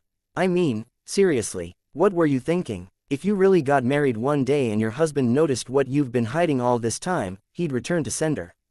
Jojo's surprise immediately turned to rage. How dare you say that to me? She beat at his back with her fists, hoping to at least draw blood. But what chance did a World Sea Realm expert have of harming Ryu's body? In fact, he felt it was a subpar massage because it couldn't get deep enough. Even so, he only laughed harder. Okay, I apologize, my little flat-chested princess. Let me be your knight in shining armor and take you out here. Suddenly, Ryu changed her position in his arms and picked her up like a true princess. Then, he shot through the roof. Jojo's eyes bulged again. She thought that Ryu had a method of escape, that he was ready and prepared to help her out of here, and though she hated him, she was hoping that this was true as well. But was he just trying to get her killed? All of the disciples in the surroundings looked over, only to find their goddess being swept off her feet by another man. Jojo's face was slightly red from all the rage and yelling she had just been doing, and now her expression was completely stunned.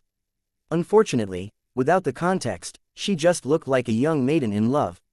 Since when could the likes of the raging inferno sector lit or steal my, Ryu Tatsuya's, woman? Ryu's laughter echoed with a boom as Jojo's home collapsed.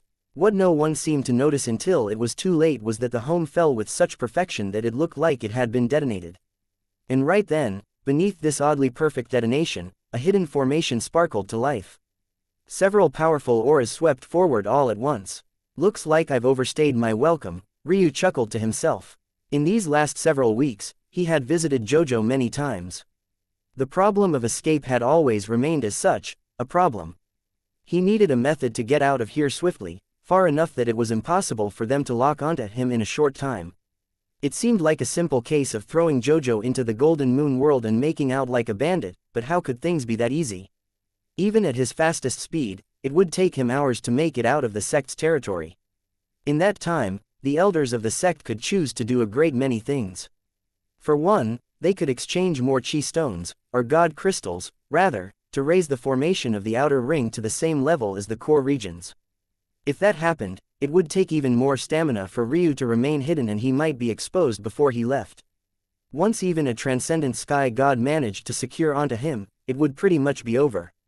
He wouldn't be fast enough to escape such an existence, and they'd also be able to break into the void to target him directly. And this was just the simplest thing they could do. Ryu's best bet to survive was to create a large-scale formation that could teleport him out of the sect in an instant, but where would he hide such a thing? It would need to be close to Jojo's home, but since a high-level sky god was constantly sweeping their senses over here, how could he hide such a thing from their eyes? So Ryu had to take a different approach. Every time he came, he built the formation in pieces, displacing its sections into a three-dimensional structure that wouldn't become a proper two-dimensional formation until Jojo's abode collapsed. It was quite genius, if he did say so himself. And it most definitely wasn't Hope's idea. Definitely not. The best part about this method, though, was that with the high-level materials Jojo's house was formed of, much of the resources needed were literally built in. It couldn't have been more perfect. Ryu quickly descended as the formation took root, and by the time the first powerful aura came over the horizon. Boom! Ryu, the house and Jojo vanished just as the sky god crashed down, his gaze burning with fury. Get the formation masters here, now! He bellowed. I want to know where this formation went immediately. And I also want to know why such a large-scale formation wasn't observed in the first place. The man was the very same omniscient sky god. He had originally not planned to move as it was beneath him, but he felt that whoever could come to cause trouble here couldn't possibly be so foolish. So he made a move. The good news was that he was correct. The bad news was that it didn't matter that he had come. Ryu and Jojo appeared in the depths of the forest and Ryu went back to hauling her over his shoulder. He had only said those words to piss off the sects, he had no intention of actually taking Jojo as his woman. This woman had the same problem as Selhira. Actually, that was a bit unfair, given that Selhira actually seemed to like him. The problem was the entitled brat issue. Just look at her, she was a World Sea Realm expert but she was still kicking and screaming like he couldn't snap her out of existence with a finger. She was lucky that she was still useful for some things. Ryu put her down. Alright, take all that annoying armor off. If we're going to go on a date, I'm going to need you to look the part. Jojo's eyeballs practically bulged out of their sockets. Who do you consider you're? No. Ryu's playfulness vanished. Who do you consider you're talking to? The pressure of a sky god descended from all sides and Jojo felt her knees turn weak. She almost directly collapsed, but the defiance in her eyes didn't change as she grit her teeth.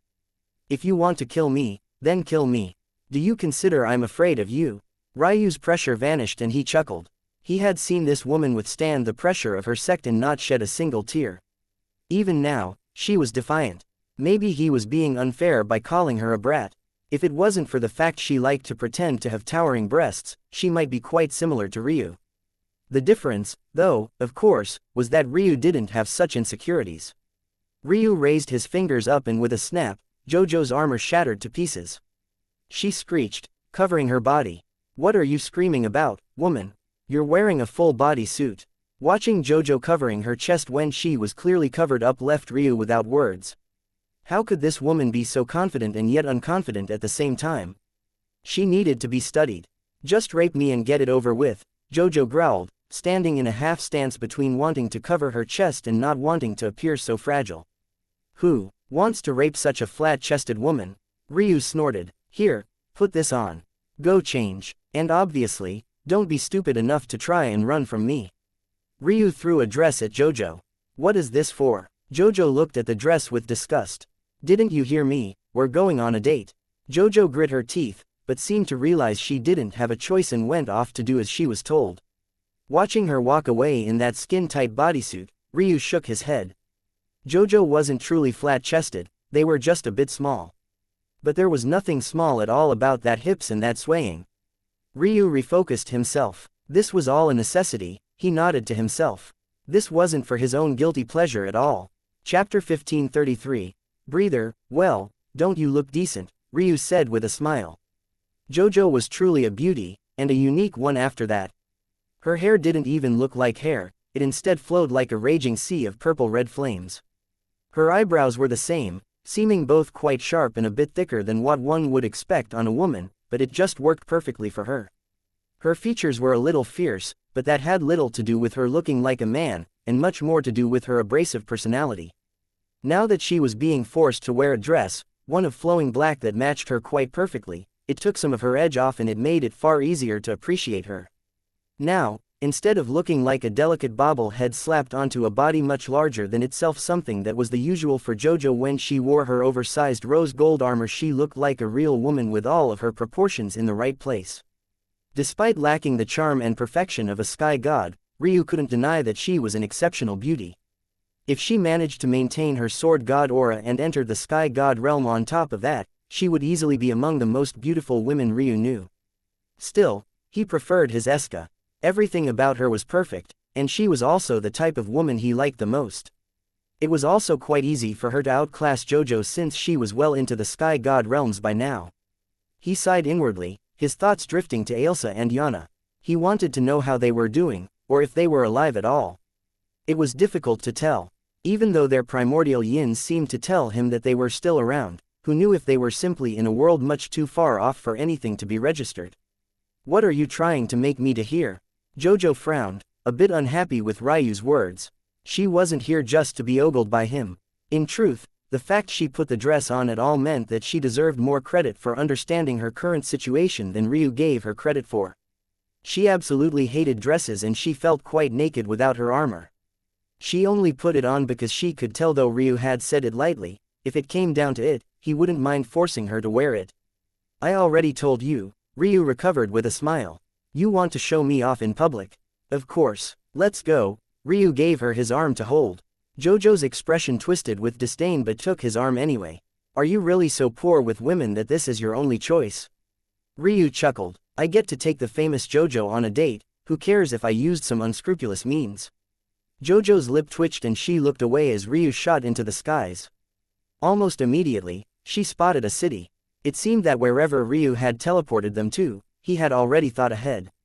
Wait, that's Azure Rising City, you're insane. What's the problem? Ryu asked with a smile. That's one of the 9 most important cities under the Azure Lightning Sect's territory. You're from the Radiant Star Sect, stepping into that place is a death sentence. No, just appearing in the air like this is, Ryu had already shot forward on his greatsword staff, appearing above the city and descending without a care in the world. Jojo's worry was more than just this, of course. Ryu's safety was of secondary concern. What would she do if she was recaptured? Her life would never be the same. Even though she was under house arrest, the sect elders still treated it like more of a child's tantrum. In addition, she had attempted to leave quietly so that no one would notice, not to mention the fact that her escape attempt had been before news of her impending marriage had spread. But if she was caught now, not only would she have publicly embarrassed the sect on a grand scale, she would have seemed to have done so at the behest of a man who was a key cog for their enemies. To make matters worse, as a disciple that they had put a great deal of effort into raising, she knew many of the core techniques of the sect. Betrayal of this level could mean execution and death, but Ryu was playing around. Ryu landed on the ground and the two were automatically the subject of countless gazes. Descending from the sky on a sword was not normal at all. In fact, descending from the sky at all was something that only the exceptionally rich or powerful could do. Flying treasures capable of rising into the air on the 7th heaven were prohibitively expensive. Even the core elders that Ryu had teased previously would be unlikely to be able to actually afford one. So one could imagine that the only way people would be in the skies would be if they managed to tame a flying god beast, something that was exceptionally dangerous, or if they could do so under their own power. No matter how you sliced it, Ryu's entry would gain a great deal of attention. But it only became worse when others recognized Jojo. That fiery stream of hair, those torch-like eyebrows, she looked like the embodiment of flames themselves. This face was an easily recognizable one. She was a young genius that had been firmly rooted in the public's hearts. And no one had ever seen her in a dress. She was gorgeous, but hanging off the arm of another man. Ryu tossed the guards a few god crystals and then slipped inside. So, where would you like to go? Jojo had just felt her world collapsing around her, but almost just as quickly, she regained her composure. He might have found this lady a bit annoying in the past, but one thing was for certain, she had quite some mental fortitude. Does it matter? She replied calmly. Ryu smiled. I'll choose, then. And so, Ryu did so, parading Jojo around with a bright grin on his face. She didn't know when, but her two seemed to forget the situation quite quickly. Maybe it was because her mind was so indomitable, but she returned to her true baseline quite quickly, also making certain that Ryu felt her annoyance at every turn. Who the hell wants a stuffed animal? What, are you force-feeding me alcohol so you can take advantage of me later? Ah, this food is good. Waiter, bring me 3 more, this isn't enough. In just a few minutes, the news had already spread all across the city, let alone the fact that they spent hours going from place to place without a care in the world. However, the odd thing was that they weren't harassed even a single time. At that moment, the city lord, a man who went by City Lord Hill, was drenched in his own cold sweat. He had already contacted those he should contact, but he still felt like he was sitting on pins and needles. It was something that he hadn't experienced in a long time as a transcendent sky god.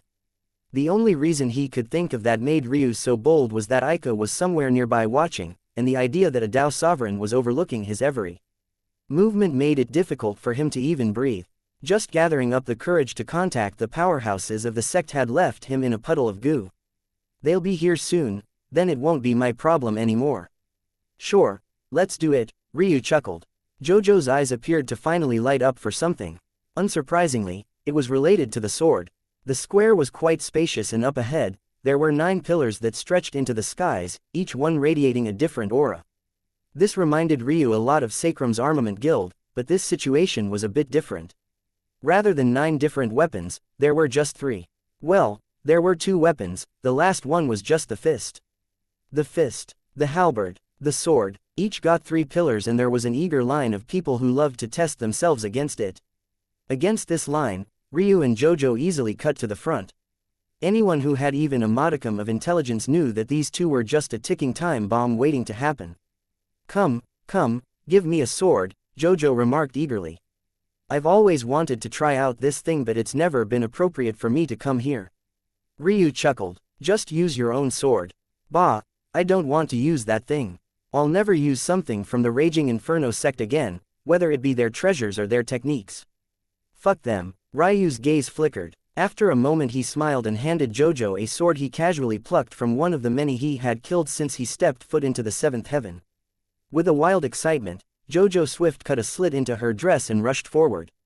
She's close, Ryu thought after a moment, looking into the skies. It's just about time. Jojo, for the first time in a long while, felt free.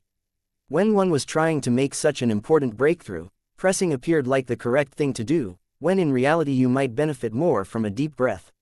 Whether her took this opportunity or not, well, that would be up to her. Chapter 1534. Uproarious Jojo stomped the ground hard, unleashing a roar. It looked like she was about to charge into the heat of battle. There simply wasn't anything delicate about her roar at all. One would have thought that it came from the throat of a bear-like man. She swung her sword forward, and the claps of thunder echoed.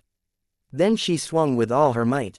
It looked like a wide swing, one where practically every part of her body was exposed to counterattack. It felt like the most foolish thing one could do in a battle amongst elites, and yet there was something about the way she moved that made Ryu feel that, at least to another World Sea Realm expert, there would be no holes to exploit at all. Bang! The pillar suffered a strike, a gash appearing upon it that quickly healed. Then, a pillar of light shot into the skies. Jojo pierced the sword into the ground, standing valiantly like a warrior on the peak of a mountain, bold and righteous. You swing like a girl. Ryu's voice cut through the atmosphere of shock, and Jojo almost immediately turned back and glared at him. What did you just say to me? Ryu grinned. You heard me. You might be weak, but you're not weak enough to miss what I said. The spectators were in relative silence. That pillar just now had shot out a beam of light of exactly 10 meters. Even as a fragmented sky god, if you could get 9 meters, you would be just about average. For a World Sea Realm expert to get that sort of result, it was enough to leave them in silence. In truth, this pillar was only designed for fragmented, false, and true sky gods to use. If anyone stronger attacked, it would be destroyed. If anyone weaker attacked, it wouldn't even register. Of course, that said, what was being tested wasn't raw strength. No matter how powerful Jojo was, it wasn't at the level of a sky god just yet. Rather, it was a measurement of comprehension. Sometimes, geniuses on the verge of entering the fragmented realm might come to these pillars. If they could get 5 or 6 meters, they would feel confident enough to attempt a breakthrough into the sky god realm, and many would cheer for them. However, getting 9 meters was the hallmark of a fragmented sky god's comprehension. Getting 10 while in the World Sea Realm was entirely unheard of. You just like chatting a lot of shit, don't you have anything better to do?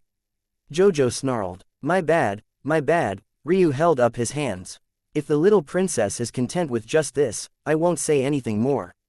Ryu made a motion with his fingers and sealed his lips.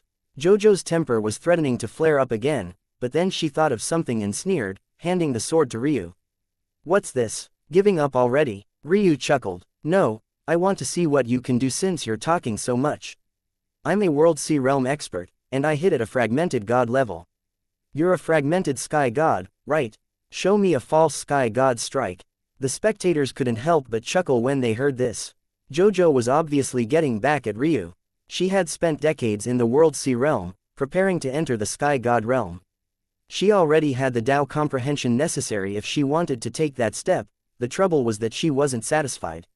She wanted to incorporate her sword god aura and become a true sword god. It could be said that until she did so, Jojo wasn't anywhere near that lofty title. It was also for this reason that while many were in shock that Ryu had a founding Tao back then, it wasn't enough for them to lose their heads.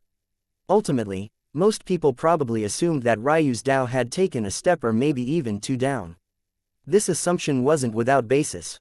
After all, Ryu had entered the sky god realms far too fast. A smart person would assume that he traded away the difficulty of his Tao for a quick rise. Most thought that his Tao was probably hegemonic now, as this would make the most sense. There was no other explanation for someone going from the lower world sea realm to the fragmented realm in just 2 to 3 years. This was all to say that Ryu, having just entered the fragmented sky god realm, couldn't possibly do what Jojo had just done. Even so, Ryu chuckled and took the sword. How are you going to reward me when I do this? Jojo frowned. Don't speak nonsense and just go. You want me to work for free? Where's the love? Ryu looked back to find Jojo holding up 2 middle fingers. In response, he laughed uproariously, his laughter echoing across the city without a care. It seemed that he wouldn't be able to trick this woman. Watch carefully. This is how you swing a sword. Ryu's smiling expression vanished, and the air grew silent around him. In that moment, most felt as though a hand had suddenly grabbed their hearts, squeezing down tightly. Jojo's eyes widened. This stance, Ryu held the sword so casually in his palm that it seemed like it might slip out at any slight moment of carelessness. And yet, it somehow additionally felt like an immovable mountain, ancient and permanent in its grace. The wind blew, and Ryu's wrist flicked. The strike was so swift that it didn't seem to be delayed by cutting into the pillar at all. In fact, it appeared almost as though he hadn't done anything at all. Until the pillar reacted. Boom! The pillar of light shot into the skies with such fervor that it washed over the entire city. 10 meters, 20 meters, 50 meters. 99 meters were already considered to be the pinnacle of the fragmented god realm. Just being able to approach it as someone who had only just broken through was astonishing enough. And yet Ryu shot right by it. 99 meters, 200 meters, 500 meters. 999 meters were considered to be the very pinnacle of the false sky god realm. And yet, oops, Ryu chuckled. Why are your dows so weak? This pillar was not perfect.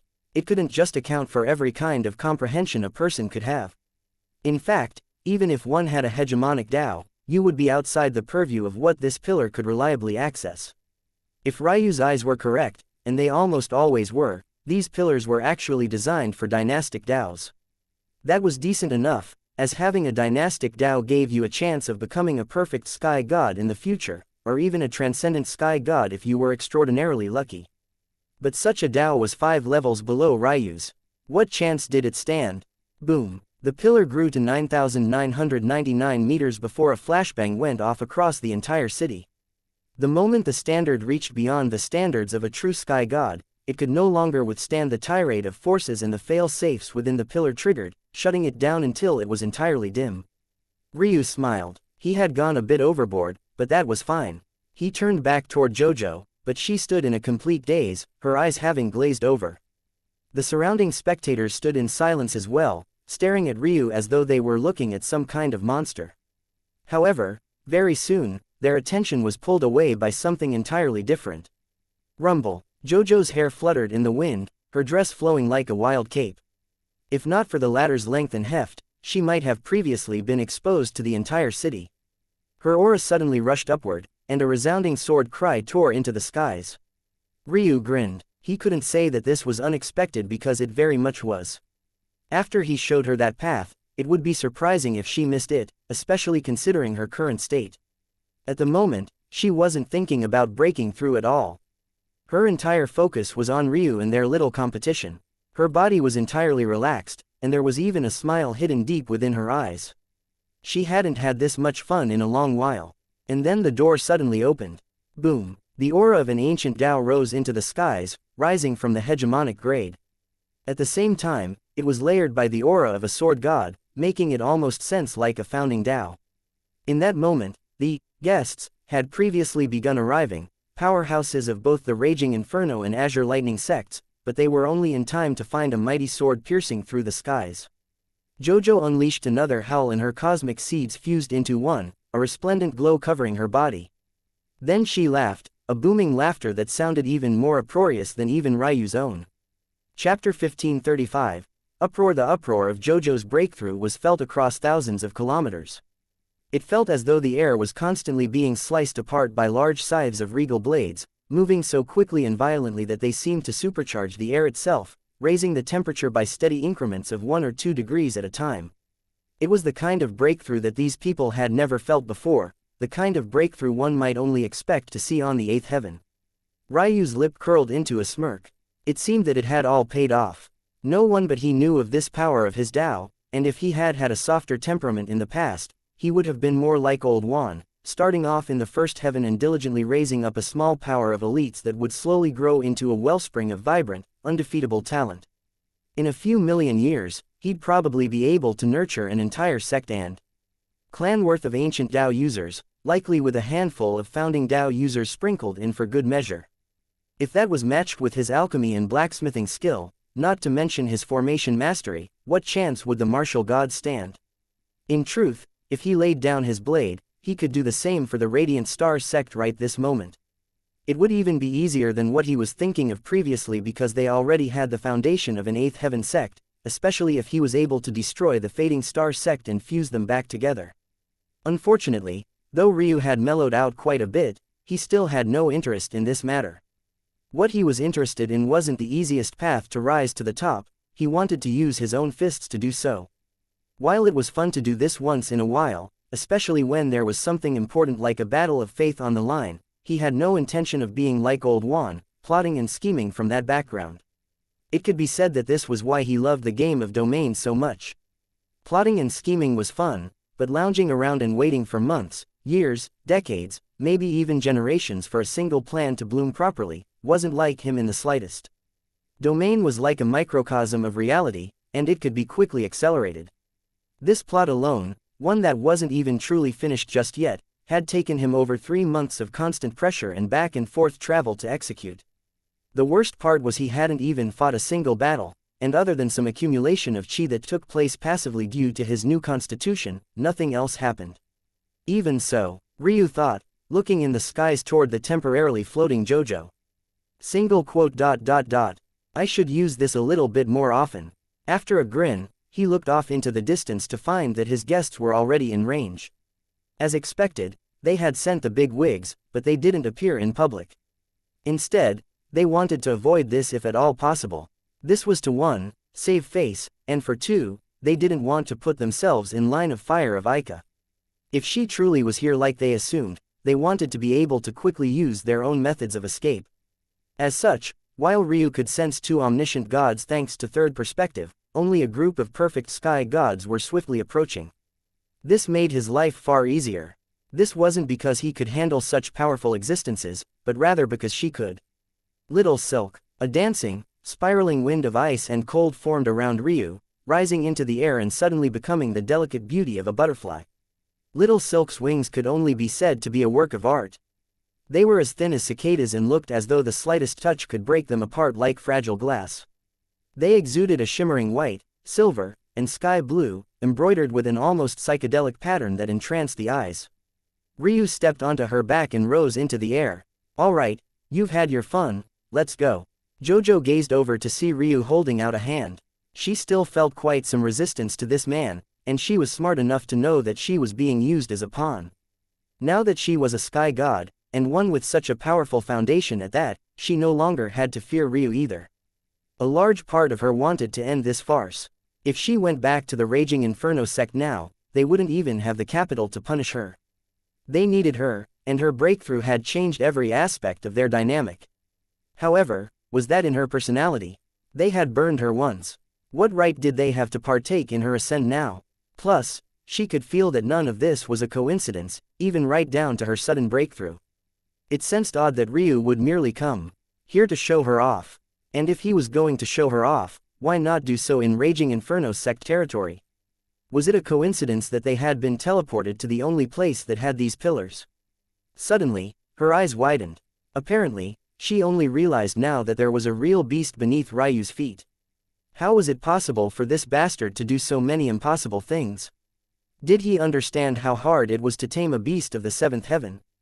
Did he know what kind of trouble even bringing a tamed beast from the 6th heaven could cause here? JoJo suddenly felt exasperated. Did this man not understand how to take a rest for a moment?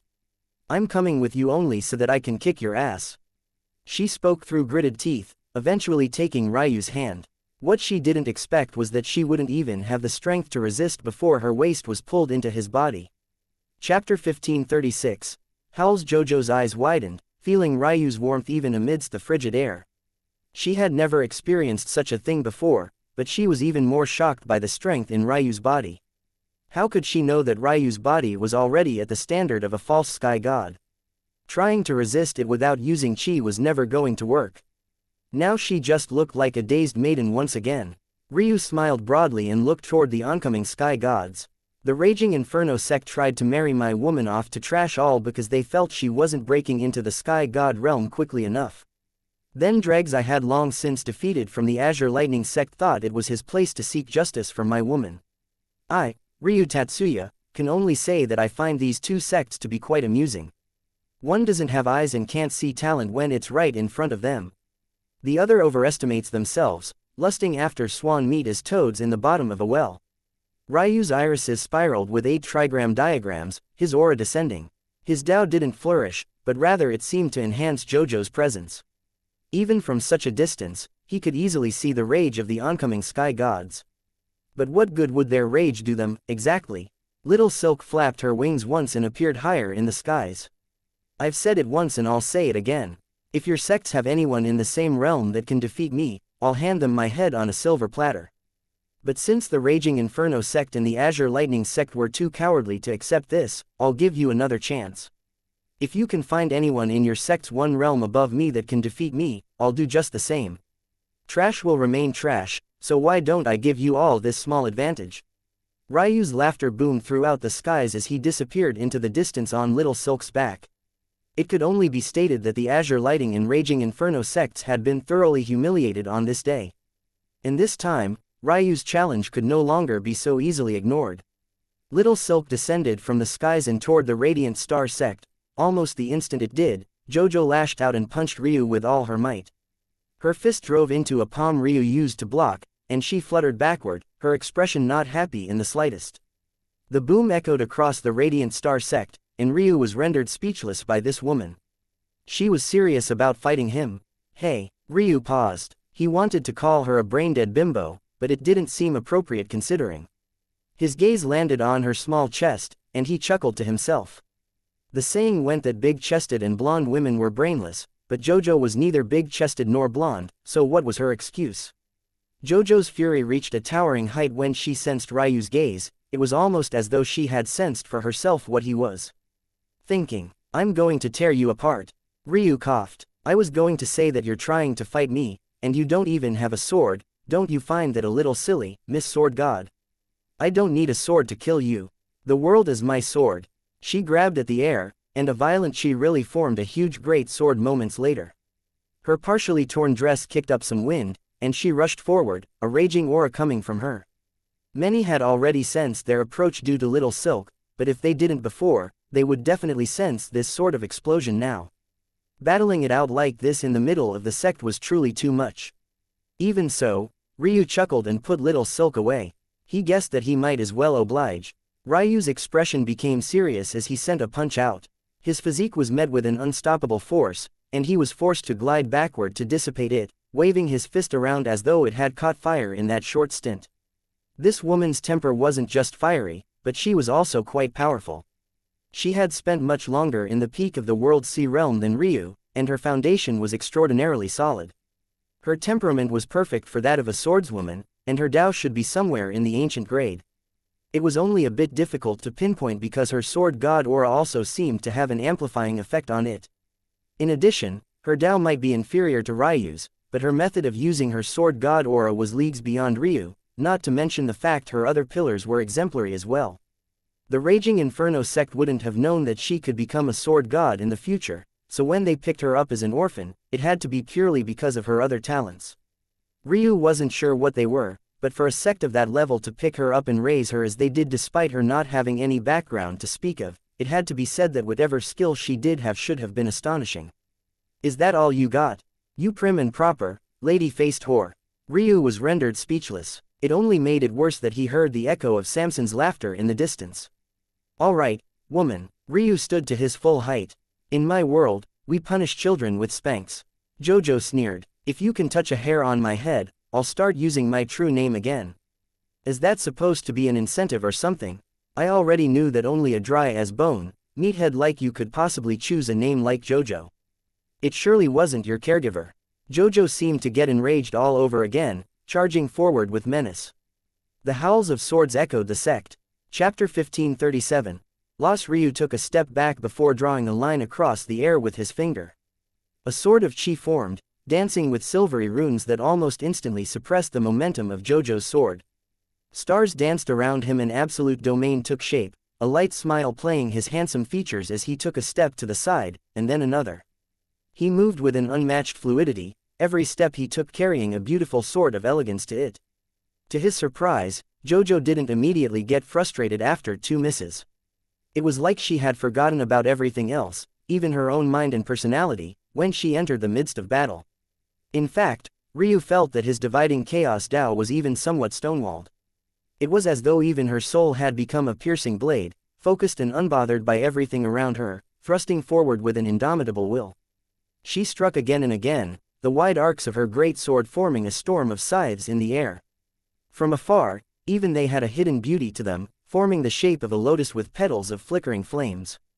Jojo's dress fluttered in the air, pressing hard, and Ryu quickly noticed several hundred moves ahead that he was actually slowly being cornered. A smile tugged at the corners of his lips. This woman had sworn not to use any raging inferno sect techniques. Just by virtue of that, it was already unfair that he had used absolute domain. He had mostly done so to end the battle quickly, and he had used it quite casually. Ultimately, he didn't want to spend a lot of time on this woman's whims as he had better things to do, but maybe he should change his tactics. Although he was using the technique casually, for Jojo to be able to rely on her instincts alone in an attempt to counter it, was more than just a little bit commendable. "Alright," he said lightly. Absolute domain vanished and Jojo became almost like someone stuck in a tug-of-war battle just after their opponent let go of the rope. Her momentum faltered as though the things she had just been calculating went up in smoke. Even so, she reoriented herself almost instantly and found Ryu again. This time when she swung, her strike was 100 times stronger. It was obvious to Ryu that she had been holding back for the sake of cornering him, but since that was no longer necessary, she rushed forward with everything she had. Boom! Their swords clashed. In the midst of battle, Jojo's hair and brows looked much more like flames than they ever had before. They flickered between corporeal and incorporeal, and yet the harsh winds that kicked up beneath their clashes couldn't even begin to blow them out. The more fiery her hair became, the stronger her attacks, and Ryu discovered that even his bones were starting to becoming a hint numb. What a battle genius! Ryu's eyes lit up. He had heard of people attacking the identical spot again and again, but what Jojo was doing was far beyond that. She wasn't attacking the identical spot, but rather, regardless of the angle or his attempts to counter, she was forcing his limbs and joints into the same positions again and again before applying pressure. How could he feel numbness? His body should be leagues beyond what Jojo could imagine. The answer was that she was grinding at his joints, pinpointing the identical area again and again. It was like a young person developing arthritis because of too many consistent and repetitive actions. But Jojo was actually accelerating this even as she got stronger. This wasn't a technique, but it was rather pure skill. With this kind of skill, she could grind down a far stronger opponent just by depending on her instincts. Ryu rarely praised anyone, it was too difficult to impress. But this woman, bang, bang, bang. He changed his stance and Jojo almost immediately furrowed her brows. Their fierce exchange only became wilder, a flurry of strikes echoing over the radiant star sect. The air seemed to radiate with a subtle spread of aura. To one side, there was a silver domain forming that moved to suffocate the world. On the other, there was a world of purple-red. Ryu could feel that Jojo's strikes were still turning stronger, but every time they did, he poured on just a little bit more, then just a little more after that. At some point, he grinned. Using his free hand, he drew another line across the air, shaping a second sword. His arms danced and the pressure on Jojo exploded. The disciples below felt their hearts clench. Dual wielders were incredibly rare, and true dual wielders were the bane of everyone's existence. They always had far higher combat prowess than their counterparts, and fighting them felt like you were facing off against two enemies at once. When Ryu used a weapon like the sword, a weapon that could more comfortably be dual wielded, his advantage rose like a tide and it seemed as though Jojo's fire might be smothered out completely. And yet she stood like an indomitable wall. Her stance became more defensive. She picked and chose her spots, not allowing the sudden reversal to impact the brightness of her heart. Brightness. Ryu's gaze flickered, but at that moment Jojo's chest truly began to glow as though a portal was opening up from within her heart. Her great blade suddenly accelerated, appearing before Ryu's neck in an instant and blowing by his defenses. Ryu raised an eyebrow as he was completely cut through. Many gasped, but just as quickly, Ryu disappeared into sparks of fire, appearing within JoJo's guard. His swords rested on her neck, causing her to blink in slight confusion. Just then, when she realized that Ryu wasn't doing anything for some reason, she pulled back. But she hadn't expected this. Ryu smiled. "You're a little too inexperienced. Go back and train a bit." The previously calm JoJo almost blew her top. Chapter 1538. Cruel Ryu laughed, dodging out of the way of a sudden strike. "Hey, didn't I win? I didn't expect the little princess to be such a sore loser." JoJo glared at Ryu. In battle, it wasn't that she learned how to temper her rage, but rather that she could channel it.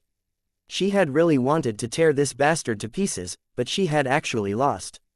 Even though it was because she had been taken off guard, if it was a real battle, she would still be dead. She would have to go and complain to the kings of the underworld. Even so, how could she know that Ryu actually had a spirit body? Was he aware of how rare such a thing was? Especially on a human. Usually, only the Fae and Fairies would have such abilities, and not even all of them at that. Ryu looked down below and noticed something that he had spotted earlier but had pretty much ignored due to the circumstances. Selhira and Eska stood together, both looking like a pair of regal white-haired goddesses. Well, you had to mostly fill in the blanks for Selhira considering her veil still covered more than half of her face. Ryu could look through it easily if he wanted to, but something told him that she would definitely sense it if he did, and he had teased this woman enough. With a flash of his step, Ryu landed and smiled brightly at the two women. Then he ignored Selhira and looked Eska up and down. Usually, she would be unmoved by this. But for some reason, ever since Ryu's change, she found herself feeling a hint flustered around this man. Ryu didn't blame her. Everyone had their own preferences. He quite liked Eska's temperament and she was the woman he liked most in general. As for Eska, it just seemed that she preferred the current Ryu by far. Of course, preferences were one thing and love was another. People could easily set aside their preferences for such things. Among his wives, only Mei was somewhat close to Eska in terms of temperament, but he had a place in his heart for them all. In truth, Mei was only lacking in maturity. He bet that the next time he saw her, she would be able to give Eska a run for her money. In the past, people had been left quite speechless about this relationship between Eska and Ryu. Their main assumption was that it had something to do with the influence of Ryu's great-grandfather. The gap between a World Sea Realm expert and a transcendent sky god was far too wide. "You've gotten more beautiful, Eska. I've missed you." Eska's pupils trembled and she hurriedly looked away. She wished that she could have turned into Eismine right that moment, it would have made things far easier to handle. But in the end, her better judgment won, and she could only look at the ground. She found it to be quite interesting. The Radiant Star sect might be in a stress-filled situation of continuous war, but their grounds were actually so well maintained. How beautiful! Eska felt a finger lift up her chin, causing her entire body to tremble along with her pupils. Looking up at Ryu, she suddenly forgot that she was several realms superior to this young man. She just felt small, and even quite shielded beneath his shadow. She felt her knees go somewhat weak, but she managed to take a breath and stabilize herself. "Gross. Can you two go somewhere else with all of that?" JoJo snarled, still unhappy about her loss. Then, recalling something amusing, she gazed toward Selhira with a grin. "What's this? Miss Selhira is just going to let her man be snatched up right in front of her." Selhira serenely met JoJo's sneer with a smile. "My man, I could have sworn that I heard some news about a bride being snatched and flaunting her new love all through Azure Lightning Sect territory. Do you mind refreshing my memory?" JoJo's lip twitched, but Selhira didn't seem to be done. "Her real name is Josephine, by the way. Feel free to call her that." JoJo understood that she had really pissed Selhira off this time. She knew Selhira's patterns well. Usually, she would only use one insult at a time and wait to swing with a haymaker after JoJo was out of ammo. But this time, she didn't bother to wait. It seemed that she still wasn't done even after JoJo was about to lose her temper. She knew well that JoJo absolutely hated that name, and yet she had actually told everyone it. But there was something JoJo hated even more. "I guess we all also know why you're more fond of a man's name now," Selhira finished, taking a subtle glance at JoJo's chest. JoJo saw red. "You." Selhira lightly hummed and then spun to walk away. Her steps appeared slow, but they were actually quite quick. In a flash, she had almost disappeared over the horizon and deep into the sect. "You wait right there," Jojo roared. Soon, they had both disappeared and the sound of another battle erupting echoed. Ryu shook his head and laughed. Eska appeared like she wanted to say something, but ultimately held back. "You don't have to be so reserved, just say what's on your mind." Quote. "You are quite cruel to Selhira." "Am I?" Ryu asked with a smile. "You're so eager to have another woman thrown into the arms of your husband." Eska tumbled into silence and didn't immediately reply. She understood that though Ryu had changed somewhat, the kernel of truth that made him had not changed at all. He was still endlessly prideful, still stubborn, and still of his own mind regardless of the thoughts of others. Selhira had clearly rubbed him the wrong way, and even after all these years, he hadn't forgiven it. It was like he wanted to see her pride whittled down to nothing before he would be content. "I'm not being cruel, I'm just making the same assumption she did. I can do as I please and go about my life naturally, and in the end she'll fall into my palms anyway. Isn't that right?" Chapter 1539. Jojo's talent. Eska's moans echoed through the room, her body flowing like jelly in Ryu's palms. Compared to Izmine's tight and toned body, Eska was more softer. Every inch of her skin was as smooth as silk, and it felt if you pressed into her too hard, you could easily leave a bruise. Of course, that was ridiculous since she was so powerful, and yet Ryu found himself being incredibly gentle with her. He felt a mixture of peace and warmth when he was with this woman now, a far cry from how the relationship had originally begun. It was almost amusing when he thought about how far they had come. Ryu kneeled over Eska's body, using one of his arms to prop himself up and the other to rub his thumb across her delicate cheeks. Her legs rested on his hips and wrapped around his body, both inviting him in and holding him tight. At the moment, despite how weak she felt, she also felt flushed with strength. Something deep within her was stirring, and she could feel that it was due to Ryu again. She hadn't gotten to ask all the questions that had been bubbling up inside her, questions related to the embryonic chi that Ryu had given her. But at this point, this was the least of what she was concerned with.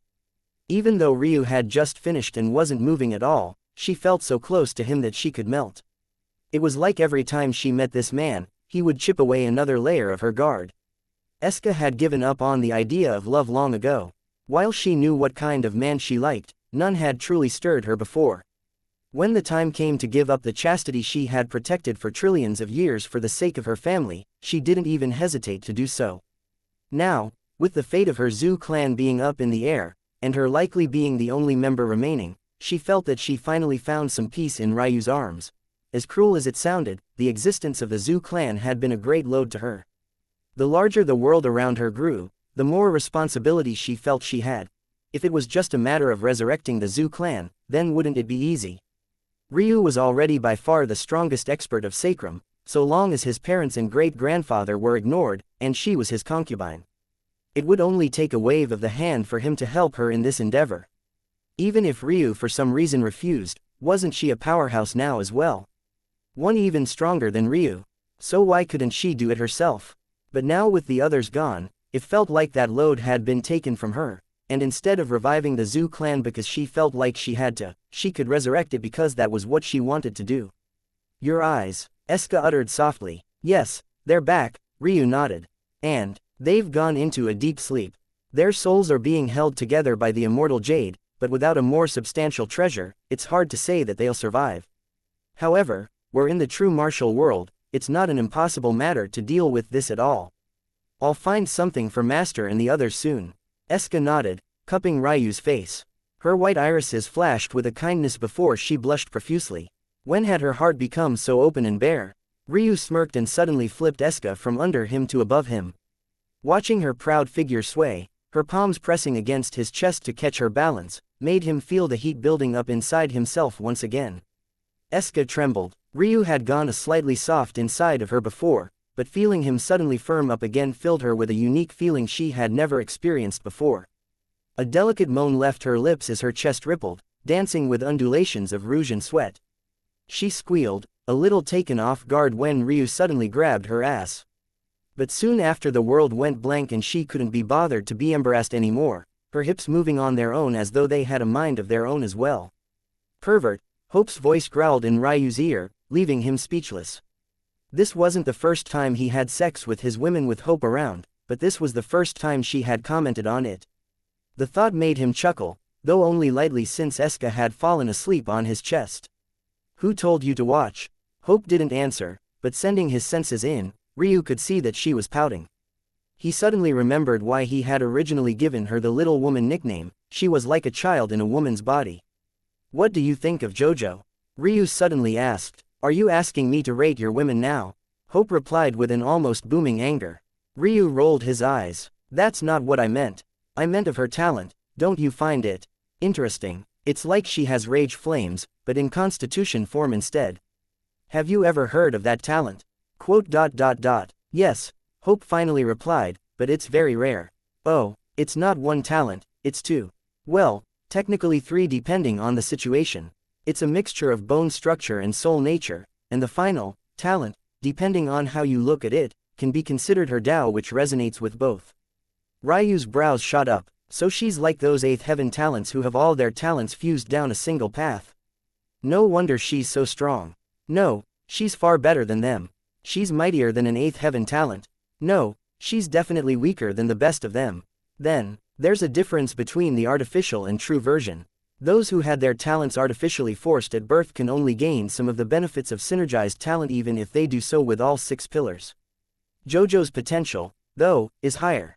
Chapter 1540. Calm Ryu listened to the little woman speak for a while before he understood and grasped the situation. The gist of it was that even though JoJo only had 3 talents on the same path, because they all happened naturally, although it would be weaker in the beginning, in the future she had the opportunity to far surpass those more artificial talents. Ultimately, the only one of the pillars that should be passed on from generation to generation was bloodline. However, these incredibly powerful clans and sects had found methods of forcing the other talents to fall in line as well. This made them far stronger in the short run, but their potential was more limited. Of course, this wasn't to say that these geniuses had their potential completely cut off.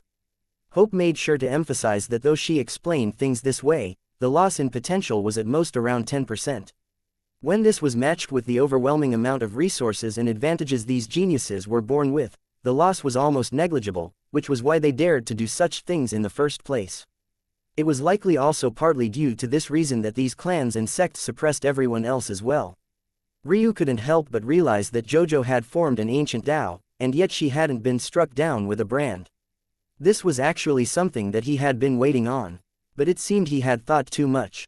The 7th heaven did have a limit on the number of ancient Taos it was allowed to produce, but ancient Taos were so rare that JoJo smoothly claimed a quota for herself without issue. This was a good thing for Ryu, not because JoJo was stronger, he didn't really care about that. It was just that the rarer JoJo was, the more regret the Raging Inferno sect would feel, and the funnier the fallout would be. He was having a grand time of it. Soon, they'd probably send their experts in a vain attempt to deal with him. That would be fun as well.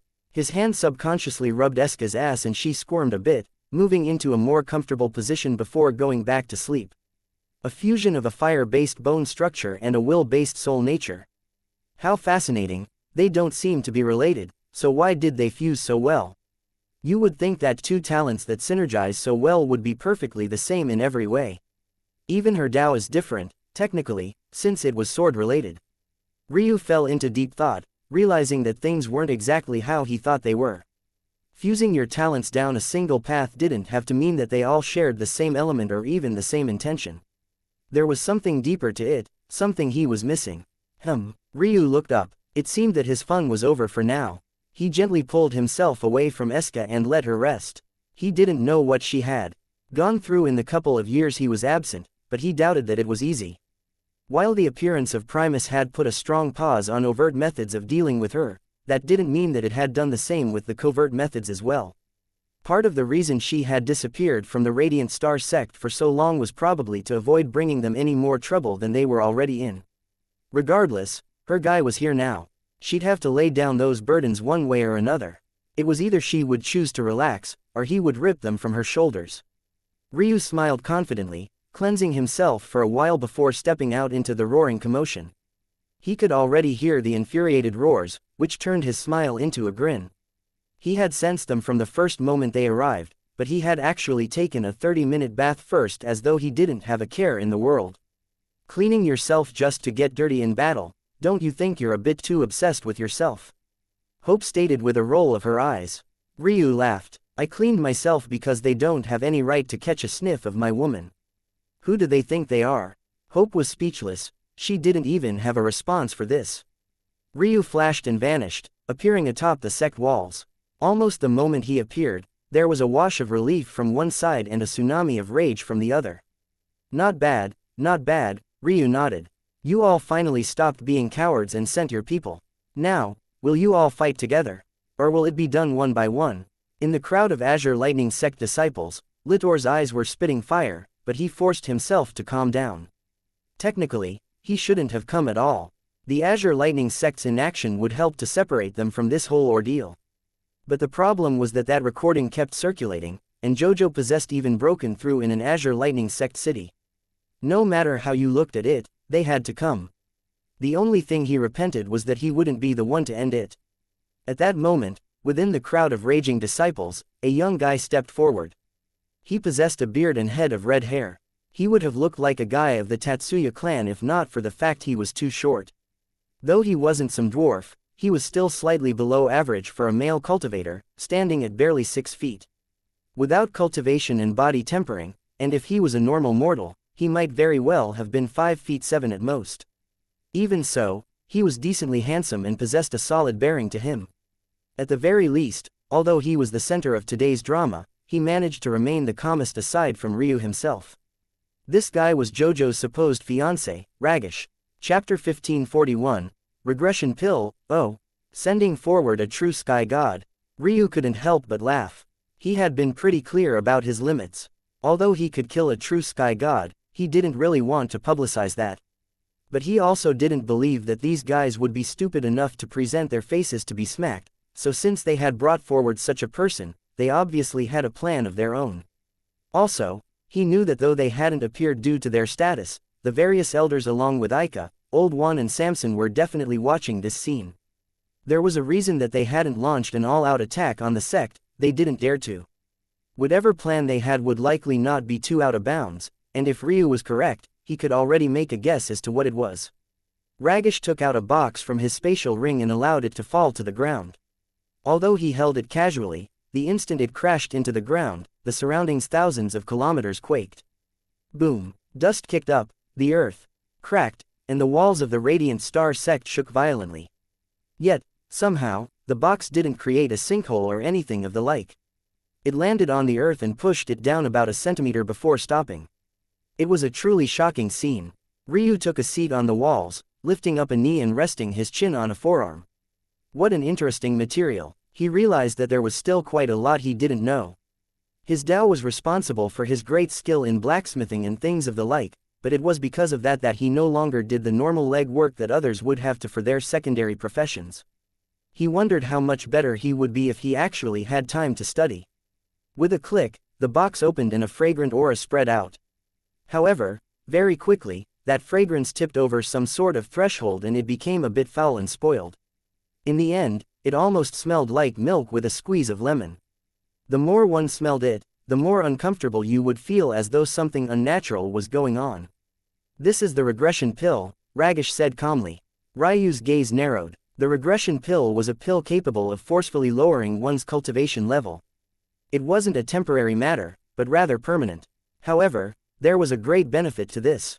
If Ragish ate it, he could suppress himself back to the false sky god realm. When he broke free of the restrictions once more, he would return to the true sky god realm, even stronger than he was before. It was fairly a shocking pill and it could only be crafted by someone with the strength of a path lord, and yet it could only work on those at and below the true sky god realm. Essentially, it was a lord-grade pill only usable by far weaker sky gods and it was a chance to essentially reverse time and reform one's foundations. It was a pill of astonishing value, and yet there were very few willing to forge it, and even then fewer who had the skill to do so. Ryu recognized then how much pressure he had placed on those two sects and then he laughed internally. Not only were they giving Ragish a chance to improve, they were also giving him the right to thoroughly suppress Ryu. In addition, they understood it was already impossible to keep Jojo's heart on their side. They knew her character well and there were some things that couldn't be reversed after the milk was spilled. In that case, The only shot they had was to rebrand and push all of their hope for the younger generation into Ragesh. Of course, they had other talents, how could they not? The trouble was that Ryu had successfully managed to force the main battlefield into this realm. Although they could attempt to shift the attention again, it would be very difficult. Right now, the entire world seemed focused on the matter of juniors and it consumed their entire world. This was the only chance they had to reverse the situation. In addition, this move shut down another matter. Because of the nature of the regression pill, it wasn't something that Ragesh could easily reverse on a whim. That meant that Ryu couldn't use the excuse of a clear assassination ploy to pull out of the battle. If Ragesh took a normal suppression-type pill, he could shatter its restriction with just an intention of his will. That way, if he was on the verge of losing to Ryu, he could just break free and even attempt to kill Ryu. Although there would be some loss of face, with Ryu dead, there would be no one left to carry that faith of the Radiant Star Sect. I will take this pill and return to the false sky god realm. Do you dare? Ragesh's voice suddenly boomed, a wall of superheated air flooding the atmosphere. Ryu's lip curled. The reason Ragesh was asking him if he dared was fairly obvious. Even if he returned to the false sky god realm, it wouldn't be perfect. He would still have all the insights of the true sky god realm. He would probably instantly transform into the strongest false sky god on the seventh heaven. Even so, his voice had only barely echoed when Ryu appeared before him. Ragesh's gaze narrowed. Ryu actually appeared barely 5 meters from him when he had yet to even then take the pill. Was he truly so arrogant? Did he not know that he could kill him with a single fist? Suddenly, Ragesh's eyes widened when he noticed that the pill was already in Ryu's hands. A cold sweat beaded down his brows. When had that happened? How'd he miss it? Was his space soul nature really so powerful? He wasn't scared of Ryu, but if he lost this pill without using it for its intended purpose, his sect's path lord would directly kill him. Chapter 1542. Show me. Ryu smiled. He could feel Ragesh's nervousness. If he just destroyed the pill, wouldn't that be funny? The pill spun between his fingers, the dexterity capable of making one dizzy. Is this your answer? Ragesh managed to say coldly, pretending not to care about the pill. Ryu's smile deepened. Although you're a bit shameless, I like it. Honestly, I expected today to be a bit boring. The truth is that your sects aren't capable of producing anyone below the true sky god realm that can defeat me. On the way here, I was dragging my feet because I'm a cultivator, not a janitor. Do I look like a person who has the time to take out the trash? The eyes of the various disciples went red. However, if you all think that you can conveniently hide this battle within this encirclement, you'd be sorely mistaken. This battle will take place so that the entire world can witness it. Ryu's smile looked particularly devious. Little Silk. A clear, resounding cry echoed that almost reminded one of a majestic phoenix. The gorgeous butterfly swept down, and Ryu vanished, appearing on its back. Who would like to come? Ryu asked, looking toward the Radiant Star Sect disciple. He had barely spoken when Jojo and Selhira appeared over the horizon. He had, of course, sensed them already. They didn't hesitate to make a move, stepping onto Little Silk. An old man cleared his throat, and Old Juan, who was pretending to be among the elderly again, walked out with a hunched back. Though, it was truly ridiculous to see a middle-aged man act like this. However, when others saw him walking through the air without even the slightest hint of sword god aura like Ryu or Jojo, their eyes widened. Tao Lord, I'll be escorting these children I guess, Aiya, he stretched his back. Making an old man do so much work, you all have no respect for the elderly. No one dared to speak, aside from Ryu. His laughter echoed through the skies, and he streaked toward the distance. Follow me, little toad lusting after swan meat. If you dare, that is. Ragesh saw red. Days later, much of the seventh heaven was in an uproar. When Ryu said that he wanted everyone to witness this battle, he wasn't fooling around in the slightest. In fact, his actions seemed to have even alerted the Tao Lords. The various faith wells were bubbling, and many could sense that this was a tipping point. But the worst part of the situation was that because Ragesh was forced to follow Ryu, there wasn't even time for him to make any extra preparations. He could only hope that what he had done would be enough. Everything was a blur. Before he knew it, he was standing in the middle of an arena, that white-haired devil standing across from him, still rotating that pill in his fingers. Ragesh took a breath and calmed down. All of this was messing with his mind, especially seeing Jojo fly on the same beast as that man, talking, laughing, and bantering, as though her fiancé wasn't right behind them.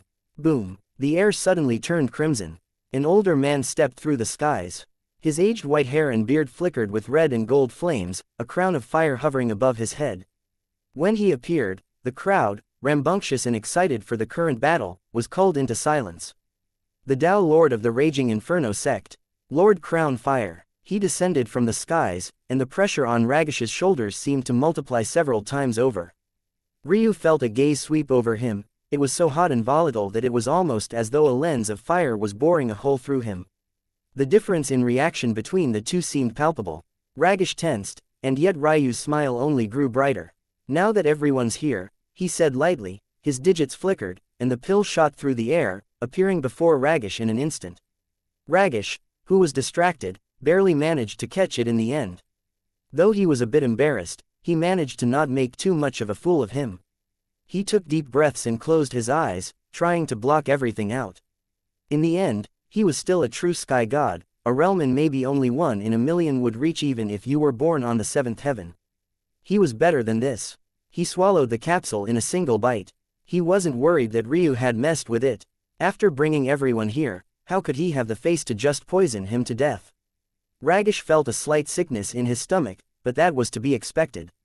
This pill wasn't comfortable in the beginning. Then, it all reversed. His cultivation regressed by a grade and his aura became more refined. When he opened his gaze again, he was ready. The first thing he beheld was Ryu's smile, but it no longer annoyed him as much as the first time. He was ready and focused. He took a step forward, his aura blazing. He seized at the air, a pair of fire-forged gauntlets emerged on his arms. The ground erupted as he suddenly vanished, appearing before Ryu with a fist that descended as though a meteor from the skies. Ryu's grin didn't fade, but his robes fluttered, the aura of a fist god erupting from him as he punched out. Boom! Ragish shuddered before he was sent flying backward as though a speeding bullet. Ryu clasped his hands behind his back. Come on, you'll need to go all out. I want to see what a true sky god can really do, show me something. Ragish's regained calm almost vanished in an instant. Ryu was doing this on purpose, still calling him a true sky god even when he had clearly regressed. He would repay him by tearing him limb from limb. Ragish unleashed a roar, flames blazing out of his body from all directions. Chapter 1543. Woman's Tao. Ryu became more serious. Ragish's first attack was a fool's errand. Trying to overwhelm Ryu with power when his current body was so powerful was the pinnacle of foolishness. However, these sort of chi-based attacks were a different matter entirely. Ragish's Tao had only been artificially suppressed. It wasn't as thorough as what Yana had experienced with her Black Rose life partner. There were still bits and pieces of that comprehension hidden within Ragish. In addition, something that was most definitely not suppressed was his comprehension of techniques and the amount of chi he had in him. Essentially, Ragish's Tao and power output had been restrained to the false sky god realm, but his combat sense and even his stamina were still firmly at the true sky god level, whether that be in terms of body or chi. His body likewise kept about the same durability. To make a complex matter simple, when Lionel said that the current Ragish was probably the most powerful false sky god of the seventh heaven currently, he wasn't exaggerating in the slightest. Under this pressure, Ryu glided backward calmly, deploying his absolute domain as silvery runes danced around him. Ragish swept toward him, his arms spread out wide as though inhaling all the fires of the world, and then he roared. What? Was all Ryu could think before he was swallowed up by a vortex of fire. Ragish stood with a violent glint in his eye. He was cautious and didn't immediately rush into the flames, waiting to see the result. According to his information, Ryu's movement techniques were more than good enough to at least attempt to dodge that, so he smelled signs of a trap. What he didn't expect was for Ryu to appear completely unscathed. What the hell was that? Ryu asked, incredulous. He looked like he wanted to have a conversation mid-battle. The fact he wasn't taking things seriously at all infuriated Ragish to no end. Without a word, Ragish rushed forward again, closing the distance in an instant and unleashing a flurry of attacks. Was that supposed to be an attempt at breathing fire? Ryu tilted his head to the side, blocking the next pair of strikes with his forearms and sliding out of the way of the final one. His movements were fluid and unhurried. There was simply nothing that could escape his eyes and even less that could escape his third perspective. He watched the battle from millions of angles at once, his internal matrix taking in the information and spitting out the perfect response every time. Then, in a short opening, Ryu kicked out, landing the perfect sole of his feet right against Ragish's chest. The strong impact made Ragish feel as though the air had been knocked out of him. He didn't know if it was a coincidence, but just then he had been right on the verge of circulating his chi in that area, but Ryu's kick had actually disrupted him. A hook flashed across Ragish's chin. If you're going to try and mimic the dragons, at least do it with some real flair. That was too pathetic, it made my blood curdle. Ryu's constant downpour of insults matched the rain of his fists. To everyone's astonishment, Ryu's skill in combat, something that Ragish should have had the firm advantage in, suffocated the latter. He spoke and berated Ragish while calmly dodging his efforts and countering with a violent rain of his own. It felt like his movements were perfect, almost too perfect. Even his breathing took place at the perfect time, bracing himself appropriately and exhaling with a show of force every time he attacked. It was hard to say he moved like the wind because in the next moment he could flash like lightning, or descend like a raging tsunami. At some point, Ragish felt as though he had become an immobile practice dummy. His mind was filled with Ryu's insults and he couldn't even muster up his strength.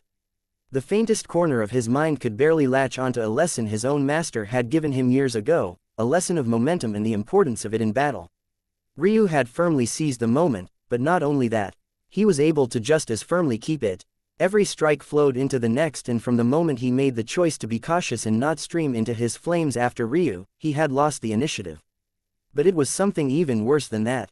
Ryu's body seemed to be in tune with momentum itself. It was like the heavens were rewarding him with stronger and stronger strikes. He was becoming undefeatable, a mountain too tall for him to climb, an earth too solid to dig into. A grunt rang out and Ragish shuddered. His eyes opened wide and he seemed to snap out of a trance-like state. He roared again and a wave of chi blew Ryu back, causing the latter to flip on the air before landing gracefully. Ryu didn't seem mad, he only chuckled as he looked toward Lord Crownfire. That grunt just now hadn't targeted Ryu. Instead, it just woke Ragish up. Ragish hadn't just been lost in Ryu's barrage, but Ryu had been playing with his mind. Ryu was becoming more adept at using his dividing chaos in battle. If this had been allowed to continue like that, Ragish would have fallen into such a depth of despair that he wouldn't be able to wake up until he was beaten to death, but by then it would have already been too late. In truth, Lord Crownfire only had himself to blame. He had manifested as a show of force, but that sort of pressure wasn't something the likes of Ragish could handle. His Dao heart wasn't nearly as firm as Ryu's, so there was only ever going to be one outcome to this. Lord Crownfire seemed to realize this as well, but it was already too late for him to suddenly just leave, as it would be admitting that his raging Inferno sect's disciple was just wholly inferior to Ryu in every way. Ragish took deep breaths. His face was swollen in many places and his body was filled with lumps and bruises. Just breathing felt like labor, however he was still a true sky god at the end of the day. He had suffered worse injuries during training. He could withstand this much. He looked toward Ryu, his eyes flashing with a hint of madness and humiliation. After being woken up, he understood what happened, and yet it filled him with a hint of fear. He assumed that it was related to Ryu's Dao, or it was at the very least a Dao charm technique, but he hadn't even sensed it activate. How could he know that Ryu was only passively using his Dao? His dividing chaos didn't need to directly apply pressure on people, he could use it as a method of analysis, and then use more normal means to impact a person, such as his barrage of insults earlier. Of course, though he was saying dividing chaos, in reality he was only using one part of it, that being dividing sin. It was even more impossible for others to sense just a small usage of what was ultimately just a single quarter of his Dao. Ryu chuckled, finally ready to battle. It looked like you were a bit shaken in fear just now. Are you doing all right? Feeling nervous? Ragish grit his teeth hard. You use a woman's Dao and yet you're so proud of it. You don't have the heart of a warrior at all, how could I fear you? Ryu blinked. A woman's Dao. He burst into a booming laughter. Ragish was trying to put his Dao in the same box as female cultivators that used charming or coaxing Daos. He had to admit, it was a decent try and Ryu even found it amusing. You want to know why you can't sense my Dao and yet you're certain I used it? Ryu asked with a grin. Ragish didn't respond, his brows furrowing hard. Don't worry, I'll tell you. It's because I'm only using a small portion of it, and passively at that. You would have already lost this fight had the mighty Crownfire Lord not just saved you, but you want to call it a woman's Tao. Lord Crownfire's gaze glinted with a dangerous light, but he didn't even dignify the dig with a response as though it was simply beneath him. As for Ryu, he didn't even look toward the man, his knuckles smashing together. In his view, the longer this was, the more humiliating it was, the more disparaging it could be, the better. However, since I can't count on the Raging Inferno sect not cheating, I can show you what it would feel like to face a man's Tao. Starting with how to truly roar like a dragon. Ryu's smiling expression suddenly vanished and the skies rumbled. His chest expanded and veins of ruby red crawled up his collarbone and throat as his diaphragm followed suit and expanded as well. Boom. Roar. A blazing cyclone of fire suddenly manifested before Ragish and he felt his knees go weak. Chapter 1544. Battle. Ragish felt completely overwhelmed. It wasn't just the heat, it truly felt like a mighty dragon was bearing down on him. It was the sheer size, the weight, the rage. It overwhelmed his senses and sought to crush him. His fragile mind, which had only just recovered, felt like it was being peeled away, layer by layer, step by step. He barely managed to remember to defend himself, crossing his arms before his chest. He hoped to be sent flying, but the breath, under Ryu's control, became akin to a convection oven, wrapping around him and billowing with steam and heat that charred him completely through. By the time the flame faded, he stood there like a statue, his arms still crossed, and his knees slightly bent. He was entirely black from head to toe, and the slightest movement caused him to crack all over. Blood began to pool out of the cracks, causing his body to tremble more and resulting in more cracks that leaked with more blood. Ryu's lips closed. A bit overcooked. The arena was silent. In truth, from the moment Ryu's games began, Ragish never stood a chance. The problem wasn't his strength, but rather his psyche. This was simply the power of a founding Tao, not just of any level, but the equivalent of the false grade. After months of research, Ryu understood everything about Ragish's character, and he had even toyed with his emotions thoroughly. There was little worse for a man than having his woman so publicly stolen from him. It was unlikely that Ragish had feelings for Jojo as deep as that of Litor, at least not feelings that went beyond feeling that she was a beauty he would like to take advantage of.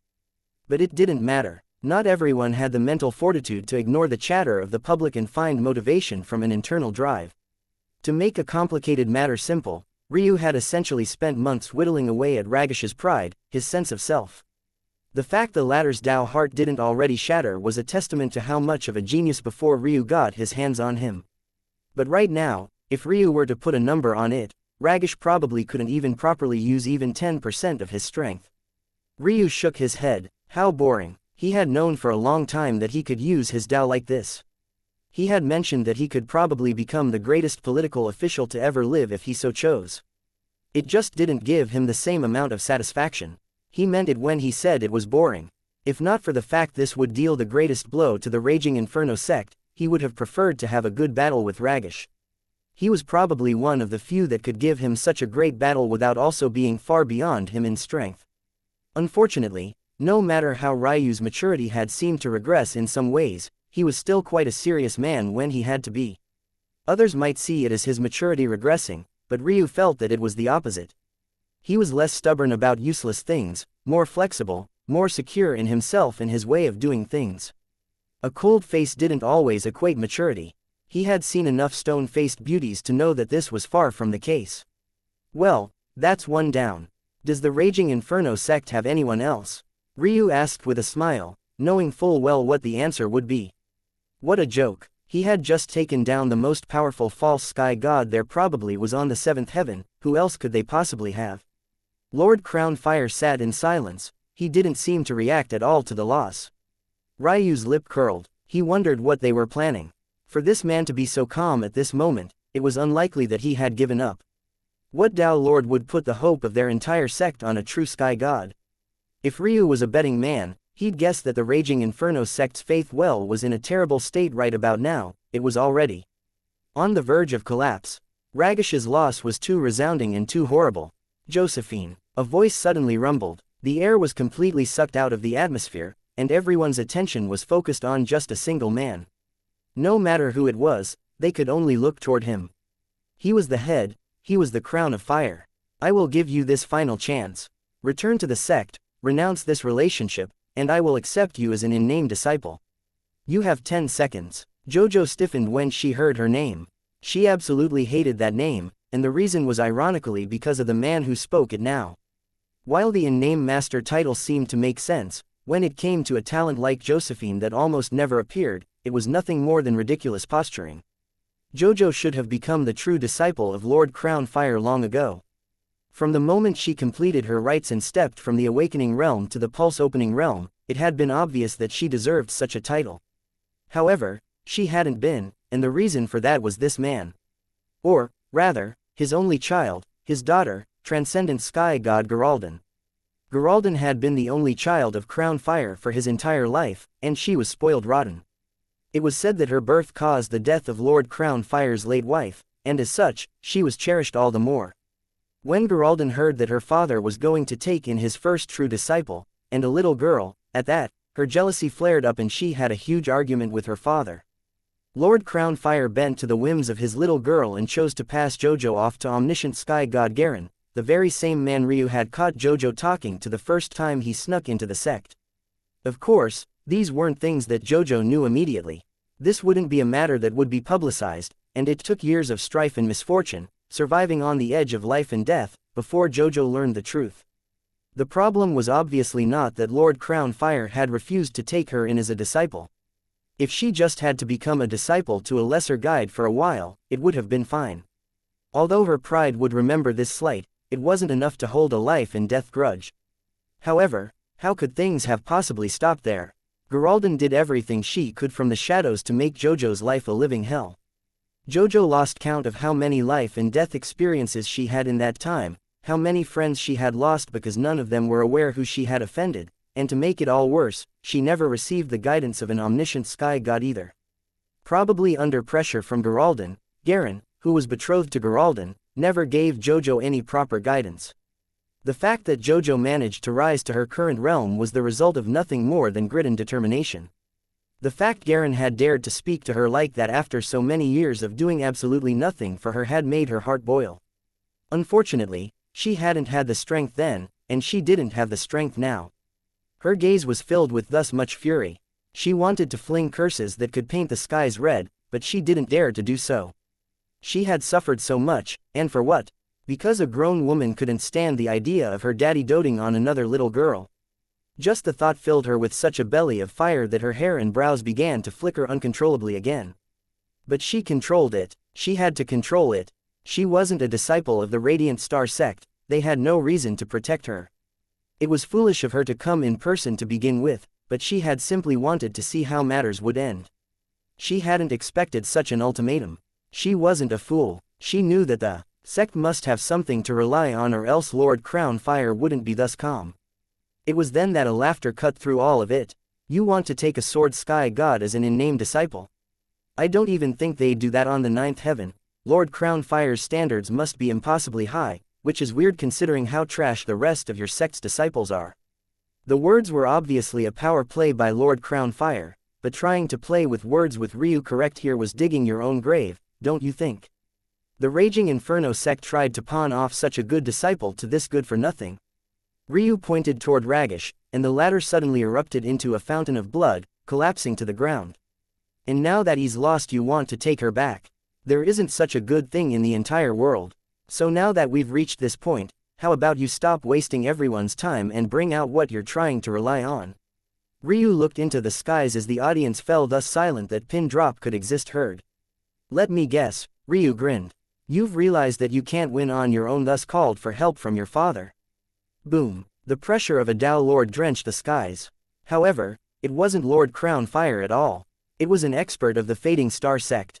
Ryu's grin widened. He really wanted to see what they were going to do here.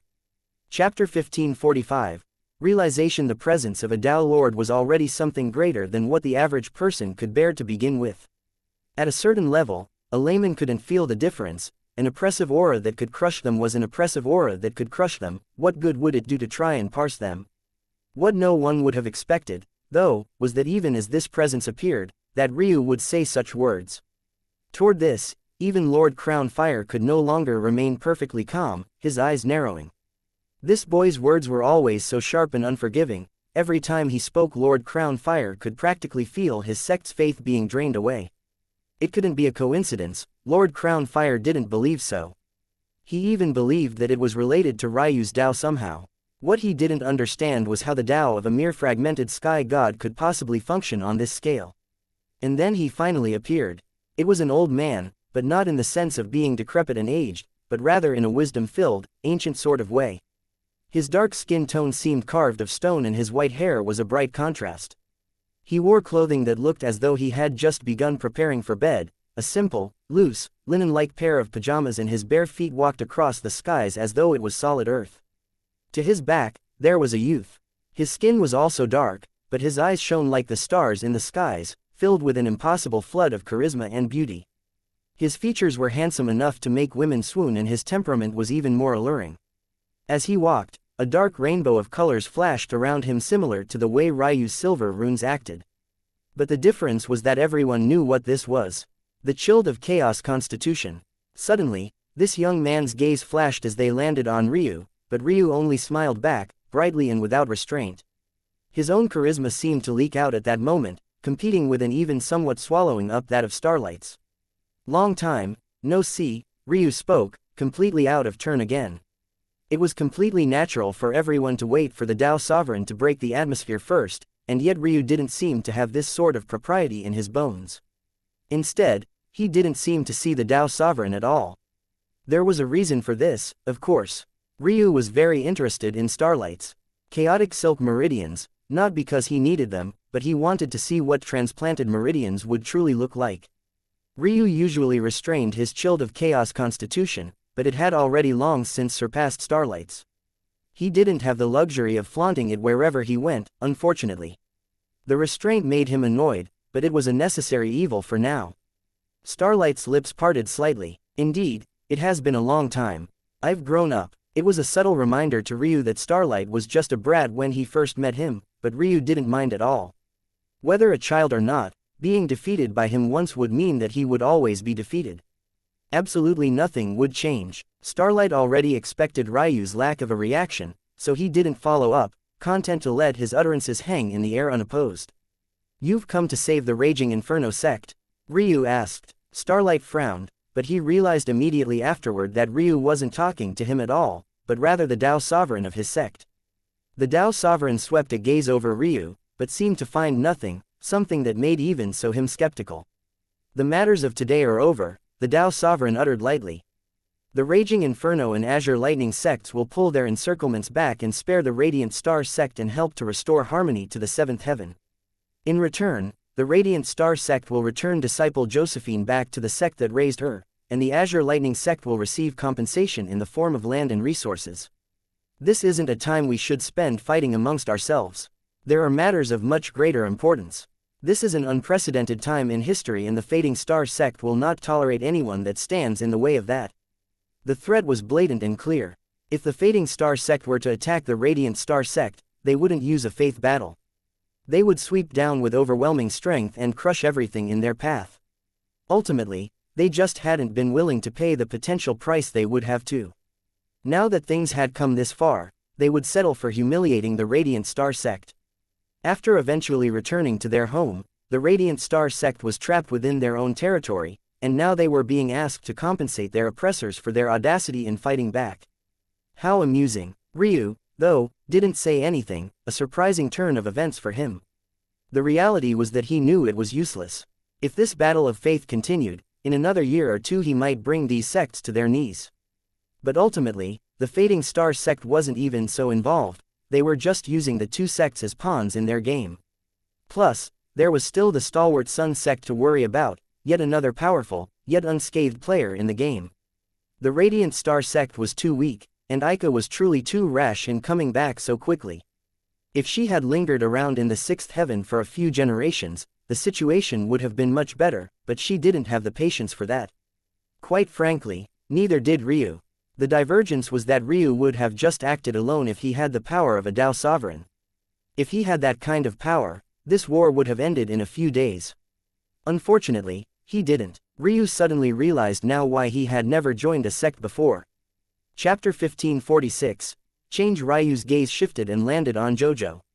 As expected, this woman was quite calm, as though she was prepared to accept anything that might happen, even if it meant returning to the sect that had thrown her aside like trash. She didn't look to Ryu for help, and didn't even glance at old Juan, who would technically be her best chance. She just sat there, her expression calm. Deep within her eyes, however, there was a burning passion. It seemed she had already sworn that if she survived this, and one day held power on the same level of these sky gods, she would wipe them all out without the slightest hesitation. The humiliation of this day, she would return tenfold, 100-fold, 1,000-fold. Ryu fell into his own thoughts. He knew that there was something else he was missing. The Fading Star sect wasn't just taking a hard stance for the sake of saving the Raging Inferno sect. There was definitely something deeper, and it was probably related to the convergence in the tidal steel. At that moment, another powerhouse appeared in the skies. Compared to the Fading Star sect, her arrival was much more muted. Ryu could almost feel the gloominess around Aika. She was so powerful, and yet so helpless at the same time. She was a fighter, she wasn't a planner like old Juan. She just wanted to use her overwhelming power to overturn everything, but she didn't expect that things would end up like this. She was worn out, and it showed on that beautiful face of hers. She knew that she had made a mistake, but the idea of having to swallow this sort of humiliation after she worked so hard to get back here filled her with fury. She had thought that she would never be able to see this stage again. Back on the first heaven, as she grew older day by day, without a breakthrough in sight, she thought that her friends, her family, her mother, her father, her siblings, would have all died in vain. Finally seizing an opportunity to reverse the tide, she rushed back up here even though Samson and old Juan had advised her not to. And now, she was doing the same thing she had been doing on the first heaven, sitting around and waiting. Even standing here in silence, it was taking everything in her to not unleash a bloody storm of attacks. The whispers in the back of her head were loud. So long as she killed this man, it would all be over. How would they be able to survive her assault without a Tao sovereign? Of course, this was foolish. These sects had deeply ingrained inheritances. Taking down even the Raging Inferno sect on her own would be a tall task and put her life on the line, let alone the Fading Star sect.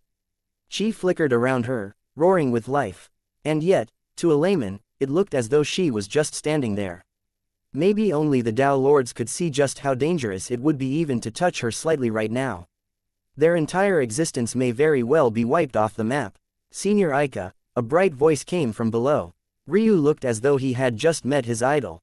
It was a sharp contrast to how he had been acting just now. He looked completely starstruck. From speaking casually to the head of the Fading Star sect, to fawning over this little, even somewhat weak-looking petite woman in the skies, he had done a complete 180. Aika turned toward Ryu, her expression lagged behind the surprise in her eyes. Ryu had never treated her like this before. He was clearly giving her a great amount of face right now. Hey, she laughed, feeling that it was too funny. How had this little guy done that? He was just a fragmented sky god, and yet everyone was putting so much gravity on his reactions. Ryu bowed sincerely. If Eska had been there, she would have practically fallen out of her seat. The only person Ryu had ever bowed to was his master. But this small action suddenly made a great alteration pull at the air. The audience just felt like it was a particularly strong breeze, but those at the Tao Lord level and beyond felt their pupils constrict. Just how much faith was concentrated on this boy that his bow carried so much weight. Aika felt it the most strongly. Her body seemed to lighten as though the wind itself was supporting her. The skies rumbled and the clouds parted. In the far-off distance, Aika could feel the wellspring of the Radiant Star sect's dried faith well begin to bubble again, a large amount of faith pooling together and rushing forth in a flood. Aika's brows raised. Her cultivation didn't increase, but she suddenly felt so much more. That was all. She sensed more. More of what? It was hard to tell at first. Until she tightened her fists and a great amount of starchy accumulated. Her eyes widened. Her bloodline. The Radiant Star sect's core teaching. The way the two linked. She had disregarded something. Her standard of talent was far beyond this heaven. She had a peak chaos grade bloodline, and her Tao was strong enough to allow her to enter the Tao sovereign realm. Suddenly, she punched out. Tao sovereign Fading Shadow's eyes narrowed. He placed a hand on Starlight's shoulder and retreated in a flash. But the fist that would have crashed with him dissipated just a centimeter before his face before trickling into the surrounding wind as though it was nothing more than a feint. Ryu straightened himself out, his eyes filled with a hint of annoyance. But then he shook his head and sighed. He owed Aika. She had helped him out a lot and never really asked for anything in return other than to be a disciple of her sect. So, let that be repayment. Crushing the faith of others wasn't the only thing you could do in the middle of a faith war, you could also bolster your well of faith. All this time, Aika had been fighting with 2 hands tied behind her back, her bloodline and foundational techniques restrained by the Radiant Star sect's lack of faith. Now, however, things had changed. Chapter 1547, Inspiration. For once, Aika restrained herself. Pulling her fist back, she looked toward Ryu, a swirl of complicated feelings in her eyes. In truth, Ryu was an inspiration to her. She hadn't said anything when she noticed his change, but she was a Dao sovereign. After she had made such a comment about Ryu's Dao heart being too rigid once before, how could she not sense his change now? But this action taught her something else. He might have changed, but the core of his being remained the same. Bowing for him was just as hard as it had been in the past. Rather than saying that he had changed for other people, it was more accurate to say that he had changed for his own sake, feeling that this state of mind was better for him, but he never lost his own sense of self. Aika had been holding on to a version of herself for a long time that she felt she needed. It was a sense of self that was filled with an edge and was constantly ready to charge forward and rush at the world without regard for the consequences. It had served her well, even helping her rise to the point she stood near the pinnacle of what was possible for the true martial world. But it had done nothing to help her achieve what she truly wanted, what she dearly sought after the most. So this time, for once, she pulled back. Jojo is a disciple of my Radiant Star sect and no one can take her away. The territory of the surrounding regions can be negotiated. Come forward with a fair proposal and this sovereign will choose. If anything short of what I deem to be fair is proposed, I will take it as an act of war and directly attack. The Radiant Star sect isn't one that you can bully as you please. I will make anyone who dares to have such thoughts bleed in the worst kind of way. After saying these words, Aika waved a hand and all members of the Radiant Star sect vanished, leaving the city in silence.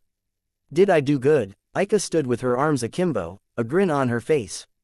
Considering her current youth and her petite body, she looked like a woman in her late teens asking her elder brother for praise. What truly left Jojo speechless, though, was the fact that she wasn't asking Old Juan, but rather Ryu. Ryu couldn't help but chuckle. How could my future wife not perform well? Jojo felt her eyes roll to the back of her head.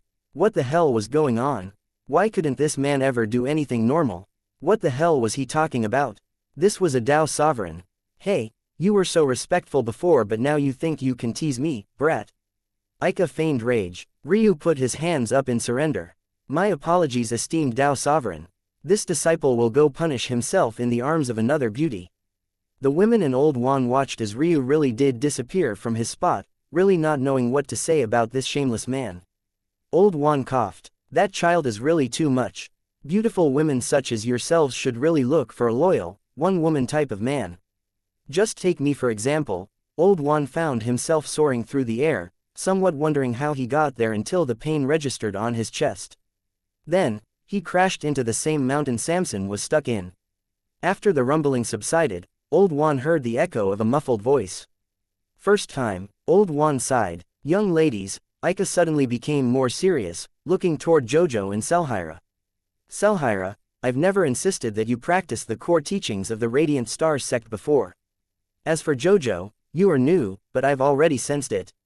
You've been here for days, and with your character, you would have already begun training. I can clearly sense the fire burning within you, but you refuse to use the techniques of the Raging Inferno sect. The truth is that in the past, I felt that it was a bit of a shame for geniuses such as yourselves to be stuck with such weak techniques.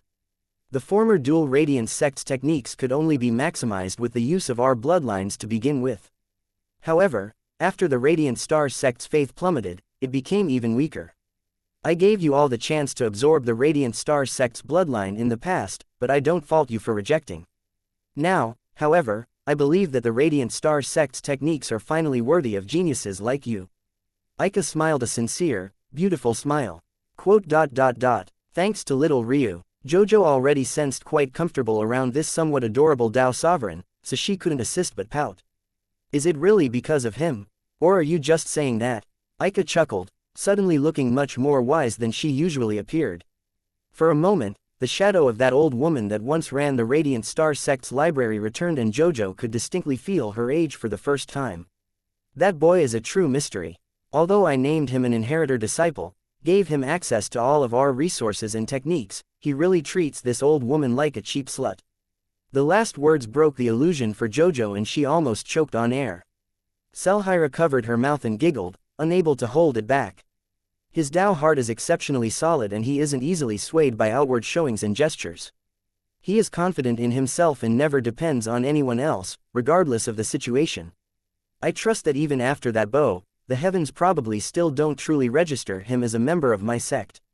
Xianxia fell into silence, feeling Aika's words etched into her heart. I don't think he's suited for being under the banner of someone else. Maybe if we were his kin it would be different, but...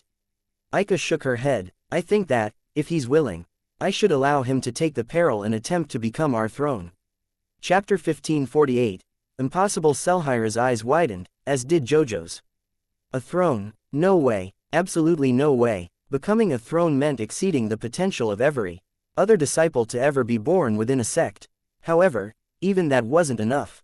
It had to be by a large margin on top of that. It had to be remembered that a throne was a disciple so excellent that a sect or clan didn't dare to take them under their banner. It was thus easier for such a sect or clan to provide resources to this genius in exchange for being bound to the faith and the faith they could gather. However, the problem with this was simple. Who was this petite woman standing before them now? She might look fragile and delicate, but her aura was as clear and resounding as it got. A Tao sovereign. Thrones were practically unheard of because they didn't receive the same level of protection they did in Sacrum to begin with, but thrones this high up in the heavens were even more ridiculous. No, it's too dangerous. Xianxia spoke too quickly to stop herself, her eyes filled with a clear unwillingness. She knew more about this than even Jojo did because she was intimately familiar with the history of the Radiant Star sect. In the past, the Radiant Star sect and the Fading Star sect had been one entity. It wasn't so easy to just sever karma and become two separate existences, even after so long had passed. In fact, one of the reasons the Radiant Star sect had managed to survive by the skin of their teeth wasn't just because of Aika's use of that sacrificial technique that left her old and decrepit, but also because of the Fading Star sect's caution. The Fading Star sect didn't want to just destroy the Radiant Star sect, they wanted to absorb their faith well and reclaim their techniques, returning to the glory of the former dual Radiance sect. Because they had to be cautious and not just focus on completely wiping out the Radiant Star sect, the latter had managed to survive. But that meant something else. If Ryu wanted to become a throne, he wouldn't be facing the Radiant Star sect, he would also be facing the Fading Star sect. No, he would be facing the former dual Radiance sect, a sect that was not only of the eighth heaven but stood at the very pinnacle of it all. That wasn't the worst part of it either, even after all of this had been said. Aika sighed. I understand your feelings, it's one of the reasons I've never brought it up. But there's another problem as well. I can sense that he's already become a throne once before. The gaze of Xianxia and especially Jojo widened. Then no, absolutely not. We can't do this. Jojo frowned at Xianxia's reaction. In that moment, the latter's voice carried a hint of agitation, but most importantly, majesty. It was almost like she wasn't advising Aika, but rather commanding her. What was going on? Was she stuck in a clown world?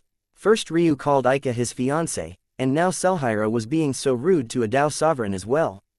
Aika smiled bitterly. It probably won't be up to us. I have a feeling that he has been planning to do this for a long while now, and today might just have pushed him further toward that path. The women fell into silence. The trial of a throne wasn't something any clan, sect, or even guild could reject. It was akin to the mandate of the heavens. Even if Aika wanted to say no, if Ryu had the intention to do so, then nothing else would matter. That was the harsh reality. Regardless, for the next while, I will personally guide the two of you. Aika looked toward Xianxia, who stood more than a head taller than her. Xianxia, I know you desire to convince him otherwise, but I'm sure you understand his character by now, right? Xianxia's radiant blue eyes dimmed. For a moment, her pupils seemed to tremble into slits before returning to their original shape. It was said that when a crystal dragon fell in love, it was a matter sanctified by the heavens. And engraved into their very Tao heart. It was simply not a matter that could be changed after the fact so casually. It was an irony of all ironies to Xianxia, though. She had left her clan to escape the fate of constantly being beneath the claws of the fire dragons. She felt that her clan was too subservient, lacking in edge and drive. It really wasn't their fault. They were beasts, at the termination of the day. Their talent was likewise mandated by the heavens, and they were bound to follow a particular path. Crystal dragons were unlike other dragons in that they were calm and tranquil, but they were no less emotional creatures than the fire dragons that rooted their power in the flames of rage. The dilemma was that because they were so gentle, they also tended to be more sensitive, and every decision they made, especially when it came to matters of interpersonal relationships, shone bright and fierce. In the end, she had somehow ended up falling for a fire dragon. It felt like her whole existence was surrounded by a cage, and she couldn't escape no matter how hard she tried. It was why she had tried to regain control of the relationship, tried to dictate how her and Ryu would come together, tried to claim ownership of him rather than the other way around. The shame of it was that even after he lashed out as a result, and she wanted to completely cut ties with him in response, she could do so. And now she was stuck in the same loop as all her answers, sensation pain for a man she dearly wanted to forget the existence of. It made it impossible to focus on anything else. Chapter 1549. Trust. Ryu sat in silent meditation. He was in part right to not like this method of dealing with enemies. He had spent so much of the last few months dealing with this matter that he hadn't had any time to cultivate at all. It felt like he had mostly wasted his time. Of course, this wasn't true. At the very least, though his actions hadn't cut down the Raging Inferno and Azure Lightning sects, what they had done was essentially resurrect the Radiant Star sect. Now, even if their techniques hadn't returned to their former peak, they weren't too far off. Their disciples should no longer be at a disadvantage when facing off against similarly powered experts. What was more important than any of that, of course, was Aika, Old Juan, and Samson. There was no doubt that even with the return of their scattered branches, these three were still the absolute strongest experts of the Radiant Star sect. In fact, they were existences that could technically make the Radiant Star sect the strongest of all the sects, albeit extremely top-heavy. 2 Dao Lords and a Dao Sovereign, each having just regained at least 90% of the strength they should have already had, if not more. No other sect had so many powerhouses. Even the Fading Star sect only had a single Dao Lord and a single Dao Sovereign. As for the three under them, the Azure Lightning, Raging Inferno, and Stalwart Sun sects, they only had a single Dao Lord each while the rest of their experts were below that level. Of course, the Radiant Star sect was still at a severe disadvantage, but this disadvantage came from Foundation and the mid-tiers. In a battle of super experts, the 4 sects of the 7th heaven could easily occupy Aika, Old Juan, and Samson. Then it would become a battle of the lower-level sky gods. Unfortunately, the Radiant Star sect only had 3 omniscient sky gods, that being Old Shu, Zhao, and Shao. While, between the 3 sects, there were probably at least 2 dozen, if not 3. The gap became worse as they descended down the rank. The Radiant Star sect basically had no transcendent and perfect sky gods. In fact, Eska might be the only one of the former and Ryu hadn't paid attention enough to even know if there were any of the latter. The decent news was that Old Shu, Zhao, and Shao weren't sitting on their hands the entire time. Meaning, Brianus, Robian, and Bruiser, 3 geniuses that Ryu had both fought and had recently entered the fragmented sky god realm, weren't the only geniuses they had raised. There were a decent number of false and true sky gods among them. Although they'd still be overwhelmed in terms of numbers, their quality wasn't bad. In addition, unlike Ryu and even Selhira, these were true disciples of the Radiant Star sect. Meaning, their main combat power came from the Radiant Star sect's core teachings. That meant that although Ryu wasn't very impressed by them in the past, his bowing to Aika should allow them to catch up to the standard of the 7th heaven as well. It could be said that even though the Radiant Star sect was struggling, there was hope. Now, however, Ryu felt that it was better that he focused on himself. There were only 100 years until now and the moment the tidal steel would descend, and he didn't have time to waste. Considering how far he had to go, these months he had just spent on helping the Radiant Star sect weighed heavily, but this was a necessary evil. At the very least, for now, he should have a training environment that was a hint more stable. Plus, this was a break that he honestly needed. He had had more fun than not in these past few months, and after decades of being stuck in the black hole, his mind swallowed by thoughts of cultivation every day, that was a much-needed reprieve. However, Now that he had subdued his concubine for the second time in just as many days, Eska had once again fallen into a deep sleep not far from his bed. It was about time he focused much more on his improvement again. Namely, he wanted to continue what he had been focused on all this time, fusing his paths down a single lane. Once he succeeded in reaching a small success in this matter, he would challenge the throne of the Radiant Star sect. It could be said that Ika had a deep understanding of him. This was indeed his intention. But he also wasn't a fool. There were a rare few that understood faith better than himself. He knew what kind of task it would be to target this throne, especially since he already had one. Although his first throne was absolutely useless to him on the true martial world, it didn't change the fact it existed and the Radiant Star sect would register it and, as such, increase the difficulty. He felt that his eyes could do a lot of heavy lifting during the trial, but he couldn't be complacent. Throne challenges were based on age, not cultivation. Ryu was already into his mid-20s, and judging by the standards of the 8th heaven he possessed seen. He had a lot of work towards do. However, he possessed a cheat code for that. Ryu's aura changed and he retreated into his body. Time warped and he sunk into a deeper and deeper state with meditation. In the far-off distance, Ika's gaze flickered with something peculiar.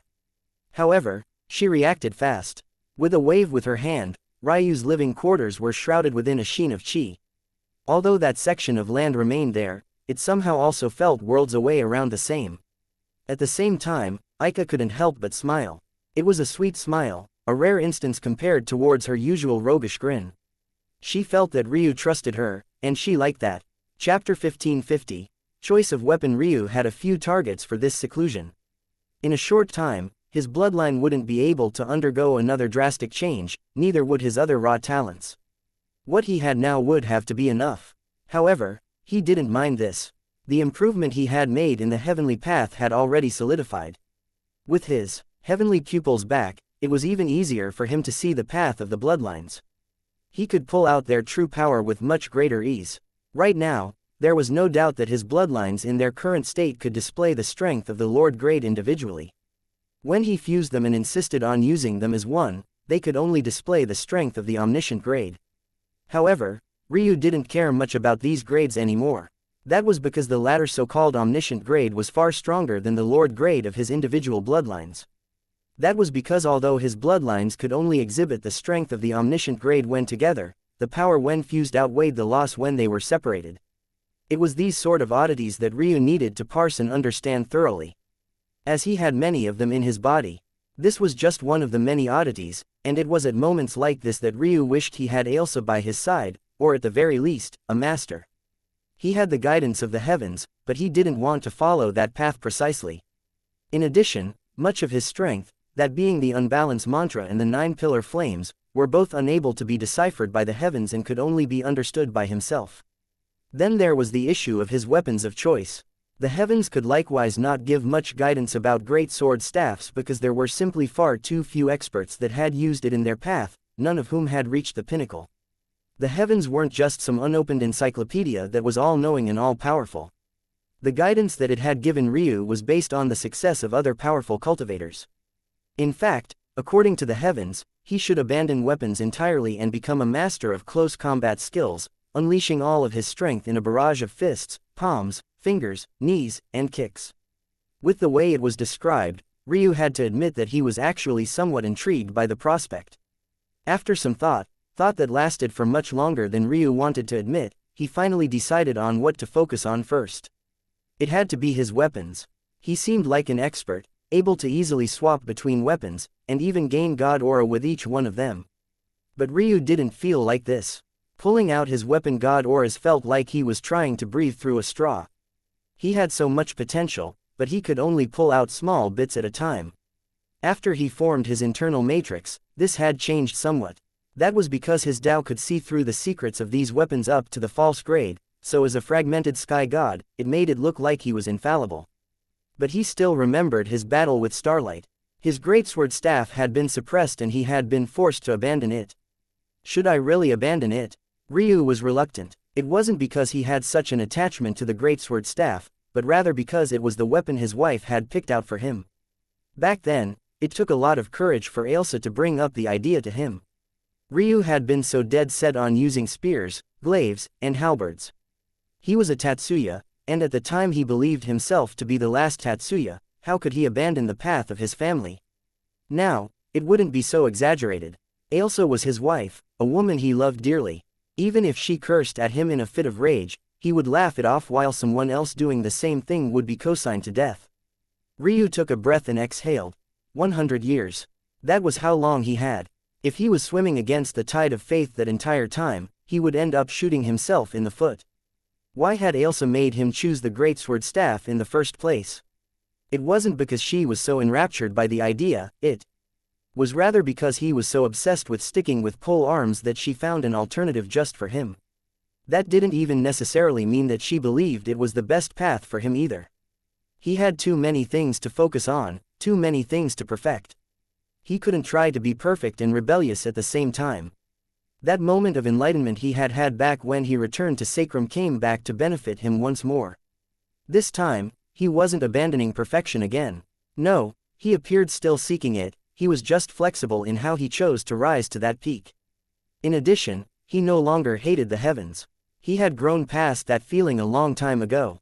The heavenly favor within him possessed given him many paths toward weapon mastery, but it was very clear that it too felt he would be best suited to becoming a close combat expert. So why not listen to it for now? If it didn't work out, he could always change his path in the future. Close combat expert, huh? Ryu thought. The idea isn't so bad. Ryu had always felt that everything flowed more smoothly when he used his body to attack directly, and this created sense. Of the paths of combat, fist techniques, finger techniques, palm techniques, and others of the like, were the most common, but they were also the most flexible. The body appeared ultimately under the control of the user, and a user could always exert the most direct influence onto it. Even if you attempted to follow an unconventional path, the resistance you would meet would be far lesser on the spectrum. He, Ryu Tatsuya, would make his body his weapon. He would like to see if anyone would dare to suppress him like Starlight possessed again. Chapter 1551. Simplicity. Most cultivators had a solid foundation of close combat skills. It was partly for this reason that they were so ubiquitous. Depending on the situation, your body could ultimately become the last tool you had left to save your life, while weapons were mostly external matters. However, truly being a close combat expert was a different matter entirely. Ryu had heard of them in the past, people that forged their bodies into weapons and could force an air of lethality even into their pinky toe if it came down to it. Unsurprisingly, these people were mostly body realm experts, and that was perfectly in line with Ryu's wishes.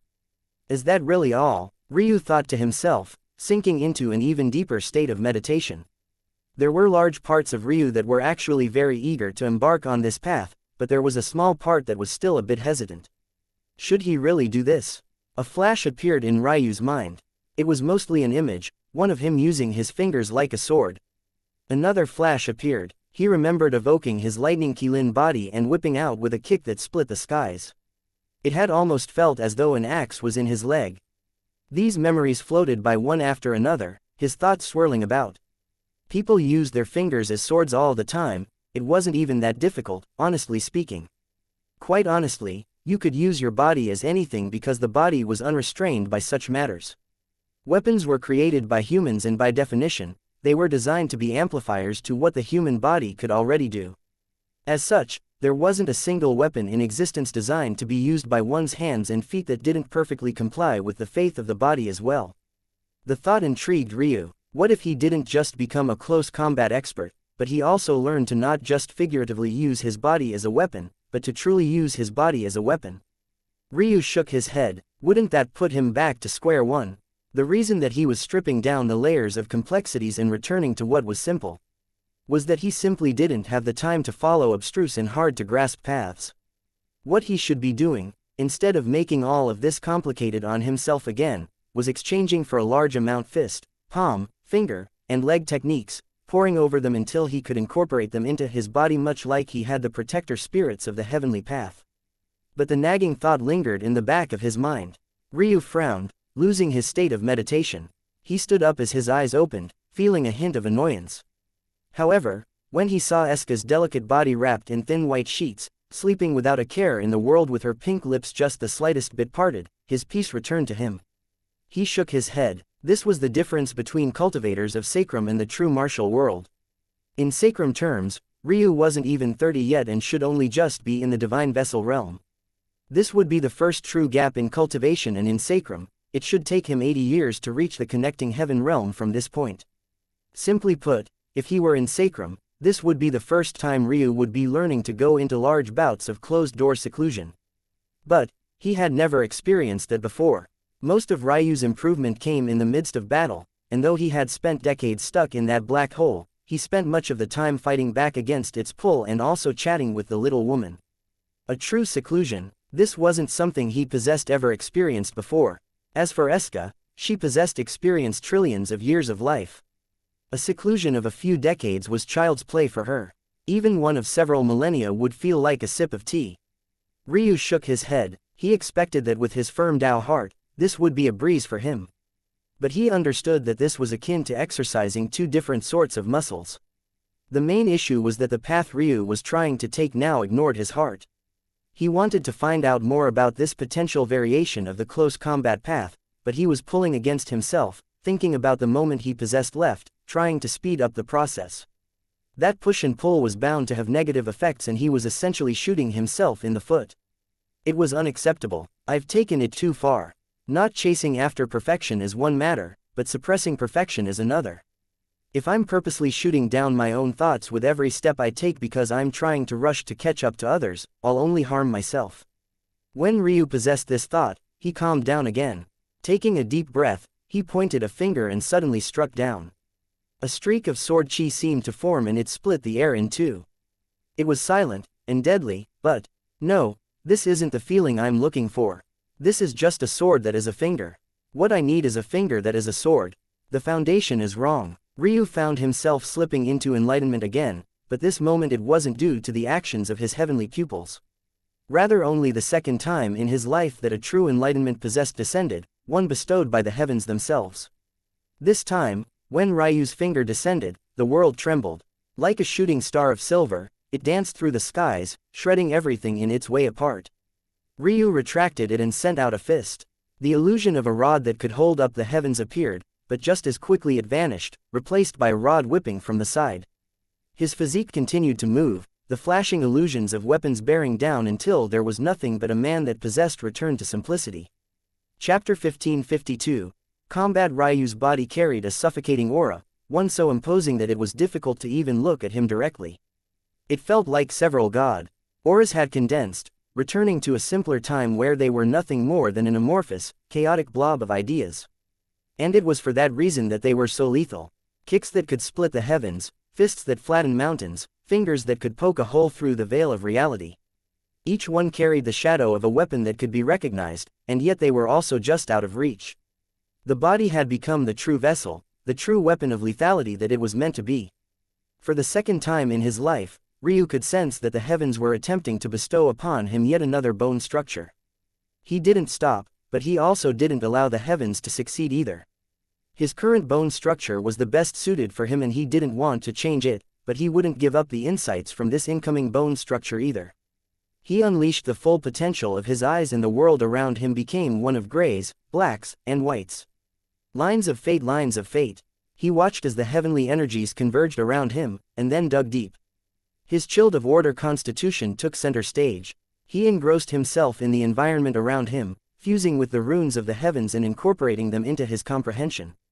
He gained years of progression with every fist and palm, his aura becoming more and more suffocating. The heavens didn't give up in their attempt, and neither did Ryu. They flowed in and out of love with one another, Ryu raising the level of fusion for just long enough to get a deeper look, and then pulling back to make it his own. Soon, it didn't seem like Ryu was shadow sparring at all. It instead looked like he was dancing, his fluid movements leaving a trace in the hearts of anyone who could have seen it. His god aura became something entirely different, and the shadows of other weapons vanished entirely. There were no longer any lingering illusions, no longer any subtle hints toward what styles he was truly using. All that remained was his body and the presence of it. Combat god. These were the only words that could be used to describe it, a kind of combat style unfettered and unbothered by the world. It simply didn't matter what form was being used, whether it was a conventional fist or an unconventional elbow, whether it was a lethal kick or a subtle knee. Everything flowed smoothly from one aspect to another, and yet Ryu didn't seem to have any intentions of stopping. He dug deeper. The mysteries of celestial and earth pupils had capabilities that could shake the heavens themselves. Just the fact that Ryu could slip into a state of meditation whenever he so pleased was an ability that even Tao gods would kill for. However, this potential had a hidden function that was being tapped into right this moment. The difference between the state of meditations brought about by the mysteries of heaven and earth pupils and ones triggered naturally was the matter of scope. When a state of meditation was triggered by the heavens, it was for a very specific purpose, tied to a very specific kind of insight. When it was triggered by the mysteries of celestial and earth pupils, it was broad and wide-ranging, able to be applied to anything. However, if one was casually using the latter, then it was likely that you didn't know exactly what you were looking for. In that case, much of the enlightened state might end up being wasted. That said, when you had a natural enlightenment, the mysteries of heaven and earth pupils could latch onto that focus and deepen it. Ryu's initial enlightenment was merely at the breadth of world stage, one that would shock others, but was rudimentary for him. But when his heavenly pupils got their paws on it, he immediately entered one with self, and then one with earth, and then one with heaven. At that moment, his movements began to simplify. Less and less of the gorgeous dance appeared and the elegance was stripped away, replaced by a straightforward stance filled with power and brimming with a hidden lethal intent. The runes continued to spin around him, but they were slowly gaining structure, becoming a dome of complex patterns that seemed easily decipherable not by the eye, but by observing Ryu himself. Ryu's momentum continued to climb until suddenly there was nothing. The flap of his clothing, the whistling of air beneath his fists, even his steps themselves became deathly quiet. He seemed to have slipped into the void, his strikes so precise and quick that even the folds of reality could no longer hold him back, almost like he could bypass any defenses and strike at the core of a target with a single thought. Then he suddenly reached the end. The heavens had nothing more to give and heavenly blessings dissipated. The domain around Ryu shook and then solidified. It spanned just 10 meters, and yet Ryu felt that he could kill anyone who stepped within it, even if that person was a Tao god. Of course, that feeling was ridiculous. He couldn't even scratch a Tao deity currently, let alone kill one. Even so, that thought, filled with a healthy sort of madness, painted a more important picture. It was as though his very Tao heart was fused into his combat style now. When his fists finally stopped, he wasn't sure how much time had passed. It wasn't until he paid attention to his surroundings somewhat that he understood that it had actually been an entire 3 months. He looked down at paws and he felt more in tune with his body than he ever had. But he knew there was still one more step to take. He forgot about everything else once again and started from step 1. This combat deity aura was perfectly fused with order. But it was lacking chaos. Chapter 1553. No one. Ryu didn't seem to know fatigue. His body moved without pause, every strike adding to the layers of muscle memory that were practically ingrained within him. From a perfect rush of heavenly aura, it seemed to be slowly gaining an edge of chaotic patterns. His movements became more unpredictable, and even a hint more jerky. However, he didn't stop or pull back. He dove headfirst into the feeling, his movements becoming faster, sharper. Fists that painted the skies suddenly vanished at the last moment and became elbows that landed on the wind like claps of thunder. Knees flickered, seemingly phasing out of existence and becoming overhead, whipping kicks.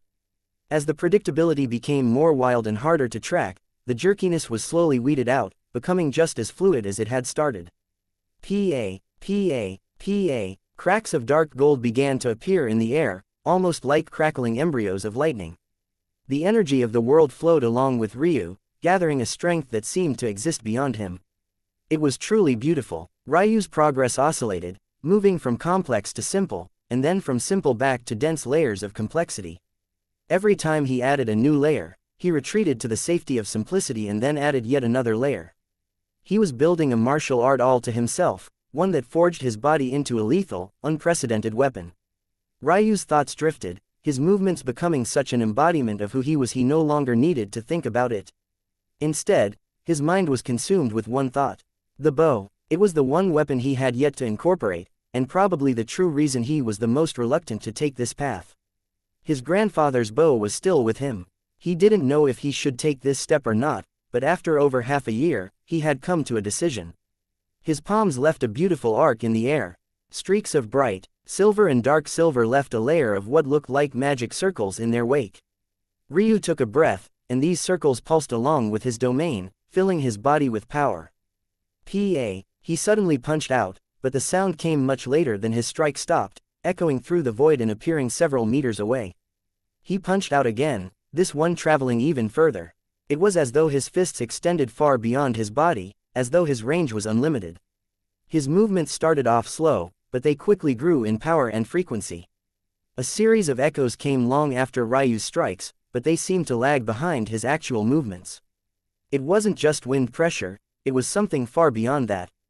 Even if a child stood between Ryu and his target, their hair wouldn't even lift from their shoulders. It was truly as though Ryu was bypassing the laws that governed the world themselves to reach his target. To the side, a combat puppet stood. Ryu never used it because he simply didn't need it. But at that moment, it inexplicably imposed, a destructive might pooling out from within it and expanding outward in a violent tempest. At that moment, Ryu knew that he had reached some great realm of perfection. Indeed, this was the only thing his martial art was missing. He made a plucking motion at the air with his fingers, a large amount of energy suddenly gathering in them. His stance shifted, and the energy flowed like a wave through him as he sent out a finger strike with his other hand. The already imploding puppet was eviscerated, leaving nothing but ash. The materials that constructed that puppet were on the edge of the true sky god standard of the seventh heaven, and yet it was torn to shreds. Ryu exhaled a last breath. His blood rushed through his body like a tsunami, the thumping of his heart causing the air itself to tremble. 9 months, he thought to himself. He had never spent so long meditating on anything. However, the results were proportional. It could be said that the only thing he hadn't incorporated properly were the 9 pillars of his body realm. However, that wasn't something he would need to actively think about, it would move along with him naturally. In fact, Ryu felt that with enough resources, he could progress his body forward a great number of steps. The body realm of the mortal, immortal, and cosmic states didn't really require much comprehension. Honestly speaking, it wasn't necessarily required for the sky god realms either. At least not directly. For example, in order to form a cosmic seed and enter the cosmic seed realm, one needed to give form to their inheritances, and they also had to keep in mind the compatibility of these inheritances with their Tao so that they wouldn't run into issues come the time to become sky gods. Nothing of the sort was required for the body realm. However, it could be said that there was some comprehension necessary by proxy. When one completed a life destruction, for instance, it was important to understand the very foundations of one's body. The more one comprehended, the more thoroughly they could destroy themselves before succeeding in a destruction. By the same token, the more thorough the foundational destructions, the further one could progress.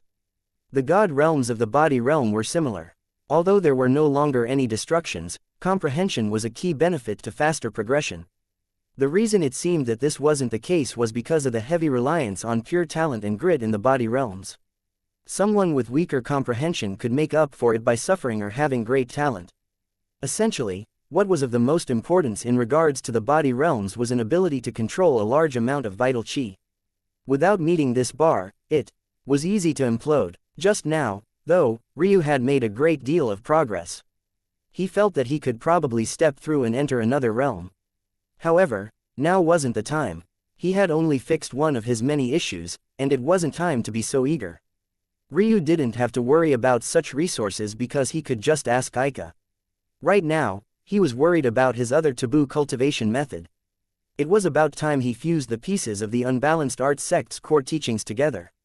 In the past, he was unable to, firstly because of the time investment needed, but secondly because his eyes were sealed. Due to having not fused unbalanced art and the unbalanced mantra together into one cohesive whole, the techniques had pretty much been phased out of Ryu's battle style. As they were, they just weren't useful enough to him. Now, however, he didn't believe that they might stop him. As for whoever that menacing bastard of the unbalanced art sect that had tried to mark him originally, they could go kick rocks. Ryu was fairly certain that when he succeeded, he would be sensed. But he would like to see if this person dared to appear when the whole world most definitely wanted them dead. Ryu sneered. It wasn't that he was incapable of being thankful for a legacy that was left behind, it was just that people like the ones that ran the unbalanced art sect pissed him off. First, they used the worst kind of inheritance method, testing their inheritors' luck. Then, as though that wasn't bad enough, back then they had tried to only allow Ryu to inherit a third of the inheritance, presumably to make him fight it out with the two who would gain the other thirds. He was thoroughly disgusted by the people of the unbalanced art sect. Not only had they pissed him off, but unlike the Nine-Pillar Flame sect, Ryu had no intention of sowing any karma with the unbalanced art sect. They could rot in the annals of history. Usually, a person wouldn't dare to do this. Accepting an inheritance and then doing nothing to complete the cycle of karma was incredibly dangerous. If not, why would Primus go out of his way to follow Ryu for 10 years and even thoroughly offend the martial gods? Ryu, though, didn't even waste a thought on it. He did as he pleased, and no one, not even the strings of karma, might stop him. As Ryu meditated on the technique, his Tao heart shone like the only star in the sky. At the same time, the prayer mat, hidden deep within Ryu's inner world, glowed as well, pooling together focus chi and pouring it into Ryu. Unfortunately, the prayer mat was not as useful to Ryu now as it had been in Sacrum. Back then, Ryu couldn't run out of focus chi even if he tried. However, that didn't mean that it was useless. So long as he was burning through a large amount of focus chi in short bursts, it might maintain up. How else could Ryu focus on refining his own martial art for 9 months straight? Now, it was acting on his behalf again. Ryu would make certain that this seclusion counted. Suddenly, his aura began to shift. Irregularly shaped runes began to dance around him. From time to time, his strength would inexplicably explode before just as quickly weakening again. At that moment, a familiar visualization began to appear around Ryu, forming all sorts of formations, shifting and changing between them, dancing and flowing through the air. The Unbalance Mantra, Unbalance Art. Together, they were the Unbalance Art Mantra. Chapter 1554. Broken Rules. The most basic ability of the Unbalance Art Mantra was increasing the strength of formations. According to Ryu's previous calculations, the application of this method could make even heaven-grade formations as strong as fragmented sky god formations, a huge leap. Of course, these were calculations he had made, off the standard of the third heaven. While the gap between sky god realms was justifiably huge, there was still a gap between the standards of heavens, especially when it was a comparison between the third and fourth heaven, or the sixth and seventh heaven, and especially so between the seventh, eighth, and ninth heavens, which arguably had the largest gaps between them all. For the formation core visualization, which allowed Ryu to create formations on the fly without the use of formation flags, this was huge. The formation core visualization was ultimately one created by a sky god of Sacrum. Due to that, it was weak, and the level of formations that it could withstand the creation of was likewise weak. Ryu had barely managed to allow it to form formations up to a World Sea Realm standard, but even that success was a bit skewed. For one, he had been using the unbalanced formations when he did this. The 9 unique formations of the Unbalanced Art sect were much stronger than they should be given their level. This was their greatest strength to begin with. Simply put, if Ryu tried to use the formation core visualization the normal way, he could, at best, create mystical grade formations with their help, a step beyond the heaven grade. However, this wasn't the worst sort of outcome. In fact, it was perfect. The reason being, this should allow him to use these mystical grade formations to create support structures for formations about as powerful as a weak false sky god. It also had to be mentioned that formations, especially large-scale ones, tended to be much stronger than sky gods of their equivalent grade. For example, the Raging Inferno sect's formations could even deal with Ica to some extent, but it certainly wasn't a sovereign grade formation. They didn't have anyone with the prerequisite skill to craft such a formation. No, I can't base this off of calculations I did so long ago, I'll need to redo them myself with all the knowledge I have now. Ryu trusted himself, but not that much. After partially succeeding in reforming the Unbalanced Art Mantra, he began to do some tests. I see, the result was a little bit worse than what he had expected, but when he thought about it, it made sense. Heaven grade barely met the standard of lower fragmented, as Ryu had expected, but mystical grade only met the grade of higher fragmented. Still, he felt that could make great use of this. If he was going to challenge the position of throne, he would need to set aside and carefully choose which mystical grade formation he would go with to maximize his chances. As for why he didn't just use the unbalanced formations that would probably work well with the Unbalanced Art Mantra, it was because they all had weird quirks. Despite being powerful, he couldn't easily rely on them in battle. He wouldn't always have the luxury of spinning 3 times in place and hopping on one foot. Of course, the requirements weren't actually that bad, but sometimes that was what it felt like. Plus, the boost toward formations was only one aspect of the unbalanced art mantra's strength. The other aspect was its boost directly to himself. There were namely two separate kinds of boosts. First was to his soul, and second was to his body. When Ryu first got his hands on the unbalanced art aspect of the inheritance, he could use his understanding of calligraphy to draw those amplification runes to directly increase his strength. However, as time went on, he drifted away from its usage because of two main reasons. For one, it wasn't nearly strong enough. It required many stacks to be effective, but that led to the second issue: the more it was stacked, the more painful it was, and the worse the backlash was. However, with the completion of this change, things were different. In the past, a boost of about 20% was his best, an improvement of a fifth. But now, in short bursts, he felt that he could increase it even by 5 times in a sudden instant. Honestly speaking, this sounded great, but given the gap between cultivation realms, a 5 times boost wasn't enough to make Ryu shudder with wonder. Much of the reason his combat strength was so high wasn't even because of his raw strength, but rather in how good he was at using this strength. Ragish was an excellent example. In terms of raw strength, Ragish was definitely beyond him. But after the claws of his dividing chaos sunk into him, Ragish couldn't even last a few moves. What Ryu needed wasn't a great boost to his raw strength. What he was more looking toward was the second aspect here, the boost to his soul. Although Ryu had an internal matrix, if not for the fact he had a perfect blackbody soul, his soul would be no different from anyone else's. His internal matrix only helped him to more quickly and efficiently process information, having the greatest effect on his Tao. But it provided no direct boost to his soul. In fact, he used up a large amount of spiritual chi every second as a result. Luckily, once again, he had the perfect blackbody soul. His spirit stamina was so far beyond that of others that he never really cared to think about how much of it was wasting. And this here was another opportunity to waste some more. Soul quintessence was different from spiritual chi. Ryu could no longer use quantity to make up for the gap between himself and higher-tier mental realm cultivators. But this would alter everything. With the unbalanced art mantra, he could now display the strength of a soul quintessence a tier above him, allowing his spirit to firmly match his body in displaying false sky god level might. This would be helpful because of another plan he had in mind, one related to the Magus sky god. He didn't need to put a great deal of effort into it as he didn't plan to follow the path of the Magus. He had just become a close combat expert. Diverting his attention toward a long-ranged attack system would just weaken him and waste his own potential. However, if he could blast out with a ton of attacks on the level of false sky gods and add some more variability to his attack style, he could benefit greatly. Matching this with the increased strength of his assemblies and he could do some great things. Ryu didn't expend his time on any external matters to hide his combat strength. Meaning, for example, he didn't try to unearth any new chi types like the resonance chi that he had used in the past. He was under no illusions. He couldn't hide his force and survive this. He had to go all out and use his chaos chi. He would just have to hope that he could truly trust Aika. All he was focused on right now was consolidating his strength, and he felt that he had mostly succeeded. There was just one more matter that he needed to parse properly. His living spiritual foundation. He didn't really know what to think of it. Sometimes it felt like a ticking time bomb, at other times it felt that it held a wealth of mystery.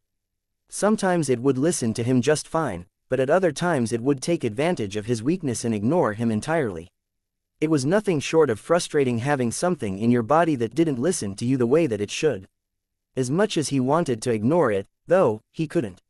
Right now, it was the foundation of his chaotic silk meridians. If it went down, he would lose access to his chaos chi, something he had learned the hard way back when his Tao heart shattered. With a thought, a large white phoenix appeared around Ryu, enveloping him in its wings and standing tall and proud. It was a beautiful creature. But Ryu saw it as little more than an annoyance as he carefully observed its changes. Quite frankly, this was the first time since he entered the fragmented sky god realm that he gave it little more than a cursory glance. He knew, though, that he couldn't continue to be stubborn. The white phoenix was much larger now, and every breath it took drew in a large amount of chi. Ryu never cared much for this ability, though. He had access to an entire plane of chi, so he never really needed to replenish himself. Ryu's eyes narrowed, his heart shuddered, and then he put his thoughts into action immediately. He passed a single drop of embryonic chi to Phoenix, and its white runes activated. In an instant, Ryu was back to a flawless bill of health. This Phoenix, it broke the rules of my embryonic chi. Chapter 1555. Once awake, Ryu felt the changes for a long time before adjusting himself and accepting what he was sensing as fact.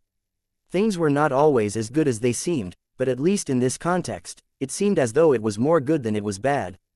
His embryonic chi had become a bit of a sore spot for him, and rightfully so.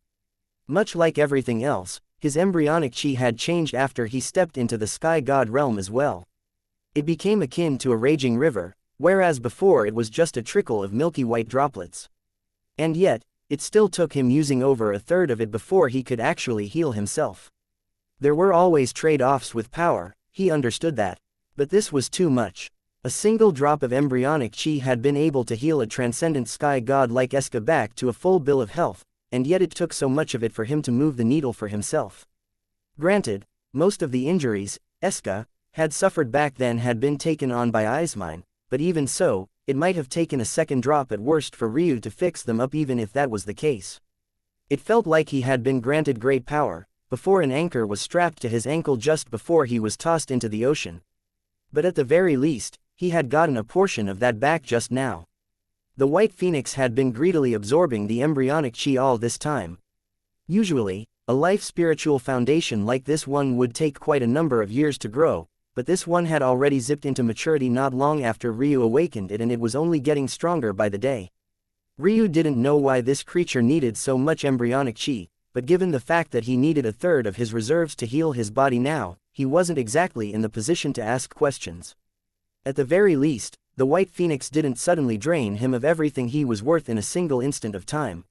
Now, it seemed that it was capable of manipulating the embryonic chi to a certain extent, and Ryu could go back to using just a single drop to heal himself. Sort of. Instead of the burden being on the embryonic chi, it was now on the White Phoenix. It seemed to have done this easily, but from Ryu's estimations, it could probably only do this 2 or 3 dozen times before it went into a dormant state.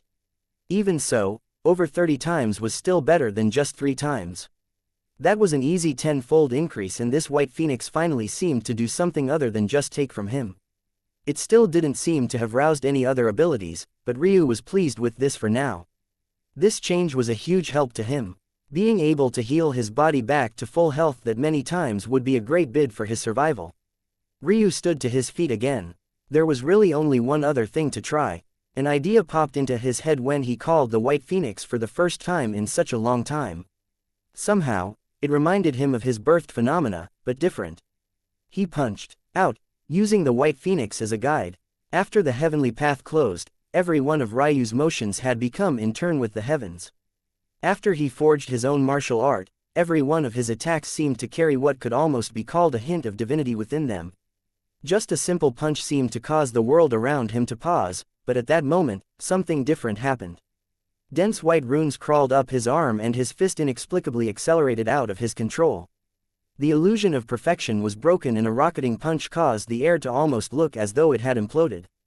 An amplification? Ryu thought this, but immediately shook his head. That wasn't what happened just now. It found the rules of my martial art and broke them. What a useless ability. The punch was more powerful, yes, but it was errant, hard to control, and it could even end up harming me. Plus, in service of doing that, it stripped me of my Chilled of Order constitution, though Chilled of Chaos seemed to have gained a small boost. Even so, it wasn't enough to offset the loss, not at all. Ryu frowned. He didn't like that feeling at all. If the ability of the white bird was just to tear down everything he had created, it was really too useless. He looked toward the white bird silently flapping its wings. It looked almost like a real creature, solid and without the slightest hints of transparency. If it wasn't for the fact a beast of this caliber should be much larger than the less than 3-meter wingspan this bird had, it could have truly looked like a creature of legend. Forget it. For now, this will just have to be enough. Ryu dismissed the white bird, and only now did he seem to realize just how tired he was. It had already been over a year, and this was the longest time he had ever spent solely focused on his improvement. He imagined that if he had spent this much time in a single sitting back before he was in the Sky God realm, his progress would have sensed much greater. But this was just a bit of a reality check for him as well. Progress in the Sky God realm would take time, and that was something he simply didn't have. Once I wake up, I will break into the middle fragmented sky god realm. He collapsed into his bed and fell into a deep sleep, vaguely wondering where Eska had gone before he drifted off. Chapter 1556. Cultivation Realm. Ryu woke up slowly. To his surprise, his cultivation had already increased on its own and he didn't have to do much of anything. It was like he had been tearing himself down for months now, and now that he had given his body a chance to rest, he naturally advanced. Not just to the middle fragmented realm, but the higher. Ryu wasn't surprised by his speed. The one thing that he hadn't lost as far as his embryonic chi was concerned was cultivation speed. If he had focused on nothing but cultivation this past more than a year, he could have probably entered the peak of the realm. Of course, this was also thanks to the fact his internal matrix existed. Thanks to it, he had a clear lane to the next tier of Tao, and it made his progress smooth. Once he reached the edge of the fragmented sky god realm, he would have to progress his Tao and would run into a slight bottleneck, but if there was one thing he was confident in, it was his comprehension. He slipped off of his bed and took a long bath in waters that could have made lava feel chilly. He could feel his pore opening up and his muscles relaxing and unwinding. Even hours after he had woken up, he still said not a single word. Only then did he ask the little woman if there were any changes to the situation. A year of time might seem like a long time to Ryu, who wasn't even 30 years old yet, but to the people of the seventh heaven, it was the blink of an eye. As expected, not much had happened at all. Though, considering her situation, it wasn't as though Hope could get a true understanding of the situation.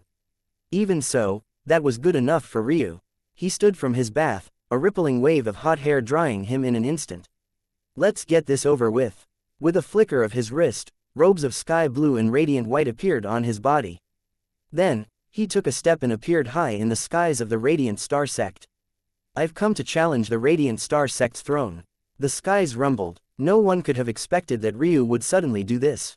Even Aika, who had an idea that Ryu wanted to do this, didn't expect that he would suddenly come out of seclusion and levy this challenge with such speed. He didn't talk to anyone, he didn't ask for her opinion, he just walked to the beat of his own tune. And the entire seventh heaven trembled as a result. The Radiant Star Sect and the Fading Star Sect alike almost looked as though they might shatter from their very foundations. This sort of shocking change was something that neither could have possibly expected. At that moment, high in the skies, a throne that took the place of the sun appeared. It loomed tall and exuded an incomparable might. The throne was forged of a simple, non-glossy blackish steel metal. It would have been the simplest throne Ryu had ever seen, definitely incomparable to the thrones adorned by jewels and exaggerated embroidery of sacrum. However, that wasn't the end of it. High up on its backrest, there was a perfectly circular hole cut out. Within it, two stars, one of silver and another of black silver, rotated around one another. With every rotation, a pulse of majesty would descend. Ryu closed his eyes, feeling the pressure of the former dual radiance sect's ancestors bearing down on him. He stood in the skies, his white hair whipping about wildly and his expression as cool and unbothered as the chilly wind itself.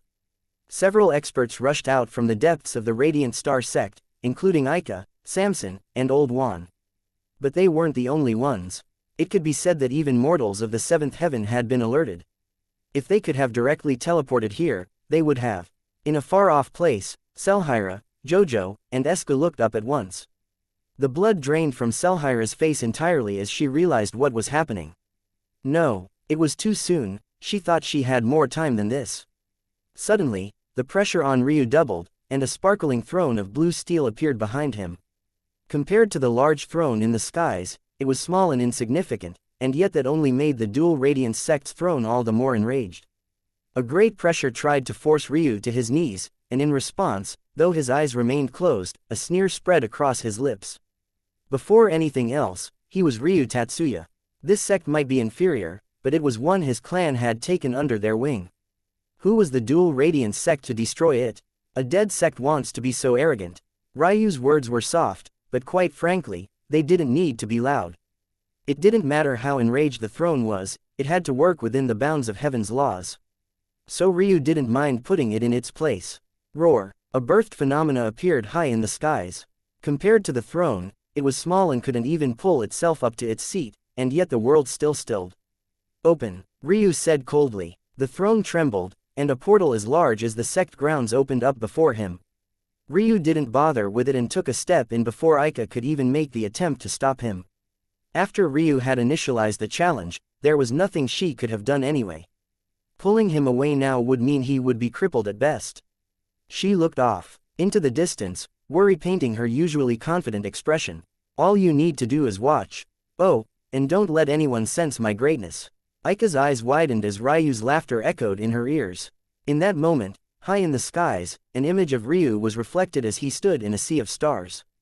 His first opponent had already emerged across from him, and their cultivation made the hearts of everyone drop to rock bottom. Half-Step True God, Chapter 1557, Believe Aika felt her heart drop to her stomach. Her last hope seemed to have flown out the window. When she first met Ryu, his age was unacceptable even by First Heaven standards, speaking of his cultivation. He had been lagging behind his peers by quite a large margin at that. If not for his combat prowess, he wouldn't have even had the right to enter the sect at all, and the Radiant Star sect of back then, at least on the surface, wasn't even top 2 in terms of organizations that controlled the First Heaven. Since then, in just a few years, he's had growth that could only be said to be explosive, but it wasn't enough, it wasn't nearly enough. He simply didn't understand what it meant to be an absolute genius of the 8th Heaven, at least that was what Aika thought. Ryu was simply still too old. If he was still in his teens, if he had come to the true martial world sooner, everything would have been alright, she could have accepted this risk. But he hadn't. He was already over 25 and by that age, the best geniuses of the 8th Heaven had already entered the true Sky God realm and had yet to even lose their momentum. What Aika didn't know was that Ryu had already seen one of these absolute geniuses. A young man of not even 40 years old who had already stepped beyond the true Sky God realm and was a perfect Sky God. He knew exactly what he was getting himself into. Boom! A flying disc snapped into place high in the skies as though it had been launched and stopped by a rubber band. Its body exuded powerful patterns reminiscent of dark stars, and on its back, the Radiant Star sect had appeared.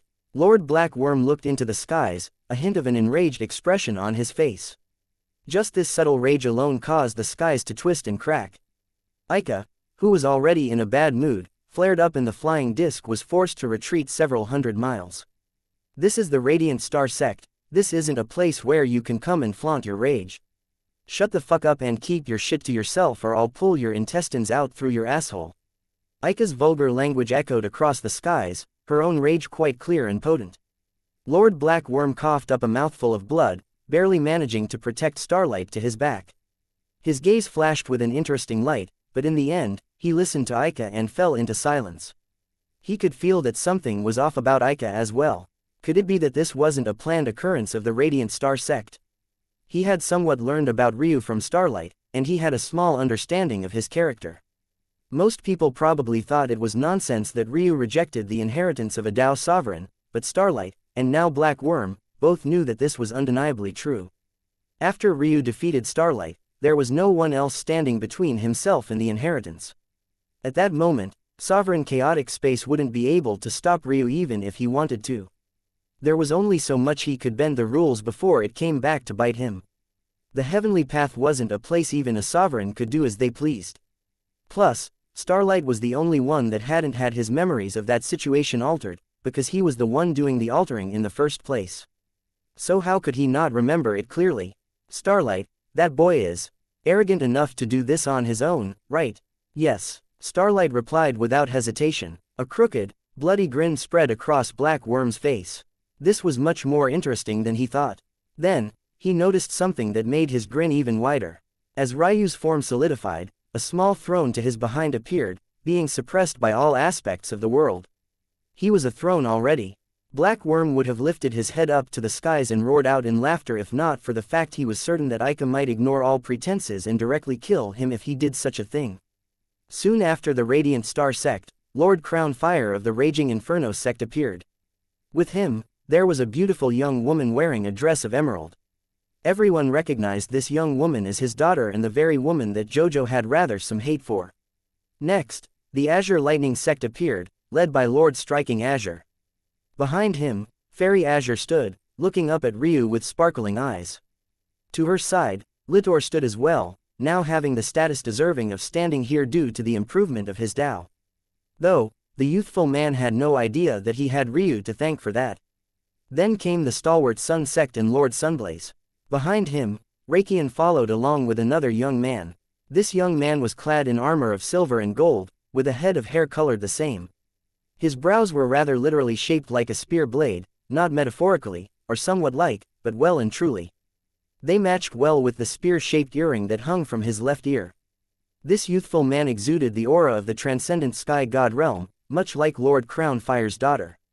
And yet, one would tell with a single glance that he could kill her with a single finger. All of the behemoths of Seventh Heaven gathered together, all of them looking toward the youthful man they had only just gotten to know.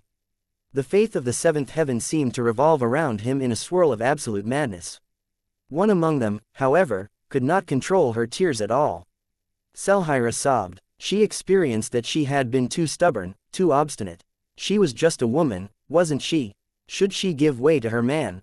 That was what her mother had always said, but she hated that family, hated that clan, hated this blood running through her veins. A hand slightly touched her back, and Selhira looked down with teary eyes to find a rare smile on Eska's face. You should believe in him a little bit more. Chapter 1558. Enraging Selhira's eyes were red and puffy, so much so that even Jojo didn't dare to make fun of her at the moment. Even so, meeting her gaze, Eska's smile remained calm and relaxed. At that moment, Eska didn't look like a woman who rarely smiled. Instead, she looked to be completely in her element. For a moment, the former matriarch of the Zhu clan returned in all her regal glory. Was I wrong, Eska? Selhira didn't respond to Eska's words. It looked as though she hadn't even truly registered them.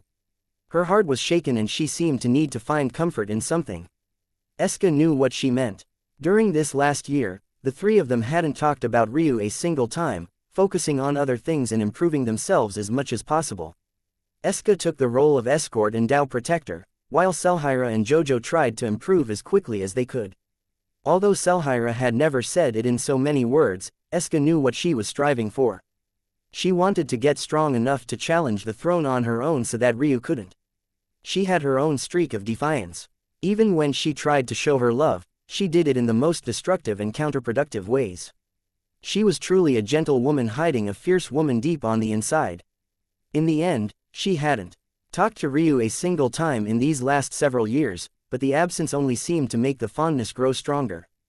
Unfortunately for Selhira, she had spent too many years meandering. She was already over 50 years old, and without entering the perfect sky god realm at the very least, she wouldn't have a chance at challenging the throne. She knew that she could rush her cultivation if she stopped being stubborn and allowed her talent to properly flourish. The crystal dragons were born with ninth heaven talent, so how could she not have been holding back this entire time? But the main problem was still the same thing. She was too stubborn. Eska's gaze sparkled. Do you understand what he would say if he saw you now? Selhira blinked, not quite sure how to respond. There are two responses, both equally Ryu. The first response is that he would both look down on you and take it as a slight. How dare you look down on him? Who do you think you are?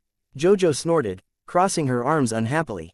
Selhira, however, shuddered, biting her lip hard, so hard that she drew blood. It was too hard to tell which was tougher, her dragon's teeth, or her dragon's skin. If you were his woman, however.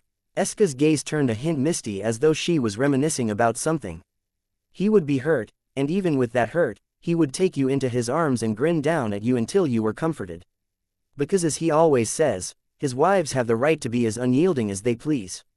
Selhira's eyes widened, and for some reason, these words made her cry harder.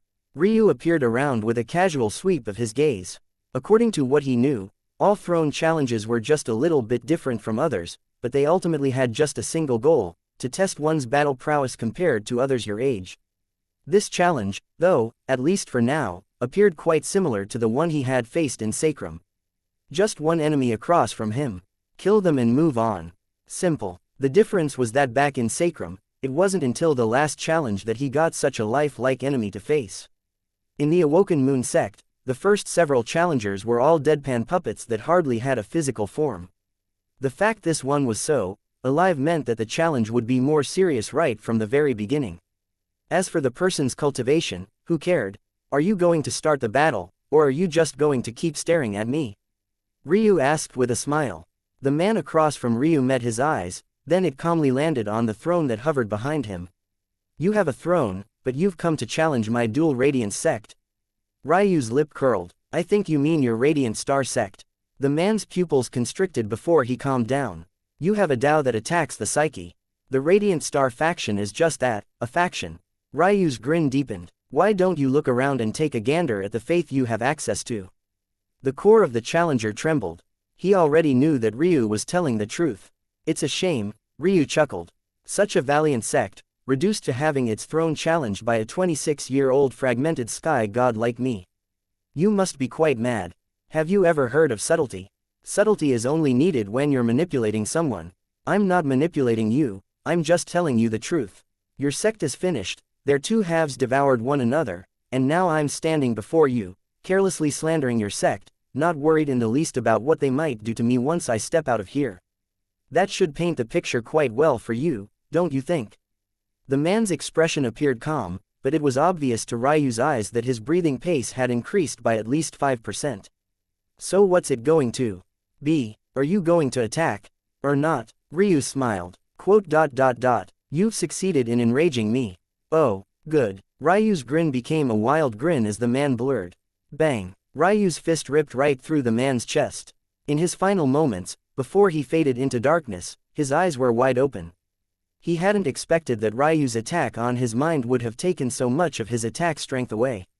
How was that possible? Ryu pulled back his fist, loosening his wrists. The seventh heaven fell into silence. Chapter 1559. Best news. Ryu stretched out his wrist, though it was nothing more than a matter of fan service for him. His wrist was just fine, but when it came to gathering faith, showmanship was almost more important than what you did. It was a funny fallacy of the world of cultivation. Faith was so important, and it could even sway the lives of individuals as powerful as Aika, or the Tao sovereign of the Radiant Star sect. And yet it could just as easily become real when it was originally nothing more than a paper tiger to begin with. Knowing this, why would Ryu ever take anything like faith or karma seriously? They could bind Primus, but they wouldn't bind him. There was no doubt that one of the reasons he was so confident in his success was because he knew things about his enemies that even they weren't aware of. The advantage of having data about his opponent was so potent that it had just brought a half-step true sky god to his knees in a single blow. And the unfortunate part of the rest of his oncoming enemies was that nothing would change. Whether they were stoic, cold, cheery, or happy people, the information that their sect had fallen would be devastating.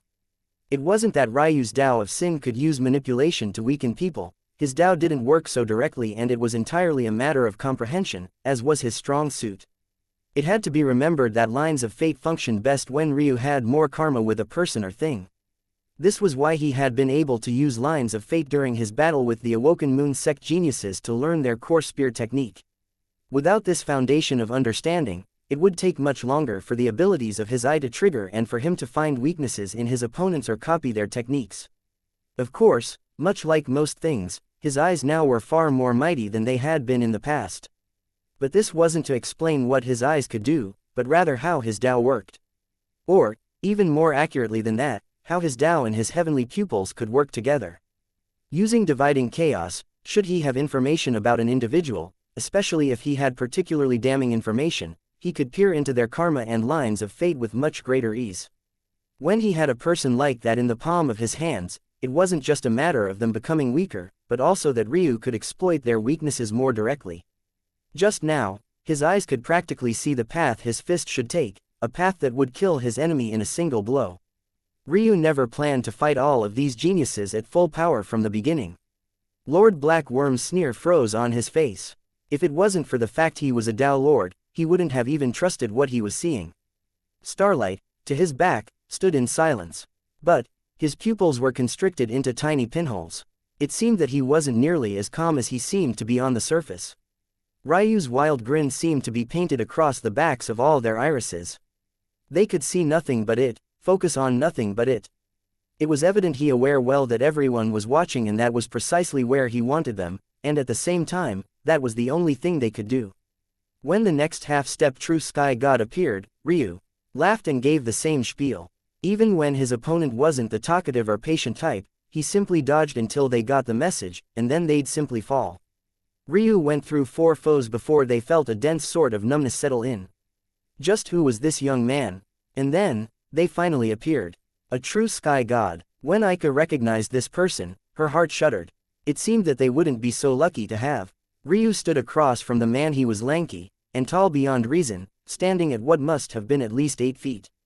And yet, his back was so hunched over that he only emerged to be about as tall as Ryu. His skin was gray and exuded a misty blackness, while his hands carried scimitar-shaped daggers that curled much more like scythes than they did short blades. Truthfully, he looked like a creature that had just crawled out from a horror story, even down to his sunken skin and prominent cheekbones and eye sockets. Ryu looked him up and down, the same smile on his face. With a creature like you as a genius disciple, I'm not surprised the dual radiance sect was destroyed. Aika froze, her expression turning downcast. Even with large sects, no, especially in large sects, there would always be skeletons hidden in their closets. Traitorous disciples were just commonplace, and unfortunately, you didn't get to pick and choose which of them would appear to defend their throne. This youth that had just appeared, when last Aika saw him, he was known as the Twin Reaper Tao Lord. There was likely no reason for him to be dead right now unless he ran into some unfortunate circumstances. This man hated the dual radiance sect to the depths of his bones. If he heard it had been destroyed, he would laugh uproariously until the skies split and the mountain fell. But maybe more importantly than that, he was dangerous. Exceedingly so, so much so that while Aika was known as the greatest talent to be born in the sect in several generations, she had never had any confidence in beating this man. The dual radiance sect has been destroyed. The man spoke slowly, the sound akin to wet gravel being rubbed against one another. It was as though someone had sanded down his throat. Then, a jagged grin spread along his face. That's the best news I've heard in years. Chapter 1560. Death. Author's note, there's been some confusion. Lord Black Worm and the Fading Star Sect Sovereign are two separate people. The Twin Reaper didn't just say these words, but his short scythes seemed to tremble with pleasure at the same time, pulsing with happiness as though they had a mind of their own. At the same time, the dense fog around him doubled, then tripled, acting much more like a domain than a mundane rush of chi. He took a step forward. How ironic. A destroyed sect I hate to the bone, and yet now I have to appear here to defend it. Tell me, kid, what number did I appear at? 5th, Ryu replied with a smile. Twin Reaper tilted his head and looked toward the throne hovering to Ryu's back. 5th. When you have a throne already. And you managed to make it this far with a fragmented sky god cultivation base. I guess we're both not too bad, huh? You could say so. Though, one of us is much more handsome. The Twin Reaper laughed uproariously. He didn't seem bothered in the slightest by Ryu's comments. Let me guess, it's that odd Tao of yours that's gotten you so far. You want to play with the mind of death, boy. The Twin Reaper suddenly vanished, appearing before Ryu so fast that he looked no different from a blur of fog to most eyes. Most eyes. By the time the Twin Reaper had even twitched, Ryu's stance had already shifted. Absolute domain erupted and his body danced with silver runes. He took a step back, just barely dodging the short scythe that seemed to want to disembowel him. The Twin Reaper was truly a vicious man. Ryu had never seen someone that would rather watch his guts spill out than just chop his head off and get it over with. Even more interestingly, the Twin Reaper didn't follow up with an attack. He stood right before Ryu, just 2 meters away, and lifted his attacking blade. On it, there was a single drop of blood. Ryu looked down at his belly, raising an eye when he saw that he hadn't dodged completely. There was a thin line of blood, not even a half centimeter deep. It was already healing beneath his powerful healing factor, and yet it still came with the chilliness of death. He hadn't felt it at all, and according to his eyes, he had most definitely dodged. This Twin Reaper could fool his eyes. Ryu dismissed it. There was something else going on. With a flick of his wrist, his robes were thrown off, revealing his toned torso and a pair of loose white pants that fluttered beneath the stars. Since his robes were ruined, there really wasn't much of a point in wearing them any longer. You actually dodged, the Twin Reaper said, feeling somewhat perplexed and amused at the same time. You have odd tastes, Ryu replied with a relaxed expression. What, disembowelment? You don't like that? Everyone likes to go for the head, but where's the fun in that? Ryu chuckled. Sounds like the sign of a troubled childhood to me. Have you thought about therapy? The Twin Reaper grinned, still trying to use that little Tao on me to find a weakness. I'm sorry to inform you, but I had 2 very loving parents. They died of old age, happy and fat. I don't know, The fact you keep bringing up my Tao tells me you're more wary of it than you claim to be. Ho ho, you have a sharp mouth, kid. I admit it, I'm not as good at talking as you are. But what I am good, is killing. Ryu's stomach, which had just healed, suddenly erupted with black fog. It seemed to wait for the instant his wound closed to rip it open again, a large amount of black blood flying from Ryu's lips at the same time. Twin Reaper's laughter echoed like a cross between the howl of a wolf and the cackle of a madman. It only grew louder as Ryu fell to a knee. You know, handsome little pricks like you are the kind I enjoy killing the most. Some sadistic bastards like me prefer more tender women, some truly sick bastards prefer children, but I'm a real man. You could call it jealousy, I don't mind. Though, that isn't what it is. I just appreciate seeing that pride and confident glint in your eye dwindle away, peeled away piece by piece until there's nothing left. It's something better than true death, don't you think? Who cares if I chop off your head? If I disembowel you, I would even be happy to leave you alive if there's nothing but death left in your eyes. The seventh heaven was drowned in the laughter of this man. Even grown men and women felt a chill down to their very bones, a fear that pervaded them from an instinctual and hidden place. They couldn't control it even if they wanted to. Death was one thing. Being stripped of your sense of self and losing all desire to live at all was a different matter entirely. Aika clenched her fists hard, grinding her teeth to the point it seemed that her teeth might crack beneath the pressure. The reaction of the others was about as one might expect. Many watched on in excitement, ready to see this Ryu fall. There were even Tao lords among them, lofty existences that should have never had a care for such a youth in the first place, and yet they did. The only one among the others that didn't have this expression was Fairy Azure. Instead, it was worry that dotted her beautiful features. The Twin Reaper walked forward, his laughter slowly fading.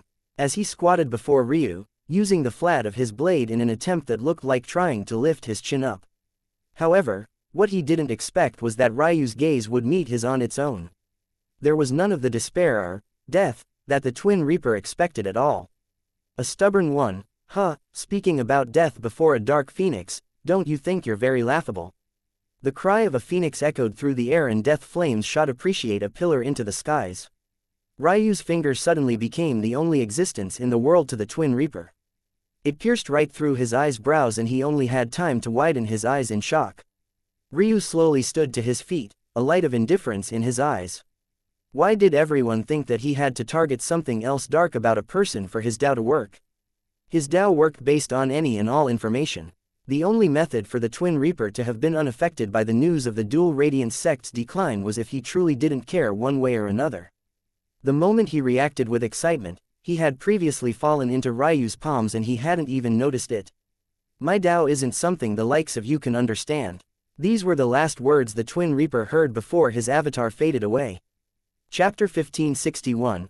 Open in an unknown corner of the world, a familiar with a lanky and somewhat curved build, almost as though his body was trying to shape itself into a scythe, suddenly awoke. He sat in the depths of a dingy cave, his body mostly obscured in the darkness. The only part of his could be clearly seen were those two, eerie green eyes, hovering as though will-o-wisps. This man was unsurprisingly the Twin Reaper. It was one thing if the avatars of the throne challenge were dead, nothing much would happen. But if they were alive, especially if they had grown so powerful, their understanding and feelings toward karma and the strings of fate were undoubtedly deep. This wasn't to say that their consciousness had partaken in the battle. If it had, even with Ryu's skill and advantages, it would be impossible to outduel the consciousness of a Tao Lord even if it was weaker than him in cultivation, let alone stronger. However, the Twin Reaper was alerted to the happenings afterward. Quickly, he caught up to everything his avatar had experienced, and a white-yellow grin appeared to match the hovering green will-o-wisps. Ryu stood to his feet. Black flames danced across his skin as though it was scattered across a marbled surface. It slid so smoothly that it would almost remind one of an illusory and flickering oil. Despite the intensity, it couldn't harm Ryu in the slightest. To his back, the phantom of a dark phoenix slowly faded, and Ryu's expression slowly paled. But as quickly as this began, Ryu returned to his original self instantly. It was as though he had never been injured in the slightest. He didn't know how many more enemies he would have to face, but this one was strong. Very strong. According to history, they would only grow stronger from here on out. The trouble was that the Twin Reaper was the kind of expert that wouldn't be able to display their full potential so early on. As they continued to progress, they would slowly pull away from their competition by making incremental gains, until suddenly they reached a height the former geniuses couldn't fathom. Ryu had gotten a real look at his mind when his Tao was active, and he understood the kind of person the Twin Reaper was. He was a man who would win by any means necessary, and he had built his strength upon a pile of bones in a sea of blood. When he said that his parents had died of old age, he hadn't been lying. But that also implied something else. His parents had never even stepped past the lower realms of the Sky God realm. If Ryu was correct, they had probably not even managed to become true Sky Gods like their son had. And yet, here was the Twin Reaper. He must be incredibly powerful by now. I can feel that he is still alive. Ryu looked up toward the sky, his expression calm. It seemed he had a tendency of making adversaries that were far stronger than himself. It was both irritating and amusing. Aika is powerful, but she's too straight-laced, too stubborn, and her mind isn't flexible enough. This sort of enemy is the kind that could run circles around her even if her raw strength is greater. Ryu wasn't put off by the conclusion. He was very much used to it. Relying on himself was what he did the best. And that was why he was here to claim this throne. Nothing would stop him, even if he had to offend another 10 Twin Reapers.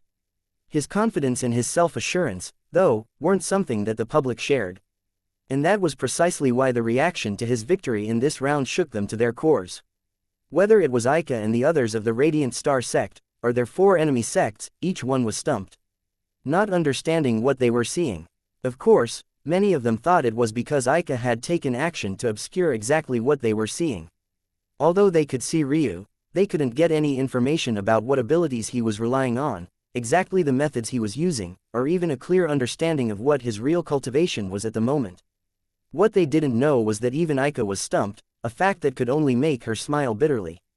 He had trusted her apparently, but still insisted on taking precautions himself. It was as though working on his own was ingrained into his very soul right now.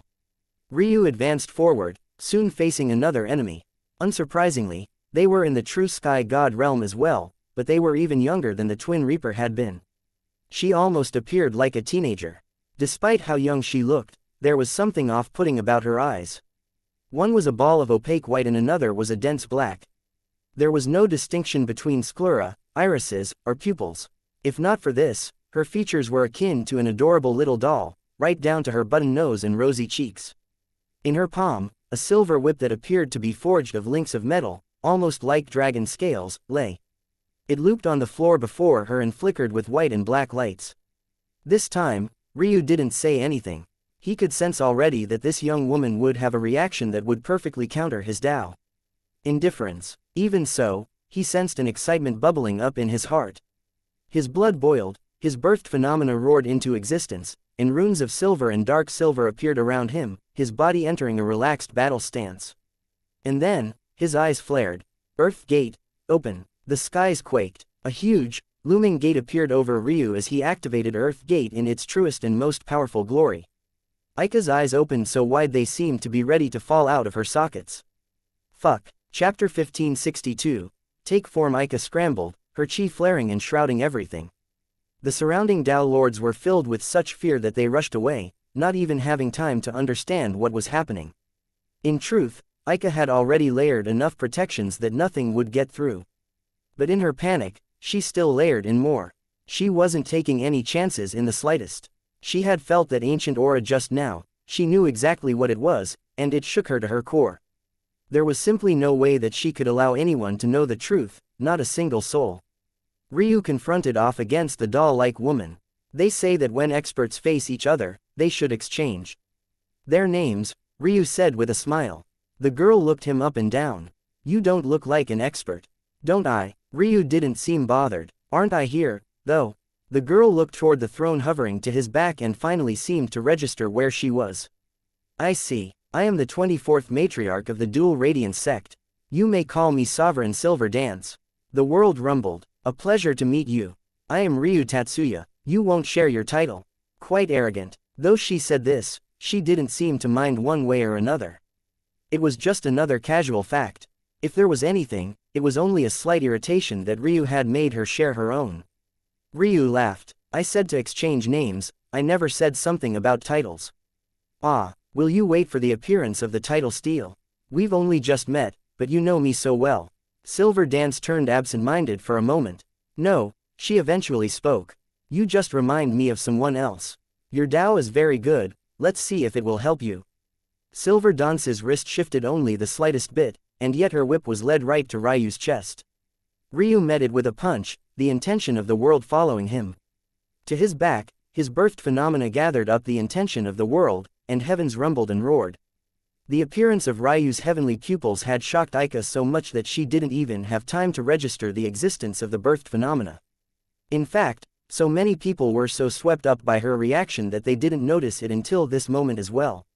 But it was precisely because of that it was possible to hide. A youth of Ryu's age with enough control to carve out a birthed phenomena in his own likeness. Just how arrogant was this boy, and why were the eyes of his birthed phenomena closed? Ryu could feel that rush of blood in him. His arms exploded with the strength of the true sky god realm. Within his bloodlines roared, and his chaos chi urged his body along. Pa. It looked like a battle between a vicious silver dragon and a man who stood with the weight of the world on his shoulders. But no matter how impressive it was, Ryu didn't seem to be able to get close at all, until the situation changed. Ryu's fists became palms, and in a single instant, his arms moved so quickly that dozens of them stacked into one, forming a wall that all but shattered Silver Dance's whip. His birthed phenomena trembled, and they both pulled in 3 fingers and a thumb. The effort seemed to be great as a single forefinger was left standing, the void of space itself trembling beneath its might before it descended. Distance didn't seem to mean a single thing to it. It appeared before Silver Dance's forehead, piercing down with the authority of the world. It was a finger that carried not just Ryu's child of order and chaos, but also the authority of Shrine Mountain, a natural enlightenment that solidified it all and gave the world itself structure. The feeling of danger made Silver Dance's heart skip a beat. She had a hard time imagining that a higher fragmented sky god could even battle with a true sky god like herself. But to actually put her in danger, it seemed it was time she got serious. The orbs that were her sights pulsed, and starlight descended. On the one hand, a dark silver radiance winded around her arms like snakes. Quite soon, that was what they truly became, gorgeous creatures with ruby sights formed of starlight. On the other, a manifestation constellation appeared to her back. It was of a goddess with 3 heads and 6 arms. This goddess' hands held nothing in the beginning, but as though the whip Silver Dance held gained a power of its own, it split and divided, landing right before her. At that moment, one of the snakes wrapped around. Silver Dance raised its head and snapped at Ryu's finger attack, destroying it. Then, what felt like dozens of whips appeared in the air, moving with such fluidity that Ryu could hardly keep up. Fists, elbows, knees, and kicks, he used everything he had to keep them at bay. His skill was on full display, but his speed was just lacking. Wounds began to appear across his body one after another, the oppressive feeling suffocating him. Until a roar came from his mouth. Red scales erupted across his body, his hair turning a blazing red and his toned torso looking like carefully carved rubies stacked atop one another. His birthed phenomena trembled, and the appearance of a second took shape. A mighty fire dragon split the skies with its roar, and yet a human stood on its back, subduing it and bringing it into submission. Ryu's array of attacks gained more claws than fists, even his wings became like scythes in the air. He blasted the illusory whips apart, his chest expanding. His scales expanded along with him, their edges gaining a golden glow as a ball of fire accumulated in his throat. Take form and burn the heavens. Chapter 1563. Warning. Silver Dance's expression changed for the first time, not toward surprise, but toward a deep seriousness. Ryu's dragon roar blasted through the illusory whips she used to defend herself, forming a tunnel of flames that appeared before her in an instant. The heat was so great that magma seemed to leak from the corners of his lips, all the chi in the air being incinerated in a single instant. Rage flames towered. The rage came not from Ryu, but from all of the opponents that he had faced until now. He took all their fury, all their anger, all the despair and channeled it, amplifying his rage flames again and again and again. By the time they appeared before Silver Dance, they had already increased in strength by more than 100-fold. Even Ryu's Earth Gate had undergone a subtle swap, from amplifying his whole physique to focusing on just this one bloodline. At the same time, the fire dragon phenomena in the sky seemed to be alive. Its ruby eyes glowed, the lines of fate being pulled and stripped down from the surroundings, amplifying Ryu's roar further. Silver Dance watched, her serious expression becoming one of shock. This sort of stacking of abilities, it was truly amazing. Every single piece of this puzzle required more precision than she thought possible at the mere fragmented Sky God realm, and it felt like this young man still had more to give. She took a last glance at the throne on his back. She was allowed to break the rules somewhat because of the existence of that thing, but she was swallowed up by the flames. Ryu frowned, his chest heaving. This woman should have given him the most trouble. He had caught onto a faint hint of her true weaknesses, mostly because of that man she mentioned that Ryu reminded her of. But it hadn't been nearly enough, especially since they hadn't exchanged any words or tidbits of information since then. She would have definitely been Ryu's most troublesome enemy, but she seemed to have died on purpose. Was that even allowed? Ryu looked around, his frown deepening. According to how things worked, even if a true consciousness descended, they should only be able to work within certain parameters.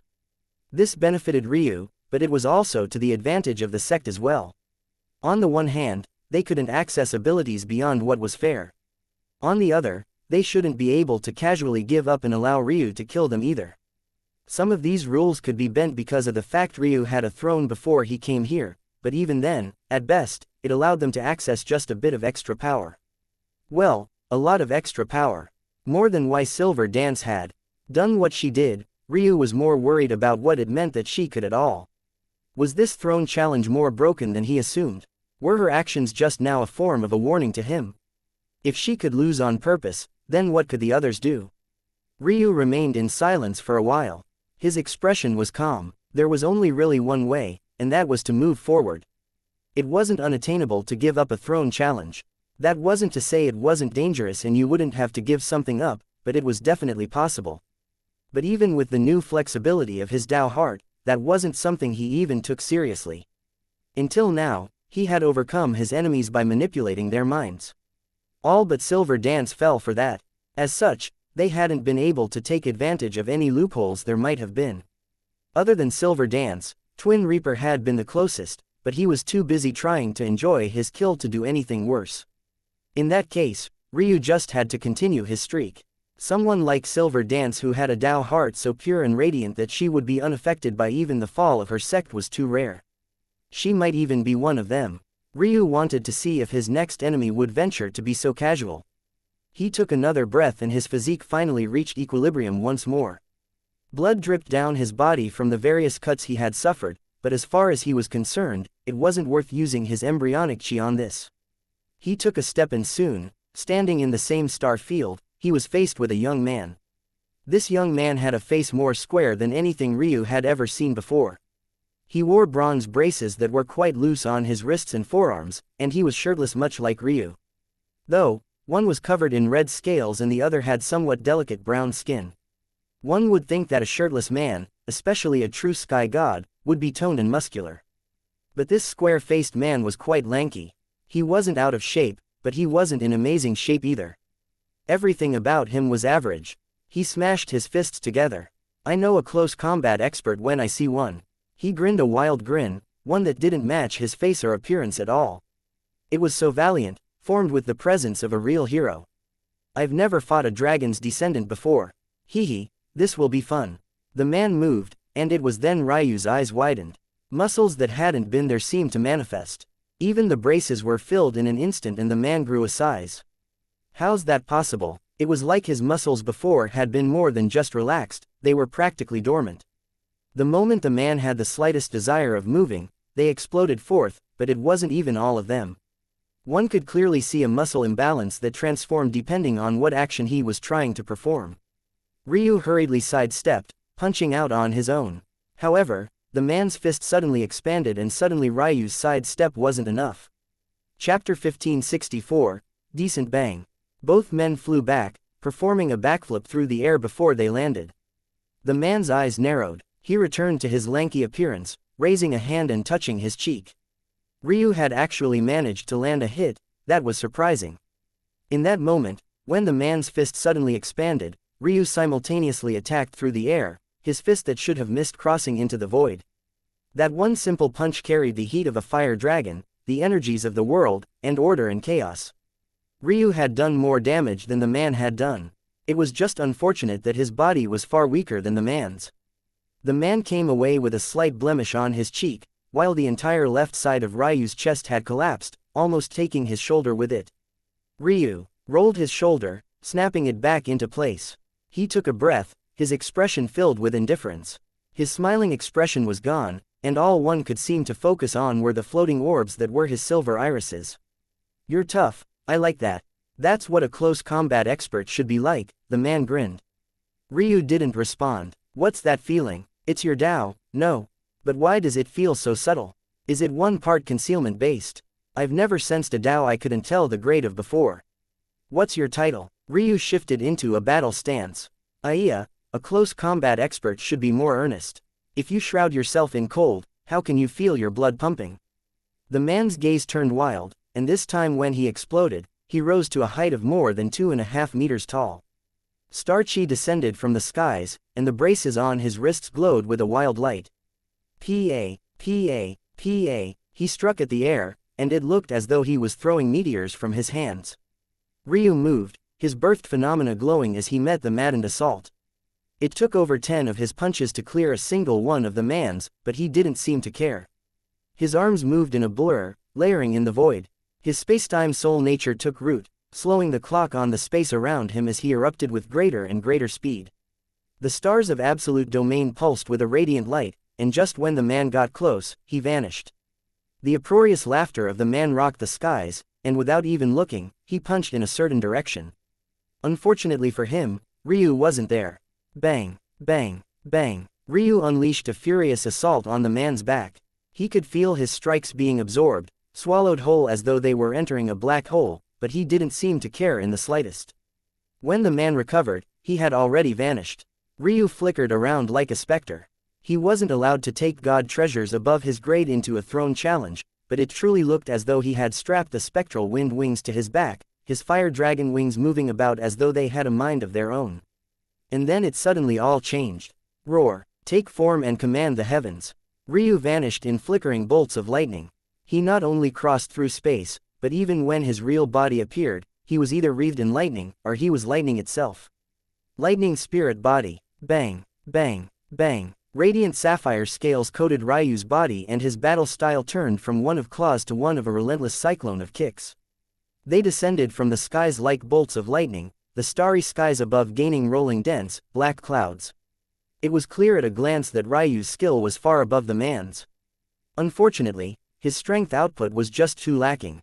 The man's defenses seemed to have already surpassed the normal realms of the lower true sky god realm. This was obviously a true genius of the body realm. He only used his star chi to amplify it. No, it wasn't just his star chi, but his Tao as well.